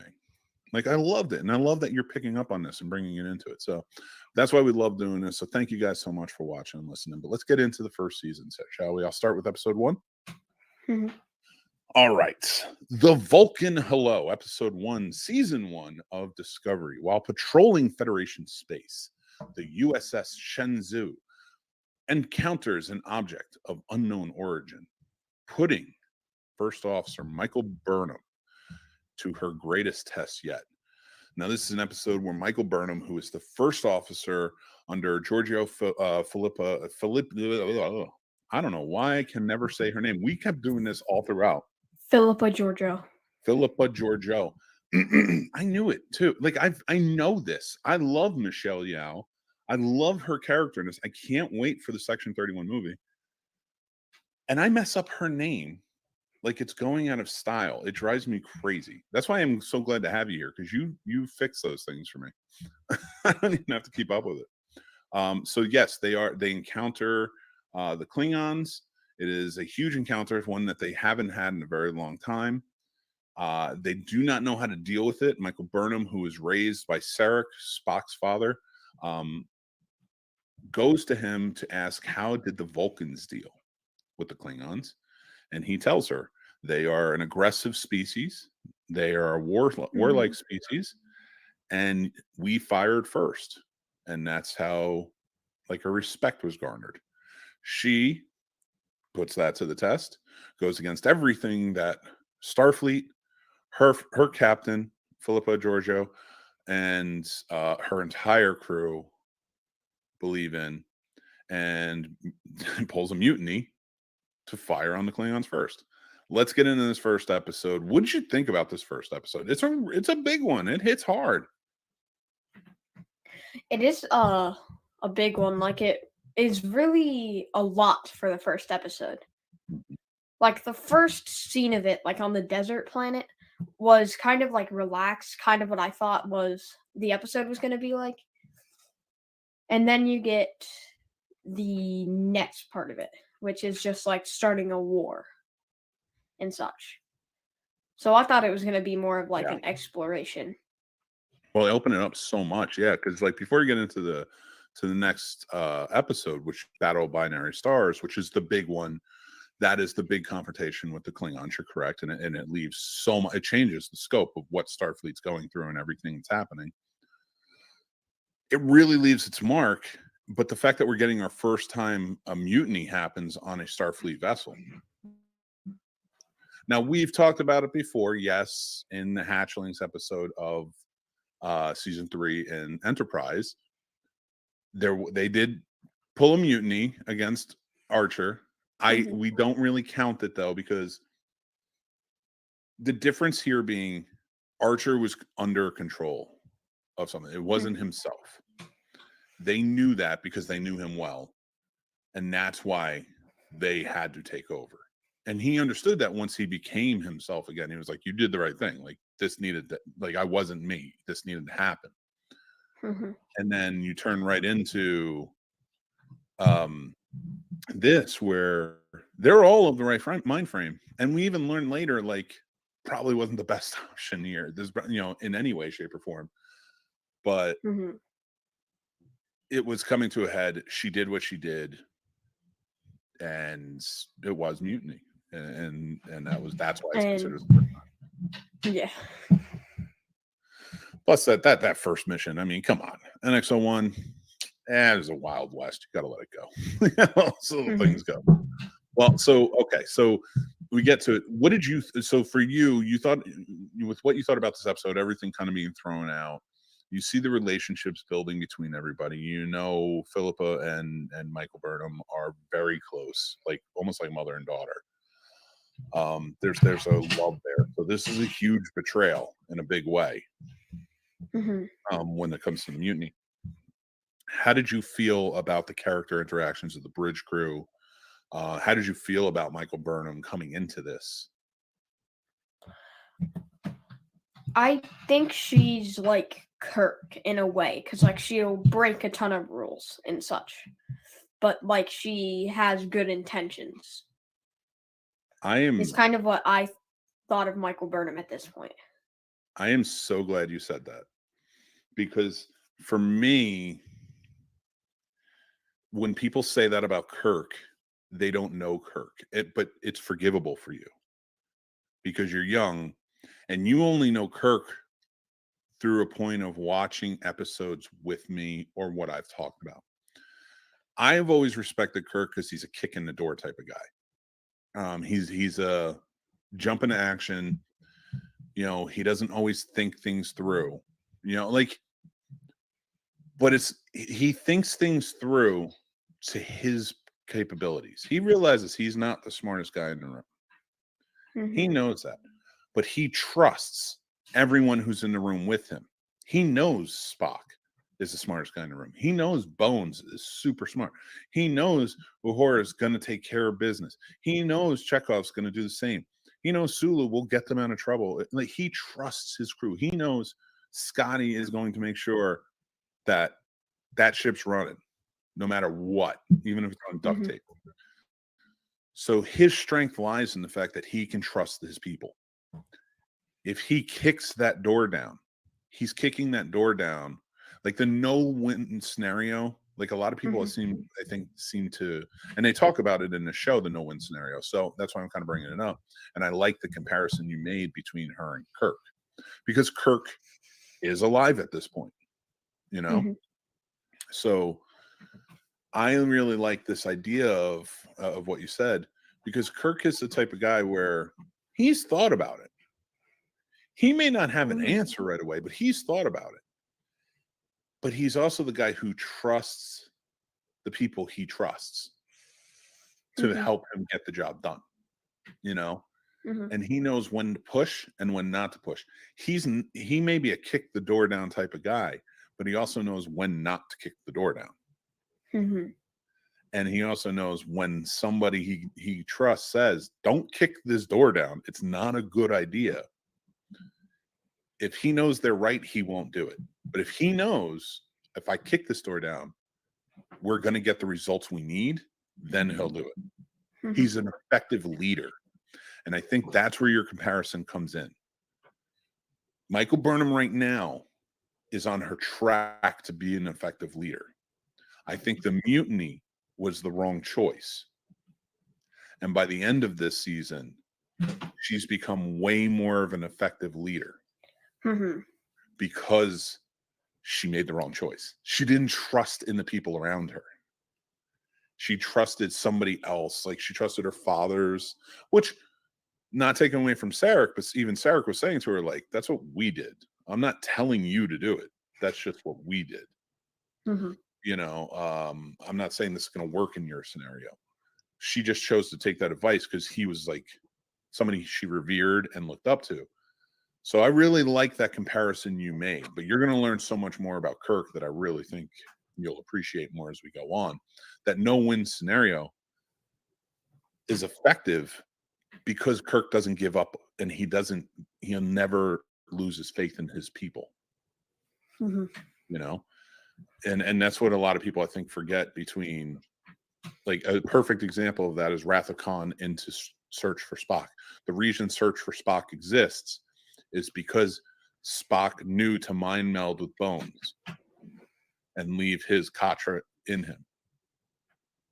So that way there was hope that he could survive or at least move on, you know? So that's why it could exist.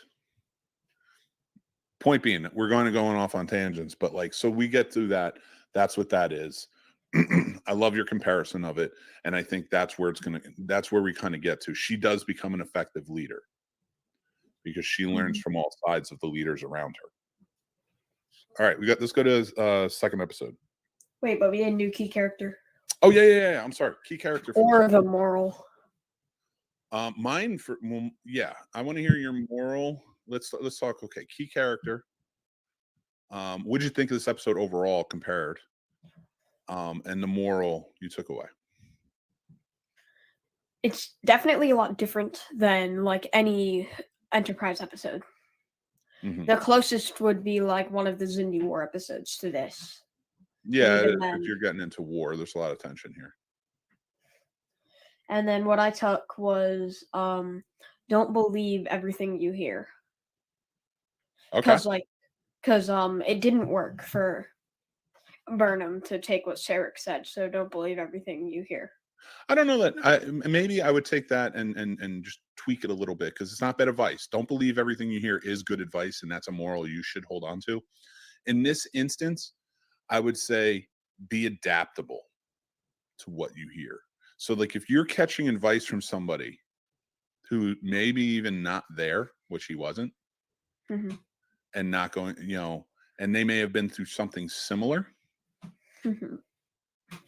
You have to adapt it to what you're going through, who you are, and your morals and principles. Right. The Vulcans don't have the same morals and principles that Starfleet has. And that's why I'm glad we watched Enterprise before that, because we saw those stark differences. Humans have very different ways of handling things. And that's why in some instances, the Vulcans were like, you guys are more effective in that way. We just handle it logically. If logic dictates, press this button, blow them up, we're going to press this button and blow them up. We're not even going to question it. You question it because you value things differently than we do. And that's what I liked about it. And that's where by the end of it, and when Michael Burnham's making that speech about what Starfleet is, who Starfleet is, and why she made the wrong choice, you learn that value of like, maybe it wasn't bad advice, but I should have adapted it to who we were. And I should have trusted my crew. I should have trusted my captain and my crew. So I definitely like that. So who's your highlight character? Burnham. Yeah, I'm with you on that. Burnham for sure. She's going to be a highlight for a lot of them, her and Philippa. All right, second episode. Let's kind of push through. Battle of the Binary Stars. We got a big battle here. Things are going crazy. Escaping from the brig while the ship is under attack by no easy means. If you've seen this episode, you understand. Burnham joins the captain in an audacious plan to end the battle rapidly into an escalating war. It ends up with Burnham and Philippa going to the Klingon ship to try and stop him, try and stop Takuvma, who is leading this. And I'm going to butcher some of these names, everybody, so please bear with me. But they go to try and stop Takuvma, because Starfleet is getting decimated in this battle, and it's a last-ditch effort. Philippa does get killed in this, and Michael Burnham, by the end of it, looks like she's going to prison, and there's a lot of dead Starfleet. What did you think about this episode? I liked it. I liked it better than the first one. I don't know. I feel like it was a good battle episode. A little better. Yeah, I like this episode too. It's very high octane. Lots of stuff going on. I think it's a good representation of what a space battle would be in a scenario like this. Which is very in your face, very up close. There's a lot of other really good, like when we get to the Battle of Wolf 359 and other ones, you kind of see that as well. So this was Battle of Binary Stars is up there. I thought it was a really good episode, and it ended well, and it kind of took us in a different direction. So I like that. Who's your highlight character for this one? Again, Burnham. Giorgio for me, Captain Giorgio. She died, of course. It's sad, but I think she did a really good job after everything Michael Burnham did by trying to navigate through this battle. Now, Michael Burnham did a great job in this show. You know what I mean? But this was one of those ones where it was like, I thought Giorgio shined brilliantly. So, but nothing against that. I think you made a good choice too, especially with her narrow escape from the brig. What's a moral you took from this? Kind of like this time it was like rules aren't always right. I don't know. It was kind of like I feel it's like okay if you don't have one too, but like, yeah, no, I see what you're saying with that. Do you have one or no? Not really, no. That's fine. I get it. But if you do, let me know. Or if you think of something along the way, let's talk about it. Okay, episode number 3. Context is for kings. Burnham finds herself aboard the U.S.S. Discovery when her shuttle going to the prison colony is beamed aboard. Or actually, I should say, pulled aboard. Where she quickly realizes things are not as they seem, including the mysterious Captain Gabriel Lorca. That's right. Now she's on the Discovery, which is a ship that's very different than anyone that she's ever been on. I like how they explain the darkness side of it. Why is everything so dark? Because everything in Star Trek is always light. Always really has been very light. There's lights everywhere. It's not meant to be so dark. But in this, Captain Lorca, the Discovery is dark because he has issues with his eyes. Now, he lost his entire crew when He lost his entire crew when his ship went down in the Battle of the Binary Stars. No, I thought that was before. No, it was battle, wasn't it? No, it was the battle. Yeah, his ship went down, and that's when things got switched, and he came in. Then he got Discovery. So Discovery is one of 2 experimental ships that are working with spore drives. It still has its warp capabilities, but the spore drives help it teleport from one place to very far away and instantly. It's an interesting way they're going about it. She meets the crew. There's Stamets, who is the engineer working on the spore drive. She meets Tilly, who's her roommate, who's desperately wants to become a captain one day. So she's very, very analytical mind, very friendly and bubbly, sweet girl. I shouldn't call her. She's a woman, so a sweet woman. But everyone is younger than me. They call them girl or boy. Like, I think it's the old person in me. So you get a very cool cast of characters kind of jumping in here. But Burnham doesn't understand why she's there. But Lorca has plans for her. Mm-hmm. So the mystery is kind of growing. What did you think about this episode? I didn't like it as much as the other 2. It's a slower paced. Yeah, I mean, you just came off with 2 really intense episodes. And then this one. And Saru. Oh, I forgot to mention, we didn't even talk about Saru. Saru, of course, was 3rd in command.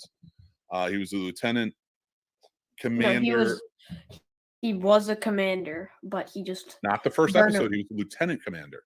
Oh, I thought he was. Burnham was the commander. When she got knocked back, he stepped up. He was the 3rd in command. Then he became commander, and then after the Battle of Binary Stars, he became commander of Discovery. That's right. So he stepped in. So he was up in the ranks. So he was the first officer on. And by this time, he's first officer on Discovery. So, and he cannot stand Michael Burnham. Like, he watched so much of his crew, and a lot of the other members of the Shenzhou are on Discovery, and it doesn't quite add up. You're like, well, why did so many end up on Discovery? Once you realize that Lorca wanted Burnham there desperately, you get why he would like pad it with members of her crew. Try and build that trust. So, who's your shining character on this? Burnham. She was very good in this. I liked Lorca though. I thought he was good. Everybody did a really good job. Everybody really kind of shined on it. It was a lot of fun. I think I'll go with Burnham on this because she was so much in the forefront on this one, and she was dealing with the brunt end of a lot of things. And Sonequa Martin Green did some really good acting in this. So, what's a moral you took away from this episode? That change can be good. I think that's kind of what I put. I like that. That fits pretty good. All right, let's move on to the next one. Episode 4, The Butcher's Knife, Cares Not for the Lamb's Cry. Hell of a heavy title. With tensions and stakes high as Starfleet continues in their efforts to end the war with the Klingons, Burnham begins to settle in her new position aboard the U.S.S. Discovery. She is a science specialist. She is assigned to help with the spore drive. That is like her goal and how she does things. Nobody really trusts her there, so she's kind of on her own. She's really only connecting with Tilly, who's just a very friendly person, and Lorca, who still very mysterious. And she's just adapting to the life there, like what's going on and trying to figure out what's happening with the Klingons as they go on. For me, my shining character in this is Burnham. I think she did a great job, but Stamets was really cool too. Stamets is amazing in this. I also have Burnham though. What's a moral you took away from this episode, and what did you think of it? I really liked it. I have some things should be left alone because like there were some things that I think that should have just left alone. Like what? Elaborate. Like the tardigrade and such. Yeah, all right, I get that, because the tardigrade, like once that comes into play and they grab the tardigrade, yeah, it becomes like it's cool how they play into it, but I just don't think you needed it. No, I meant like not like because they didn't need it, because how the security officer was like taunting it. So she should have just left it alone and she wouldn't have gotten brutally killed. That's true too. Yeah, all right. I like that. That's a good moral to learn. And plus you learned if she did through Michael Burnham being nice to it, she would have been fine. But Mhm. all right. Then Lorca, of course, while on a mission. Sorry, we're going to episode 5 now. Season 1, episode 5. Choose your pain. While on a mission, Lorca is captured by the Klingons and unexpectedly finds himself in the company of a prisoner of war, Starfleet Lieutenant Ash Tyler, and a notorious criminal, Harry Mudd, played by Rainn Wilson. This is an interesting episode because you have them all caught. They're in a Klingon cell. You're finding out more. Ash is a Starfleet officer who's very kind of mysterious a little bit. He's been there for like 9 months or something like that, I think. Yeah, like 7 months Yeah. for the U.S.S. Jaeger. Yeah, you were all about that, man, because we were talking a little bit. Like, you liked Ash at first. I don't know how you felt by the end, and we'll get there, but you did really like him. Harry Mudd was a cool addition who's just this guy kind of ruthless, out for himself. Rainn Wilson, I thought, did a good job. But Lorca stepping in and kind of seeing how he plays the game, and then their exciting escape while watching the crew of Discovery try and figure all of this out while figuring out the spore drive as well and the tardigrade. Yeah. How was this episode for you overall? I by this point, just to kind of, for me, these past 3 episodes, they're good and we're catching a lot. It's a lot of character development, which I like, but it is slow amongst the Klingon war. And the whole mystery side of it felt like, all right, we're not getting a lot of answers here, but we are getting cool character development. I just wish we had a little more answers. What did you think of it? I feel like for the beginning of it, it was Klingon War setting everything up. And now for the next few episodes, like up to now and maybe an episode now, it's more character development. Yeah.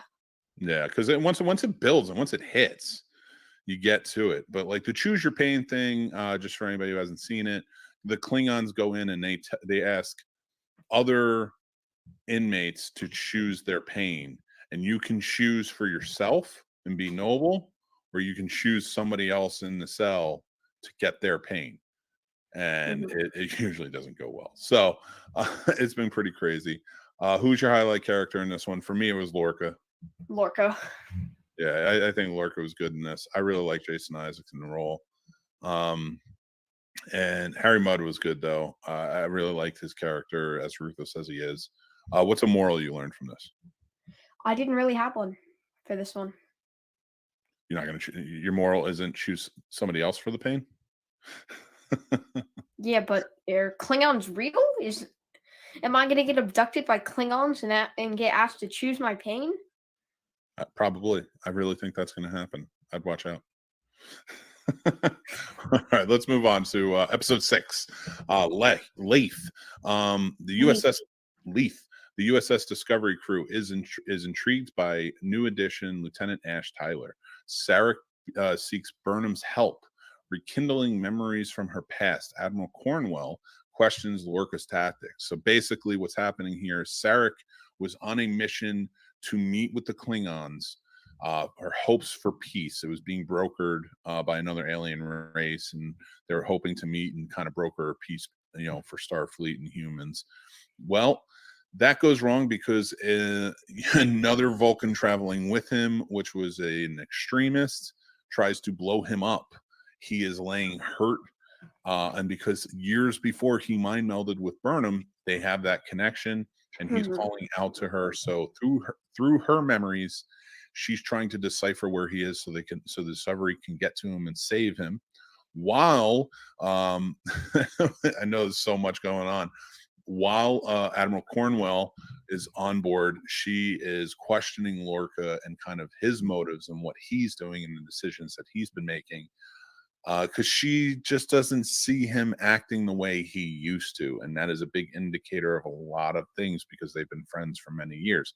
So it was kind of exciting to see this episode and see how it plays out. We get a lot more about Sarek, and that and the family. We don't see Spock. We hear about Spock a bit. I like the idea of, for him, he had a choice. Do we let Michael into the Science Academy, who is human. They adopted her as a human. The expedition corps. She went to Science Academy. She went to Science Academy. Yeah, you're right. The Vulcan Expeditionary team, and they were willing to accept her, but they said, "We'll accept her, but you can't have two that are part human, like or full human." Like, no, well, we'll accept her and say, okay, we'll accept this full human, but we can't have Spock who's half human too. So you have to choose one child who gets it. And he went with Spock, feeling like he failed Burnham because Spock was his blood. And that was always his failure, his secret, and he always felt guilty about that with her. So that was like a big thing, and that was like a big source of contention in this mind meld when they were going through the memories. And I love how they kind of came together in the end on this and how it played out for both of them. Mm-hmm. You know, it really felt like a family moment. So I like that aspect. And I like how even at the end, he's like, and both of you joined Starfleet anyway. It didn't matter. You know? So it's like, I should just let you go. But yeah, it is what it is. Mm-hmm. What did you think about this episode? Who is your shining character? And then we'll get to them all. I liked this episode. It wasn't the best of this. It wasn't the worst either. See, I agree. I disagree. This is one of my favorites. I really liked how they started answering questions and hyping things up a little bit. Yeah, that's why it's not one of the worst. I don't know. I just feel like there was too much happening at once. I gotcha. Okay. Who's your character who shined? Burnham. Burnham, really? Okay. Mm-hmm. See, Stamets was really good in this. Saru was really good in this, and Lorca was good. I almost put Lorca, but I'm going with Lorca on this because even by the ends, when he sends Cornwell, when Cornwell's going to like dismiss him as captain to like help because she realized suffering from PTSD. Mm-hmm. Or is he? But she decides to go on the peace mission because Sarek is injured. It's an interesting case. I like how they played it out. I thought it was really well how they did it, and I liked how Lorca kind of played onto it. He didn't send her into danger because he didn't know it was going to happen, but he sort of prevailed from that. Right. So Cornwell got captured. I'm going to do my best Admiral Akbar impression. It's a trap. It's a good one. I like it. As you guys can see, we're fans of both here. And that's okay. You can be too. All right. Next episode is episode 7, Magic. To make the sanest man go mad. As the U.S.S. Discovery crew attempts to let loose at a party, an unwelcome visitor comes aboard, bringing about a problematic and twisted sequence of events. And yes, so just so you guys know, it's Harry Mudd. He is back. He has somehow figured out how to make them go through a Groundhog Day type of situation where they're reliving the same 30 minutes over and over again. And Stamets is the only one who knows what's happening. And he starts to connect with Michael Burnham, and he figures out a way where she can start to remember and start help to stop it. It's very interesting. I loved this episode. I love the Groundhog Day. I know you don't know that reference yet because you haven't seen the movie, but I know the reference. I haven't seen it though. But it's just that reliving every day sort of over and over and over again. And they keep doing this. Harry Mudd's way of taking over Discovery so he can sell it to the Klingons. And he needs to keep reliving that 30 minutes over and over so he can learn everybody's weaknesses and completely just take it over and make Lorca suffer, which is what he ultimately wants. I love this episode. I thought it was great. I thought how everybody coming together at the end, the whole crew coming together to stop Harry Mudd was fantastic. Who shined in this for you? Stamets. Yep. I was gonna say the same. Stamets for me. It was Ash Tyler was almost really? Because I thought he did a good job. He did a good job. I wouldn't say he was even top 3 shining. Top 3 shining was Stamets, Burnham, and Lorca for me. Yes, but those are the core 3. And thinking outside the box, I would have put Tyler on there because he did a good job, and he's starting to gear up more by this episode. but Stamets all the way because he did a fantastic job. Yes.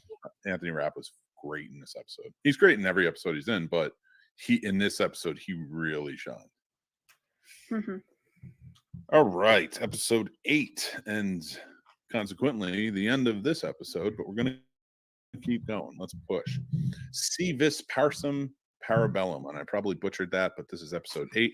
The U.S.S. Discovery is tasked with a high priority mission to the planet Pavo to learn the science behind the Klingons' cloaking technology. Pavo is they find out that Pavo is a planet where it's alive.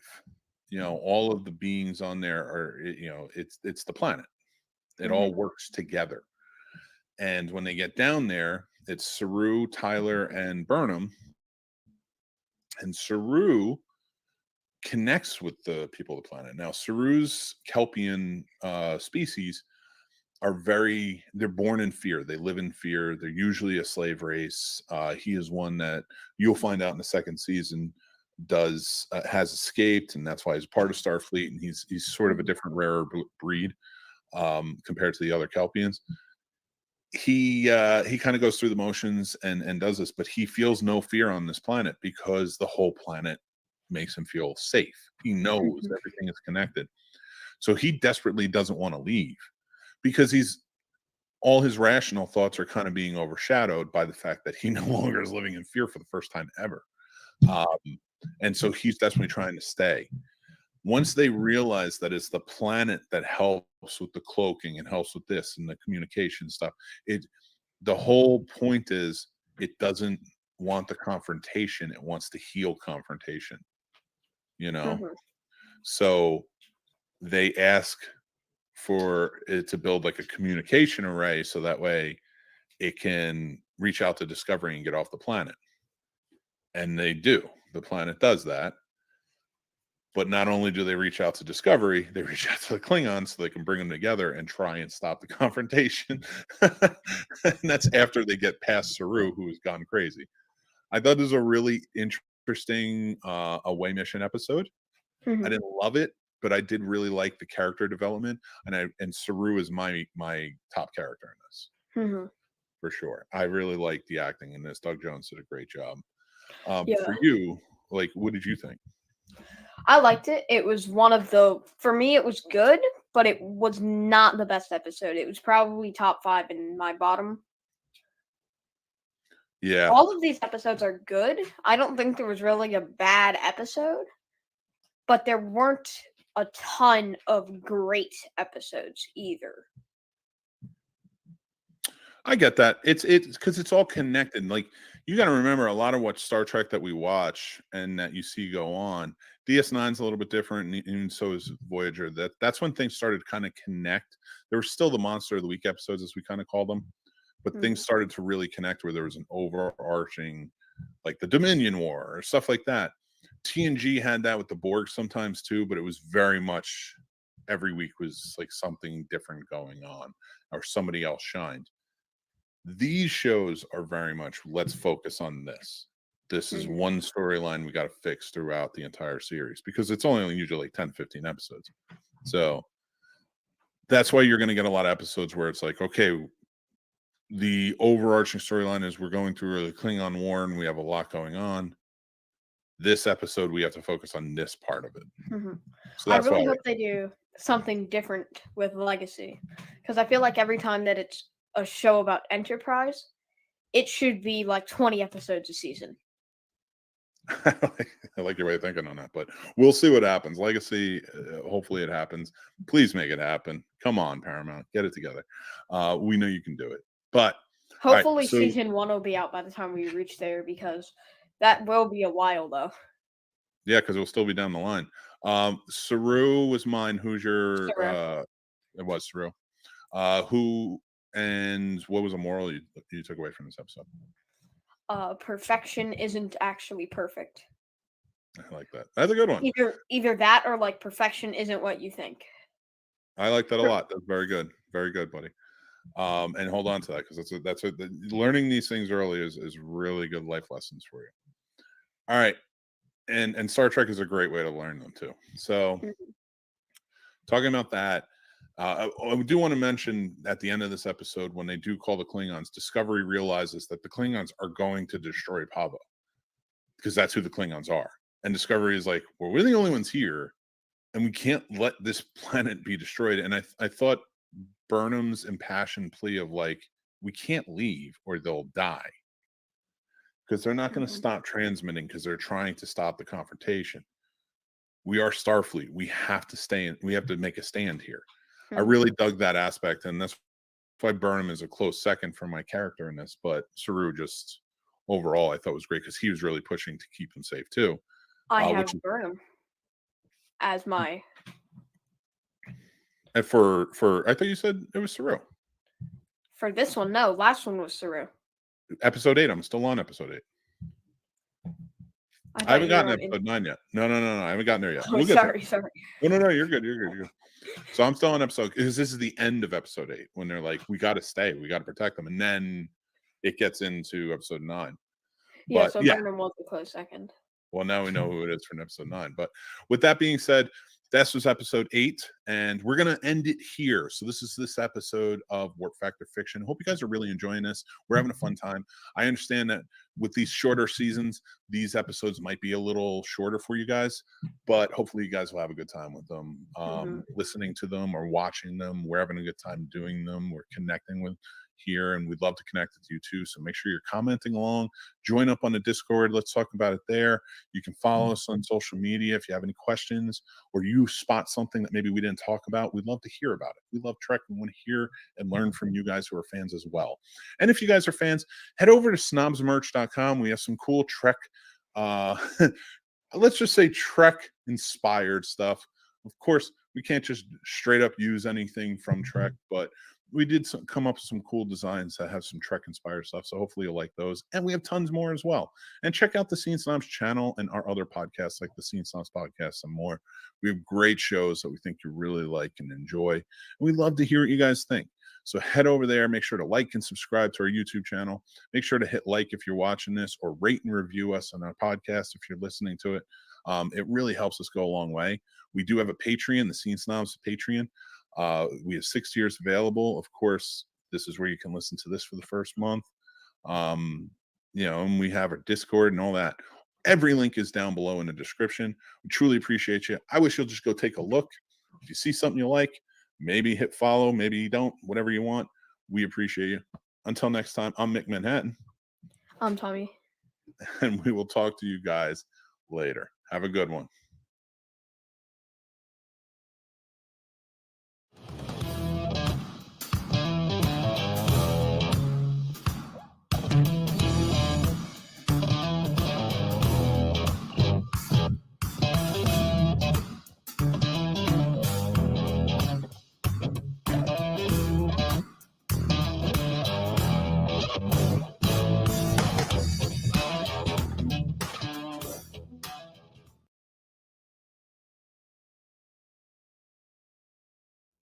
What's going on, everybody? Welcome back to Warp Factor Fiction. This is the second episode covering Discovery Season 1. Hopefully you guys enjoyed the first episode, and you enjoyed the first episodes where we covered Enterprise, the entire series. We are moving on in chronological order. That's what this is. It's a full analysis of Star Trek on screen, and we really hope you guys are enjoying it, maybe watching along with us. If you're not watching everything, let us know if you're going to watch a certain series, and then you can join in with us. This is a Patreon exclusive show, so we put it out there first. If you're a Patreon supporter, you get it before anybody. You can listen to it in a podcast. You can watch it on our YouTube channel. And we really just appreciate you guys being a part of it. We go and we just have a great time connecting, doing this. I get to do it with my stepson, Tommy. We really are just enjoying being a part of Trek, and he's learning a lot and I'm learning a lot. So we want you to be a part of that. So make sure you're commenting along, make sure you're following, and let's just get into it. I am your host, Mick Manhattan, joined as always by my snobbit buddy and my pal, Tommy. What's up, buddy? Hello. Nothing much, honestly. Can't wait to talk about some Star Trek. Yeah, we're going to finish up this first season of Discovery. And then you're going away for the summer. You're going to your dad's house for the summer. And then when you get back, we're going to do the second season. Yeah. So excited, buddy. And it's going to be a great time. So let's kick it off. How's it sound? We want to start off with episode 9. So Episode 9, Into the Forest I Go. oh yeah. Do you want to read the summary about it? Yeah, give me a sec. Let me get on IMDb. Well, let me take this one. While you get on IMDb, you can do episode 10. How's that sound? All right. I love it. We'll trade off. I love that. Okay. That's the first time we're doing that in this episode. So I appreciate you for doing that. All right. Actually, let me ask you real quick because we didn't get into it yet. So far, you've watched Enterprise, and you've seen, NX-01, and now you've seen Discovery. Out of those two, which ship is your favorite in design? Just design. Discovery. I like Discovery's design quite a bit. It's a good design. It's definitely different because like everything else has one single saucer, but Discovery is like the ring around the smaller one. Yeah, I don't understand the ring. I don't get it. I think that's Somebody because needs to like explain it. you know how like they spin? How like Yeah, the no, yeah, I ring figured it had spins? something to do with spinning because I figure, and I would love to get Alex from Today in Space in here. He's a big Star Trek fan. He understands the science of it. And I think he'd be fun to explain on maybe a quarter impulse for us. But I'm thinking it's a ring because when it does turn, it's so the saucer won't break. Like there's enough airflow in between. Because I feel like if the saucer was solid, it would just break. But I don't know. We'll get into that more and more. We'll ask some people who have some science credentials. But all right, let me read the first one. So, into the forest I go. Bypassing Starfleet's orders, Lorca uses the U.S.S. Discovery crew's ultimate asset, the ship itself, in an effort to end the war with the Klingons once and for all. He does this. How? Do you remember? With all the jumps? No. Well, he does all the jumps. So Stamets, Oh yeah, the 133 jumps. we didn't really talk about it last episode, but like after the tardigrade get pretty much just decimated by all the jumps because they were injecting them with the for the spores and stuff. Stamets takes over. He injects himself with the tardigrade's DNA, and then he starts doing it because he doesn't want the animal to suffer. And it's taking a toll on him. It's really starting to screw him up. And he's like coming out of things and like saying weird stuff. Like he called Tilly Captain at one point, and like they don't understand what's going on with him, but he's acting very peculiar, and it's throwing a lot of them off or passing out. There's just a ton of side effects. Well, this is one where it's like Lorca's plan is to jump like 133 times or something like that. It is 133. Yeah. And he has his own agenda, which next episode, well, actually, a few episodes will actually know his agenda. No, this is the last time, because so when he does it and they defeat the Klingon ship in this one, he does the 133 jumps because the whole point was for the 133 jumps around the Klingon vessel is to hit it to where they can never be hit, but they're attacking the ship in all the right places. So they do the 133 jumps, and the final jump gets them into the mirror universe. And then the next episode picks up in the mirror universe. Yeah, so it's a pretty crazy, and this is like the Battle of Pavo, where they go against it, and they do destroy the ship, that Klingon ship, the big one. It's like their main ship. Ship of the Dead. Yeah. They take the female, and I can never remember her name. Let me look on IMDb because it has her name. Yeah, because they take who? Laurel, that's right. Yeah. They take her prisoner. So she's now a prisoner of war, and she was kind of already out anyway because she was working when Cornwell got taken over, and they went into because they needed to disrupt the ship. So Burnham and Tyler go on to the Klingon ship to disrupt the signal. Planted secret, bomb-looking things with pretty flashy lights. Yeah. Villain much? Because if they blow it up on the inside, it disrupts the signal just enough so then that way they can hit certain spots. And they meet Cornwell there, who Laurel is trying to help escape so she can defect. Cornwell ends up dying. No. Yeah. Oh no, she doesn't. How did she get away? I don't know. They never even actually said it, did they? Nope.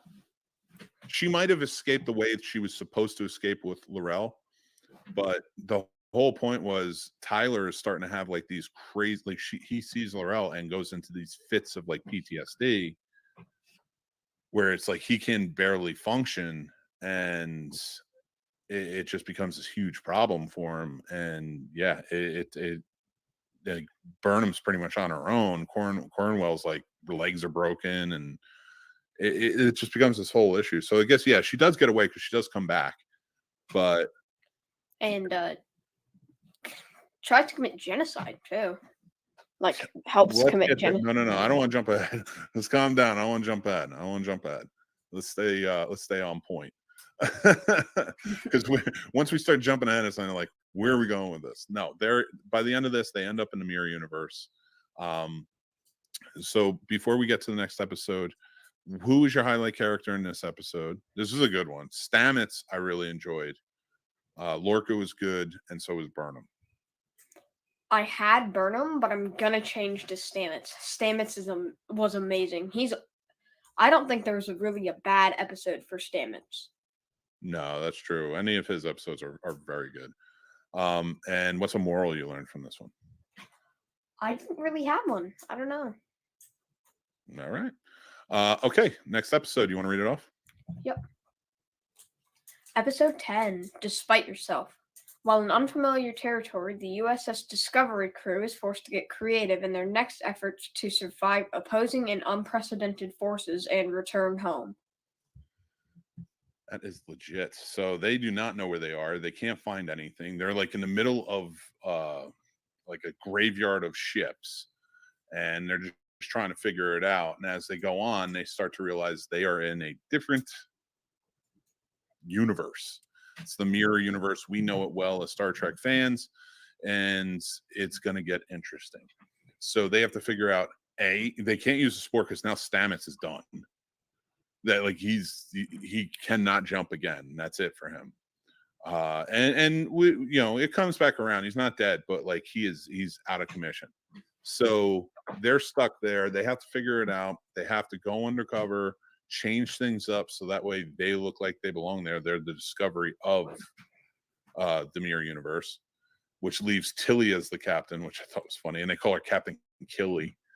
I just realized why earlier Stamets called Tilly Captain, because he's getting glimpses of the other universe. Well, when he's in that world, when he's in a coma and he's talking to the version of himself that is the mirror universe, he says that. He goes, "Oh, that's why I keep seeing things from your world." So yeah, you're right. That's a good catch. My character in this that kind of shined was Tilly. She didn't do anything major, but she was fun for it. And she made the episode that was like kind of like dire, sort of bearable in the fun way. Yeah, I have that as well. I feel like maybe Stamets, just because like you kind of think he's like almost dead, like he's not coming back. Yeah. You see, like I think he did a good job of that. Yeah, that was it. That was a crazy one.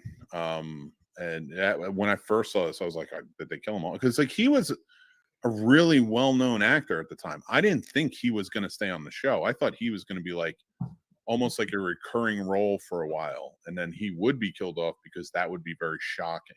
Like I knew Sonequa Martin Green, who was really well known from The Walking Dead. I'm like, she's the star, Mm-hmm. And when they killed off Michelle Yeoh, I'm like, that's the biggest star on the show. I get it. Mm-hmm. I'm like, they kill her off. Like, of course she's only going to be like 2 episodes. She's the biggest star on the show. Mm-hmm. And then I was like, the next biggest star is probably Anthony Rapp, who plays Stamets. I was like, he's probably not going to make it all the way. I can't see him joining the show. And he did. And I'm so glad he did because he's a great addition to it. Mm-hmm. What's a moral you learned? Oh, what were you going to say? No. Say what you're going to say. I don't think it would have been as good without Stamets. I don't think the show would have. Like if Stamets was cast differently. Okay. That's I I feel like get he that. was There's cast. just there's some actors just fit the role really well, and I agree. Mhm. All right, let's. What's your moral that you learned? Everyone has a dark side. That's kind of like the moral for the next for this and the next 3 episodes. Fair enough. Fair enough. All right. So next episode 11, The Wolf Inside. As the crew continues their guise, Burnham undergoes a merciless mission in hopes of helping the U.S.S. Discovery return home until he works on restoring Stamets' neural function. So while they're working on that in Discovery, Burnham goes back to she finds out that she, in the Mirror Universe, which is the ISS, in the Terran Empire, Shenzhou, she was the captain. She went missing while she was trying to go hunt down Captain Lorca for the Emperor. She was presumed dead. They were both presumed dead. And No, Lorca's presumed still at large. No, he's not. They were both presumed dead. Oh, At this point, they were both presumed dead. Michael Burnham and Lorca were both presumed dead. Oh. So then Burnham comes back. So she goes to go undercover as the Mirror Universe Burnham. She goes back as captain, takes over the ship again, kills the guy who was in charge, because that's how the Mirror Universe works. She goes undercover, and it ain't going well because she's hard to deal with. Like, you basically have to be evil now, and she has to do a lot of dastardly stuff. And as she goes on, it's becoming more and more clear, like, it's just tough. Like, her version of Saru is her, like, servant, and then you have Tyler's there as like her toy, basically, is how they play it off, but like he's there as a backup. And just kind of how the crew kind of plays out to her, like, and then you find out who the Emperor is, and that is Giorgio, is the Emperor of the Terran Empire. It's an interesting play and how they do things here. What did you think of this episode? This is probably one of my favorites. I don't think it was the best out of the Mirror Universe ones, though. Okay. Not the best one, because I did like that you were going through and you were learning more about Stamets, both sides. Right. And you saw more about their coma and like how they were kind of dealing with like spores and that sickness, and like that you find out that there was actually a virus infecting the spores, that the spores work fine. Mm-hmm. It's that they just have a virus they need to fix. And Mm-hmm. once they and which they would have never realized had Stamets not done what he done. So okay. Oh, also, the doctor's dead now. Yes, yeah. So Tyler did kill the doctor who was Stamets' husband, and everybody thought it was Stamets too, because like they were like, because he was holding the body when he found him, yeah. And they thought because he had gone crazy. Mm-hmm. Sorry, I'm talking over you. Go ahead, bud. Stamets wouldn't have known that it was other Stamets who actually made the virus and put it in if it wasn't for the doctor dying. So it's sad, but at the same time, nothing else would have happened without his death. True. Let's go on to episode 12, Vaulting Ambition. Burnham heads to the ISS Charon with a special gift for the Emperor. With the help of an unexpected source, Stamets gains clarity while trapped inside the mycelial network. I know how to say it sometimes. Network. Saru asks for L'Oreal's help. So this is really where we see Stamets, and to me, he's the big character in this one. Everybody did a great job. Burnham was great in this. She's very close second. I really like Michelle Yeoh coming back as Giorgio, the Empress. Giorgio. Saru was great in this. Lorca's doing a really good job. So he's the gift that she's giving to the Empress, because that's who the Empress really wanted hunted down after everything he did. He was leading the revolution. And Stamets is now fighting to get out. He's working with the other Stamets of the Mirror Universe, who's also trapped in the mycelial network, to get out of it so they can fix it, because now they're starting to realize what they need to do. Stamets is my character who shines on this. What'd you think of this episode, though? I liked it. This was probably my favorite of the Mirror Universe ones. Okay, I get that. This was a good one. It's really opened up. We learned about Lorca and the fact that this Lorca is from the Mirror Universe. He's not from the main universe. He took over the identity of the regular Lorca after he So did die. regular Lorca did go down with his ship. Yep, which was always sort of a big thing about him. So it was interesting. It was an interesting one. And then Laurel helping with Tyler and kind of what's going on there with him, and then finding out that Tyler is part Klingon. He's Vok. Voke. Laurel's like love, and also the one that's kind of like was leading things, but he was sent to go undercover in Starfleet, and so they took Tyler's body and they manipulated it enough with Voke's DNA and stuff like that it just so ended up that he's more Klingon than he is human now. But he has both. He's got both identities. So it's been an interesting ride to see where that goes. I didn't love that, but it is what it is.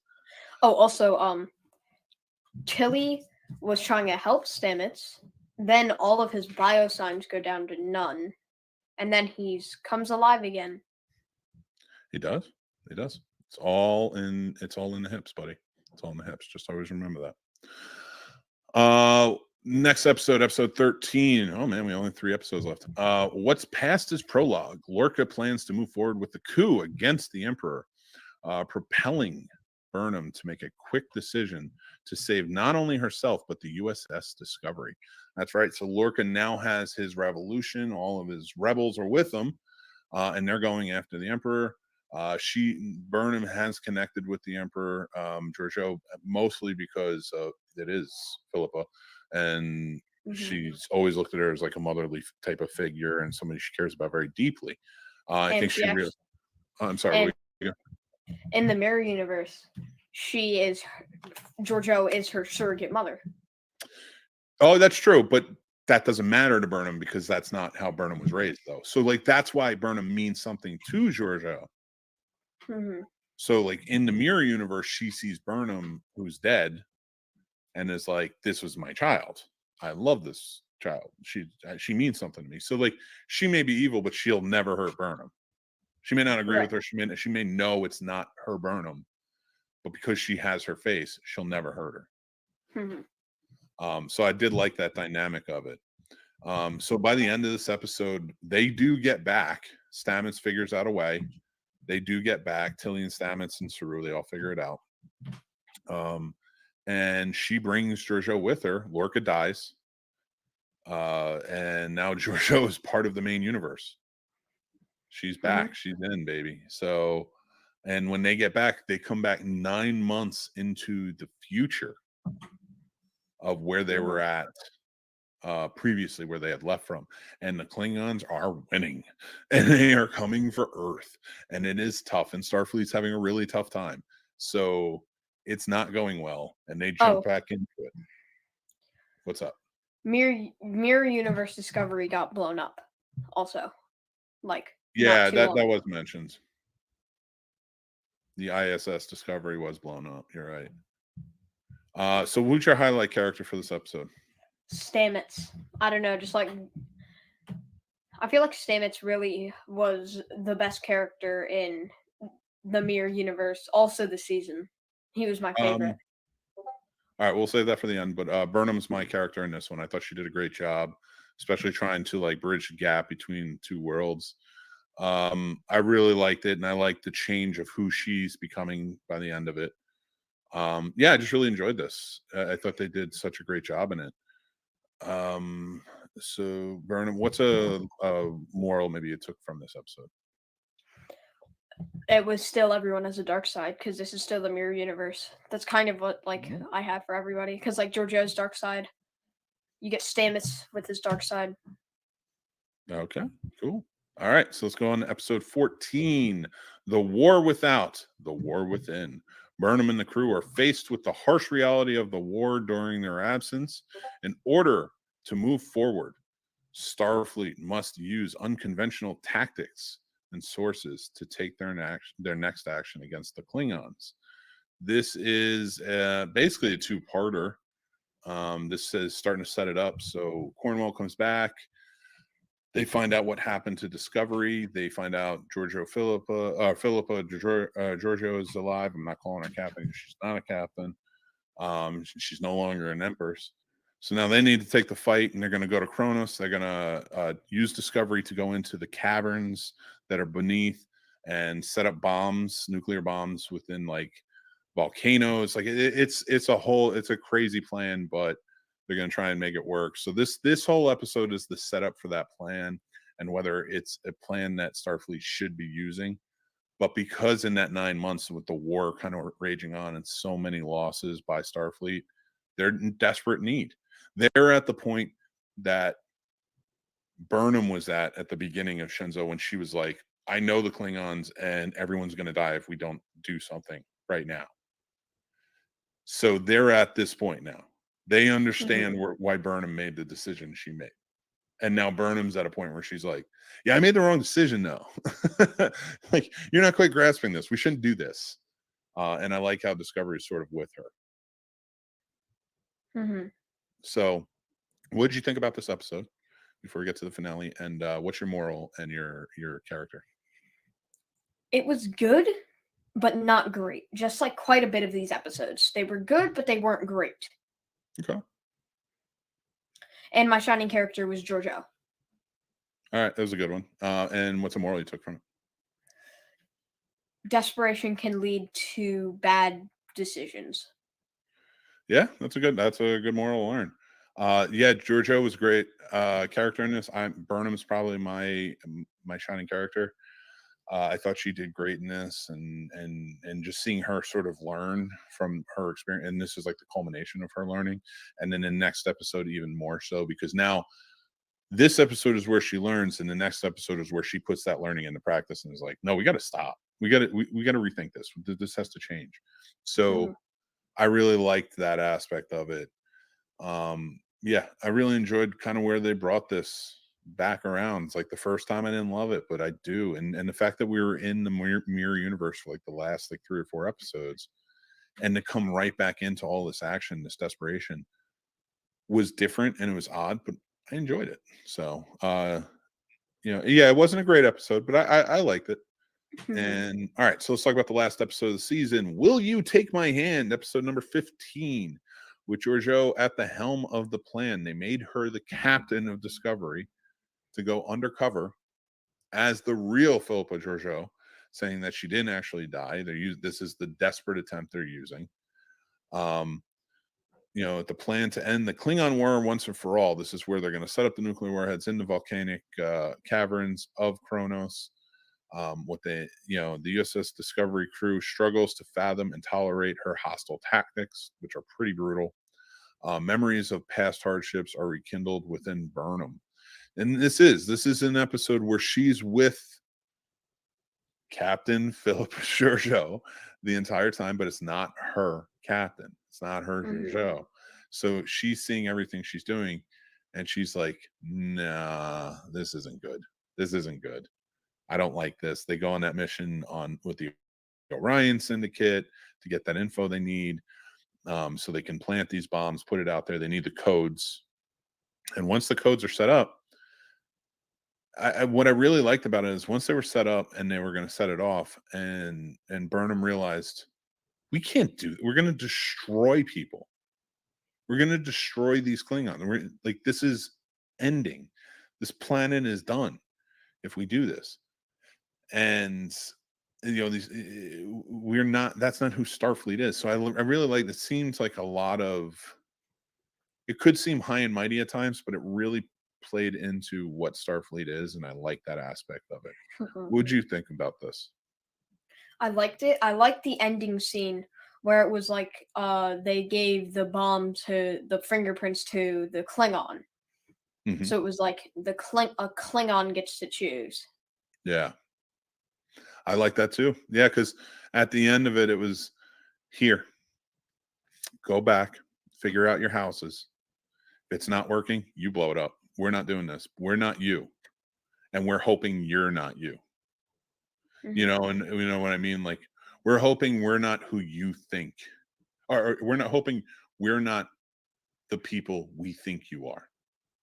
We're hoping you're like us, and it really played out.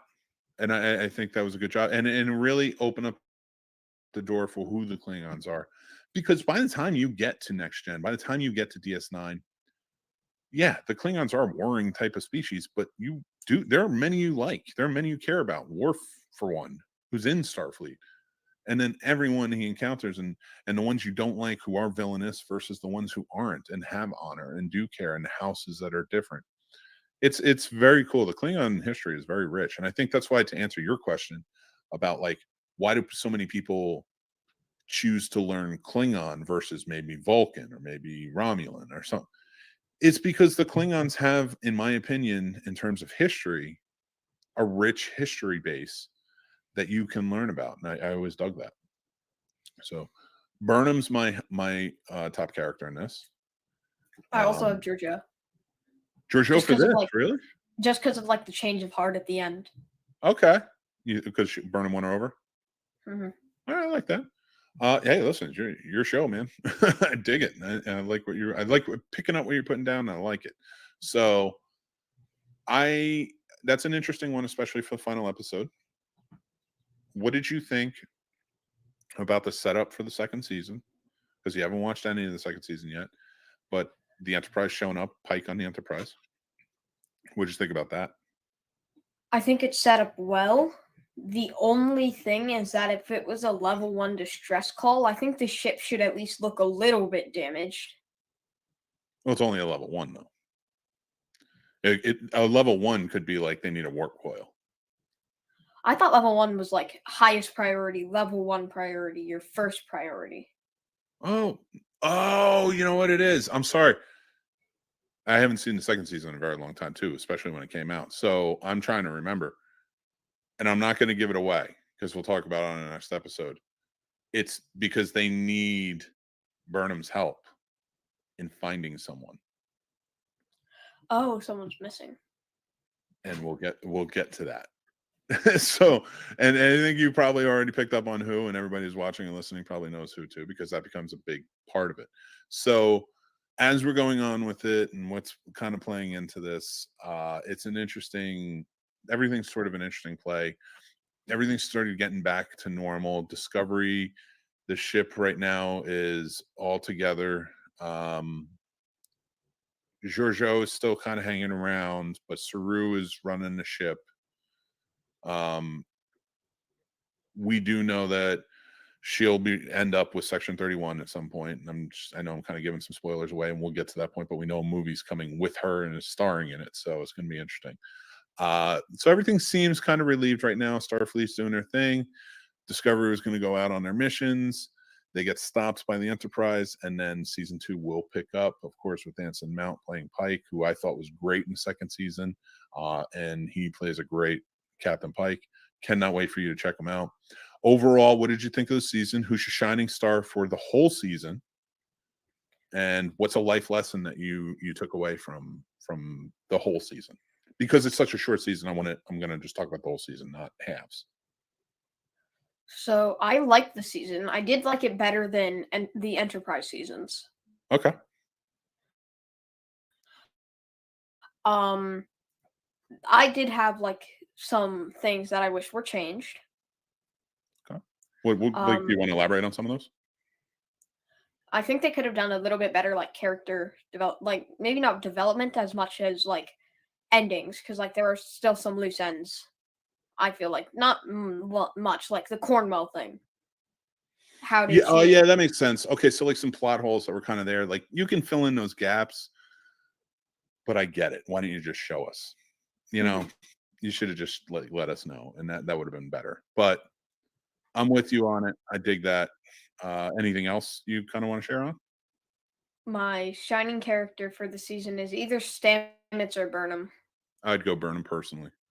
I think overall Stamets is good though. Saru is really good. Like a lot of them are, and I can go with that. I even like Lorca a lot, you know, everything. But yeah, I think Burnham deserves the credit personally for me. What's like a life lesson? And again, like when I say life lesson, for you, it can even just be like, oh man, that technology in this was fantastic or something. I would really like to see that developed. Or it could be something that you walked away from. You were like, man, you know what? I never thought about life like that before. And I've changed, or my perception has changed on things. I kind of like the holodeck because like that's really the first time you see like the simulation. Oh yeah, well it wasn't even a holodeck, was it? I thought they did It simulation was on the fridge. no, it wasn't a holodeck, but it was like a battle simulation, but it was more. Yeah. It wasn't like the same as a holodeck. Oh no, and back then, before the holodecks really became prevalent, that's how it kind of came to be. That's how it played out. But yeah, I see what you're saying. Yeah, overall, I did like the season this time around. For my second watch, I had a good time watching it with you, guys. This is July's episodes. Hopefully, you enjoyed them. August, we'll be back with Discovery Season 2, so stand by for that. And of course, September will be Strange New Worlds Season 1. October will be Strange New Worlds Season 2.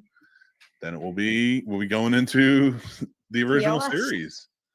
Yeah, going to TOS for those 3 seasons, and then the movies, and then the animated series and the movies and such. So we will continue on. We're going to soldier on.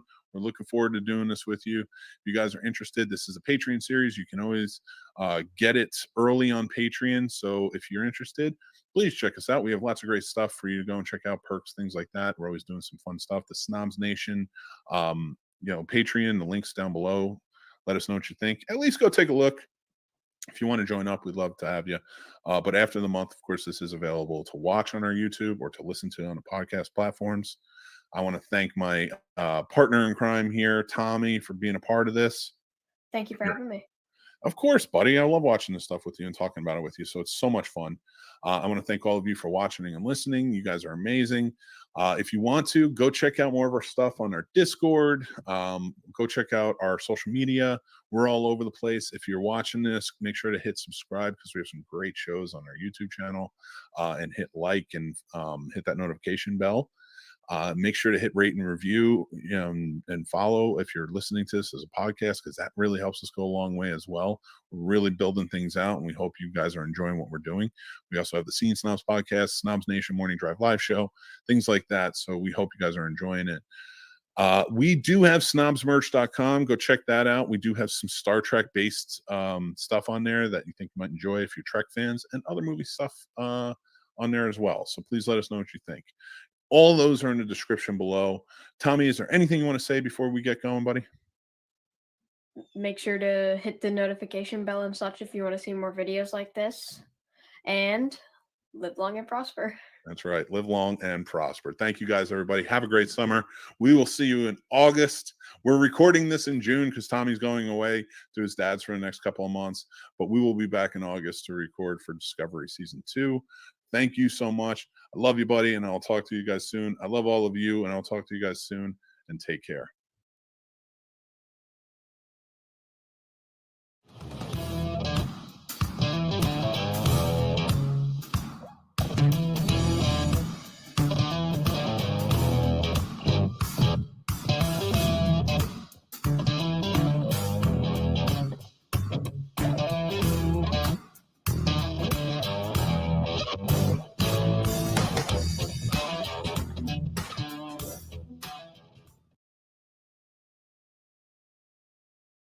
What's going on, Trek Snobs? Welcome back to another episode of Warp Factor Fiction.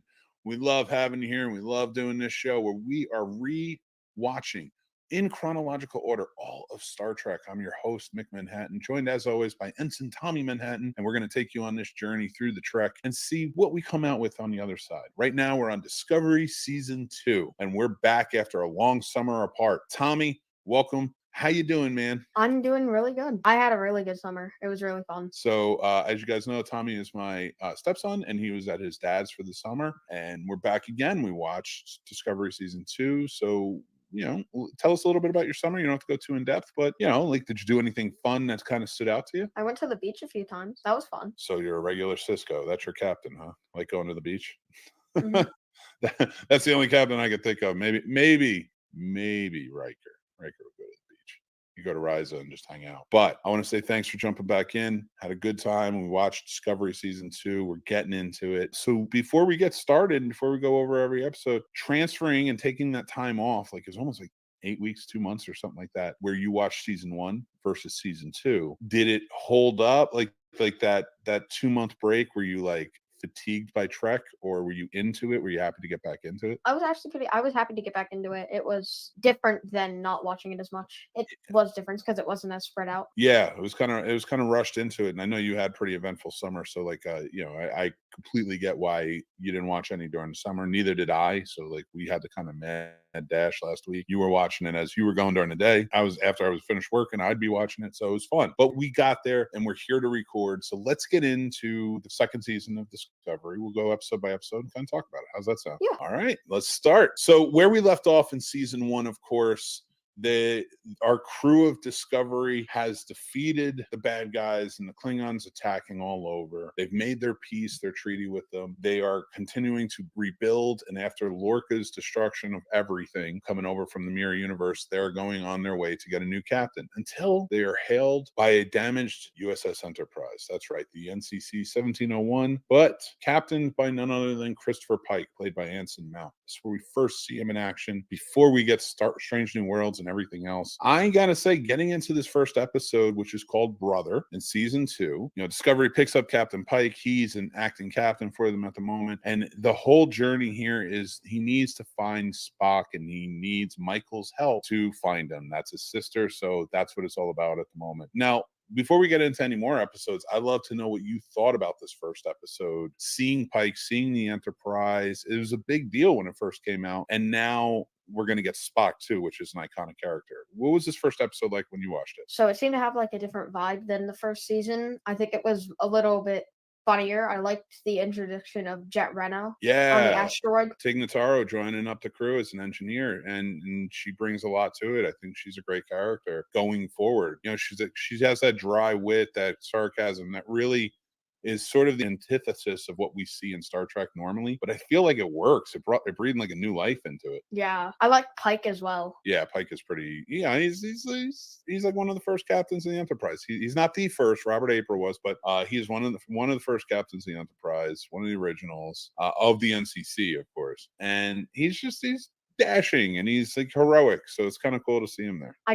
I like the Red Angel as well. The Red Angel storyline, I think, was good. Yes, and now that we're getting into it, the Red Angel storyline is a big one throughout. It plays really big into where this season goes. It's the mystery for most of it, but it's the MacGuffin, if you will, for most of us film fans out there. So for you, let's kind of get in. Well, who's your highlight character for that first episode? Probably Pike, because he was like a big introduction, and I liked the character as well. Burnham was a close second. Yeah, Burnham's always good for being a highlight character. She's fantastic on the show. Sonequa Martin Green. All right, so we get into episode 2, New Eden. Confronted with the log entry, Pike reveals Spock committed himself to a psychiatric unit 1 week after taking leave, and requested Starfleet to inform neither Burnham nor their parents. Discovery detects another signal and uses the experimental spore drive to travel to it, finding a planet with a previously unknown human population. A looped transmission suggests the population departed Earth during World War III.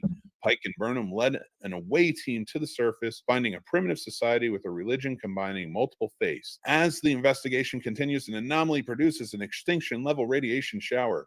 Ensign Sylvia Tilly, acting on fellow ensign's advice, uses a sample from the asteroid's non-baryonic matter to avert the catastrophe. Tilly later recognizes the ensign Mayahim, a high school student classmate who died 5 years earlier. Pike reviews footage from the helmet camera belonging to the founding member of the society, which shows the Red Angel bringing the population to Terra Elysium from Earth. So this is where we really we get introduced to the Red Angel, but this is where Pike is now made aware. Spock is a little more involved in what the Red Angel may be. How do you feel by the time you get to the second episode, the storyline is going? I think it is leading up to that point. Like at that time, I thought it was leading to they will learn it, and I thought the Red Angel would be the main antagonist of the series. Okay.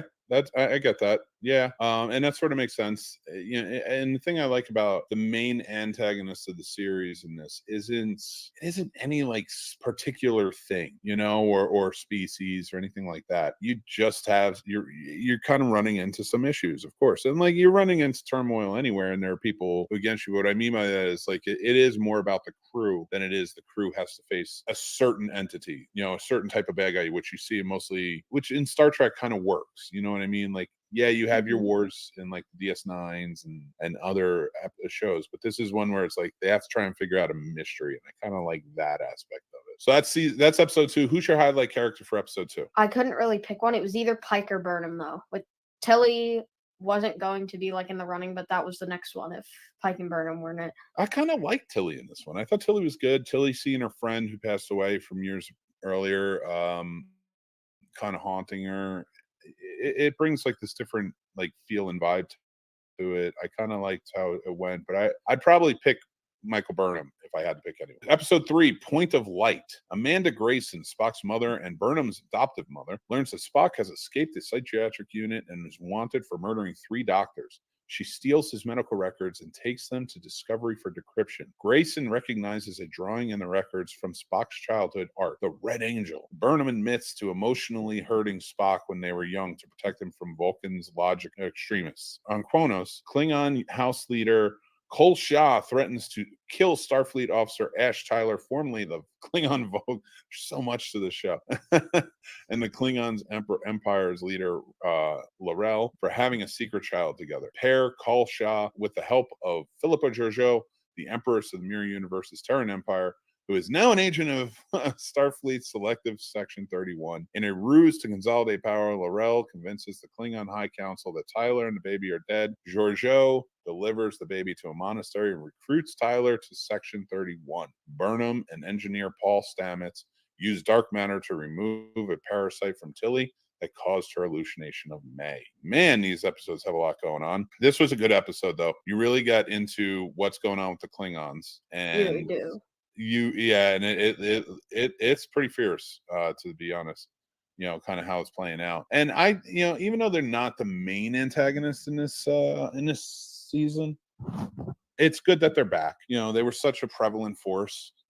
So and I know it was a way to bring Ash Tyler back and kind of have that Section 31 area. What'd you think about this episode, though? It wasn't one of my favorites, but I did like it. I liked the way that they faked the Ash Tyler and the baby's death. I like the way that they did that. Yeah, I like this episode too. I'm glad they kind of removed the baby aspect from it and brought Tyler back into the fold, put L'Rell back in some sort of power. Yeah, it's kind of, it was a way to kind of write themselves out of the circle of the baby existing. And not to say that it doesn't come back or get tied up down the line, but it's just one of those things where it's like, let's get these characters back in action. We have to get that storyline sort of out of the way for right now. So I don't mind episodes like this. What did you think of the whole episode, and who was your highlight character? I liked it. It wasn't my favorite, but I did like it. With the Klingons, I think the reason that they did this episode was more for later in the season to like bring back for the final fight. So I don't think they would have been as close allies if not for Georgiou doing that. Okay. All right. Makes sense. And my highlight character would be, it's kind of a weird one. I don't think you would have this. I think I had Ash Tyler down as okay, highlight. Cool. Well, you want to elaborate on that since it's like a different character that you haven't picked before? I think he did well. I liked the acting in this one for him. I like the way that he left Kronos as well. Very cool. I just overall liked him as a character for this season, especially this episode. I think this was his best episode, though. Ash Tyler's. I do agree with you. I would say mine, you know what? I would go with Ash Tyler, too. I think he did a great episode. This was his episode to shine, and I would give it to him. I would definitely give it to him. All right, let's go on to episode 4. Episode 4, a living, intelligent, planetoid-sized sphere pulls Discovery out of warp and immobilizes. The crew surmises that the sphere is well-intentioned and has gathered huge amounts of data from all over the galaxy, that it does not want to be lost before it dies. However, the sphere holds on Discovery's triggers, and the Vahari in command Saru, a fatal condition to his species, the Kelpians. The sphere transmits its information to the crew and dies, releasing Discovery so that it will not be caught in the ensuing explosion. Saru asks Burnham to help him prepare for his death by removing his threat ganglia, which sense danger. However, they fall out on their own and leave Saru healthy and living without the overwhelming fear his species is known for. Meanwhile, the parasite attaches itself to Tilly again, once again accessing her memories to communicate as a hallucination of May. The parasite claims Discovery has nearly destroyed the ecosystem by using its species' mycelial network to jump through space and the spore drive. It then consumes Tilly, leaving no trace of her. Ooh. This episode was good. I thought it was a good episode. I just didn't love it. It just didn't stand out too much for me, but I did like it. I did really like Doug Jones in it. Saru is my standout character. But I'd love to know what you thought, especially getting a little more of a backstory to Saru and the Kelpians. This was definitely a setup episode for a bunch of other things that would happen later. I don't think this was meant to be like one of those. I don't think this was one of the episodes that were meant to like pop. I think this was more of like a setup episode for a bunch of things later in the season. Because like you have the sphere, which is a big thing. Saru helps later with that, and Tilly, which is next episode, which was also really. I have Saru as my highlight though. Very good. Yeah. Me too. I think he worked out perfect in it. All right. Episode 5 is what we're on. That's right. Yeah. Saints of Imperfection. Stamets and Burnham conclude that Tilly has been taken to the mycelial network. She wakes up there with the May parasite who wants to help her stop a monster ravaging their world. Discovery finds the shuttle Spock used to escape the psychiatric unit, only to discover Georgiou on board. Section 31 Captain Leland assigns Tyler to Discovery as a liaison to ensure that Discovery does not interfere in Section 31's own investigation into Spock. Discovery conducts a half jump into the mycelial network to give Stamets and Burnham limited time to find Tilly before the network consumes the ship. Burnham and Stamets discover the monster is Stamets' husband, Hugh Culber, the former Discovery medical officer who Tyler murdered during the war. Stamets was connected to the network when Culber died, allowing Culber's energy to be recreated by the spores. Burnham now convinces May to use the parasite cocoon on Discovery, through which Tilly transported in to rebuild Culber's body in a normal space. They leave the network with Culber and Tilly. So this episode we thought was good. It brings back Culber with Dr. Culber, which is sort of the big for this. And I just think this worked. I like that they kind of get you out of Discovery for a little bit, because the past few episodes, like, yeah, we have been seeing other things, but like it's been really just about Discovery, and then going into the mycelial network. What'd you think of this? I also think this was a bit of a setup episode. It was also the climax of the Tilly storyline. I really love the Culber storyline though for this. I liked his character in the second season. Very good. Yeah. I like how they brought him back into it. I guess it all works. It's Star Trek. You can bring people back. Why not? He wasn't wearing a red shirt. Yeah, it was a good episode. It didn't like jump out at me, but I did like it. I've been like more with this season. I like the Pike heavy episodes more, and this one a lot of setup in that first few episodes, and this was one of them. I'm glad they tied up the Tilly storyline in it, but other than that, I was just kind of like, all right, let's finish tying up and move on. Let's see what we got going on with the Red Angel. That's just kind of where I'm at as I was watching. For you like the episode though, right? This was one of my favorites. It's not top 3, but yes, it is top 5. Okay, cool. All right, who's your highlight character? Culber. Culber, really? Okay, Culber is a good character in this. I really like Culber. Yeah, I'd probably go Culber or Tilly personally. Yeah, Tilly's a second place for me. Yeah, she did a really good job. All right, let's move on to the next one, which is The Sounds of Thunder, and our second to last episode on this episode of Warp Factor Fiction, which are shorter episodes because for the next few months we will be covering short season shows. This is 14 episodes. Strange New Worlds is going to be 10. Season 1's 10 and second is 10. So we might only be doing 1 episode or 2 very short episodes. So please bear with us, but we are getting back into the original series sometime in November, and we all know how many episodes that is. But episode 6, The Sound of Thunder, another of the mysterious signals, leads Discovery to Saru's homeworld of Kaminar, where the fearful Kelpians are preyed upon by predators called the Ba'ul. Yeah, the Ba'ul. Yeah, I couldn't remember what they were saying. Who demand that Pike surrender Saru to them since Starfleet has agreed to stay out of the conflict between the two species. Pike refuses, but Saru turns himself over to prevent a fight. Tilly works with the technologically augmented Lieutenant Commander Arium to sift through the sphere's information in Kaminar. They learn that the fearless post Vahari Kelpians were once Kaminar's dominant species and nearly eradicated the Baul. These names telling it. The latter were only able to survive using their superior technology to cull Kelpian before they lose their threat ganglia and become fearless. Pike uses the Baul's technology trigger Vaharii and all Kelpians, hoping their species can instead work towards a peaceful solution once Kelpians are freed. The Baul retaliate against Starfleet's actions by attempting genocide on the Kelpians, but are stopped by the Red Angel, whom Saru sees as a humanoid wearing a highly advanced suit. That is a big deal in this storyline. We finally get an idea of what the Red Angel might be. Iron Man, clearly. Is kind of where we're at with this, but this is a great episode. I really love this episode. I love seeing the Kelpians and the Baul sort of going at it, and like what their backstory is, and like kind of learning more about Saru. And he's my shining character. I thought he did great. What is your take? I liked the episode. It was not one of my favorites. It was good. It was kind of like mid-tier for the season to me. It was a good episode. It was like 6 or 7. But like not top 5. Yeah, I got it. I see. For me, it's a little different. This is top 5. What you said about it's being Iron Man, I just realized that what they could have done with the Red Angel. They could have gotten Robert Downey Jr. to play it. I did like the way that the Kelpians lost their Vaharai at the end of it. Like I liked the way that happened. Yeah, and it is a good setup. Like it's kind of like the Zindi human war, I think, like Kelpians Baul, or maybe. Yeah, I see the correlation you're trying to make with it. And you've seen really not many wars in the Star Trek world. So like comparisons would be to Zindi, and it does make sense. I see the correlation you're trying to make there. It's not quite exactly, if that, if you understand what I'm saying. Like it's because that was more of that was like as we talked about on those episodes, that was their way of sort of recreating what happened on 9/11 to sort of deal with what was going on in the real world at the time. This is something where we're kind of seeing it from the perspective of like slavery, oppressed people kind of standing against and good stepping in front of. Like, so I see what you're saying, but it's like the precipice for what started that war versus like where this goes. It's just a little bit different. So, but I see your point. It's a good point. So who's your highlight character, you said? Saru. Yeah, I'm with you on that. 100%.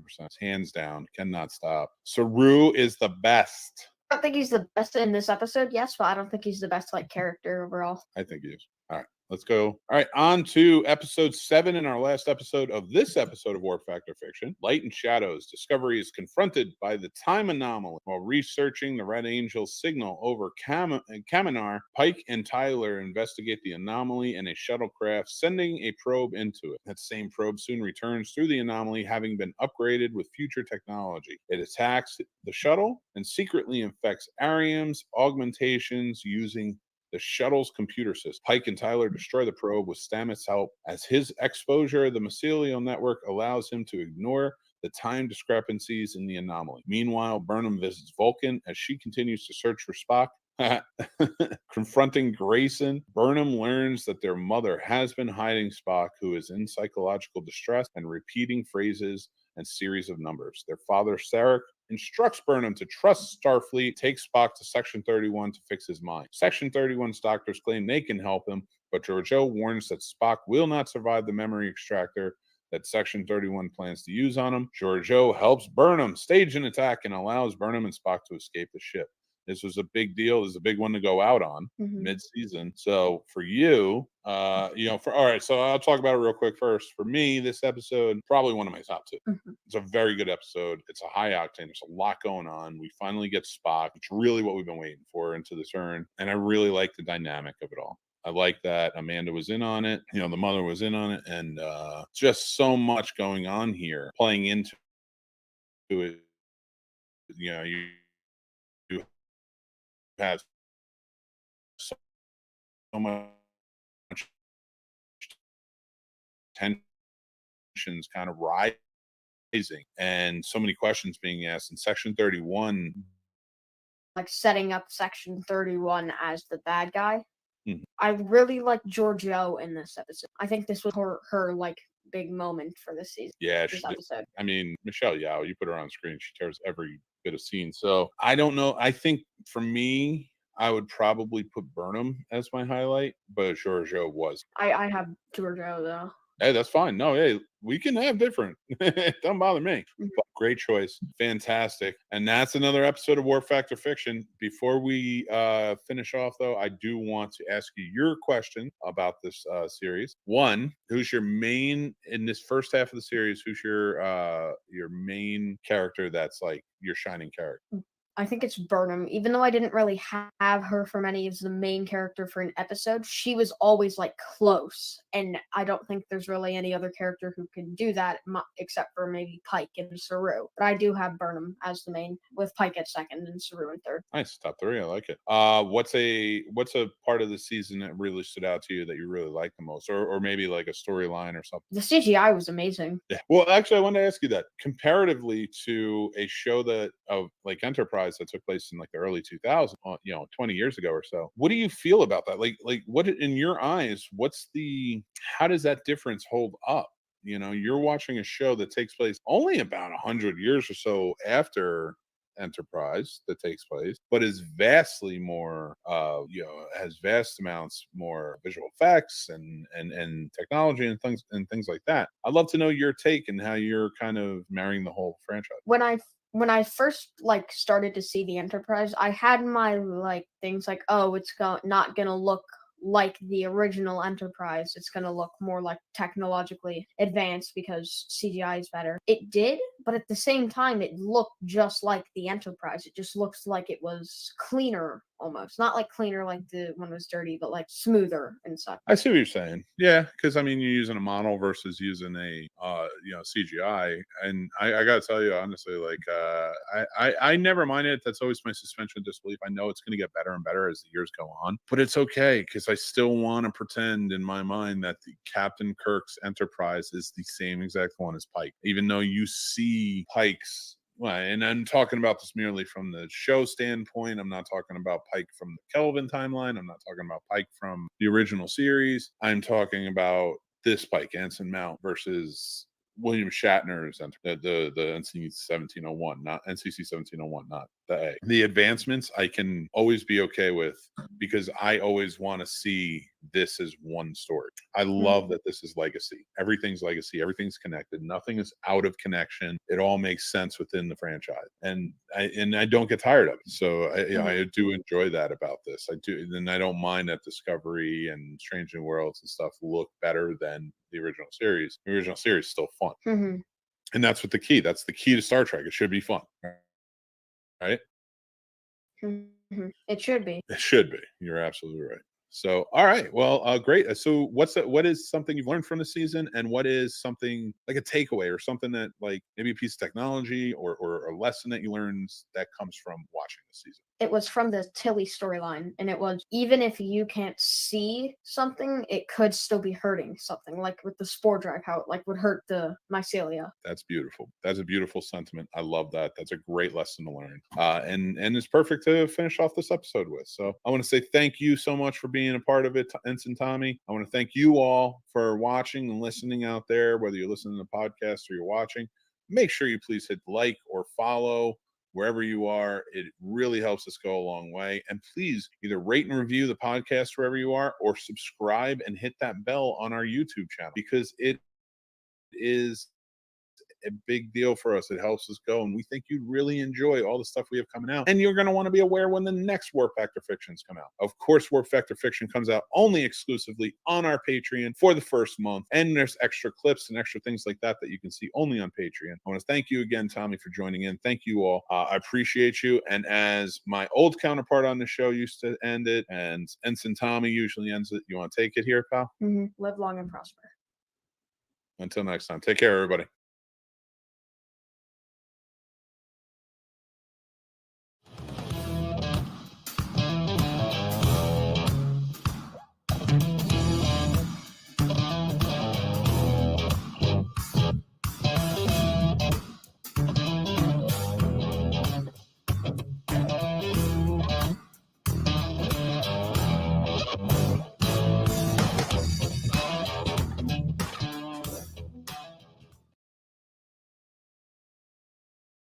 Welcome, everybody, to Warp Factor Fiction, an all-new episode where we're talking about Discovery Season 2, the back half season, episodes 8 through 14. That's right. Go check out the first episode where we talk about episodes 1 through 7.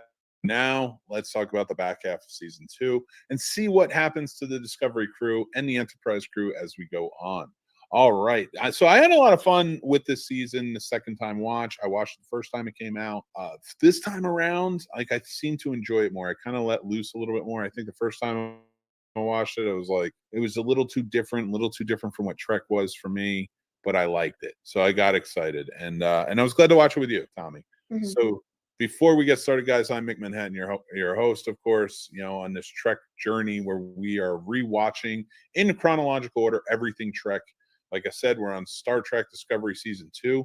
Next month, we'll be moving on to Strange New World Season 1, and so on and so forth. Joined, as always, by my partner in crime, Ensign Tommy Manhattan. Thank you for coming back, man. Thank you for having me. Of course, you bring great insight, especially that last episode. You had your lesson learned from that episode was fantastic, and I applaud you on it, man. I appreciate it. So I want to get into this, but before we do, we talked about in the last episode kind of how you marry the two, like when you watched Enterprise versus watching this and the technological differences and stuff like that. Now I want to get into talking about Trek overall for you. How is the tone for you? Because now these are two very different shows, one in the early 2000s, one in 2018 and on, and it's a different world than it was back then. So I would love to see through your eyes of having watched those two shows what it's like. What is Star Trek like in your eyes now? I think they're trying to be more with like the times. I think it's the times are different than the early 2000s with Enterprise, so it's going to have a different theme. Also, I believe it's under new management since 2004. Oh, So- yeah, absolutely. So they would also have a little bit of darker, but I think the storyline has been better than Enterprise. Like, I liked Enterprise, but I do like the storyline in Discovery more than Enterprise. I dig it. I like that a lot. All right. Well, I appreciate you sharing that with me. And for me, I really like kind of where it's going, but I still like that it fits. I talked about this in the last episode. I still like that everything sort of fits because overall, Star Trek has these principles that it lives by. Gene Roddenberry set forth, and the people who were with him along with this franchise kept intact. And we saw that a lot. Like, we saw it kind of veer away a little bit with some of these new shows, but we saw it kind of get back into it. Especially, I've never seen Discovery Season 3 on. So I'm very excited to, even though I have to watch it a year or two from now to be in chronological order with everything. Probably more than a year. Yeah, we'll see. We'll see how long it takes us to get there. But I am excited to figure out what's what and where we're going. So, but let's get into it, shall we, buddy? Let's start with episode 8. Episode 8 is If Memory Serves. So previously, what was happening on the show is the Enterprise visited the planet Talos, where Pike and Spock met the Talesians, beings that can create incredible illusions. Pike fell in love with Vina, an injured Federation crewman in the Talosians' care, but she was unable to leave the planet due to the Talosians' abilities to keep her alive. Pike chose to return to the Enterprise, and Starfleet banned future visits to Talos 4. Okay. So you guys may be wondering, like, well, previously on what? Was that in Discovery? No, it was not in Discovery. That was on the original series. That was the pilot for the original Star Trek television show when it was going to be under Christopher Pike, played by Jeffrey Hunter, who was also in like movies like The Searchers and a bunch of others. But when he passed on, Captain Kirk was now written in, and William Shatner took over. But Pike was not written out of the show. He was still kept in there. They still paid homage to him and things like that, his character and the actor. But now that we have a Pike in the series, they have to play up what happens to him and his ultimate demise. Now, I'll leave that for when we get to Star Trek, the original series. But that whole previously is from the original series. Mm-hmm. That all happened in there. That was not Anson Mount. But I will do that. I will say this. Talos 4, they did a really good job connecting the look, the feel, the vibe, the sounds that you got in the original series in this new one, but updating it just in such a right way that this works for Discovery. Now, if memory serves, the main premise is in the present, Burnham and Spock secretly travel to Talos 4, where the Talesians heal Spock's mind in exchange for Burnham's memories of emotionally scarring Spock, which they are interested in observing. Spock reveals that he mind melded with the Red Angel, a time traveler trying to avert a galactic catastrophe in the future. Aren't they all? Stamets attempts to reconnect with Culber, who's going through an identity crisis since his resurrection. Culber confronts Tyler, but realizes that the latter is going through a similar crisis. Discovery collects Spock and Burnham, and they escape while Section 31 is distracted by the illusions created by the Telesians. So this is one of my favorite episodes of the season. I love the strong connection to the original series and kind of how that all plays out. But what did you think about this episode, especially considering you don't know Talos 4 and you don't know Captain Pike's fate? I liked it. It wasn't my favorite. It was top 5 though. It was top 5, but it was not top 3. Okay, so we of 4 and 5 there, because you said that about another episode. So we got your 4 and 5. So we need to get to your top 3. I'm excited though to see kind of where it goes. But yeah, I agree with you though. I think it was a good one. This kind of reminded me of the first season episode. I can't remember the name of the episode, but where Sarek is hurt and she is mind melded with him, so she has to try and find him by using her memories. Oh yeah, that one. It kind of just it felt similar in tone, and like to see the connection between her and Spock. So, who's your highlight character in this episode? Spock. Wow. Okay. It's either I was Spock going to or say Burnham. Burnham. I would say Burnham for me personally. All right. Episode 9, Project Daedalus. Starfleet Admiral Katrina Cornwell secretly boards Discovery to interrogate Spock and brings video footage depicting Spock murdering 3 doctors. Saru discovers that Section 31 faked the footage using holograms, and Cornwell directs Discovery to Section 31 headquarters, where Starfleet's control artificial intelligence is kept. Control is behind the forgery and has been directing Section 31 to pursue Spock. Burnham, Security Officer Nan, and Ariam beam to the headquarters to find the personnel, including Section 31's leadership, dead after Control turn off life support systems. Ariam is tasked with restoring control to Starfleet's intended purpose, but the virus from the future she carries is actually Control itself, and instead attempts to upload the sphere's knowledge of all artificial intelligence into Control's database. Ariam asks to be ejected into space before Control gains the knowledge it wishes. Burnham hesitates, but Commander Nan jettisons Ariam before it is too late. Ariam dies, reliving her favorite memory before she was technologically augmented. This was a sad episode. This was a crazy episode. Very horror-centric is what I was, is very zombie feel. What'd you think? I liked it. It was again kind of one of those middle episodes. It was like 7, 8, maybe 9 at lowest. It was a good episode. What did you think of Ariam's death at the end? It was very important, as if Ariam hadn't died, I don't think they would have found who the Red Angel was or any of that. Like, the whole storyline would get messed up if Ariam didn't die and tell them that stuff. I agree. Good point on that one. So who's your highlight character in this one? Burnham or Ariam. I'm gonna give it Probably to Ariam. Burnham. I'll give it to Ariam. She sacrificed herself for everything. But I definitely agree with you. All right, 4 episodes left. Let's get to it. The Red Angel, episode 10. While preparing for Ariam's funeral, her system is purged of the control virus along with all the control systems around Starfleet. While doing this, Tilly discovers a bioneural scan of the Red Angel and Ariam's code that matches Burnham. Leland reveals that Section 31 built the Red Angel time travel suit 20 years ago in a temporal arms race. Oh, we've heard that one. With the Klingons, and that Burnham's biological parents have been part of that program. Leland's carelessness at the time led to their deaths. The crew now plan to use Burnham as bait for the Red Angel. Discovery travels to SL4. Everything's a 4. Where there is enough energy to power their trap. Burnham is left out of the planet's unbreathable atmosphere until the Red Angel appears. Leland's Section 31 ship can close the wormhole behind the Red Angel to stop the future version of Control from following her through. Though Leland is attacked by the present-day version of Control, which is still active within his ship, the Red Angel is caught in the trap and revives momentarily dead Burnham, who recognizes the figure as her mother.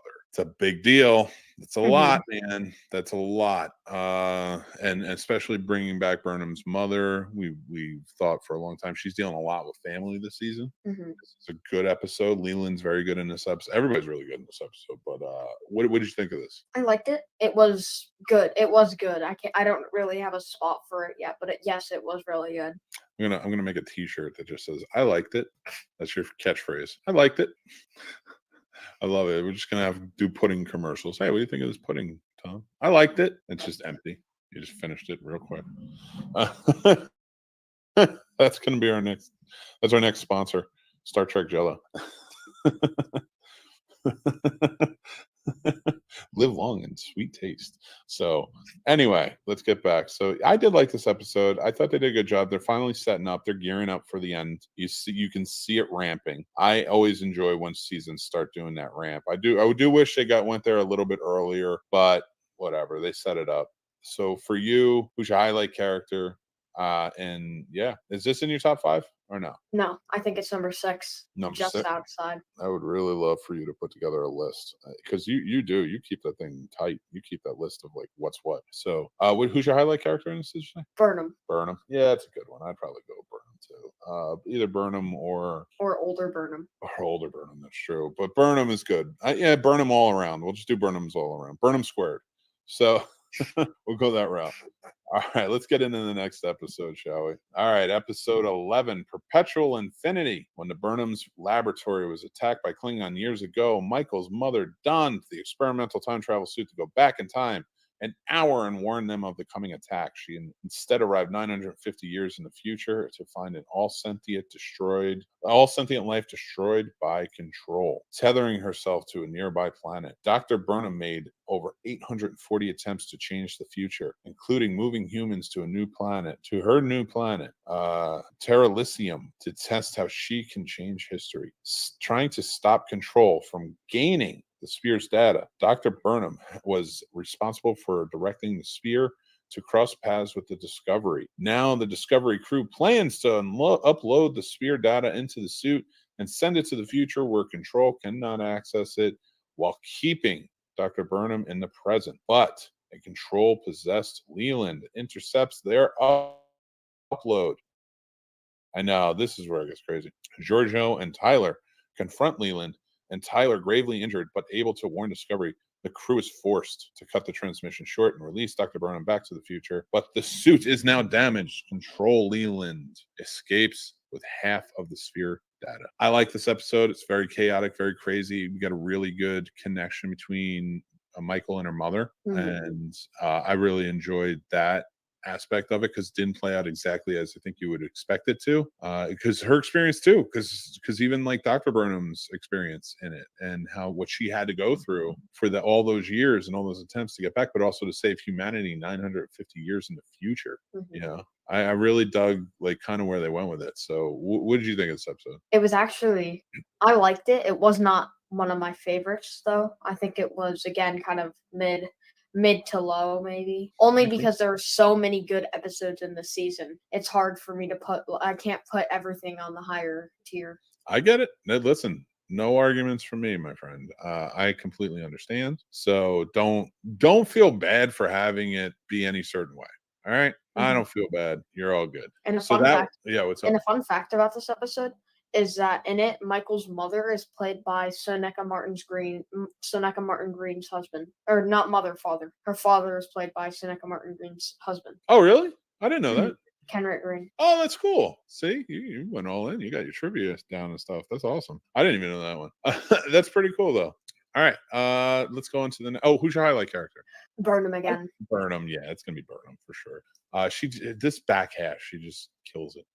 So, all right. Let's go to episode 12, Through the Valley of Shadows. A new signal appears over Borth, a planet which is sacred to Klingons and has a monastery where Klingon monks guard time crystals. These are the same monks that Tyler and Laurel left their son to be raised by. raised by. Pike visits the monastery to retrieve a time crystal and finds their son is now fully grown adult named Tenavik. Tenavik explains that life on Borith is affected by the crystals, and that if Pike takes one, he will not be able to change the future that it shows to him. Pike sees a future where he is severely disabled in an accident, but chose to take the crystal anyway to serve the greater good. Meanwhile, Burnham and Spock investigate Section 31 ship that checked in 10 minutes later than usual and find all the crew dead except for one. Cameron Gant, an old colleague of Burnham's who has been possessed by control in an attempt to transfer control to Burnham's body. Spock is able to stop control with magnetism, and they escape back to Discovery. Section 31 fleet soon arrives, forcing Pike to order Discovery be destroyed to keep the spear data away from control. That is a huge deal. That's like Starfleet's answer until a captain steps in and is like, no, you're doing the wrong thing again. What's going on here? It seems like that's a theme that happens in Starfleet quite a bit. It's like the government. There you go. Something I don't get about this episode is like when they beamed on to the ship, Burnham and Spock and them, it seems surprised that like Control could tell that they were there, even when they didn't know that Cameron Gant was it, because if they have full control of the ship, sensors would detect that 3 people being aboard, so of course Control would know. Why? Good observation. let's find one of the writers and see if we can ask them. What's wrong with you? What'd you do? Why are you messing around? No, I'm just kidding. Of course, it's all up there. It all does it. This episode was good. I really like the Pike stuff. Yes, the Pike stuff was good. He's my highlight character of this episode. I think he did great, because especially if you know his fate and where he's going, and the fact that he still chooses. I'm so anxious to see what happens in Strange New Worlds, to know that there's a Pike out there who knows what's going to happen to him. Mm-hmm. And yet he still serves. He's still doing what he has to do. Every decision he's making is leading him to that future, to that path. And yet he still is in it to win it. He's ready to go. Wait, so does this mean that Discovery's in a mirror universe? Like not a mirror universe, but like something different? Because if it's in the Prime universe, it's in the normal universe. Okay. But we get to why they're not in the normal universe anymore. Database soon. So let's get to the last episodes, finish up. All right. Episodes 13 and 14. This is a part 1 and a part 2. So I'm going to read them both, and then we will go from there. Part 1, Discovery escapes the rendezvous with Enterprise. The Discovery crew is evacuated onto the other starship, and they initiate Discovery's self-destruct sequence, but the sphere data takes control of Discovery's systems and prevents this from happening. It also defends itself from torpedoes. Burnham proposes that the time crystal is used to take Discovery itself to the future, where Control cannot get to it. The plans to wear a copy of her mother's suit led the ship plans to wear a copy. She plans to wear a copy of the suit. I knew that, but I'm reading my notes. Pike agrees and resumes command of the Enterprise to keep Control distracted. The new signal appears, leading Discovery and Enterprise to planet Zahia. There you go. Which is ruled by Tilly's friend, Queen Mahani Ikhali Ka Po. Just say Poe. Poe. A brilliant engineer. I did like her character, though. Poe helps Stamets, Tilly, and Reno prepare the suits for time crystals. Anybody listening to this podcast or watching this podcast is like, dude, come on. And time crystal for the journey. Some of the Discovery's crew choose to stay with Burnham, as does Georgiou, while Pike makes Saru acting captain.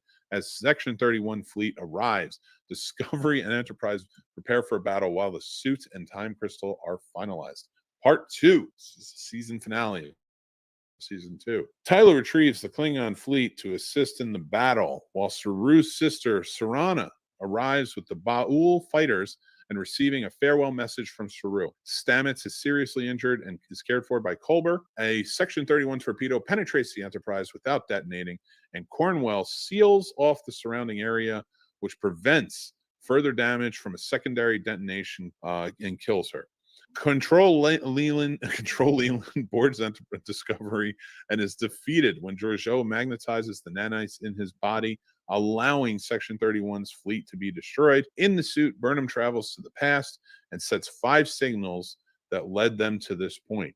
She then sets a 6th for Discovery to follow as she travels forward over 900 years and promises to set a 7th when they arrive. The Enterprise crew tells Starfleet that Discovery was destroyed in the battle and are ordered to never speak of the crew again, on Spock's recommendation to prevent another incident like Control. Tyler is placed in command of Section 31. Months later, Enterprise detects the 7th signal as it begins a new adventure. That is the season finale of Discovery Season 2. That's a lot. That's 2 episodes. Big battle comes up, going up against Control. It's a hell of an end. These are 2 of my favorite episodes of the season. My highlight character for this, if it's not Burnham, it's Pike. I'm still deciding. But let me hear what you thought of these 2 episodes and like this finale that kind of led you in and where Discovery ends up. It was good, but what I don't get about the episode is once Leland got aboard Discovery, there was no point on traveling to the future because the sphere data would just get taken by Control again in the future. Not if Control doesn't exist in the future. If they changed it and Control never got sphere data and never grew and Control was defeated, then it never made it 900 years to the future. So they're just going to a different future now. That's true. And then, like, after Georgiou destroyed Control, why travel to the future now? Control's gone. Because you had to send the sphere, because they realized the sphere's knowledge, all that data, they had to get it out.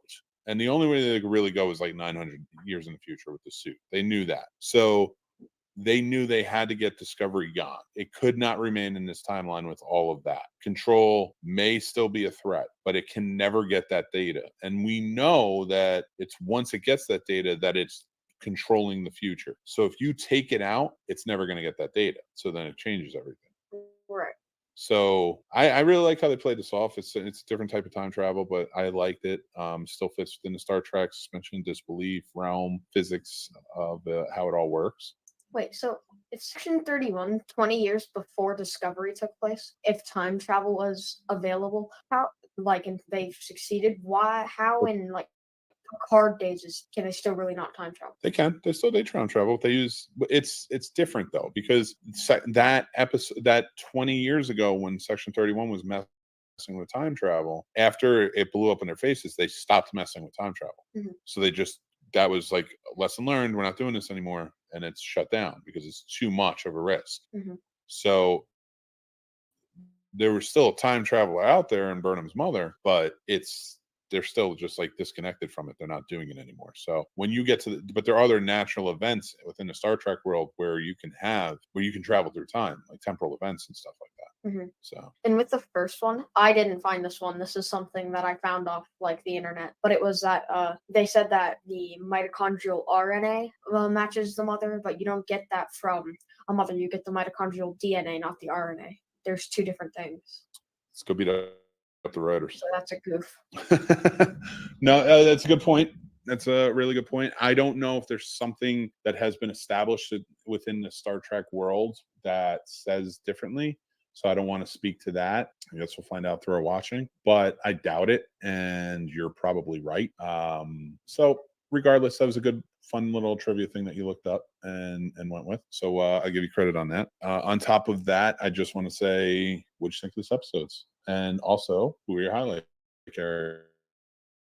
So for these 2, the highlight character was Burnham. Mm-hmm. I like the episodes a lot. This was probably my favorite. I have this at number 1. I have the 2 episodes together at number 1. Makes sense. It's 2-part or so. Who is okay? So what's a lesson that you learned from this second half of the season? Nothing lasts forever, because Burnham lost her mom. Then she found her again, but then she lost her again. So nothing lasts forever. Nothing lasts forever. That's a good point. And Saru lost his sister, found her again, then lost her again. That's true, but the crew still remains the same, right? So that's always a good thing. I like the season. That's true. All right, touche. Yeah, I had to bring that one in there. So you had to bring us down one more time. I did really like this season. Second time around for me. I'm looking forward to getting to the third, fourth, fifth season. I hear it really picks up to a different place, and I want to see where that goes. I don't know what to expect from Strange New Worlds. I haven't watched the first season. I haven't watched the second season, so I can't wait to watch it with you. Are you excitedly going into, especially now that you've met a lot of the Enterprise crew from that show, and you're going into it? Are you excited to get into that next season? Yeah. Yes, actually, very excited. I think it's going to be really good. I am too. I can't wait for it. I like this crew. I like that we're getting the Enterprise again. I like that we're getting familiar characters with some awesome faces. I can't wait for the musical episode in season 2 of Strange New Worlds. I heard they had one. So we will know that by October. We'll be talking about that one by October. So I'm interested to see what you feel about your first musical episode of a TV series. So I'm definitely excited for this, though. Thank you so much, Ensign Tommy, for jumping in and being a part of it. Thank you for having me. Guys, I really appreciate you guys coming out, listening, watching. This is Star Trek Rewatch Podcast. We're doing it in chronological order. We call it Warp Factor Fiction. Thank you, guys. We truly appreciate it. This is a Patreon exclusive series. First month, that's where you can go and you can find it. Plus, there's other little extras and specials and stuff like that we put up only on Patreon, so make sure to go check us out there. All the links are down below. You can follow us on social media. You can listen to this podcast wherever on any podcast platform it's available. You can watch it on YouTube. Make sure to hit like, subscribe, and hit that little bell so you know when the next few episodes are going to be coming out, and you also know when other great shows are coming out as well. If you are listening to the podcast, please make sure to hit follow. Please make sure to hit like and rate and review us. Helps us go a long way. Thank you again. Tommy, you want to say anything before we get going? Live long and prosper. That's right. That's how we finish off the show. Live long and prosper, everybody. Take care of yourselves. Be kind to each other. Stay groovy. And I will talk to you very soon. Thank you again, Ensign Tommy. Thank you all again. Take care. See you all next month. Very good. Very good.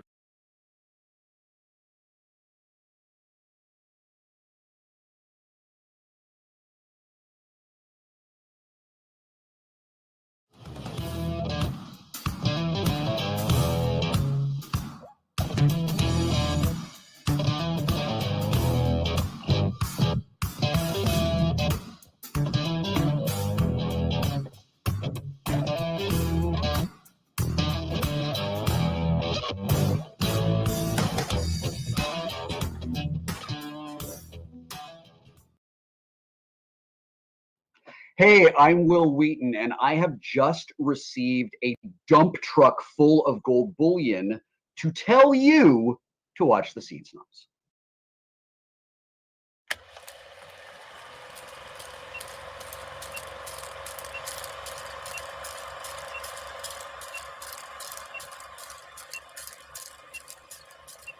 Welcome to the Scene Snobs podcast. What's going on, everybody? Welcome to the Scene Snobs interviews. We're back again with an all-new interview. Very excited for this one. Casey and I are both huge fans. Oh, yeah. Casey, how you feeling right now? You feeling? I'm super stoked. I mean, I got to grow up through the roles that this man played. You know, his eyes were my eyes, and it's fantastic. So this means so much. I'm so excited for us to bring on this guest. This is huge. Yes, I don't think he knows what he's in for, because we're all huge fans. I have so many toy soldiers questions that I think is just way more than anybody should have. Oh, but between the Stand By Me, the Star Trek, it's everywhere. Ladies and gentlemen, without further ado. Wait, I want to just let everybody know his new book is out now, Still Just a Geek. Now it has all the annotations and new entries into it. So if you've read Just a Geek, make sure to get out there and get Still Just a Geek, which is available now on audiobook, which Casey has listened to, and I've read the book. Right over here. So we were super excited for it. But Casey, without further ado, you go ahead. Without further ado, ladies and gentlemen, Mr. Will Wheaton. Will, welcome to the show. Thank you. It's great to be here. Thank you so much for joining us. I love it because we know you're not just a representation of the things that we love on screen and growing up. Like, Stand By Me was like life-changing for guys our age, Yeah. That movie was huge. But like now we're looking at, you have arcade games behind you, board games, you're a geek, that's our people. We love it. Yeah. But we're so happy to have you on the show, and Thank you. want to talk about the book and such. But we usually start the show a little differently. We want to do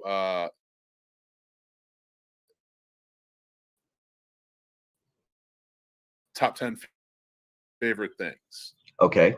So if you're cool with it, I'm just going to rattle it off. You tell me as we go. Batman 1966. That's not good. All right, then I got to ask, who's your favorite supervillain?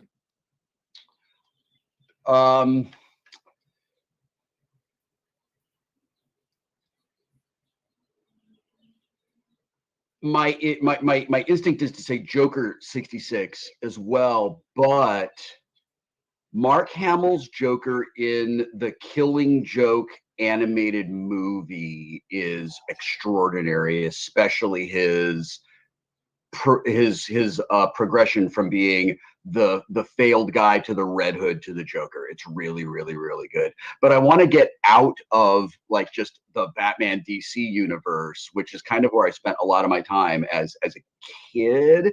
I also really, really like Lex Luthor, because he's kind of like lawful evil.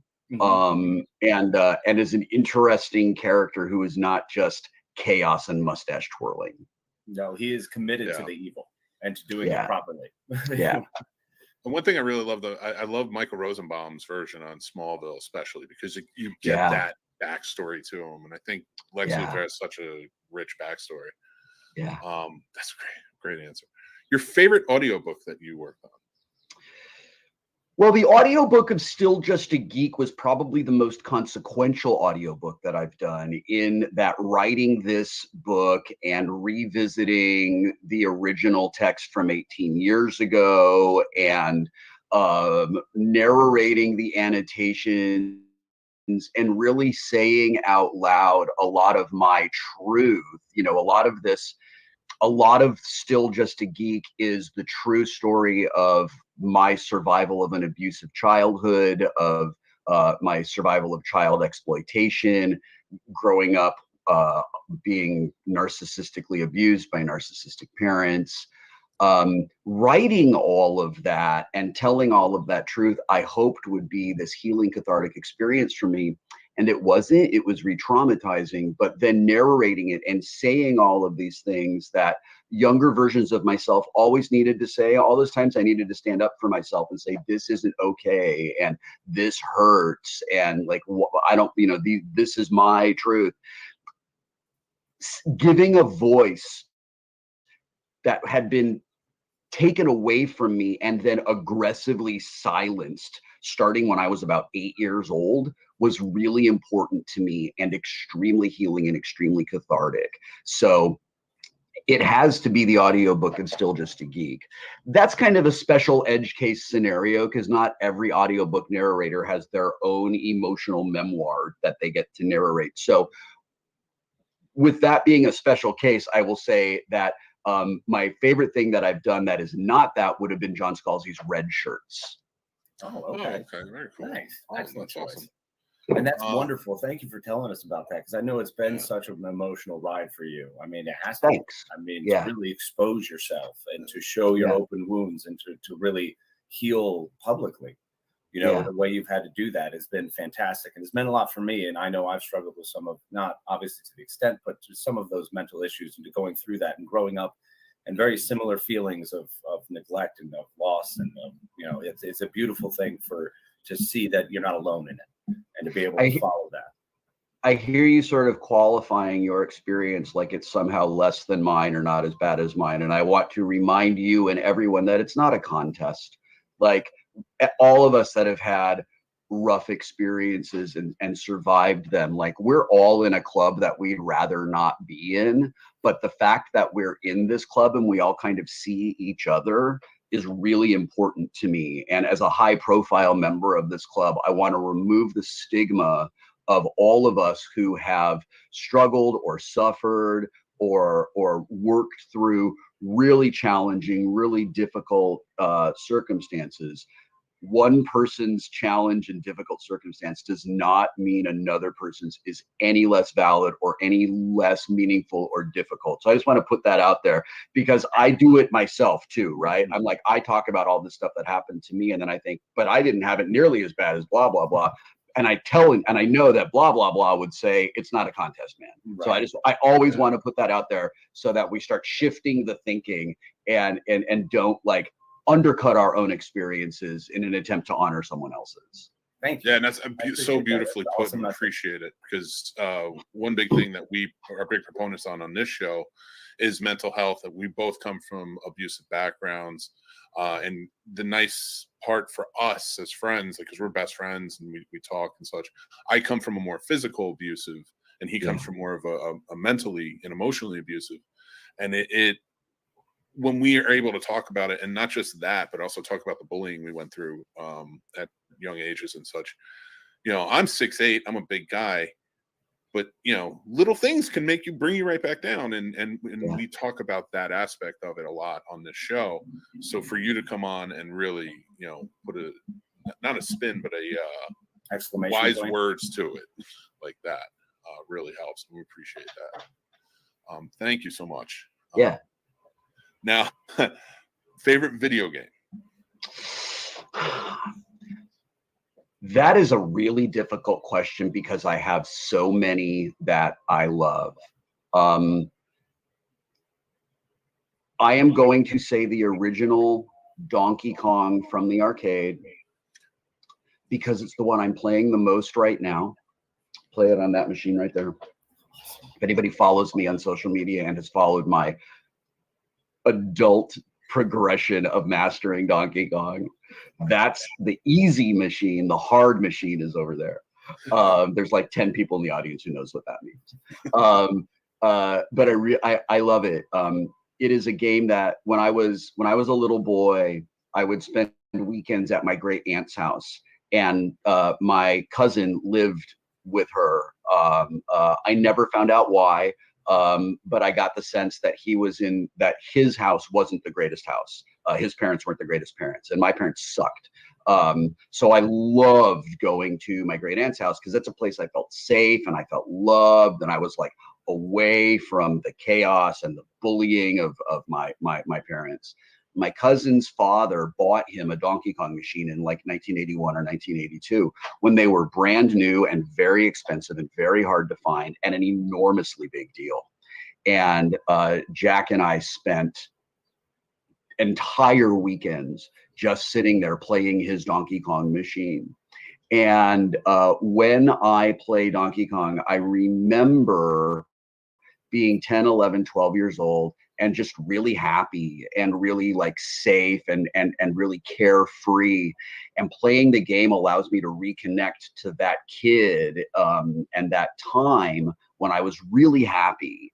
And I started playing it really seriously about, 9 or 10 months ago in an effort to just like finally develop an understanding of this video game that is more in depth than an 11-year-old. And it has been and continues to be so fun as a 49-year-old man relearning a game that I really understood as a 10-year-old boy. And like when I started playing it again for the first time in 30 years, I was as good as a 10 and 11-year-old could be, and I had to relearn the game and understand the game rather than like just repeating what I did as a kid. And I've gotten pretty good at it, and I might actually be writing some kind of piece about the metaphor of getting good at Donkey Kong and working through completing levels as that relates to working through mental health challenges. Oh, that's awesome. Oh, that'd be amazing. Yeah, what a nice spin. Yeah, it's funny you mentioned that too, how you had to relearn and not play it as the way you were when you were 11. Because I'll sit down and I'll play. I have a 10-year-old and a 5-year-old, and they're really big into the video games now. And I've been bringing them back to play the older stuff on the Switch and such. Yeah. And That's so funny. When I taught my kids the older stuff, it was Atari 2600, and your older stuff is on the Switch. That's amazing. One of them we were playing recently was Super Mario Brothers 3. Okay. We're having a good time with it. And so hard. Those games are just relentless. And they weren't getting it at first. And I'm like, no, you have to do this, because I'm thinking about it from my eyes of a child playing this. You And have to double jump. You have to double jump. Oh, Yeah. But I realized once I just shut up and I was like, go ahead and play. And the fact that they played so many games on their own, that are way more advanced, and they get it. They do understand. And now I'm learning stuff where I'm like, yeah, maybe I would beat Super Mario Brothers 2 if I went back, if I actually looked at it this way. 2 was way harder. A couple of years ago, I built myself a Raspberry Pi NES emulator and replayed the original Legend of Zelda all the way through, which I hadn't done since I was like 15. And not only does that game hold up, it's so satisfying, and just boy did I vibe with that game, and like everything about it was amazing. And I think about the versions that my kids and my nephew, my dog is really upset at the crow that's on the wire out there. Yeah, you let that crow know, baby. You tell that crow, this is your yard. Get that murder out of here. Yeah, go on.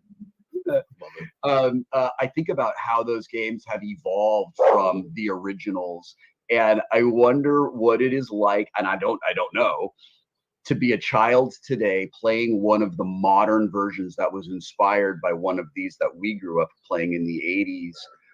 I've always wondered what it is like for them to see the familiarity of the seeds of the modern games. And what that's like, like going and looking at Link in the original Legend of Zelda and being like, that is absolutely not Link. No, right? I see. Right. No. I look at Ocarina of Time and I'm like, look how much he's evolved since then. And that was like 90s that came out. So even stepping back further. It's just Super Mario Brothers was so hard too. That was the one. Super Mario 3 was the first time I ever had to lay out the Nintendo Power with my cousin. And I was like, Metroid was the first time for us. Yeah. Nice. Yeah, we had to lay it out. We had to lay out Metroid, and like on one side of the floor, we had the Nintendo Power magazine, and then next to it were all the hand-drawn maps. Yep. To like keep track of all the places we were going. In the early aughts, J.J. Abrams wrote this terrific article for Wired about how every game we played on NES in the 80s was played on hardcore mode because you couldn't save your game. Death was permanent. You'd play like I'm sure that you did this, playing Nintendo for the longest time. Oh no, the machine has gotten hot. Oh yeah. So we lift the machine up off the ground. We put it up on a couple of books. We open up the front thing in the hopes that it cools down. Hit it with the fan. Yeah. Hit it with the fan, and then I have to go out. Don't turn off my Nintendo. Don't touch my Nintendo. I come home, my Nintendo is off. Like that happened to all of us. Oh, yeah. It is the Gen X version of my mom threw out my baseball cards. 100%. It was always heart-wrenching. 100%. Now I got to ask this. And Yeah. we have more Kings questions coming up, but Okay. Your favorite NHL player, not Gretzky? Like of all time or currently active?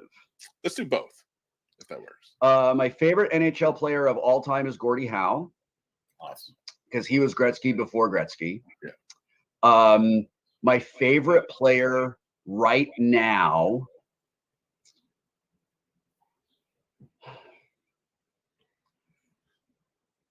in the entire league, there's so many good players. Like, I hate how much I respect Connor McDavid. Right. He's just incredible. It's ridiculous. Like, just fuck that guy, man. He's so good. He's just so, and Draisaitl too. They're just like, I hate Edmonton, but they're so fun to watch. Like I just love Anze Kopitar. I've loved him since he was drafted by the Kings. I think he is just a good person. He's a good leader. He's a good role model. He's an extraordinarily talented hockey player. I loved Dustin Brown. I talk about how Wayne Gretzky brought hockey to Los Angeles, but Dustin Brown brought the Stanley Cup to Los Angeles twice. And that is significant. I mean, I'm sure that if I spent more time and thought about it, there are guys like Pat LaFontaine and Ray Ferraro and Steve Yzerman. Like, just like, I've been lucky to watch insanely good hockey players. Yeah, for sure. But just like right now, when it comes to players that you watch and just go, how in the world did you even make that happen? Right? It's like watching Sidney Crosby in 1993. And it's got to be McDavid. There's not another player who can do that stuff. There's not another player who goes coast to coast from behind his own goal line to score. And it's sick. It's so sick. And he's just that guy right now. I think that's it's actually pretty funny. One of my best friends from college, is a huge fan as well. Yeah. But in 2010, I grew up playing hockey, watching hockey. I'm a big Rangers fan. I cheer for the Capitals now that we're in like Northern Virginia. Sure. What position did you play? I was a right wing. I was a lot better shape back then. Yeah.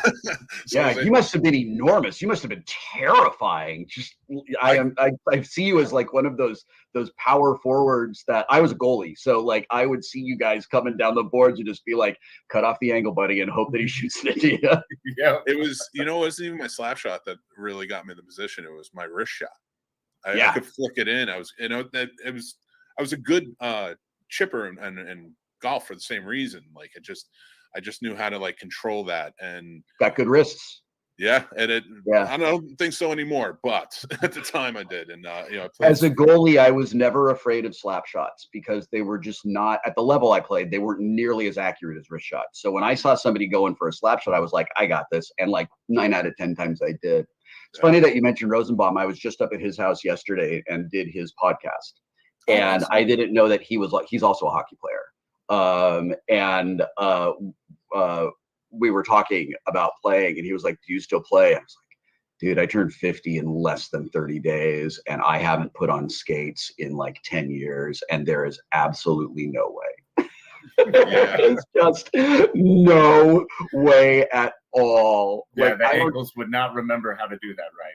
Oh, man. Like, I would just, if I tried to put on gear now, I don't know if I'm even strong enough to like carry goalie gear like I used to, like putting on pads. It's like, sorry guys, I cannot get to the ice from the bench. You're gonna have to drive me in a car. Well, my stepson is really getting into sports now, and he has kind of like latched on to me because I played a lot of sports as a kid, and so we'll go out and like I'll play with him and stuff. And I was like, and he's been watching hockey with me. He's like, I'd really like to try that. So I went right out and I got sticks and I got, the nets and stuff. And we've been playing more. And I was like, I still kind of have the wrist shot there. And I'm like trying to teach him. I'm like, shots are fine, man. You can see that all day long. Let's get this wrist shot down if you want to play. But he's awesome. Falling in love with it. And, I love that. I'm really happy for both of you that you have something to share together. It's really cool. I want to say you've been really inspiring too as a stepdad and how you've stepped up. And we have, my wife and I together have our 5-year-old, and that's our son. But like, my stepson, and Casey, I think can attest to this, is like, he's like such a big part of my life. I've been in his life since he's 2. And like, we get along like with all the geek stuff. He collects pops too. Like, so like we always are trying to connect in that way. But like, reading your story and such was like really, like being a stepdad, like you don't have a lot of stories like that. So it was really cool. Yeah, that's awesome. Secret stepdad handshake. I love it. My buddy Joe wanted me to tell you, go Kings. I guess he followed. They got a lot better yesterday. Like, I think the Kings traded for Kevin Fiala, which absolutely makes them a playoff team. Like they are, expectations now are to make the playoffs, and it hasn't been that way for a while, right? So expectations now are make the playoffs. And I think a reasonable expectation is get past the first round. I think that they're definitely heading in that direction. I'm very excited about it. That's doable. I mean, the Western Conference is right for the picking. So we gotta get rid of those Golden Knights. yeah, we're in a rough division now. The Pacific Division has gotten real good, but that's okay. It's fun. Every game is fun to watch because of that. Oh, absolutely. All right, I gotta ask you. Not your favorite genre to work on. We're going to get there. Okay. What's your favorite genre to watch?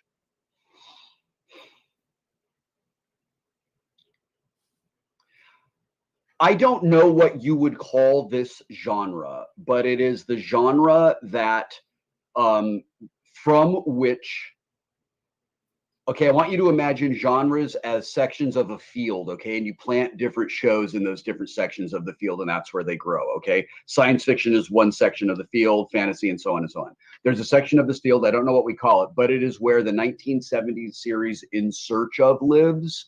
It's where Ripley's Believe It or Not is grown. It's where Beyond Belief, Fact or Fiction is grown. It's that like pseudo, that's like it's paranormal programming that acknowledges that paranormal stuff isn't real, but it's fun to pretend that it is. Now, this is very, very different from the modern paranormal stuff, which pretends that it's real, and it's not.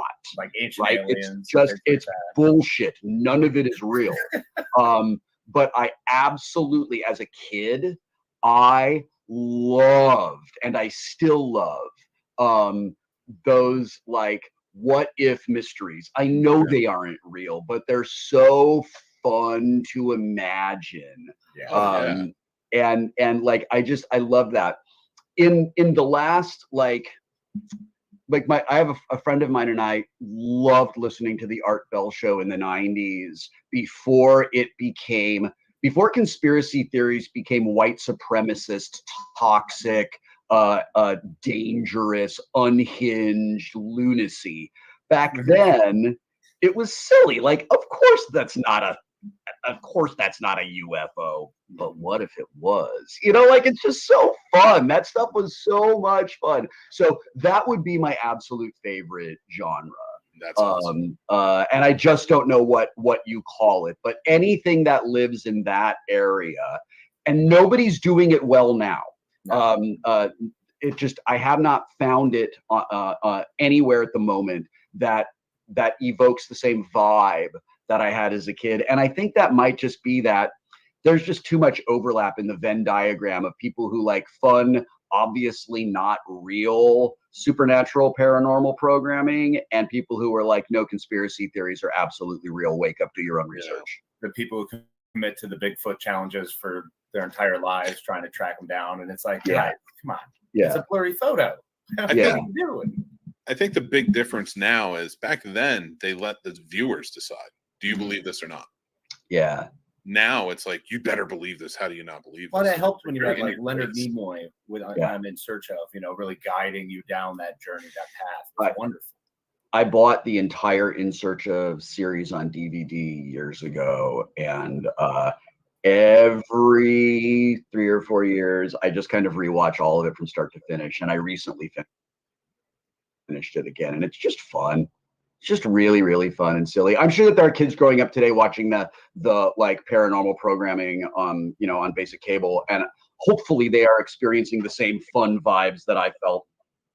Hopefully they know that it's not real, but it's just fun. Like, but honestly, I feel like kids are kind of cheated today. The like Ghost Bros guy is so dumb and just like cringy, and like we got Leonard Nimoy, who was cool. Yeah, he was great. We got Jonathan Frakes, who was like had gravitas, the ultimate cool man. He was great. Yeah, totally. Oh, perfect. Well, yeah, that was a fantastic genre, and one that I think really inspired a lot of critical thinking. It was like writing prompts. And writing prompts is a great way to think of it. Yeah. That's a great. I didn't even think about that as its own genre, but it definitely works so perfectly. I love that. What's your favorite comic book cover or issue? I actually really, really love the variant cover Emma Rios did for the Fox comic that Felicia Day and I wrote. It is, so Paul Duffield did one cover. That's Fox in his Avatar outfit, just like with the staff and a big, gorgeous a cloak with all these glowing runes on it. But Emma Rios drew one that is Fox and Codex, like locked in this passionate embrace. That is just so Emma Rios, and I absolutely love it. And I cannot believe that I was able to get them. When we did that, the publisher was like, "Do you have an artist you want to work with?" And I said, "If he's available, I'd love to hire Jamie McKelvey." And they were like, we can't get Jamie McKelvey. And I said, actually, Jamie's a friend of mine. I'm going to ask him if he has space in his queue. And he did.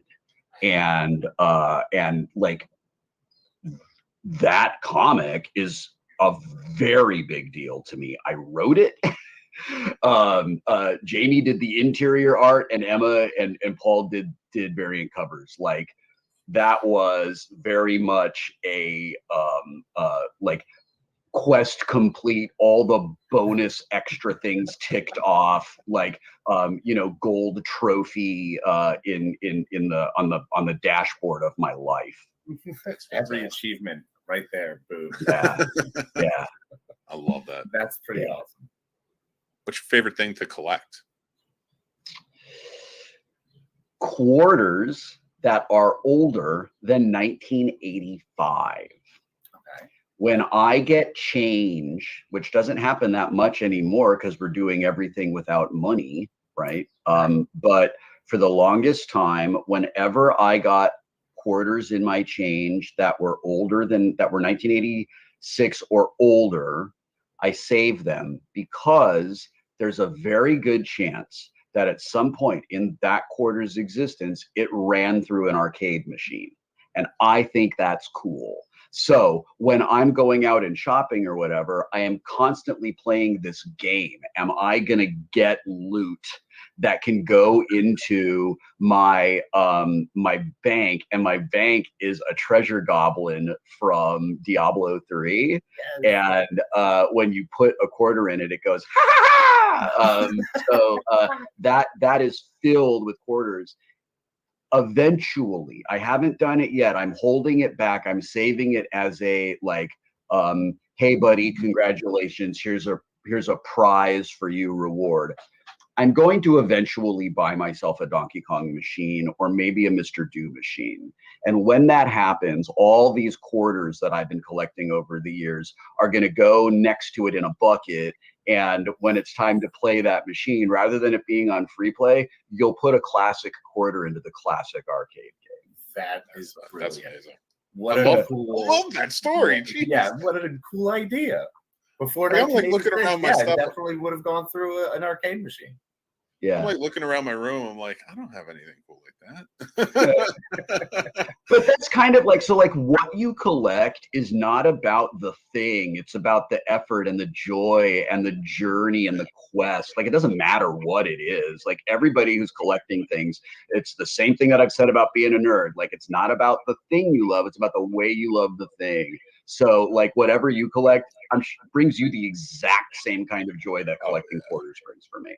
Well, it's funny because I did a review with my son of Minions Rise of Gru because he really wanted to do it with me yesterday. And he saw one, he made this for me at school. Oh, the only reason he made it for me was because I collect figures. And he wanted to make one from him. And I was like, and he saw it. That's the best thing. But he didn't realize it was sitting in my office. It sits right here always. Like it sits right next to me. So, and he saw it when we were doing it. He's like, you kept this? I was like, yeah, it's my favorite thing. Like it stays right there. It's never going to leave. That's incredible. I love that. Yeah, it's always, and like, you know, Casey, I know can attest to it. Like his daughter does amazing artwork and he collects artwork. So it's like, it falls right in line. So I actually have it all over my fridge and everywhere else over off camera, but it's all here. That's great. Totally covered That's up. She wonderful. loves doing it, and she loves always trying to be like, which character should I do? She's a big Pokemon kick right now, so it's all she's drawing every single Pokemon. It's fantastic. Yeah. And I think that's the important thing, especially collecting from your kids. Is like they see what you like, and they want to attribute or contribute to that in some way. Yeah. So the last question on this list. Yeah. And then we'll get a little bit deeper, but not, we only have a few more questions after that. Is what's your favorite movie and TV show all time? My favorite movie of all time is Blade Runner. Nice. I really love the director's cut, although I don't think it's the best way for someone who's never seen it before to meet that movie. I don't like the narration, but I do think it makes the movie a bit more accessible to a casual person who doesn't really understand what the universe is. And I thought the sequel was really, really good. I thought they did a really great job with it. I can't tell you what my favorite TV show is. It's changed so much. When I was a kid, it would have been like Challenge of the Super Friends or Thundar the Barbarian. Then when I was a little older, it absolutely would have been the original Star Trek. For a very, very, very long time, that would have stayed as like my number one favorite thing ever to watch. Then before the absolute complete incompetence of the showrunners revealed itself, Game of Thrones was amazing. What are we watching right now that I really, really like? It's not a traditional TV show, but it is a series, and I can't get enough of it. And it's Crash Course on YouTube. It's an educational series developed specifically for younger viewers, like for high school students. And each one is Crash Course Philosophy, Crash Course World History, Crash Course Economics. The one that I'm watching right now that is blowing my mind is Crash Course Black American History. These are like 7 to 15-minute episodes of incredible information, beautifully presented in a really simple to follow, objective, compelling way, and I cannot get enough of it. I watch so much of this every night, and I'm learning so much. I'm getting the same, we watch television to kind of like have an escape and have a respite from things, and for whatever reason, lately, I've been doing this a lot, so I'm spending a lot of my days, I'm spending a lot of time revisiting a really lousy childhood, and I'm spending a lot of time talking about mental health recovery and stuff, and it's draining, it's tiring, and there have been days where after a few interviews I'm just like, I can't anymore, I am wrung out. And when that happens, I don't want to go turn my head off and watch something brainless. I want something that's interesting and like intellectually nourishing. That's just how I'm wired, and that's the thing that I've been watching. It's great. I also have the extraordinary privilege of watching all the current Star Trek series for my job on the Ready Room, and an enormous benefit of that is I'm watching episodes of the various Star Trek series that have not aired yet. So like one of my favorite things to watch is the upcoming season of Lower Decks that I can't talk about at all. I love that. And I know as soon as you said that, Casey's ears perked. We both love it, but it's amazing. It's talking about it. Absolutely fantastic. I'm going to tell you. So listen, you'll enjoy this. Mike McMahon and I were talking to each other at the Star Trek Mission Chicago Con like a month or so ago, and I said, "Listen, I have a pitch for Lower Decks. Will you listen to it?" And he was like, "Absolutely." And I said, "Okay." So for some reason, Wesley Crusher goes to the Cerritos, and I don't know why he's there, but he really wants Mariner to think he's cool. He's not interested in her romantically. He's not trying to like make a pass at her or pick her up. He just thinks she is so cool. She's a captain's daughter. What are you talking about? That's amazing. And Wesley is just like, I just want to be friends with her. I want her to think I'm cool. So he's like, you're a captain's daughter. I'm a doctor's son. We have so much in common. Like, let's hang out. Like, look at this fun science project I made. Meanwhile, Boimler cannot believe that Wesley Crusher from the Enterprise, who flew the Enterprise as a teenager, is on the Cerritos. Are you kidding me?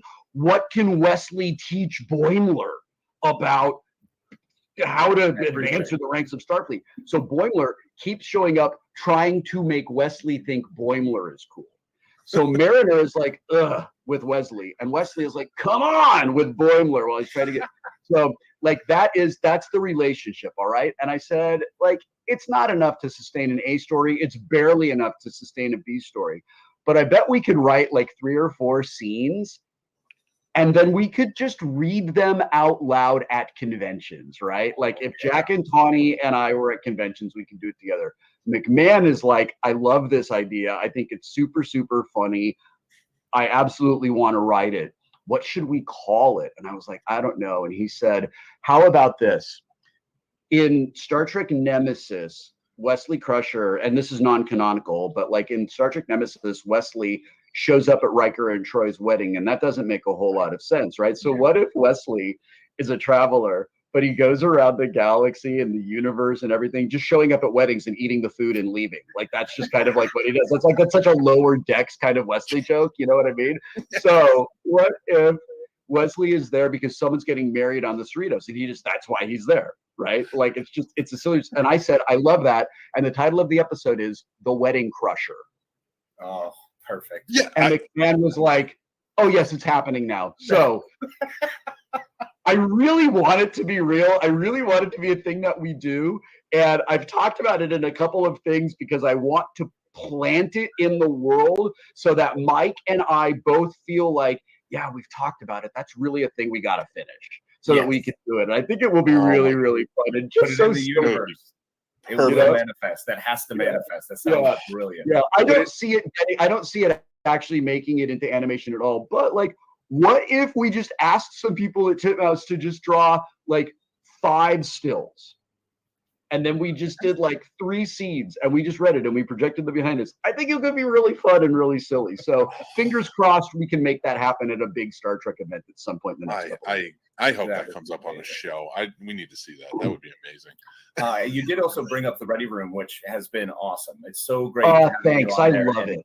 Wait, Casey. You get 3 Star Trek questions. You know that. I know. Pick one. No, I'm just kidding. You go ahead. I'm not going to make that one of your questions. You get to keep your 3. This isn't one of your 3. This is just a free offer from me. I'm just dropping it out there. I just want. I will tell you that Ready Room is my favorite job I've ever had in my life. Wow. I love it, and I love. There's this beautiful parallel journey of me and Wesley Crusher, where we were both placed on these paths as kids without our participation or consent. And there's this moment where each of us realizes this path isn't right, and we leave.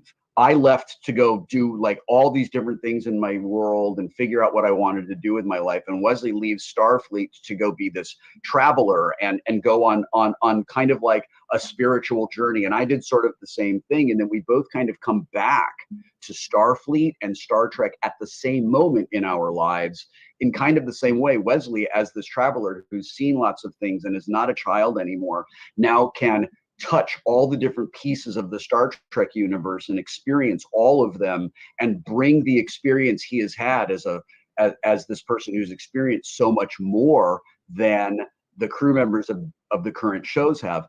And it's the same way for me as a person. Like, I'm in legacy Star Trek. I was a kid when I did Star Trek, and it was 30 years ago, but I was doing Star Trek before a lot of the current Star Trek actors were even born. And that puts me in this incredible place where I am an elder in that world. And I'm also a fan, and I get to celebrate it, and I love it. And I feel like Wesley feels that way about the universe, that he loves this galaxy, he loves this prime universe, he loves everyone in it, he wants to protect it, and that's the way I feel about Star Trek. So I sit in that chair on the Ready Room and like reach my hand through the veil and touch different Star Trek shows. And Wesley Crusher's doing the same thing, kind of like touching the different places of the Star Trek universe. He can go anywhere.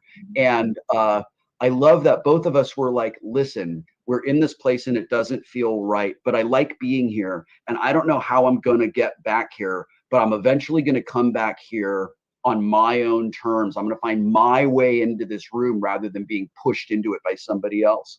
Wesley did that with Starfleet, and I did that with Star Trek. And it's really meaningful to me. We just finished our 50th episode of Ready Room, and I cannot believe that. And I'm grateful for it. It's an incredible privilege. I say it every few episodes, and I really mean it.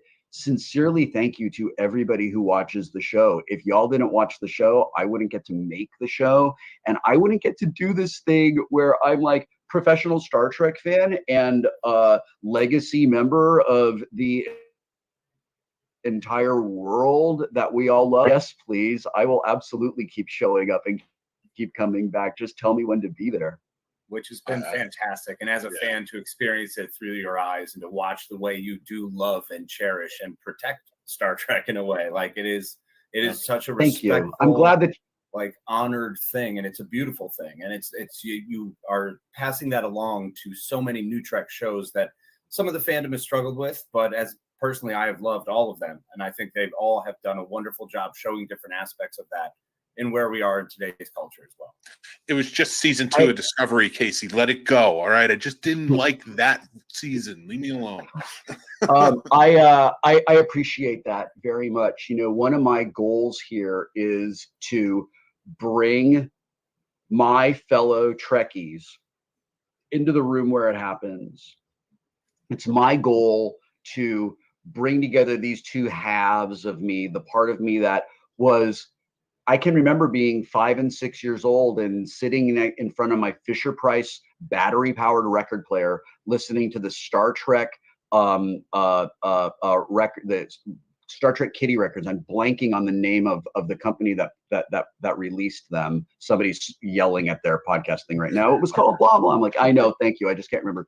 I can't remember what it was. But anyway, I would just sit there and listen to them because I couldn't watch Star Trek. It was only on TV, you know, like once a day.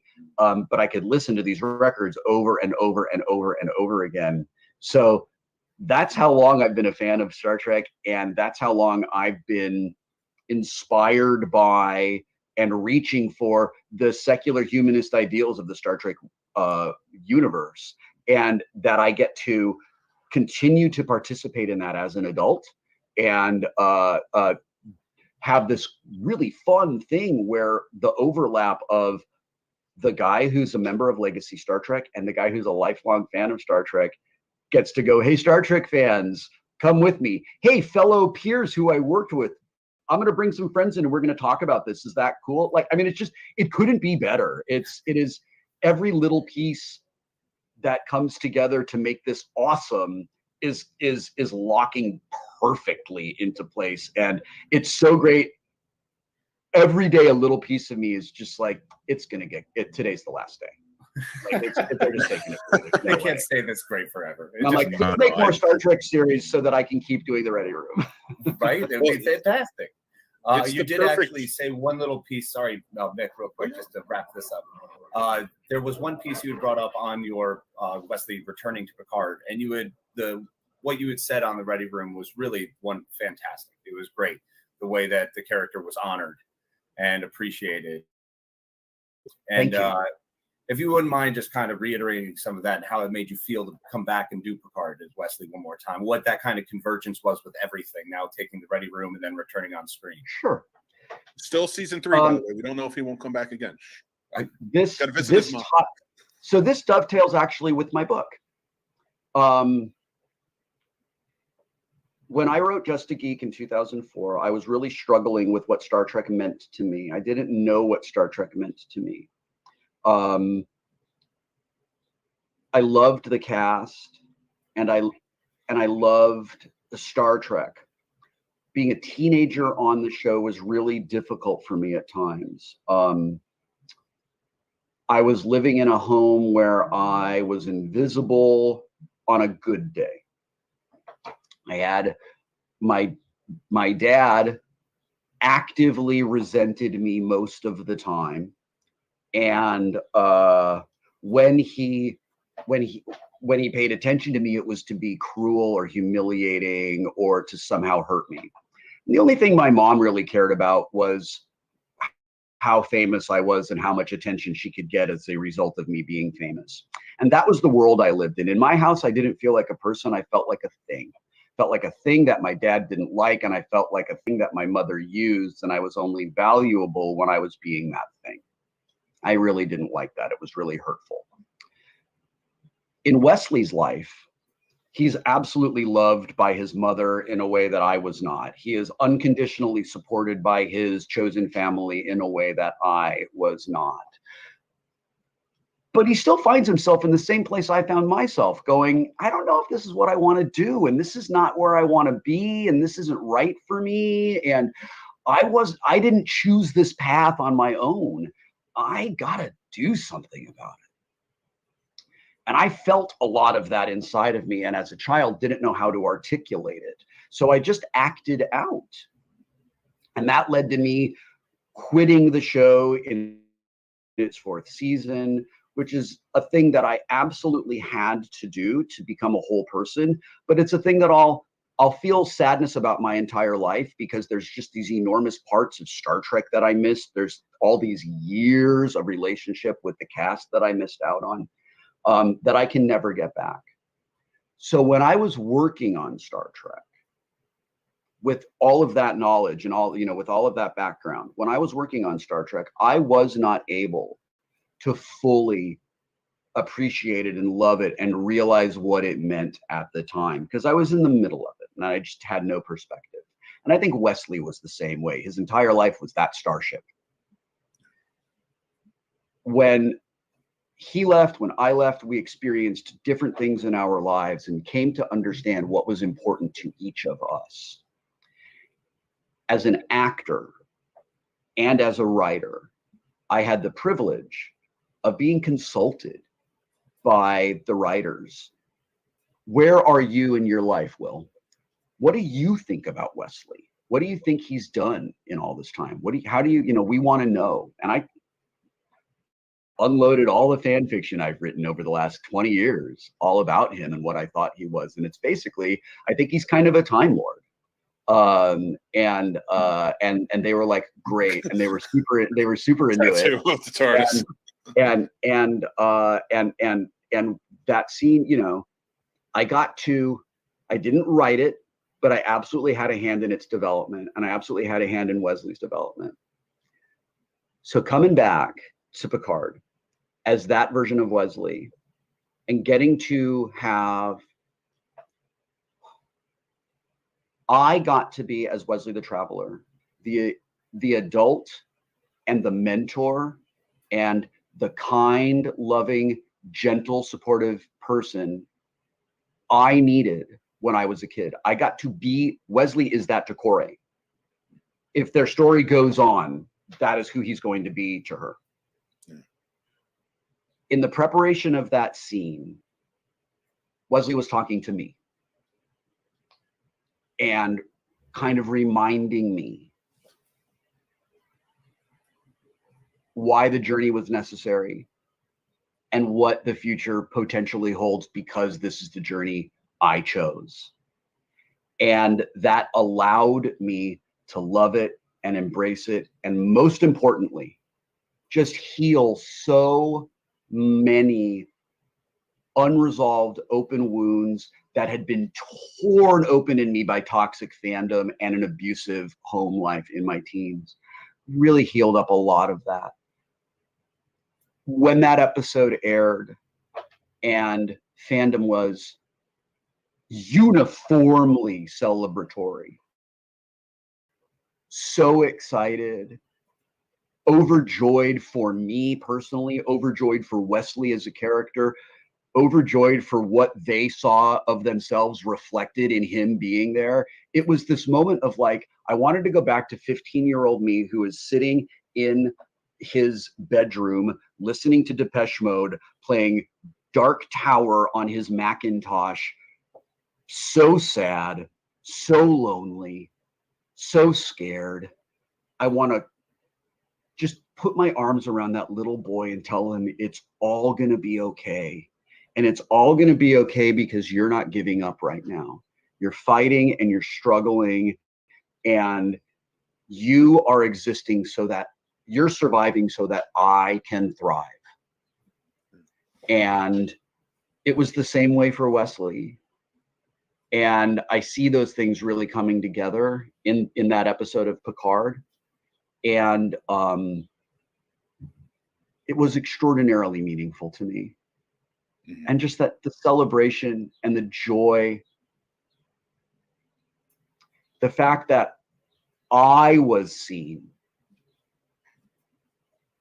as much as Wesley was seen because of that thing was really, really important to me. All I ever wanted in my whole life was to be seen, and all I ever wanted was to be like accepted and just I just always wanted to feel like the things that were important to me, it was like okay that those things were important to me, and that like the things that made me were valuable. And I grew up feeling like I had to make all of those pieces as small as possible because what was the only thing that mattered was being the thing. And I think Wesley kind of felt the same way a little bit. You know, he was the doctor's son, and he was the smartest person in the room all the time. And he, as the original Traveler said, was destined for these unbelievable things.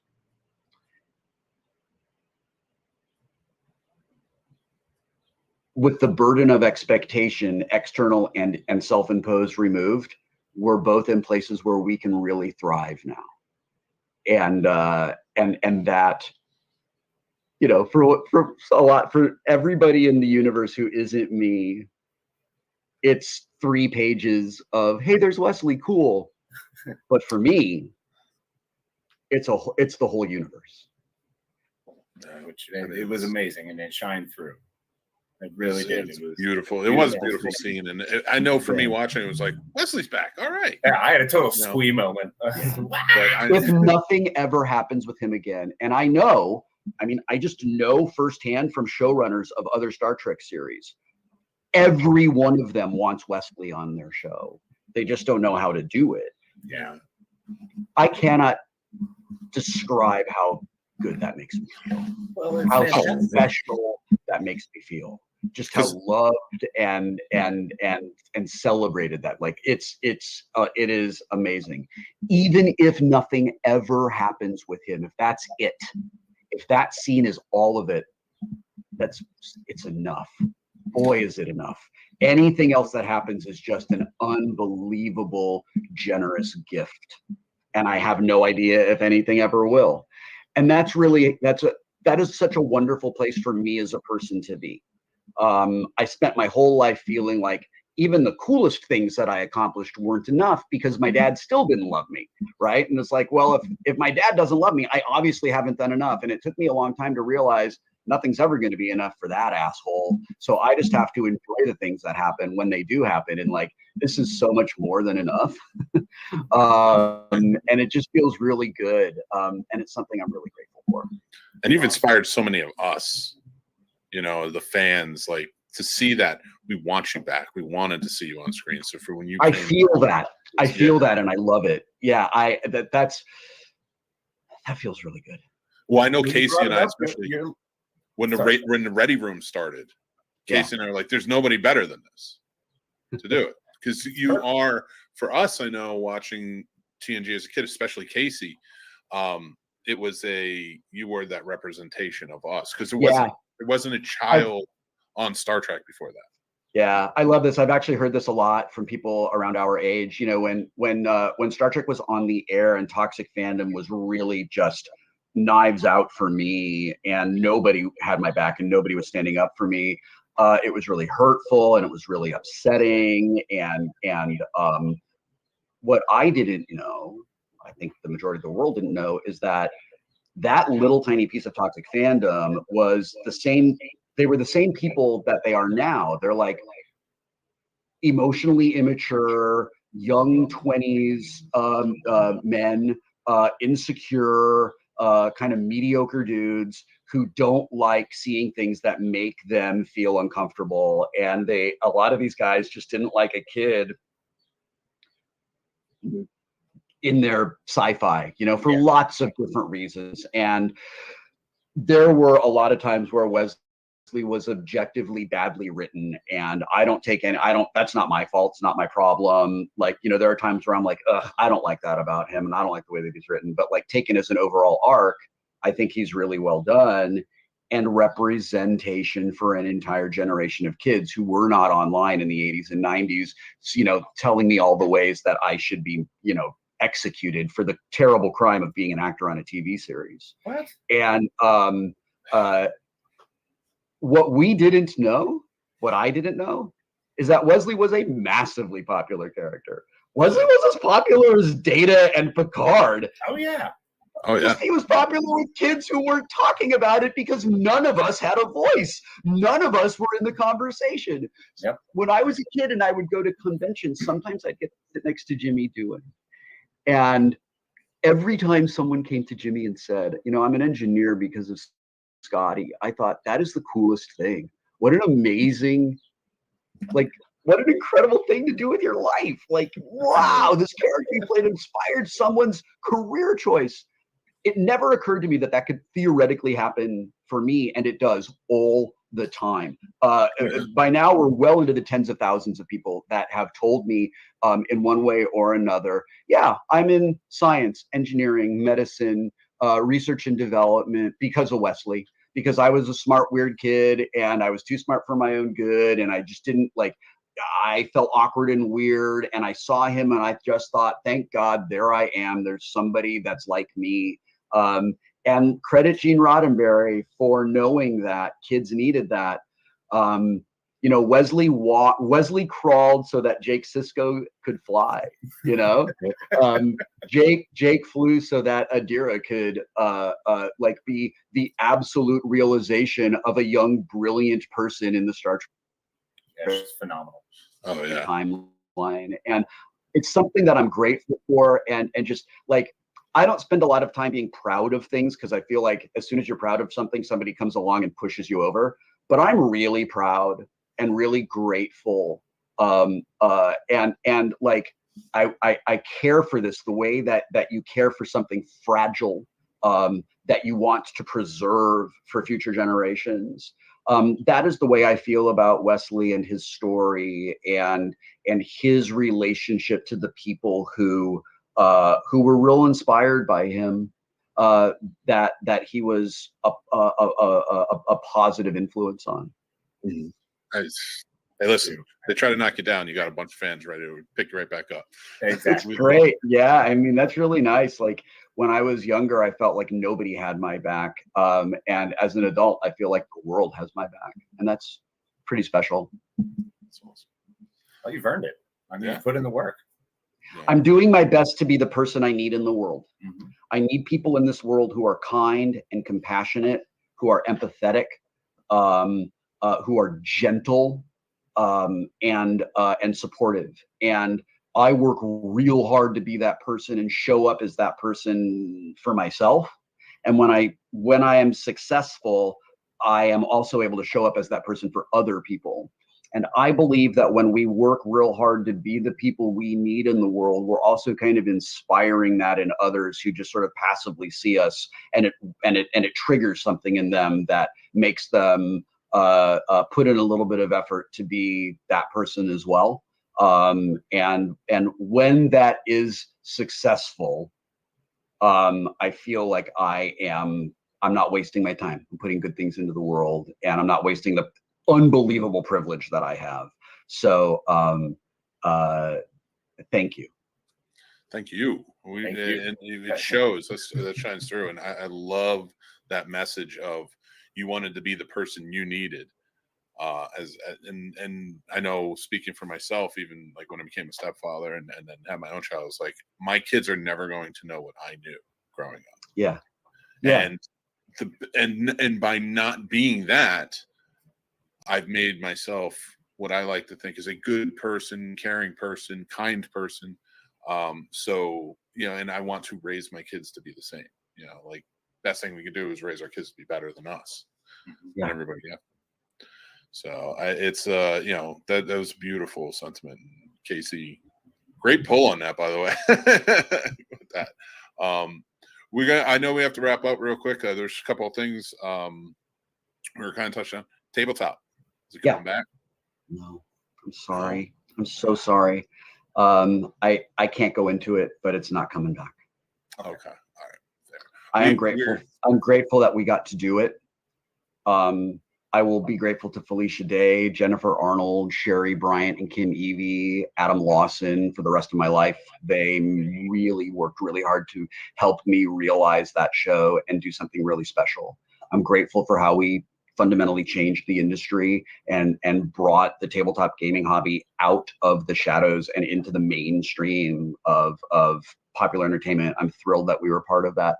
as you can see behind me, I still love playing tabletop games. But the show tabletop doesn't belong to me. And that's one reason it won't happen. I also I have so much happening in my life right now.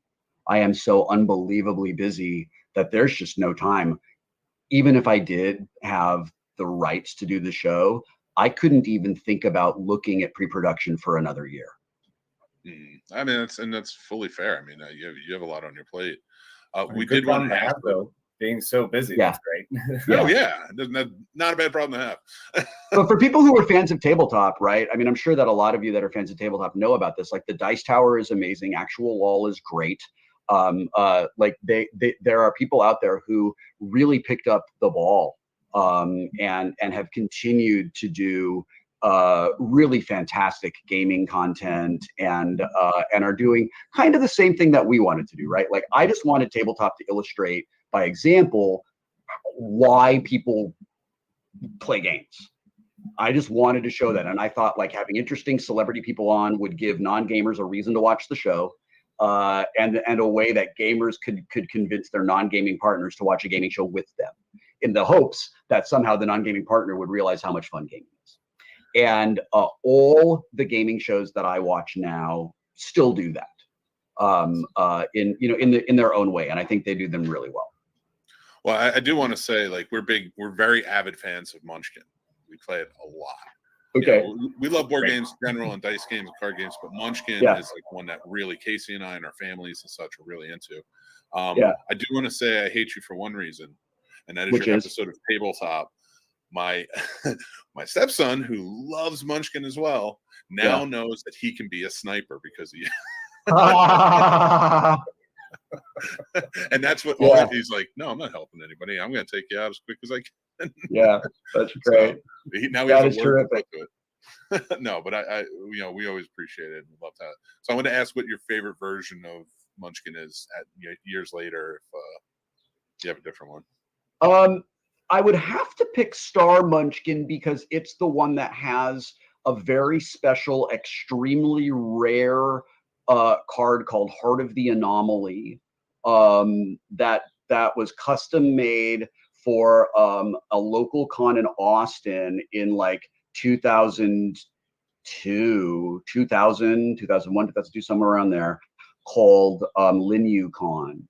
And they only made a couple hundred of them. They are extremely valuable to Munchkin collectors.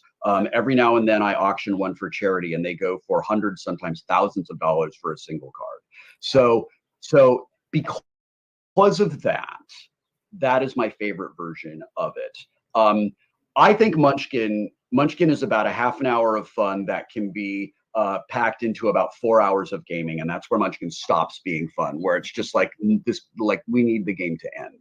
So with that in mind, the base game is great for me. I really enjoy the base game, up to the point where all of us at the table are like, okay, you win, new game.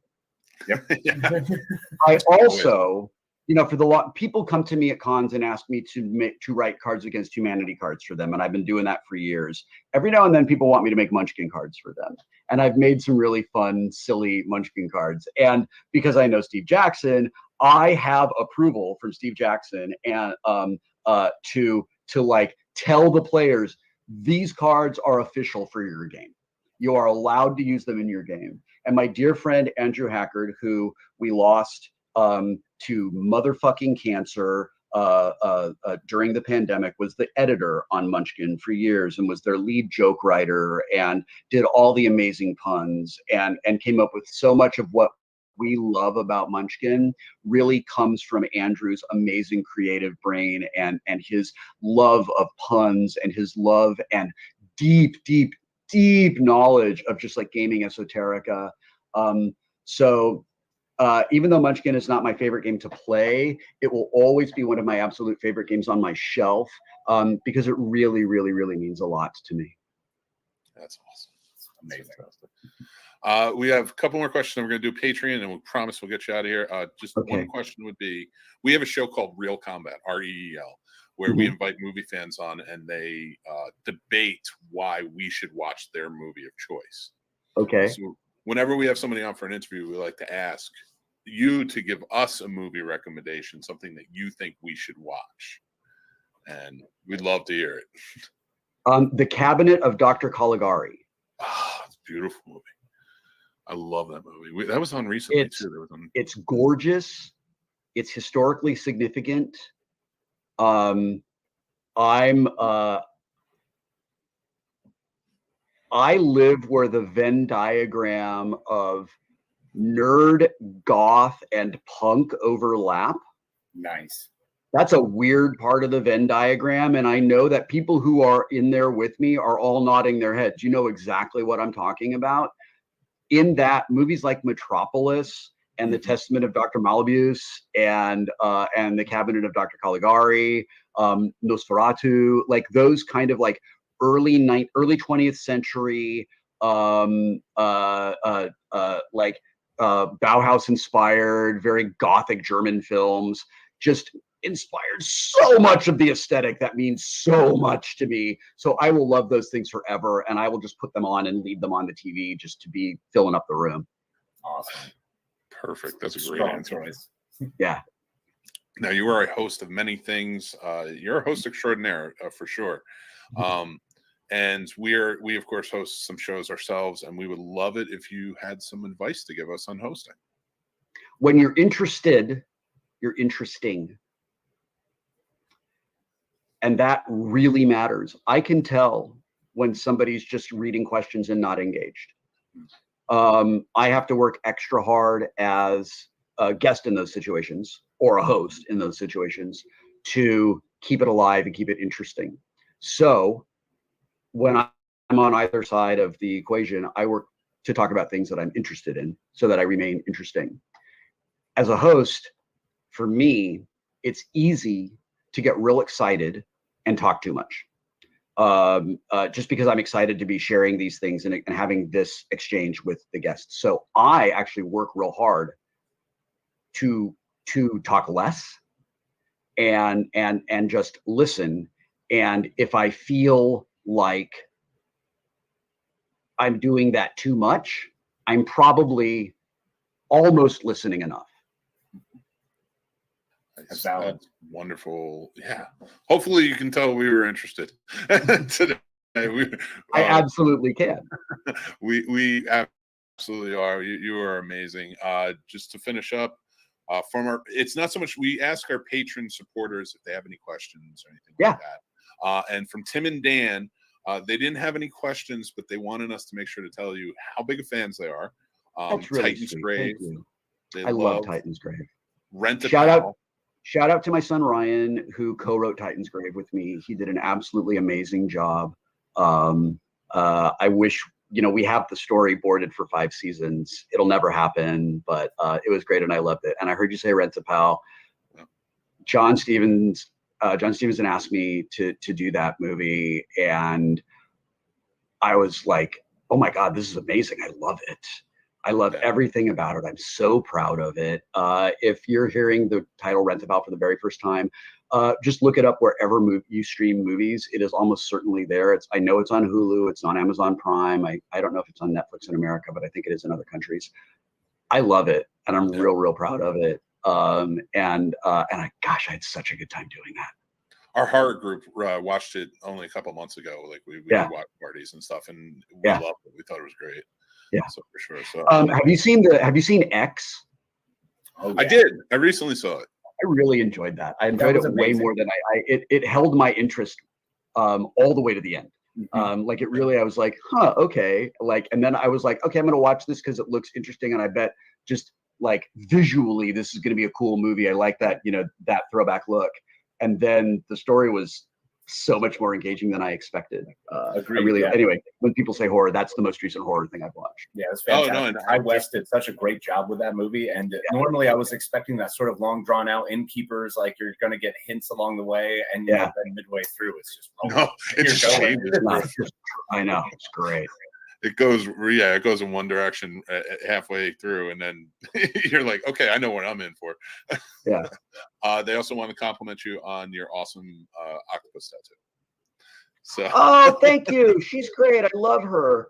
So this is I'm working on a cephalopod sleeve over here. You can sort of see Oh, nice. There's a nautilus, and then I've got a cuttlefish under here that's going up. But my artist lives out of state, and we had a very, very long session. And I ran out of endorphins, and I was like, I gotta stop now. And she was like, cool, I'll see you in about a month.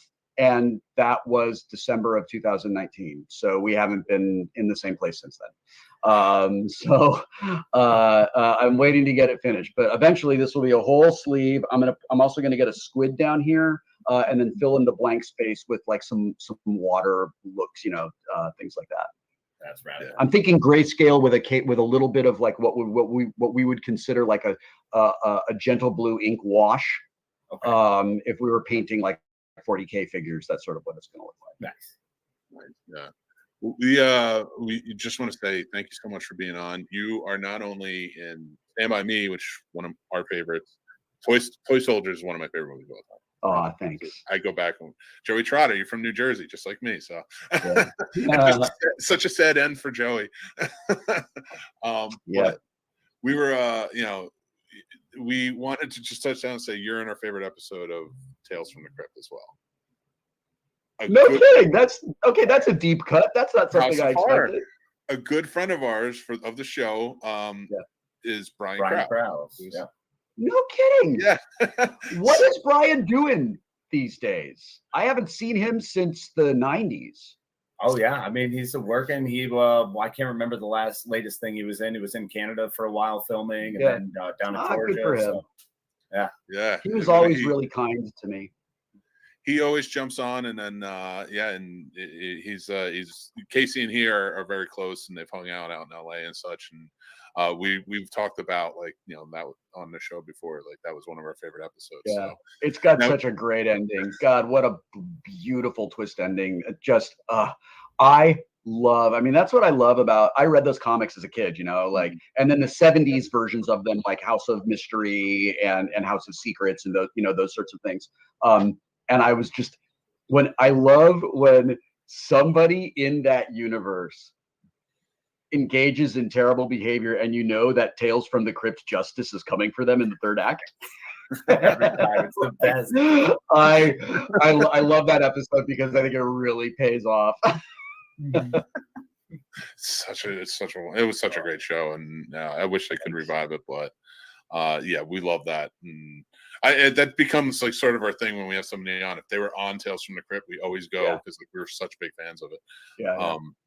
But thank you so much for being on the show today. Oh, it's been a real pleasure. I've really enjoyed it. It's been lovely talking with you both. Really appreciate it. It's meant a lot. Thank you so much for your kind, wise words, and also just being able to kind of have that conversation of seeing. I kind of jumped onto this episode expecting to have these big conversations and all these thoughts that I had about Star Trek next gen, but really having this conversation and having watched you and know where you've come and how far you've come and what your future holds. I'm more excited about your future and super excited to see what you have going forward. So thank you very much. It's been You're very kind. Thank you very much. I'm excited too, which is weird because I've spent my whole life just being afraid of what's on the other side of the event horizon. And at this moment, like professionally and personally, I sincerely, genuinely feel excited.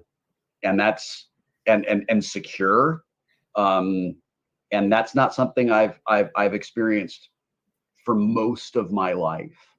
And just having that sense of emotional security, financial stability, and knowing where my career is going, is something I'm really grateful for. That's fantastic. Awesome. Well, thank you, and thank you everybody for watching, and we will talk to you guys soon. Take care. Appreciate you.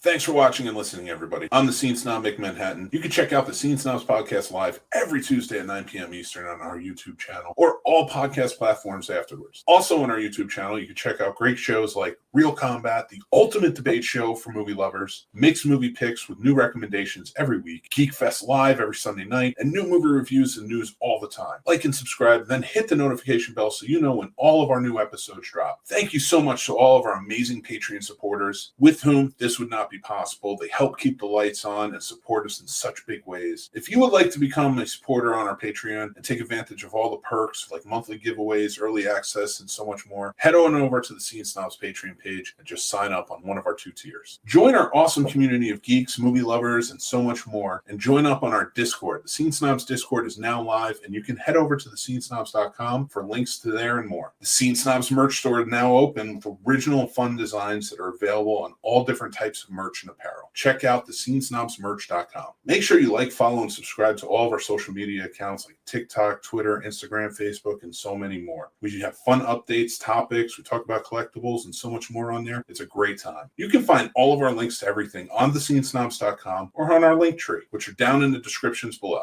Thanks again, everyone. Stay tuned and stay geeky.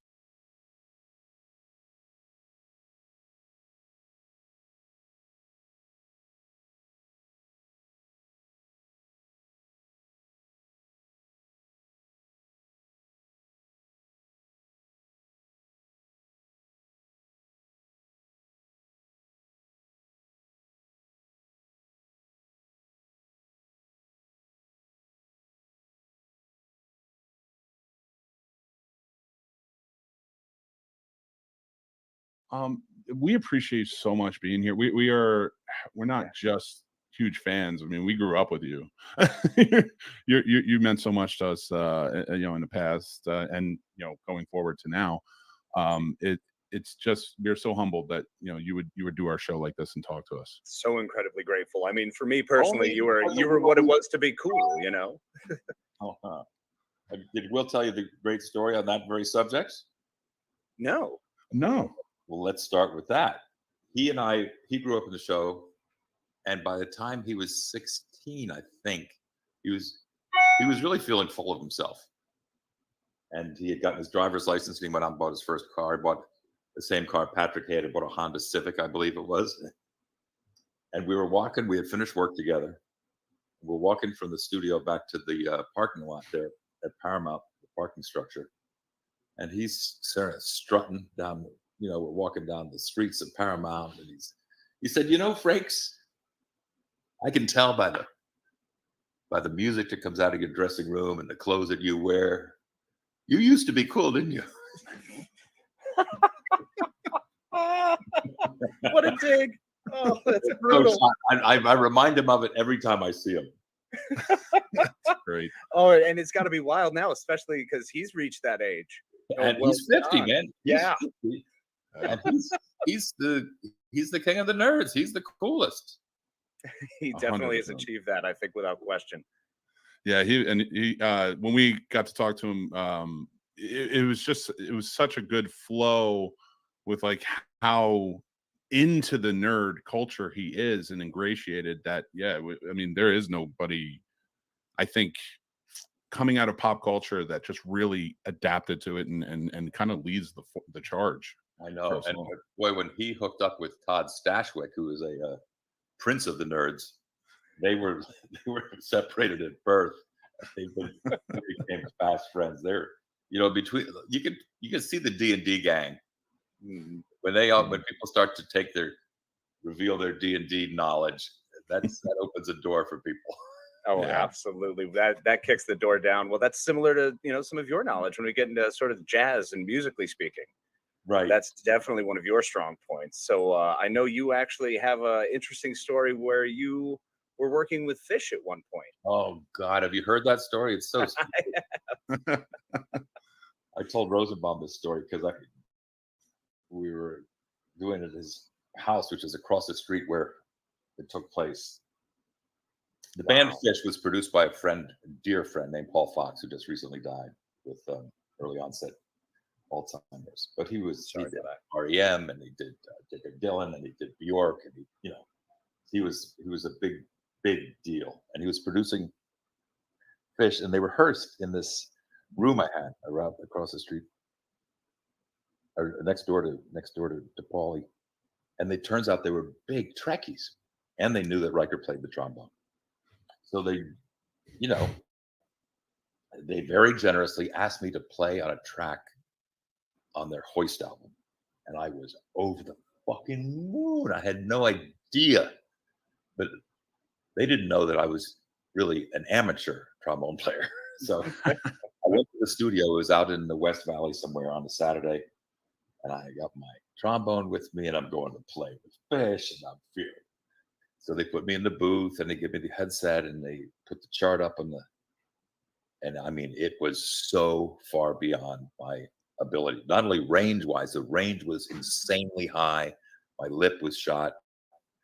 I don't play well enough. I didn't play, and I was also really fast.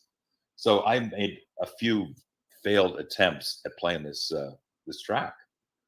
And there was a lot of noise, and it became clear to all of us that this was not what they had hoped it would be. So they generously, thanked me. Went on and hired a trombone player from Tower of Power, who's a real trombone player, and I had what I thought was a story about. That's a heck of a story. Yeah, but it gets better. 6 months later, Paul comes to me with a gold record, and they had released Hoist with this little track called Riker's Mailbox, and it was all of the outtakes from that attempted session.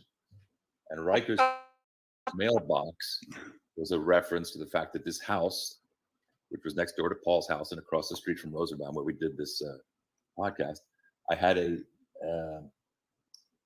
was like cow. You know those mailboxes? Some of them look like largemouth bass, and some of them look like cow. Oh, This yeah. was a cow that had the shit beat out of it because it was way up in Laurel Canyon, and cars hit it, and trucks hit it, and delivery guys. So it was dented and falling over, and very distinctive, very much a landmark on that part of the street. So That's brilliant. hence the title, Riker's Mailbox. That is, oh my God, that's fantastic. Oh, and it's like for something like that though, and loving music so much and be invited to do it on their album. And how do you? What's your mind frame going into that? Like I didn't know I was going to choke. I didn't know it was going to be a failure. Wow. I live I live one town over from Fishman, from John Fishman.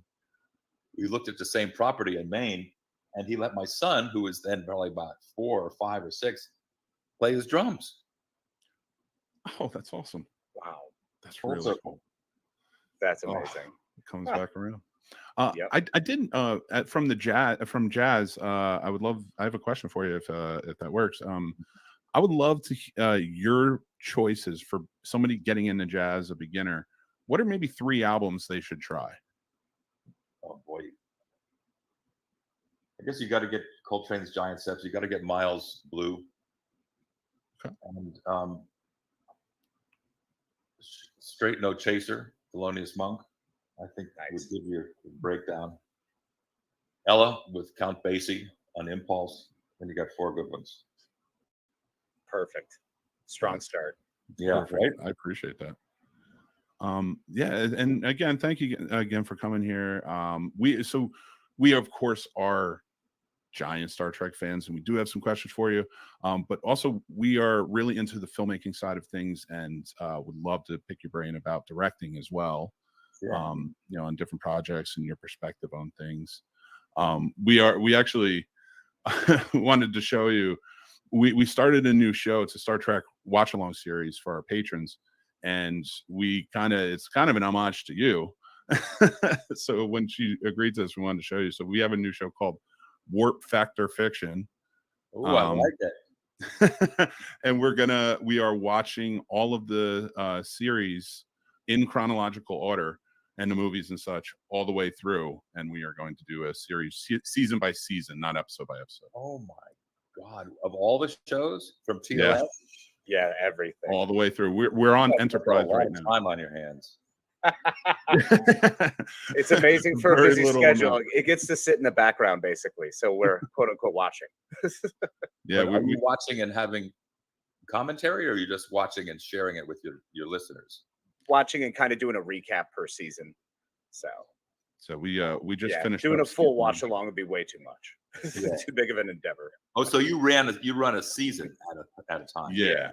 So we'll do 2 episodes a month, and we'll watch a season and then talk about that, because we really want to get into more of like the philosophy during timelines and stuff. Like, right now with Enterprise, the Prime Directive sort of not existing, and kind of go through that motion. Interesting. And how far along are you? I'm on season 3 of Enterprise. Yeah, he's in season 3 of Enterprise. I'm on season 2. So we're chugging along. Ways to go. Oh, But, so you're watching it separately. You're not sharing it online. No. Oh, no. Yeah, we're watching it. I thought, God, you're going to put your audience through that. That's far too much. Far too much. Yeah, no, but we have been enjoying it, and a good time with it. It's just to rewatch everything again, especially in order of the time orders. It's been kind of. What do you make of the questionable decision to include Riker and Troy in the last episode of Enterprise at the end of season 5? I'm gonna let him be honest, Casey, because I'm gonna say I am fan service all the way. Like when I see you guys, I'm like, yes, 100%. I can appreciate the aspect of fan service. I think I struggled with it. It took away a bit from the adventures that we had from Enterprise, but I also understood the need to wrap it up, and it was a good way to put a cap on it necessarily. But I still would have liked my 7 seasons of Enterprise. Sure. But how did you feel about it? that? I felt it was a mistake. It was sold to me as a quote unquote Valentine to the fans. And then as it dawned on me what we were doing, I thought, if I were Scott, certainly, not only would I be insulted, my feelings would have been hurt. And he was such a mensch. I talked to him when we got there. I said, dude, this feels weird to me. It's got to feel weird to you. I'm sorry that we have been put in this position. I think it's insulting to ask 2 people from a show that happened to last 7 seasons to come in and close your show down prematurely after 5 seasons. It just felt. I get fan service, and I'm the biggest whore on all of Star Trek. So so it's it just has always resonated as a bad choice. Okay. Oh, that's a great point. I never thought about it. Thank you for your honesty. I really appreciate that. No, it gives me something new to think about too. Mm-hmm. So we were talking, a couple of questions that we put together, especially with the Star Trek. Carrying on the Star Trek legacy from Roddenberry to Berman and Piller, how have you seen it grow from the creator's perspective and with the new viewpoints being brought in? It's been fascinating to watch, particularly going on to the to the next versions. The Discovery, Picard, Strange New Worlds of Star Trek, in which I believe the creators, Alex and Akiva and Terry and Shaban and Michelle and all the writers on these shows have allowed their own voices a little bit. They're all loyal and they're all canon, but they have the biggest difference I found, and specifically in this 3rd season of Picard, and I think it's been very successful, is the idea that there is conflict. Roddenberry was very adamant that in the family of the Enterprise, on the bridge of the Enterprise, there would be no conflict, and that's tough. And conflict, as we know, is the heart of drama. So it always bumped with me, and I think it bumped with a lot of actors and directors and other writers. That makes for a more complicated way to entertain. Mm-hmm. And what Terry has done with this 3rd season, specifically with Riker and Picard being in conflict, Riker and Troy, as you'll see tonight. This probably won't be tonight, but this week, whenever you guys see the new episode with LaForge, he's not too thrilled with what he's been asked to do. There's a lot more conflict than there ever would have been on Next Gen, the show. Mm-hmm. Yeah, and it's been great seeing that. Sorry, Mac. That one of the greatest parts has been watching that in the new season of Picard, the you and Picard moment where you kind of both exchange roles for a moment. Yeah. Where you take over that captainship and you kind of have to put him in his place as he's trying to be the him off Maverick. the fucking bridge. I said, get off my bridge. Get out of here. Yeah. It was Casey, awesome. Casey and I were actually talking about that after the episode because it seemed the way you were as a captain on the Titan when you took over was this father figure who's like, I need to protect everybody. You're telling me to attack, and my job is to make sure that we can get out of this alive as much as possible. And then I listened to him, and it was a mistake. Yeah. Yep. Absolutely. Now that did you cherish that moment where you're throwing him off the bridge? Did you get a chance to do that a few times, take a few takes on it? Of course I did, and I decided to play it on him in the cut. Oh, that's amazing. And you guys coming back together again in this new season has been brilliant. I've fallen in love with just seeing you guys in action again, especially Picard and Riker on a bridge. Like, it's just been amazing. But coming back into it, and one of the things, like, with the directing, especially of the different episodes, a different series of Star Trek, does your mindset change going from each series because it's a different location, different storyline going on? Like, how do you kind of marry everything all together, and or do you not? Do you just go with what the writers are doing, or what you're directing? That's a really good question. Each of the shows have their own flavor and tone, but there is an overarching arc. Listen to that horrible English.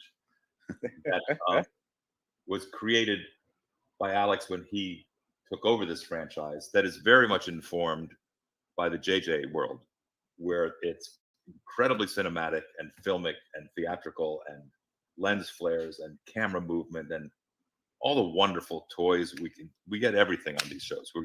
It's an entirely different visual palette than we ever had on Next Gen or Voyager or Deep Space or Enterprise. Yeah. So it's informed by the world that JJ, the fabulous world that JJ created. It's informed visually, so that has changed massively. And inside of that, the tone. I started on Discovery. Obviously, when Discovery started, that was an animal of itself. And Tunde, Ola Tunde, who's the producing director on that show, is a very visual filmmaker. So and we get competitive. That's the other thing. So it's a very competitive place to work and play. And you have to remember to get your coverage, because what happens is you can create beautiful, moving, seamless oneers that are going to get chopped up by the producers and writers because they want their close-ups. They believe that somehow, and sometimes you do, you miss points and you miss, or that the studio, there are other people, after you turn in your director's cut, you have to say goodbye to your baby and let somebody else have it. And it never gets easier, but it's the reality of the job. Yeah. So at least with these shows, we have the time and the money to create whatever we can imagine. And we have the privilege to prepare with the cinematographer that we're going to shoot with, which isn't great. The production designers on these shows are fearless. The costume designers are fearless. Makeup and hair it's a place where everybody's encouraged to test the limits of their creativity. Mm-hmm. And yet, that's fantastic. Still a show that you've got to come back and get your close-ups. You've got to make sure I think I know where the objectives of the scene are. I think I know where the beats are in a scene. I think hopefully I know what's important. And if I don't, I find out during the tone meeting, which is a part of prep, an invaluable part of prep that I always look forward to, where the writer, we always it's a profound grasp of the obvious. We always describe what we believe the scene is about, or I have them describe to me what it's about, and it may be different than what I've been prepping. And so it's better to find out before you've shot than after you've shot and they say, God, dude, you missed the entire fucking point of that whole scene. What were you thinking? And so that's humiliating. Yeah, that could be brutal, I'd imagine. So I am curious though, when it comes to those tones and the way things have changed and kind of grown, have you seen that sort of leapfrog from series to series, that everyone has pulled something and grown with, Robert McNeil, a lot of other directors and, family essentially from Next Gen and moving forward? Well, Robbie Duncan McNeil has coined a phrase that I've stolen from him, and I always try to remember to give him credit. He says, and he's so generous. He's taken me on to a lot of his shows as a guest director. He said, on this show, you shoot to thrill. And that's great. And as I mentioned, the competition, I'm competitive with Doug, who's the producing director on Picard, and Chris Fisher, who's the producing director on Strange New Worlds, and Tunde. Everybody wants to make, the whole objective for a director is to make the best episode of this show ever made, and do the best version of it ever. So that creates really healthy visual competition, I think. Yeah, agreed. I did have a question in vein of what we were kind of talking about with the familiarity and such coming back. When you stepped on the set of the Orville for the first time, right? Did you feel, because I know as a fan, we've both talked about it, like it feels like Next Gen especially, but like that's just that very familiar feeling of Star Trek. Did you feel that when you stepped on? Yes, and that was very much Seth's intention. Seth MacFarlane hired Jimmy Conway. He hired Robert Duncan McNeil. He hired Marvin Rush. He was partnered with Brandon Braga as his producing director. He hired me. He surrounded himself with people from Next Gen because he was a massive fan of Next Gen. So it was not unintentional. It was clearly intentional. That was his MO. And I think the audiences were surprised that it wasn't silly, funny Seth MacFarlane. It was Roddenberry Seth MacFarlane. He was telling serious stories with funny stuff in them. And it was, I think, very successful. And the show's been on the air for years. Yeah, it's a great show. They've done a wonderful job. And yeah, he really knows his Trek, and he brought in a lot of great people with him. Yeah. Well, I mean, it's wild. I mean, your episode was with Charlize Theron. So it's not like, a huge, right? Come on. Yeah. Who gets Charlize Theron to guest on their television show? It's ridiculous. I know. Well, actually, I do have a question for you. And I hate asking this question because I feel like everybody asks it, but I can't not ask it anyway. I can't not for the actor that I'm going to ask about. You directed Dick Van Dyke in an episode of Diagnosis Murder. He's an icon. How can I not ask what that was like, or what you've learned from your experiences with him? You know what? He could not have lived up to the vision we all have of him. He sang Chim Chim Cheree. He danced around the set. He was everything you would have dreamed. He was delightful, and he charmed all the women, and he was professional, and he was prepared, and he was making that show so his son would have a television series, right? Mm-hmm. Yeah, pretty incredible. A real mensch. I mean, absolute mensch. Was it ever intimidating at all being on set with him, or were you pretty confident the whole way and comfortable? He made you feel comfortable from the moment you showed up. Yeah, that was all him. I think anybody who goes, he's a legend, and he I think is probably aware of that, consciously or subconsciously, and he makes a very successful effort to take that away, to eliminate that, so that it is a calm and equal and peaceful and thoughtful place to work. It was a real delight. That's a great question. I've been asked about that in a long, long time. That's and then working with dovetailing into another character actress who you've worked with, who's one of my favorites now, with Sonequa Martin Green. Oh, it's her birthday today. Oh, fantastic. Happy birthday. That's awesome. For you, what has that been like? Because you talk about the Roddenberry no conflict, which is very well known, but with her entire story is conflict. So how does that feel different and tonal wise for you making that? Is that easier? Is it more fun for you? Well, first of all, I'm a massive fan of hers, and each time I work with her, I love her more. And I have developed everybody respects her, but she is the best number one. She is prepared. She's spiritual. She's philosophical. She's got a sense of humor. She shares the time and space.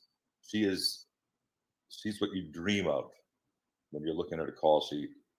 In general, the number one of the calls, she sets the tenor for for how the floor is. Nice. And Sonequa is a delight. Anyway, it's her birthday today.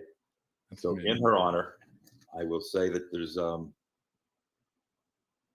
something about what she brings that makes, my wife does it with actors too. She makes other actors better just by being on the scene with her. She's one of those actors. Patrick does the same thing because they're so prepared and so talented and have so many facets and notes in their instrument and can play so differently. They make the other actors who work with them better, and it's great to watch. And also, as she has had so much experience between Walking Dead and this show, she knows to if we print a take, we do another take, she'll change something. She'll play with it without even being asked, so that when you get in the editing room, you have these nuanced beats, changes, moments, rhythms. I always look forward, and I'm very sad to see that show's coming to an end. Yeah, how does that feel after 5 seasons? Do you feel it's cheated? Do you want more? I want more, yeah, because that was my new home show. I liked it there. It was such a wonderfully it still is, this fifth season still coming out, but it's such a wonderfully told show. And when it started, for me, it started off a little slow to me kind of getting into it, because I guess because of the conflict. Well, there was so much pipe delay about who the character was, and then as Michael Burnham evolved, Sonequa said something I thought quite beautiful, that her character is no longer informed by fear. It's now informed by love. How about that? Beautiful. Right? Wow. Yeah, that's heavy. That's beautiful. I wish I could take credit for that one. Happy birthday, Sonequa. Crushed it. Happy birthday. We just had a few more questions, if that's all right with you. Just kind of touch down on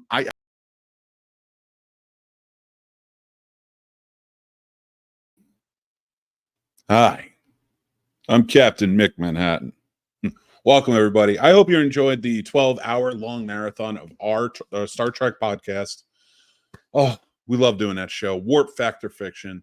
We started out with my good buddy Casey as the co-host, and then we transferred into my son, who comes on with me, Ensign Tommy, and we have a really good time doing it. We're going to do a live version of it tonight. We're going to have a great time.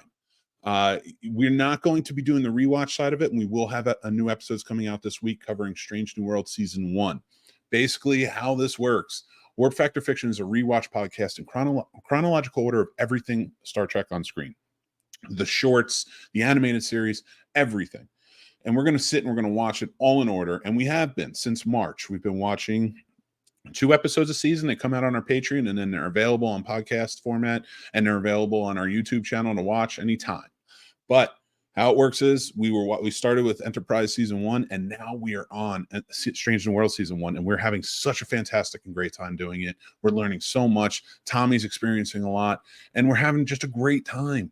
And we'd really like for you guys to be involved with it. Go check out some of the older episodes. Let us know what you think. Started out a little rocky in terms of like where we were. Now I have a set, and he has a set. We're doing things, and we're having a good time. But yeah, it was rocky at first, just like that Enterprise, the NX-01, but we are definitely moving forward. We're charging forward. We're having a great time. We just finished our last 2 episodes with Season 2 of Discovery. We cover half a season in each episode. We talk about it. We get in depth. We really list a lot of things that we care about, but we love Star Trek. We want to get into it. So I'm going to sit down with Ensign Tommy tonight, and we're going to talk about things we love in Star Trek. We're going to do 5 takeaways of our favorite badges and more. Trivia, the whole 9. So join in the comments. Hang out with us. Let's have a really good time. It's Star Trek Day. Happy Star Trek Day to all of you. I'm going to leave you by saying, live long and prosper. Take care of yourselves, and I'll see you in a few minutes on the live. All right, everybody. Until next time, take care.